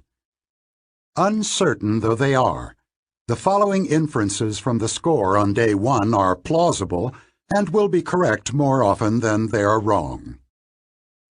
Above average score on day 1 equals above average talent plus lucky on day 1. And below average score on day 1 equals below average talent plus unlucky on day 1. Now suppose you know a golfer's score on day 1 and are asked to predict his score on day 2. You expect the golfer to retain the same level of talent on the second day, so your best guesses will be above average for the first player and below average for the second player. Luck, of course, is a different matter. Since you have no way of predicting the golfer's luck on the second or any day, your best guess must be that it will be average, neither good nor bad. This means that in the absence of any other information, your best guess about the player's score on day 2 should not be a repeat of their performance on day 1. This is the most you can say. The golfer who did well on day 1 is likely to be successful on day 2 as well, but less than on the first, because the unusual luck he probably enjoyed on day one is unlikely to hold. The golfer who did poorly on day one will probably be below average on day two, but will improve, because his probable streak of bad luck is not likely to continue. We also expect the difference between the two golfers to shrink on the second day, although our best guess is that the first player will still do better than the second. My students were always surprised to hear that the best predicted performance on day two is more moderate, closer to the average than the evidence on which it is based, the score on day one. This is why the pattern is called regression to the mean. The more extreme the original score, the more regression we expect, because an extremely good score suggests a very lucky day. The regressive prediction is reasonable, but its accuracy is not guaranteed. A few of the golfers who scored 66 on day one will do even better on the second day, if their luck improves. Most will do worse, because their luck will no longer be above average. Now let us go against the time arrow. Arrange the players by their performance on day two and look at their performance on day one. You will find precisely the same pattern of regression to the mean. The golfers who did best on day two were probably lucky on that day, and the best guess is that they had been less lucky and had done less well on day one. The fact that you observe regression when you predict an early event from a later event should help convince you that regression does not have a causal explanation. Regression effects are ubiquitous, and so are misguided causal stories to explain them. A well-known example is the Sports Illustrated jinx. The claim that an athlete whose picture appears on the cover of the magazine is doomed to perform poorly the following season. Overconfidence and the pressure of meeting high expectations are often offered as explanations. But there is a simpler account of the jinx. An athlete who gets to be on the cover of Sports Illustrated must have performed exceptionally well in the preceding season, probably with the assistance of a nudge from luck. And luck is fickle. I happened to watch the men's ski jump event in the Winter Olympics while Amos and I were working on an article about intuitive prediction. Each athlete has 2 jumps in the event, and the results are combined for the final score. I was startled to hear the sportscaster's comments while athletes were preparing for their second jump. Norway had a great first jump. He will be tense, hoping to protect his lead, and will probably do worse. Or, Sweden had a bad first jump, and now he knows he has nothing to lose and will be relaxed, which should help him do better. The commentator had obviously detected regression to the mean and had invented a causal story for which there was no evidence. The story itself could even be true. Perhaps if we measured the athlete's pulse before each jump, we might find that they are indeed more relaxed after a bad first jump, and perhaps not. The point to remember is that the change from the first to the second jump does not need a causal explanation. It is a mathematically inevitable consequence of the fact that luck played a role in the outcome of the first jump. Not a very satisfactory story. We would all prefer a causal account, but that is all there is. Understanding regression. Whether undetected or wrongly explained, the phenomenon of regression is strange to the human mind. So strange, indeed, that it was first identified and understood 200 years after the theory of gravitation and differential calculus. Furthermore, it took one of the best minds of 19th century Britain to make sense of it, and that with great difficulty. Regression to the mean was discovered and named late in the 19th century by Sir Francis Galton, a half-cousin of Charles Darwin and a renowned polymath. You can sense the thrill of discovery in an article he published in 1886 under the title, Regression Towards Mediocrity in Hereditary Stature, which reports measurements of size in successive generations of seeds and in comparisons of the height of children to the height of their parents. He writes about his studies of seeds. They yielded results that seemed very noteworthy, and I used them as the basis of a lecture before the Royal Institution on February 9, 1877. It appeared from these experiments that the offspring did not tend to resemble their parent seeds in size, but to be always more mediocre than they, to be smaller than the parents if the parents were large, to be larger than the parents if the parents were very small. The experiments showed further that the mean filial regression towards mediocrity was directly proportional to the parental deviation from it. Galton obviously expected his learned audience at the Royal Institution, the oldest independent research society in the world, to be as surprised by his noteworthy observation as he had been. What is truly noteworthy is that he was surprised by a statistical regularity that is as common as the air we breathe. Regression effects can be found wherever we look, but we do not recognize them for what they are. They hide in plain sight. It took Galton several years to work his way from his discovery of filial regression in size to the broader notion that regression inevitably occurs when the correlation between two measures is less than perfect, and he needed the help of the most brilliant statisticians of his time to reach that conclusion.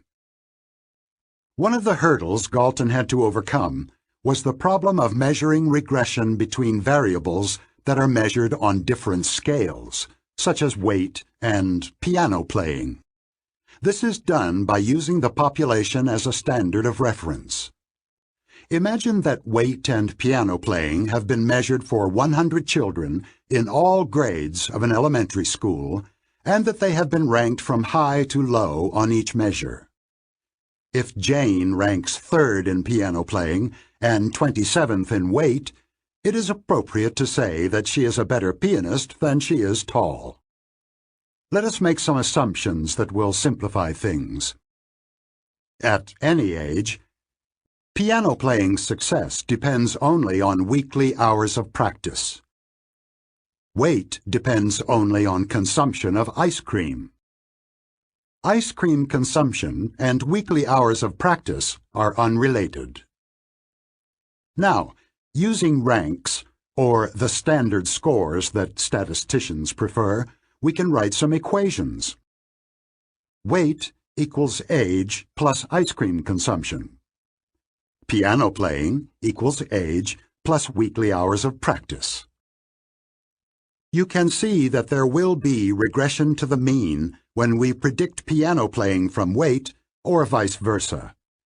If all you know about Tom is that he ranks 12th in weight, well above average, you can infer statistically that he is probably older than average and also that he probably consumes more ice cream than other children. If all you know about Barbara is that she is 85th in piano, far below the average of the group, you can infer that she is likely to be young and that she is likely to practice less than most other children. The correlation coefficient between two measures, which varies between 0 and 1, is a measure of the relative weight of the factors they share. For example, we all share half our genes with each of our parents, and for traits in which environmental factors have relatively little influence, such as height, the correlation between parent and child is not far from 0.50. To appreciate the meaning of the correlation measure, the following are some examples of coefficients. The correlation between the size of objects measured with precision in English or in metric units is 1. Any factor that influences one measure also influences the other. 100% of determinants are shared. The correlation between self-reported height and weight among adult American males is 0.41. If you included women and children, the correlation would be much higher, because individuals' gender and age influence both their height and their weight, boosting the relative weight of shared factors. The correlation between SAT scores and college GPA is approximately 0.60.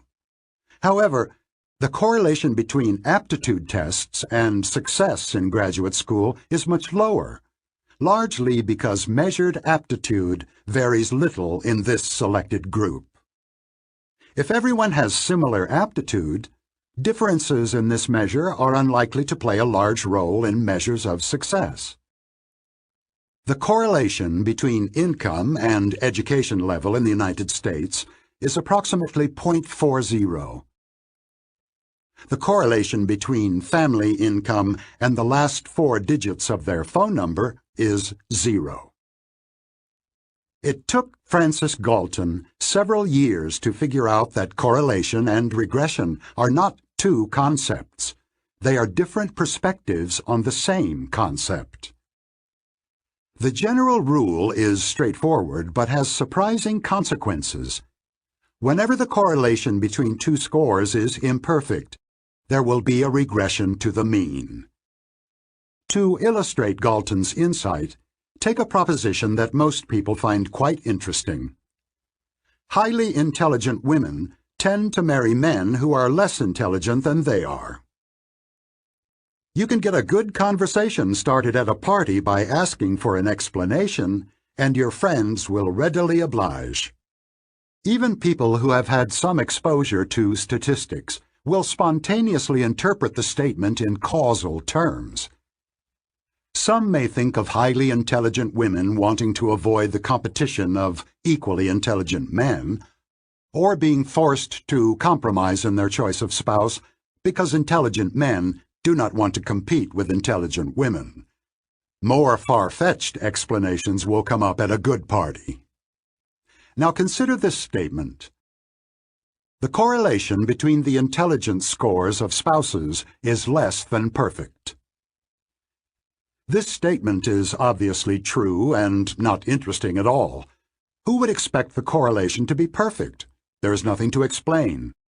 But the statement you found interesting and the statement you found trivial are algebraically equivalent.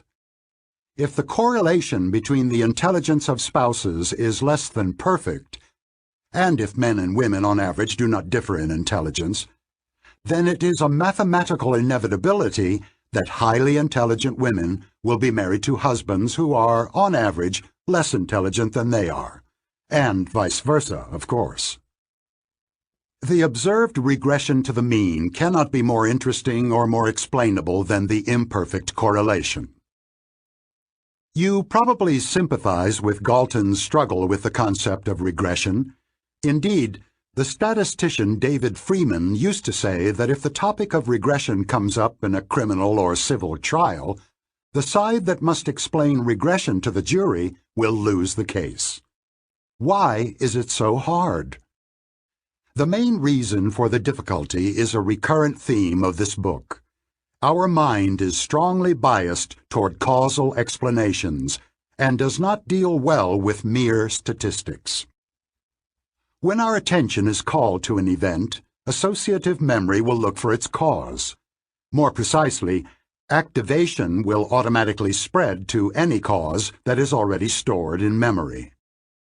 Causal explanations will be evoked when regression is detected, but they will be wrong, because the truth is that regression to the mean has an explanation but does not have a cause. The event that attracts our attention in the golfing tournament is the frequent deterioration of the performance of the golfers who were successful on day one. The best explanation of it is that those golfers were unusually lucky that day, but this explanation lacks the causal force that our minds prefer. Indeed, we pay people quite well to provide interesting explanations of regression effects. A business commentator who correctly announces that the business did better this year because it had done poorly last year, is likely to have a short tenure on the air. Our difficulties with the concept of regression originate with both System 1 and System 2. Without special instruction, and in quite a few cases even after some statistical instruction, the relationship between correlation and regression remains obscure. System 2 finds it difficult to understand and learn. This is due in part to the insistent demand for causal interpretations, which is a feature of System 1.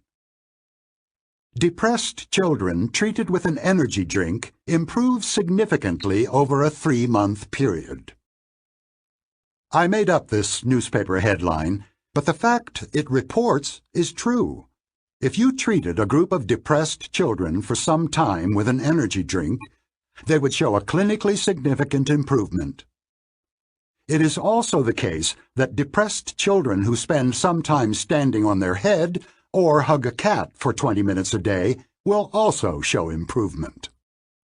Most readers of such headlines will automatically infer that the energy drink or the cat hugging caused an improvement, but this conclusion is completely unjustified. Depressed children are an extreme group. They are more depressed than most other children, and extreme groups regress to the mean over time. The correlation between depression scores on successive occasions of testing is less than perfect, so there will be regression to the mean. Depressed children will get somewhat better over time, even if they hug no cats and drink no Red Bull. In order to conclude that an energy drink or any other treatment is effective, you must compare a group of patients who receive this treatment to a control group that receives no treatment, or better, receives a placebo. The control group is expected to improve by regression alone, and the aim of the experiment is to determine whether the treated patients improve more than regression can explain. Incorrect causal interpretations of regression effects are not restricted to readers of the popular press. The statistician Howard Weiner has drawn up a long list of eminent researchers who have made the same mistake, confusing mere correlation with causation. Regression effects are a common source of trouble in research, and experienced scientists develop a healthy fear of the trap of unwarranted causal interference. One of my favorite examples of the errors of intuitive prediction is adapted from Max Bazerman's excellent text, Judgment in Managerial Decision-Making. You are the sales forecaster for a department store chain. All stores are similar in size and merchandise selection, but their sales differ because of location, competition, and random factors. You are given the results for 2011 and asked to forecast sales for 2012. You have been instructed to accept the overall forecast of economists that sales will increase overall by 10%. How would you complete the following table? In 2011, Store 1, $11 million. Store 2, $23 million.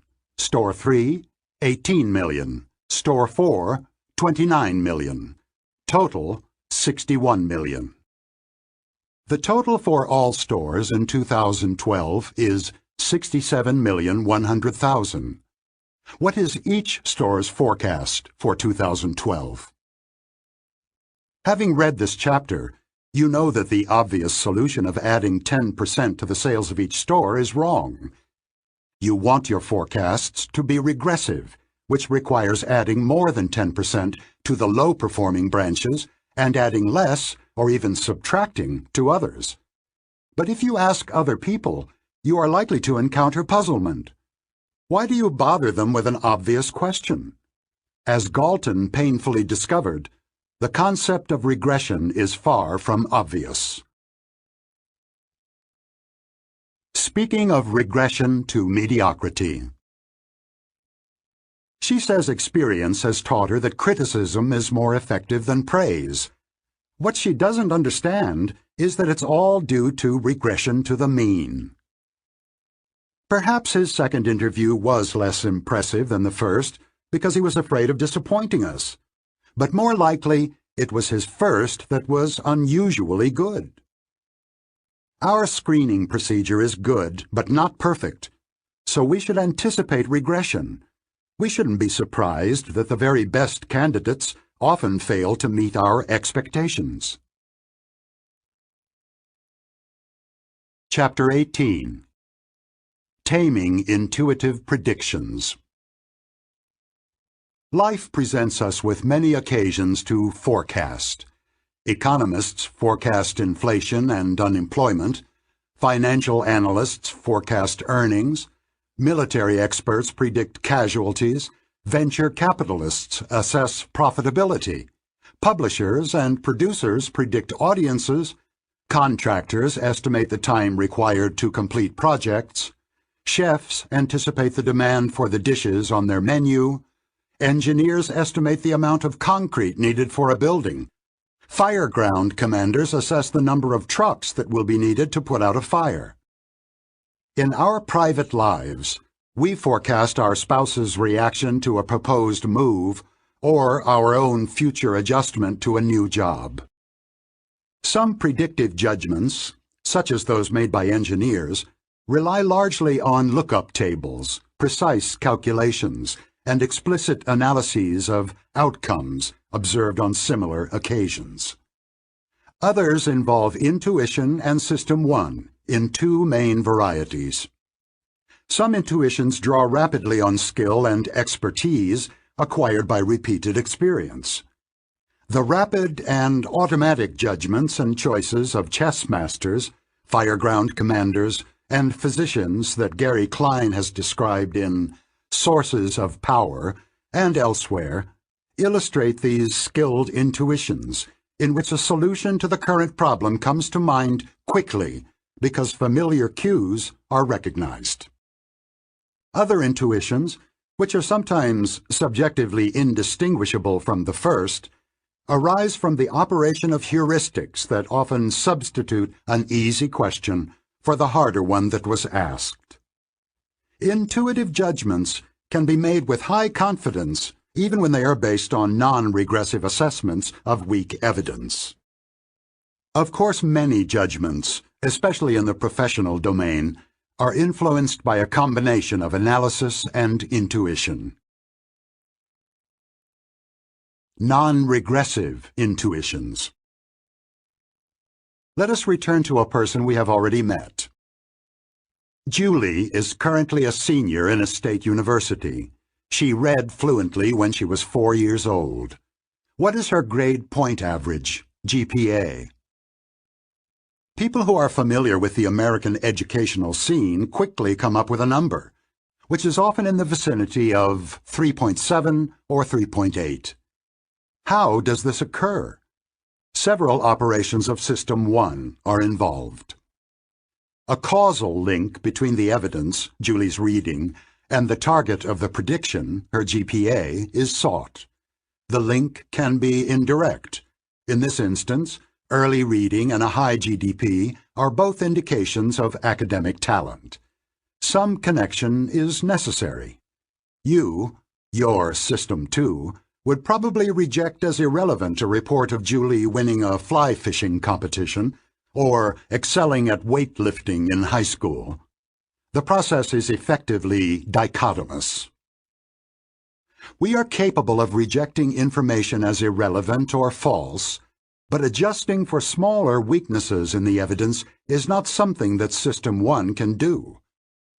As a result, intuitive predictions are almost completely insensitive to the actual predictive quality of the evidence. When a link is found, as in the case of Julie's early reading, what you see is all there is applies. Your associative memory quickly and automatically constructs the best possible story from the information available. Next, the evidence is evaluated in relation to a relevant norm. How precocious is a child who reads fluently at age 4? What relative rank or percentile score corresponds to this achievement? The group to which the child is compared, we call it a reference group, is not fully specified, but this is also the rule in normal speech. If someone graduating from college is described as quite clever, you rarely need to ask, when you say quite clever, which reference group do you have in mind? The next step involves substitution and intensity matching. The evaluation of the flimsy evidence of cognitive ability in childhood is substituted as an answer to the question about her college GPA. Julie will be assigned the same percentile score for her GPA and for her achievements as an early reader. The question specified that the answer must be on the GPA scale, which requires another intensity matching operation from a general impression of Julie's academic achievements to the GPA that matches the evidence for her talent. The final step is a translation from an impression of Julie's relative academic standing to the GPA that corresponds to it. Intensity matching yields predictions that are as extreme as the evidence on which they are based, leading people to give the same answer to two quite different questions. What is Julie's percentile score on reading precocity? What is Julie's percentile score on GPA? By now, you should easily recognize that all these operations are features of System 1. I listed them here as an orderly sequence of steps, but of course, the spread of activation in associative memory does not work this way. You should imagine a process of spreading activation that is initially prompted by the evidence and the question, feeds back upon itself, and eventually settles on the most coherent solution possible. Amos and I once asked participants in an experiment to judge descriptions of 8 college freshmen, allegedly written by a counselor on the basis of interviews of the entering class. Each description consisted of 5 adjectives, as in the following example: intelligent, self-confident, well-read, hard-working, inquisitive. We asked some participants to answer 2 questions. How much does this description impress you with respect to academic ability? What percentage of descriptions of freshmen do you believe would impress you more? The questions require you to evaluate the evidence by comparing the description to your norm for descriptions of students by counselors. The very existence of such a norm is remarkable. Although you surely do not know how you acquired it, you have a fairly clear sense of how much enthusiasm the description conveys. The counselor believes that this student is good, but not spectacularly good. There is room for stronger adjectives than intelligent, brilliant, creative, well-read, scholarly, erudite, impressively knowledgeable, and hard-working, passionate, perfectionist. The verdict? Very likely to be in the top 15%, but unlikely to be in the top 3%. There is impressive consensus in such judgments, at least within a culture.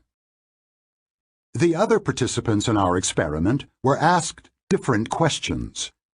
What is your estimate of the grade point average that the student will obtain? What is the percentage of freshmen who obtain a higher GPA? You need another look to detect the subtle difference between the 2 sets of questions. The difference should be obvious, but it is not.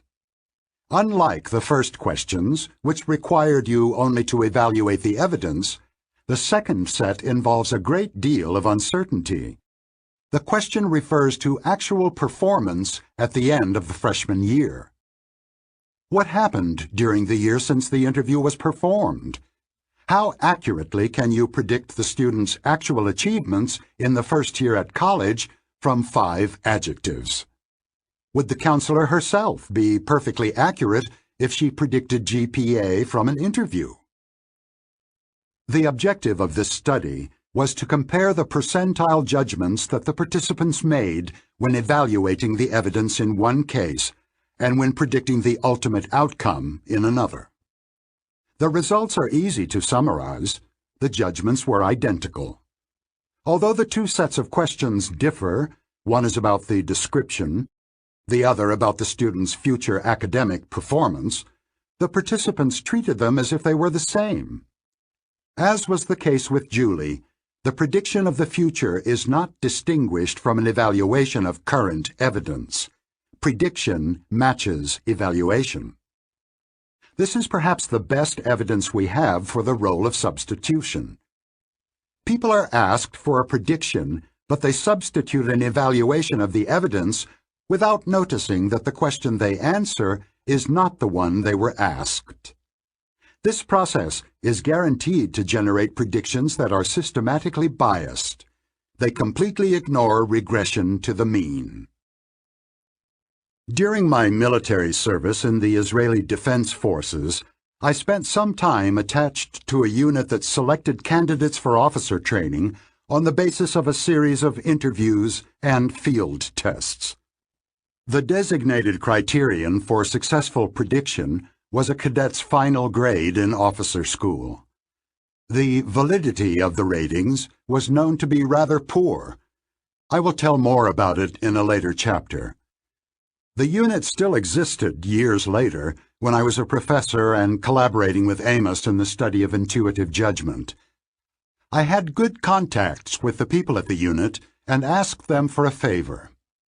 In addition to the usual grading system they used to evaluate the candidates, I asked for their best guess of the grade that each of the future cadets would obtain in officer school.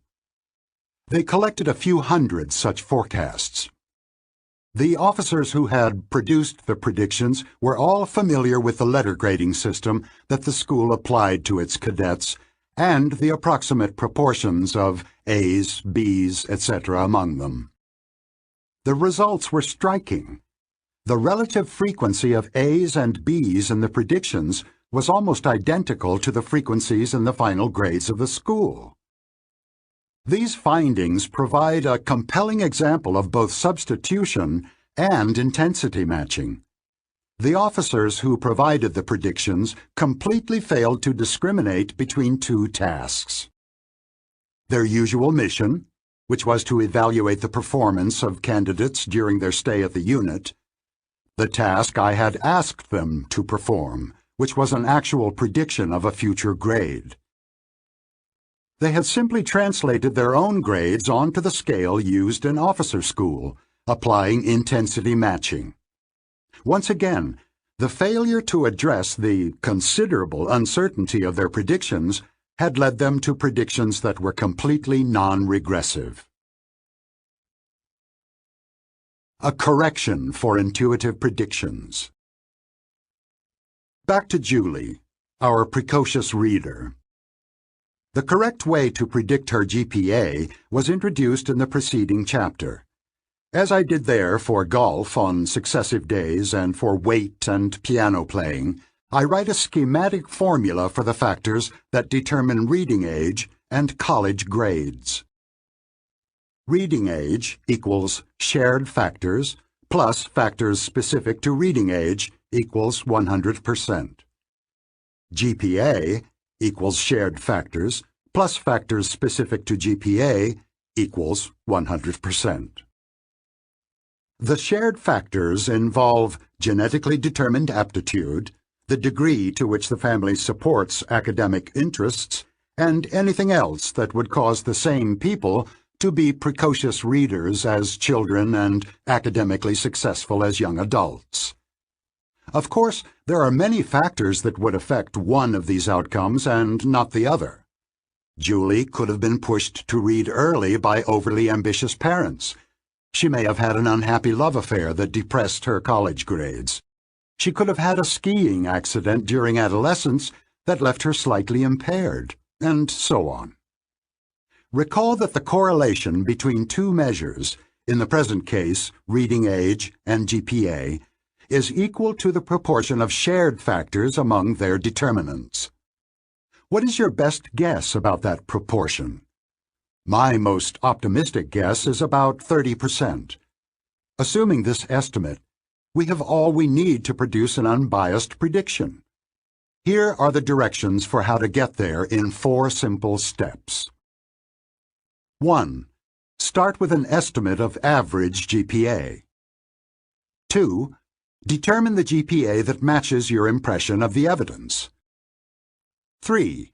Estimate the correlation between your evidence and GPA. 4. If the correlation is 0.30, move 30% of the distance from the average to the matching GPA.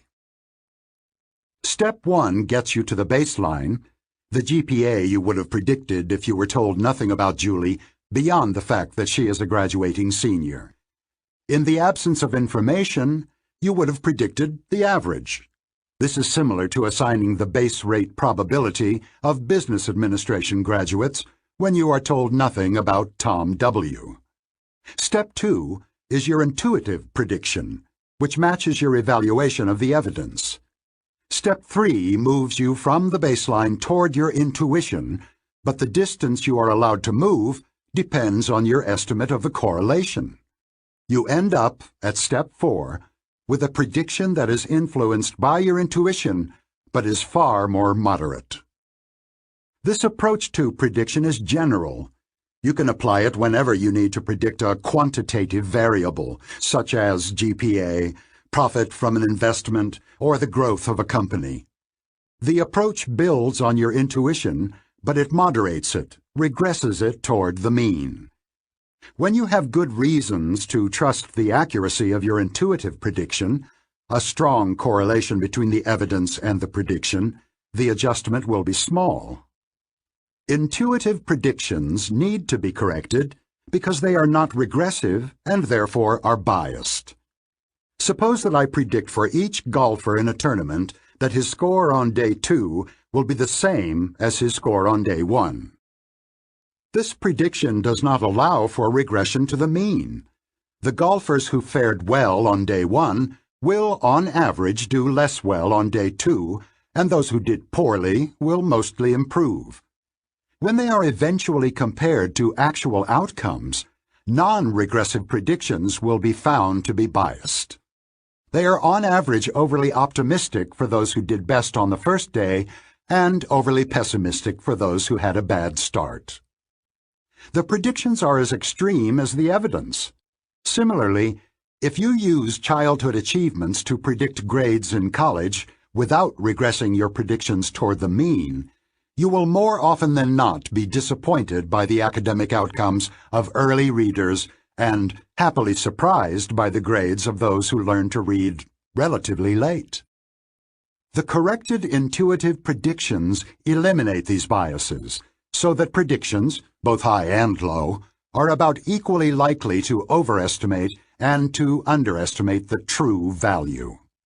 You still make errors when your predictions are unbiased, but the errors are smaller and do not favor either high or low outcomes.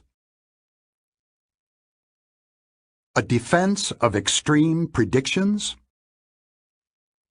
I introduced Tom W. earlier to illustrate predictions of discrete outcomes such as field of specialization or success in an examination, which are expressed by assigning a probability to a specified event, or in that case by ranking outcomes from the most to the least probable. I also described a procedure that counters the common biases of discrete prediction, neglect of base rates, and insensitivity to the quality of information. The biases we find in predictions that are expressed on a scale, such as GPA or the revenue of a firm, are similar to the biases observed in judging the probabilities of outcomes. The corrective procedures are also similar. Both contain a baseline prediction, which you would make if you knew nothing about the case at hand.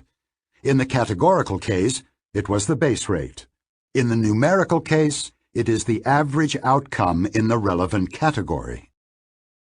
Both contain an intuitive prediction, which expresses the number that comes to your mind, whether it is a probability or a GPA. In both cases, you aim for a prediction that is intermediate between the baseline and your intuitive response. In the default case of no useful evidence, you stay with the baseline.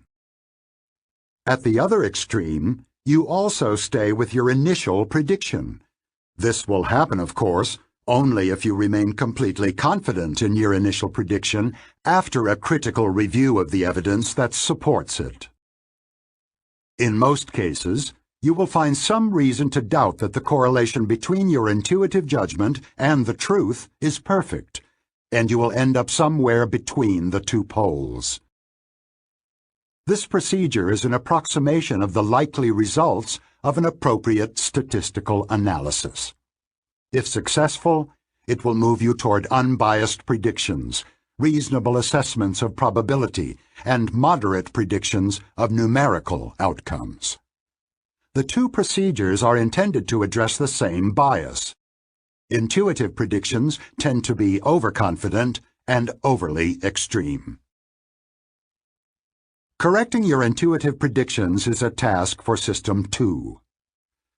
Significant effort is required to find the relevant reference category, estimate the baseline prediction, and evaluate the quality of the evidence. The effort is justified only when the stakes are high and when you are particularly keen not to make mistakes. Furthermore, you should know that correcting your intuitions may complicate your life. A characteristic of unbiased predictions is that they permit the prediction of rare or extreme events only when the information is very good. If you expect your predictions to be of modest validity, you will never guess an outcome that is either rare or far from the mean. If your predictions are unbiased, you will never have the satisfying experience of correctly calling an extreme case. You will never be able to say, "I thought so," when your best student in law school becomes a Supreme Court justice, or when a startup that you thought very promising eventually becomes a major commercial success. Given the limitations of the evidence, you will never predict that an outstanding high school student will be a straight-A student at Princeton. For the same reason, a venture capitalist will never be told that the probability of success for a startup in its early stages is very high. The objections to the principle of moderating intuitive predictions must be taken seriously, because absence of bias is not always what matters most.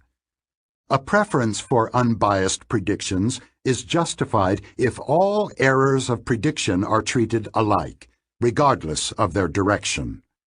But there are situations in which one type of error is much worse than another.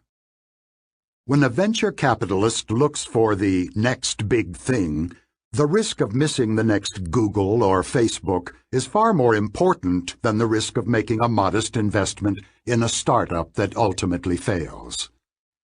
The goal of venture capitalists is to call the extreme cases correctly, even at the cost of overestimating the prospects of many other ventures. For a conservative banker making large loans, the risk of a single borrower going bankrupt may outweigh the risk of turning down several would-be clients who would fulfill their obligations. In such cases, the use of extreme language, very good prospect, serious risk of default, may have some justification for the comfort it provides, even if the information on which these judgments are based is only of modest validity. For a rational person, predictions that are unbiased and moderate should not present a problem. After all, the rational venture capitalist knows that even the most promising startups have only a moderate chance of success. She views her job as picking the most promising bets from the bets that are available and does not feel the need to delude herself about the prospects of a startup in which she plans to invest. Similarly, rational individuals predicting the revenue of a firm will not be bound to a single number. They should consider the range of uncertainty around the most likely outcome. A rational person will invest a large sum in an enterprise that is most likely to fail if the rewards of success are large enough, without deluding herself about the chances of success. However, we are not all rational, and some of us may need the security of distorted estimates to avoid paralysis. If you choose to delude yourself by accepting extreme predictions, however, you will do well to remain aware of your self-indulgence. Perhaps the most valuable contribution of the corrective procedures I propose is that they will require you to think about how much you know. I will use an example that is familiar in the academic world, but the analogies to other spheres of life are immediate. A department is about to hire a young professor and wants to choose the one whose prospects for scientific productivity are the best. The search committee has narrowed down the choice to 2 candidates. Kim recently completed her graduate work.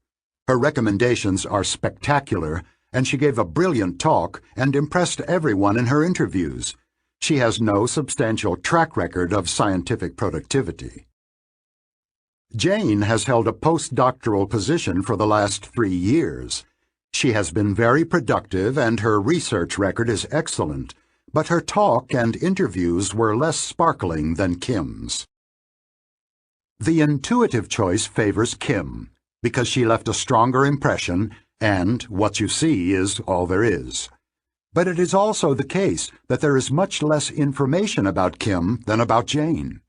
We are back to the law of small numbers. In effect, you have a smaller sample of information from Kim than from Jane, and extreme outcomes are much more likely to be observed in small samples. There is much more luck in the outcomes of small samples, and you should therefore regress your prediction more deeply toward the mean in your prediction of Kim's future performance. When you allow for the fact that Kim is likely to regress more than Jane, you might end up selecting Jane although you were less impressed by her. In the context of academic choices, I would vote for Jane, but it would be a struggle to overcome my intuitive impression that Kim is more promising. Following our intuitions is more natural, and somehow more pleasant than acting against them. You can readily imagine similar problems in different contexts, such as a venture capitalist choosing between investments in 2 startups that operate in different markets. One startup has a product for which demand can be estimated with fair precision. The other candidate is more exciting and intuitively promising, but its prospects are less certain. Whether the best guess about the prospects of the second startup is still superior when the uncertainty is factored in is a question that deserves careful consideration. A 2-systems view of regression. Extreme predictions and a willingness to predict rare events from weak evidence are both manifestations of System 1. It is natural for the associative machinery to match the extremeness of predictions to the perceived extremeness of evidence on which it is based. This is how substitution works. And it is natural for System 1 to generate overconfident judgments, because confidence, as we have seen, is determined by the coherence of the best story you can tell from the evidence at hand. Be warned. Your intuitions will deliver predictions that are too extreme, and you will be inclined to put far too much faith in them. Regression is also a problem for System 2. The very idea of regression to the mean is alien and difficult to communicate and comprehend. Galton had a hard time before he understood it. Many statistics teachers dread the class in which the topic comes up, and their students often end up with only a vague understanding of this crucial concept. This is a case where System 2 requires special training. Matching predictions to the evidence is not only something we do intuitively, it also seems a reasonable thing to do. We will not learn to understand regression from experience. Even when a regression is identified, As we saw in the story of the flight instructors, it will be given a causal interpretation that is almost always wrong. Speaking of intuitive predictions. That startup achieved an outstanding proof of concept, but we shouldn't expect them to do as well in the future. They are still a long way from the market, and there is a lot of room for regression. Our intuitive prediction is very favorable, but it is probably too high. Let's take into account the strength of our evidence and regress the prediction toward the mean. The investment may be a good idea, even if the best guess is that it will fail. Let's not say we really believe it is the next Google. I read one review of that brand and it was excellent. Still, that could have been a fluke. Let's consider only the brands that have a large number of reviews and pick the one that looks best. Part 3. Overconfidence. Chapter 19. The Illusion of Understanding. The trader, philosopher, statistician Nassim Taleb could also be considered a psychologist. In The Black Swan, Taleb introduced the notion of a narrative fallacy to describe how flawed stories of the past shape our views of the world and our expectations for the future. Narrative fallacies arise inevitably from our continuous attempt to make sense of the world. The explanatory stories that people find compelling are simple, are concrete rather than abstract, assign a larger role to talent, stupidity, and intentions than to luck, and focus on a few striking events that happened rather than on the countless events that failed to happen. Any recent salient event is a candidate to become the kernel of a causal narrative. Taleb suggests that we humans constantly fool ourselves by constructing flimsy accounts of the past and believing they are true. Good stories provide a simple and coherent account of people's actions and intentions. You are always ready to interpret behavior as a manifestation of general propensities and personality traits, causes that you can readily match to effects. The halo effect discussed earlier contributes to coherence because it inclines us to match our view of all the qualities of a person to our judgment of one attribute that is particularly significant. If we think a baseball pitcher is handsome and athletic, for example, we're likely to rate him better at throwing the ball, too. Halos can also be negative. If we think a player is ugly, we will probably underrate his athletic ability. The halo effect helps keep explanatory narratives simple and coherent by exaggerating the consistency of evaluations. Good people do only good things, and bad people are all bad. The statement, "Hitler loved dogs and little children," is shocking no matter how many times you hear it, because any trace of kindness in someone so evil violates the expectations set up by the halo effect. Inconsistencies reduce the ease of our thoughts and the clarity of our feelings. A compelling narrative fosters an illusion of inevitability. Consider the story of how Google turned into a giant of the technology industry. Two creative graduate students in the computer science department at Stanford University come up with a superior way of searching information on the Internet. They seek and obtain funding to start a company and make a series of decisions that work out well. Within a few years, the company they started is one of the most valuable stocks in America, and the two former graduate students are among the richest people on the planet. On one memorable occasion, they were lucky, which makes the story even more compelling.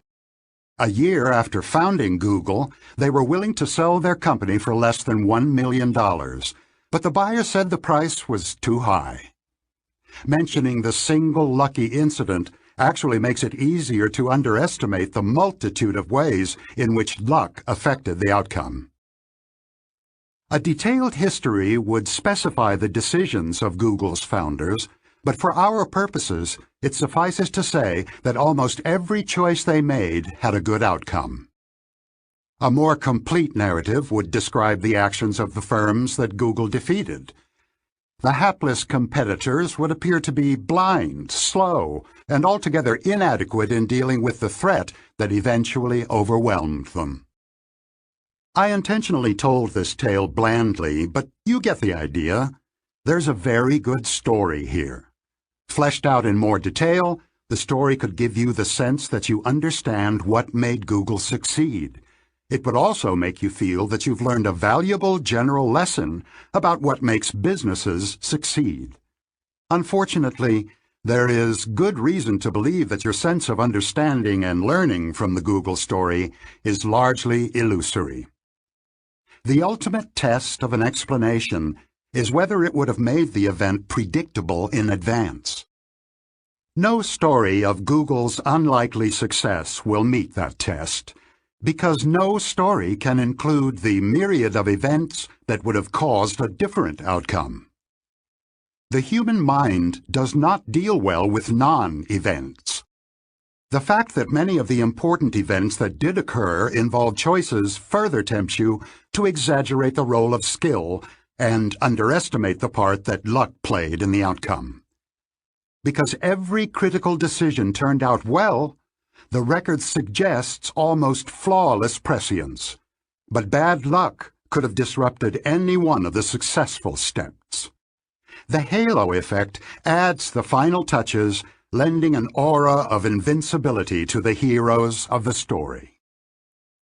Like watching a skilled rafter avoid one potential calamity after another as he goes down the rapids, the unfolding of the Google story is thrilling because of the constant risk of disaster. However, there is an instructive difference between the two cases. The skilled rafter has gone down rapids hundreds of times. He has learned to read the roiling water in front of him and to anticipate obstacles. He has learned to make the tiny adjustments of posture that keep him upright. There are fewer opportunities for young men to learn how to create a giant company, and fewer chances to avoid hidden rocks, such as a brilliant innovation by a competing firm. Of course, there was a great deal of skill in the Google story, but luck played a more important role in the actual event than it does in the telling of it. And the more luck was involved, the less there is to be learned. At work here is that powerful "what you see is all there is" rule. You cannot help dealing with the limited information you have as if it were all there is to know. You build the best possible story from the information available to you, and if it is a good story, you believe it. Paradoxically, it is easier to construct a coherent story when you know little, when there are fewer pieces to fit into the puzzle.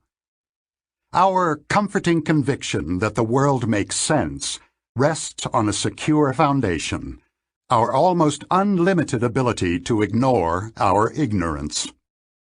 I have heard of too many people who knew well before it happened that the 2008 financial crisis was inevitable. This sentence contains a highly objectionable word, which should be removed from our vocabulary in discussions of major events. The word is, of course, knew. Some people thought well in advance that there would be a crisis, but they did not know it. They now say they knew it because the crisis did in fact happen. This is a misuse of an important concept. In everyday language, we apply the word know only when what was known is true and can be shown to be true. We can know something only if it is both true and knowable. But the people who thought there would be a crisis, and there are fewer of them than now remember thinking it, could not conclusively show it at the time. Many intelligent and well-informed people were keenly interested in the future of the economy and did not believe a catastrophe was imminent. I infer from this fact that the crisis was not knowable. What is perverse about the use of know in this context is not that some individuals get credit for prescience that they do not deserve. It is that the language implies that the world is more knowable than it is. It helps perpetuate a pernicious illusion. The core of the illusion is that we believe we understand the past, which implies that the future also should be knowable, but in fact we understand the past less than we believe we do. Know is not the only word that fosters this illusion. In common usage, the words intuition and premonition also are reserved for past thoughts that turned out to be true. The statement, "I had a premonition that the marriage would not last, but I was wrong," sounds odd, as does any sentence about an intuition that turned out to be false. To think clearly about the future, we need to clean up the language that we use in labeling the beliefs we had in the past. The social costs of hindsight. The mind that makes up narratives about the past is a sense-making organ. When an unpredicted event occurs, we immediately adjust our view of the world to accommodate the surprise. Imagine yourself before a football game between two teams that have the same record of wins and losses. Now the game is over and one team trashed the other. In your revised model of the world, the winning team is much stronger than the loser, and your view of the past as well as of the future has been altered by that new perception. Learning from surprises is a reasonable thing to do, but it can have some dangerous consequences. A general limitation of the human mind is its imperfect ability to reconstruct past states of knowledge or beliefs that have changed. Once you adopt a new view of the world, or of any part of it, you immediately lose much of your ability to recall what you used to believe before your mind changed. Many psychologists have studied what happens when people change their minds. Choose a topic on which minds are not completely made up, say the death penalty. The experimenter carefully measures people's attitudes. Next, the participants see or hear a persuasive pro or con message. Then the experimenter measures people's attitudes again. They usually are closer to the persuasive message they were exposed to. Finally, the participants report the opinion they held beforehand. This task turns out to be surprisingly difficult. Asked to reconstruct their former beliefs, people retrieve their current ones instead, an instance of substitution, and many cannot believe that they ever felt differently. Your inability to reconstruct past beliefs will inevitably cause you to underestimate the extent to which you were surprised by past events. Baruch Fischoff first demonstrated this "I knew it all along" effect, or hindsight bias, when he was a student in Jerusalem. Together with Ruth Beth, another of our students, Fischoff conducted a survey before President Richard Nixon visited China and Russia in 1972. The respondents assigned probabilities to 15 possible outcomes of Nixon's diplomatic initiatives. Would Mao Zedong agree to meet with Nixon? Might the United States grant diplomatic recognition to China? After decades of enmity, could the United States and the Soviet Union agree on anything significant? After Nixon's return from his travels, Fischoff and Beth asked the same people to recall the probability that they had originally assigned to each of the 15 possible outcomes. The results were clear.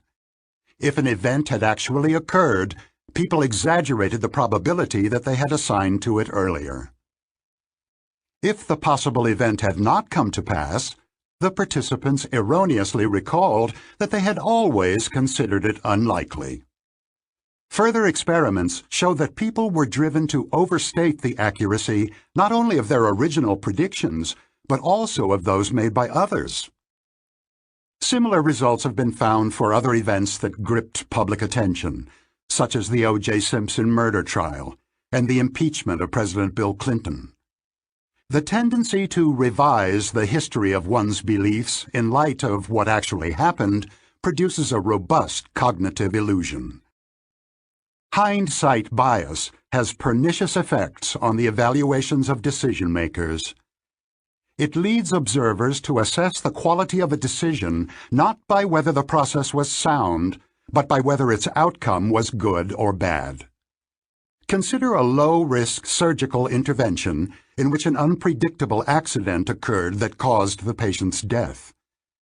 The jury will be prone to believe, after the fact, that the operation was actually risky and that the doctor who ordered it should have known better. This outcome bias makes it almost impossible to evaluate a decision properly in terms of the beliefs that were reasonable when the decision was made. Hindsight is especially unkind to decision-makers who act as agents for others: physicians, financial advisors, third-base coaches, CEOs, social workers, diplomats, politicians. We are prone to blame decision-makers for good decisions that worked out badly and to give them too little credit for successful moves that appear obvious only after the fact. There is a clear outcome bias. When the outcomes are bad, the clients often blame their agents for not seeing the handwriting on the wall, forgetting that it was written in invisible ink that became legible only afterward. Actions that seemed prudent in foresight can look irresponsibly negligent in hindsight. Based on an actual legal case, students in California were asked whether the city of Duluth, Minnesota, should have shouldered the considerable cost of hiring a full-time bridge monitor to protect against the risk that debris might get caught and block the free flow of water. One group was shown only the evidence available at the time of the city's decision. 24% of these people felt that Duluth should take on the expense of hiring a flood monitor. The second group was informed that debris had blocked the river, causing major flood damage.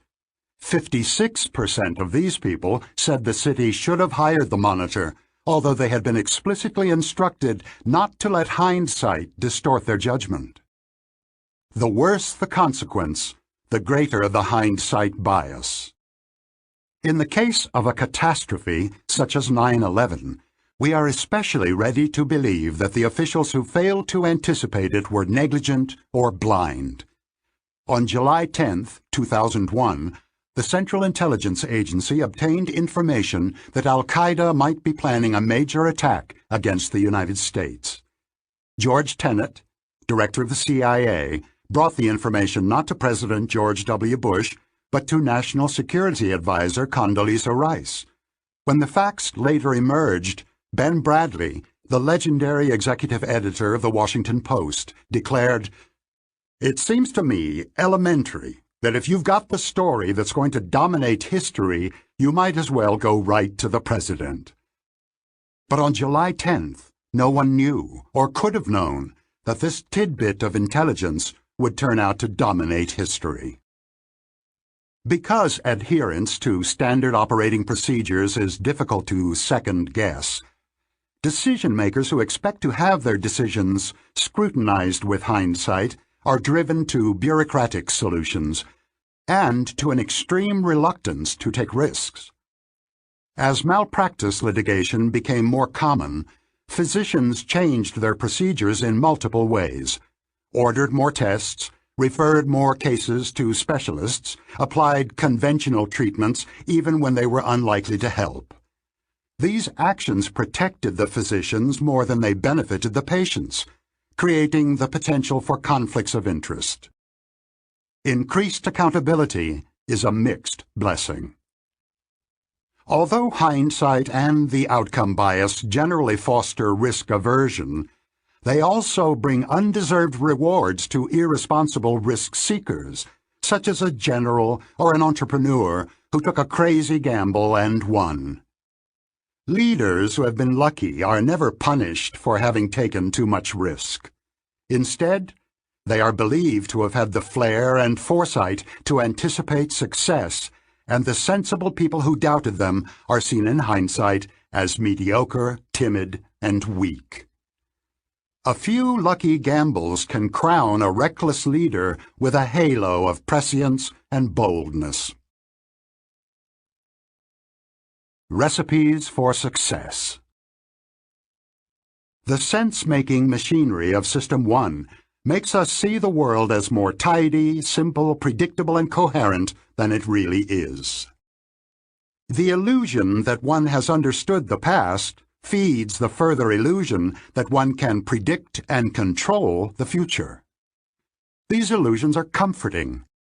They reduce the anxiety that we would experience if we allowed ourselves to fully acknowledge the uncertainties of existence.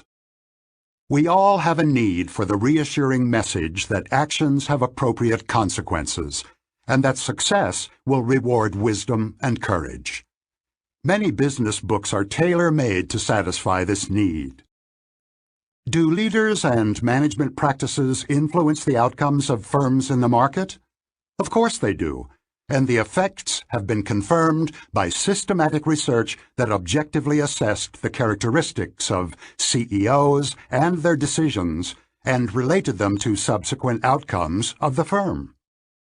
In one study, the CEOs were characterized by the strategy of the companies they had led before their current appointment, as well as by management rules and procedures adopted after their appointment.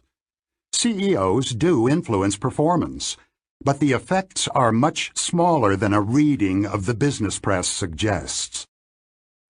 Researchers measure the strength of relationships by a correlation coefficient, which varies between 0 and 1. The coefficient was defined earlier in relation to regression to the mean by the extent to which two measures are determined by shared factors. A very generous estimation of the correlation between the success of the firm and the quality of its CEO might be as high as 0.30, indicating 30% overlap. To appreciate the significance of this number, consider the following question. Suppose you consider many pairs of firms. Two firms in each pair are generally similar, but the CEO of one of them is better than the other. How often will you find that the firm with the stronger CEO is the more successful of the two? In a well-ordered and predictable world, the correlation would be perfect, 1, and the stronger CEO would be found to lead the more successful firm in 100% of the pairs. If the relative success of similar firms was determined entirely by factors that the CEO does not control, call them luck if you wish, you would find the more successful firm led by the weaker CEO 50% of the time. A correlation of 0.30 implies that you would find the stronger CEO leading the stronger firm in about 60% of the pairs, an improvement of a mere 10 percentage points over random guessing. Hardly grist for the hero worship of CEOs we so often witness. If you expected this value to be higher, and most of us do, then you should take that as an indication that you are prone to overestimate the predictability of the world you live in. Make no mistake, improving the odds of success from 1 to 1 to 3 to 2 is a very significant advantage, both at the racetrack and in business. From the perspective of most business writers, however, a CEO who has so little control over performance would not be particularly impressive even if her firm did well.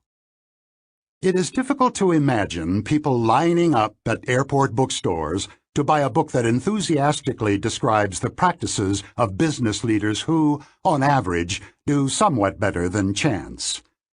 Consumers have a hunger for a clear message about the determinants of success and failure in business, and they need stories that offer a sense of understanding, however illusory.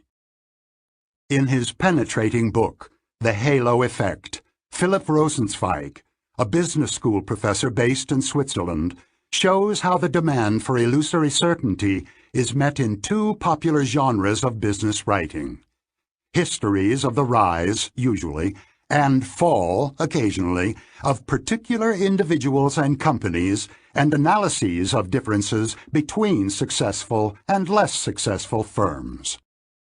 He concludes that stories of success and failure consistently exaggerate the impact of leadership style and management practices on firm outcomes, and thus their message is rarely useful. To appreciate what is going on, imagine that business experts, such as other CEOs, are asked to comment on the reputation of the chief executive of a company. They are keenly aware of whether the company has recently been thriving or failing. As we saw earlier in the case of Google, this knowledge generates a halo. The CEO of a successful company is likely to be called flexible, methodical, and decisive. Imagine that a year has passed and things have gone sour. The same executive is now described as confused, rigid, and authoritarian. Both descriptions sound right at the time. It seems almost absurd to call a successful leader rigid and confused, or a struggling leader flexible and methodical. Indeed, the halo effect is so powerful that you probably find yourself resisting the idea that the same person and the same behaviors appear methodical when things are going well and rigid when things are going poorly. Because of the halo effect, we get the causal relationship backward. We are prone to believe that the firm fails because its CEO is rigid, when the truth is that the CEO appears to be rigid because the firm is failing. This is how illusions of understanding are born. The halo effect and outcome bias combine to explain the extraordinary appeal of books that seek to draw operational morals from systematic examination of successful businesses. One of the best-known examples of this genre is Jim Collins and Jerry I. Porras's Built to Last. The book contains a thorough analysis of 18 pairs of competing companies in which one was more successful than the other. The data for these comparisons are ratings of various aspects of corporate culture, strategy, and management practices. We believe every CEO, manager, and entrepreneur in the world should read this book, the authors proclaim. You can build a visionary company. The basic message of Built to Last, and other similar books, is that good managerial practices can be identified and that good practices will be rewarded by good results. Both messages are overstated. The comparison of firms that have been more or less successful is to a significant extent a comparison between firms that have been more or less lucky.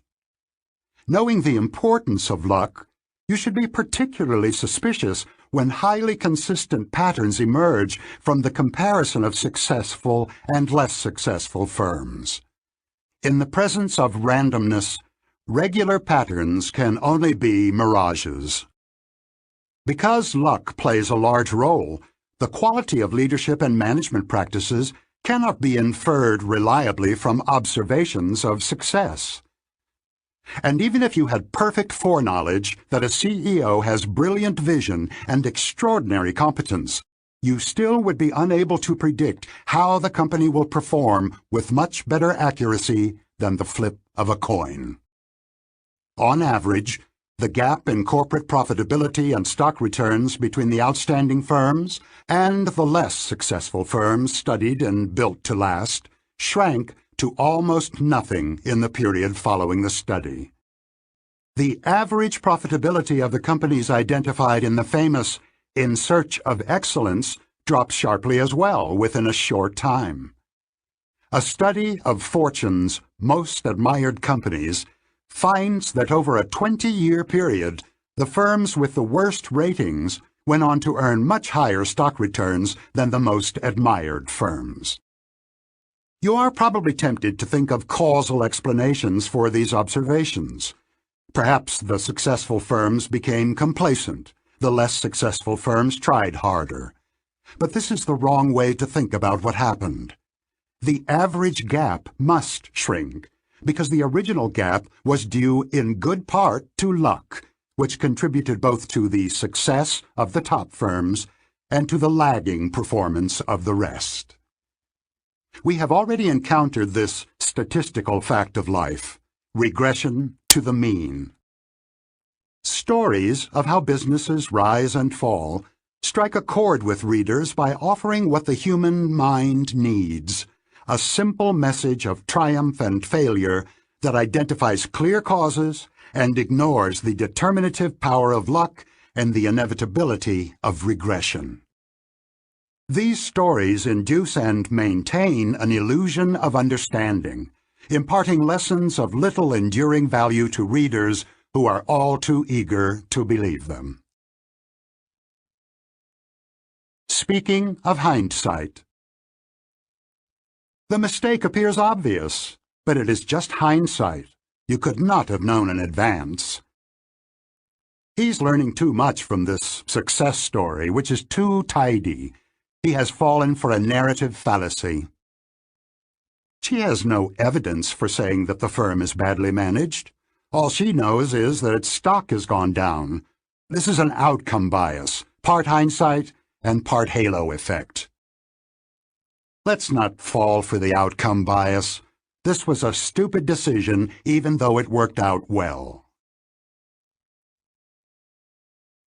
Chapter 20. The Illusion of Validity. System 1 is designed to jump to conclusions from little evidence, and it is not designed to know the size of its jumps. Because of what you see is all there is, only the evidence at hand counts. Because of confidence by coherence, the subjective confidence we have in our opinions reflects the coherence of the story that System 1 and System 2 have constructed. The amount of evidence and its quality do not count for much, because poor evidence can make a very good story. For some of our most important beliefs, we have no evidence at all, except that people we love and trust hold these beliefs. Considering how little we know, the confidence we have in our beliefs is preposterous, and it is also essential.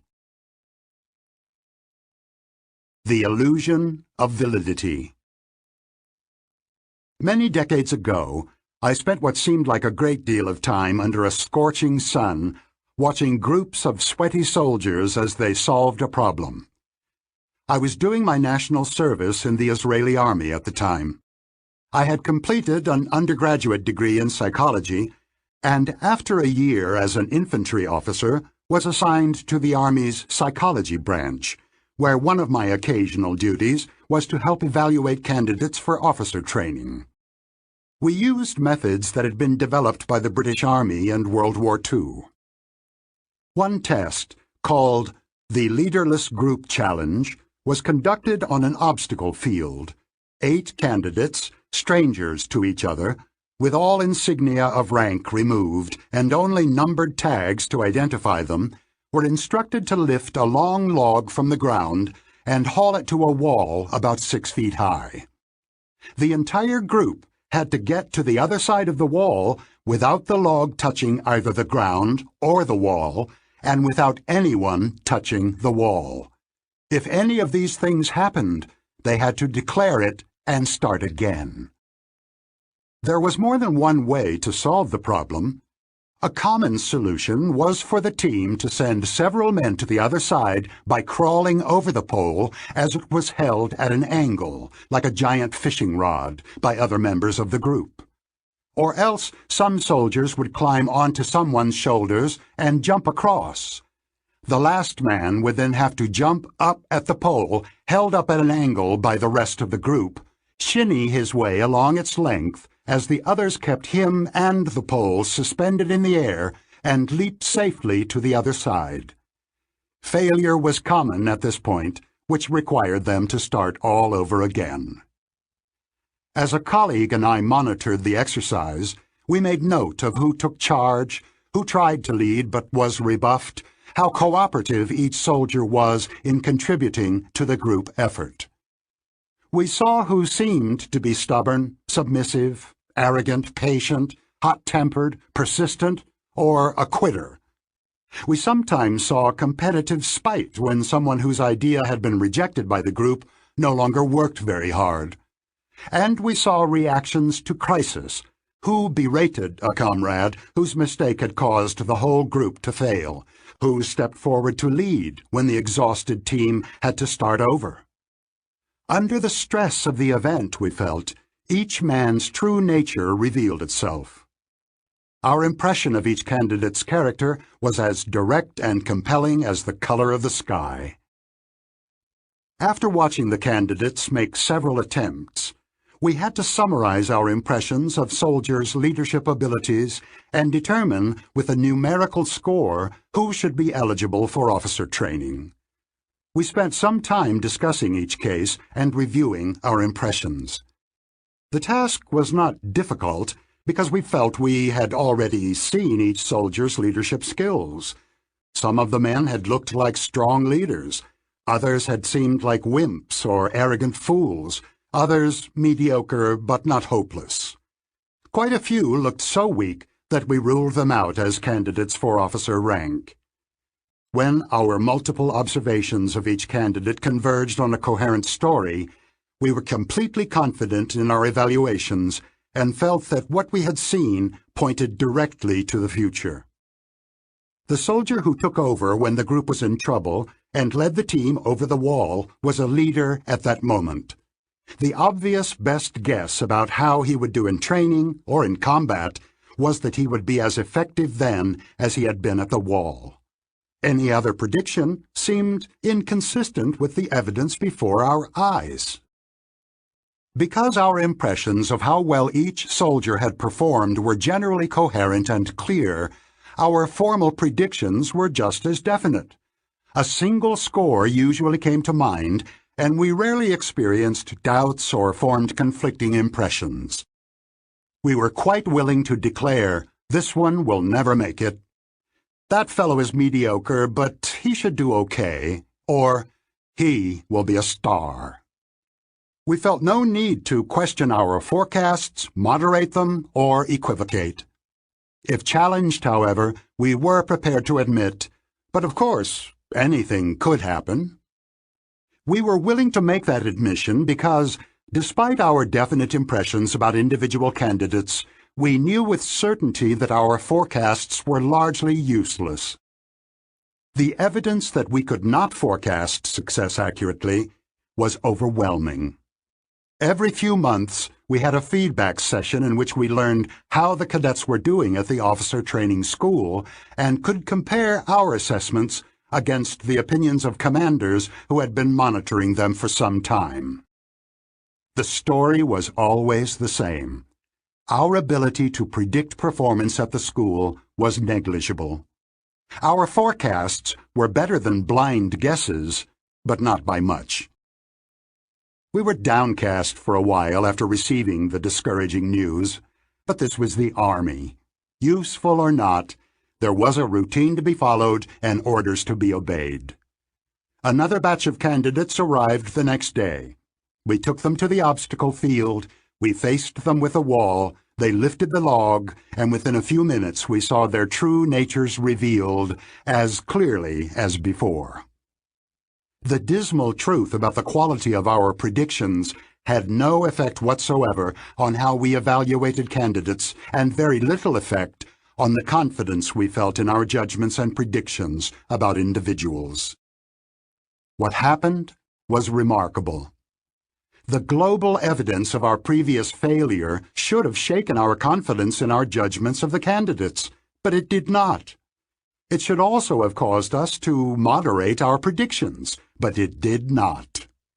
We knew, as a general fact, that our predictions were little better than random guesses, but we continued to feel and act as if each of our specific predictions was valid. I was reminded of the Müller-Lyer illusion, in which we know the lines are of equal length, yet still see them as being different. I was so struck by the analogy that I coined a term for our experience, the illusion of validity. I had discovered my first cognitive illusion. Decades later, I can see many of the central themes of my thinking and of this book in that old story. Our expectations for the soldier's future performance were a clear instance of substitution, and of the representativeness heuristic in particular. Having observed 1 hour of a soldier's behavior in an artificial situation, we felt we knew how well he would face the challenges of officer training and of leadership in combat. Our predictions were completely non-regressive. We had no reservations about predicting failure or outstanding success from weak evidence. This was a clear instance of what you see is all there is. We had compelling impressions of the behavior we observed, and no good way to represent our ignorance of the factors that would eventually determine how well the candidate would perform as an officer. Looking back, the most striking part of the story is that our knowledge of the general rule that we could not predict had no effect on our confidence in individual cases. I can see now that our reaction was similar to that of Nisbet and Borghida's students when they were told that most people did not help a stranger suffering a seizure. They certainly believed the statistics they were shown, but the base rates did not influence their judgment of whether an individual they saw on the video would or would not help a stranger. Just as Nisbet and Borghida showed, people are often reluctant to infer the particular from the general. Subjective confidence in a judgment is not a reasoned evaluation of the probability that this judgment is correct. Confidence is a feeling, which reflects the coherence of the information and the cognitive ease of processing it. It is wise to take admissions of uncertainty seriously, but declarations of high confidence mainly tell you that an individual has constructed a coherent story in his mind, not necessarily that the story is true. The illusion of stock-picking skill. In 1984, Amos and I and our friend Richard Thaler visited a Wall Street firm.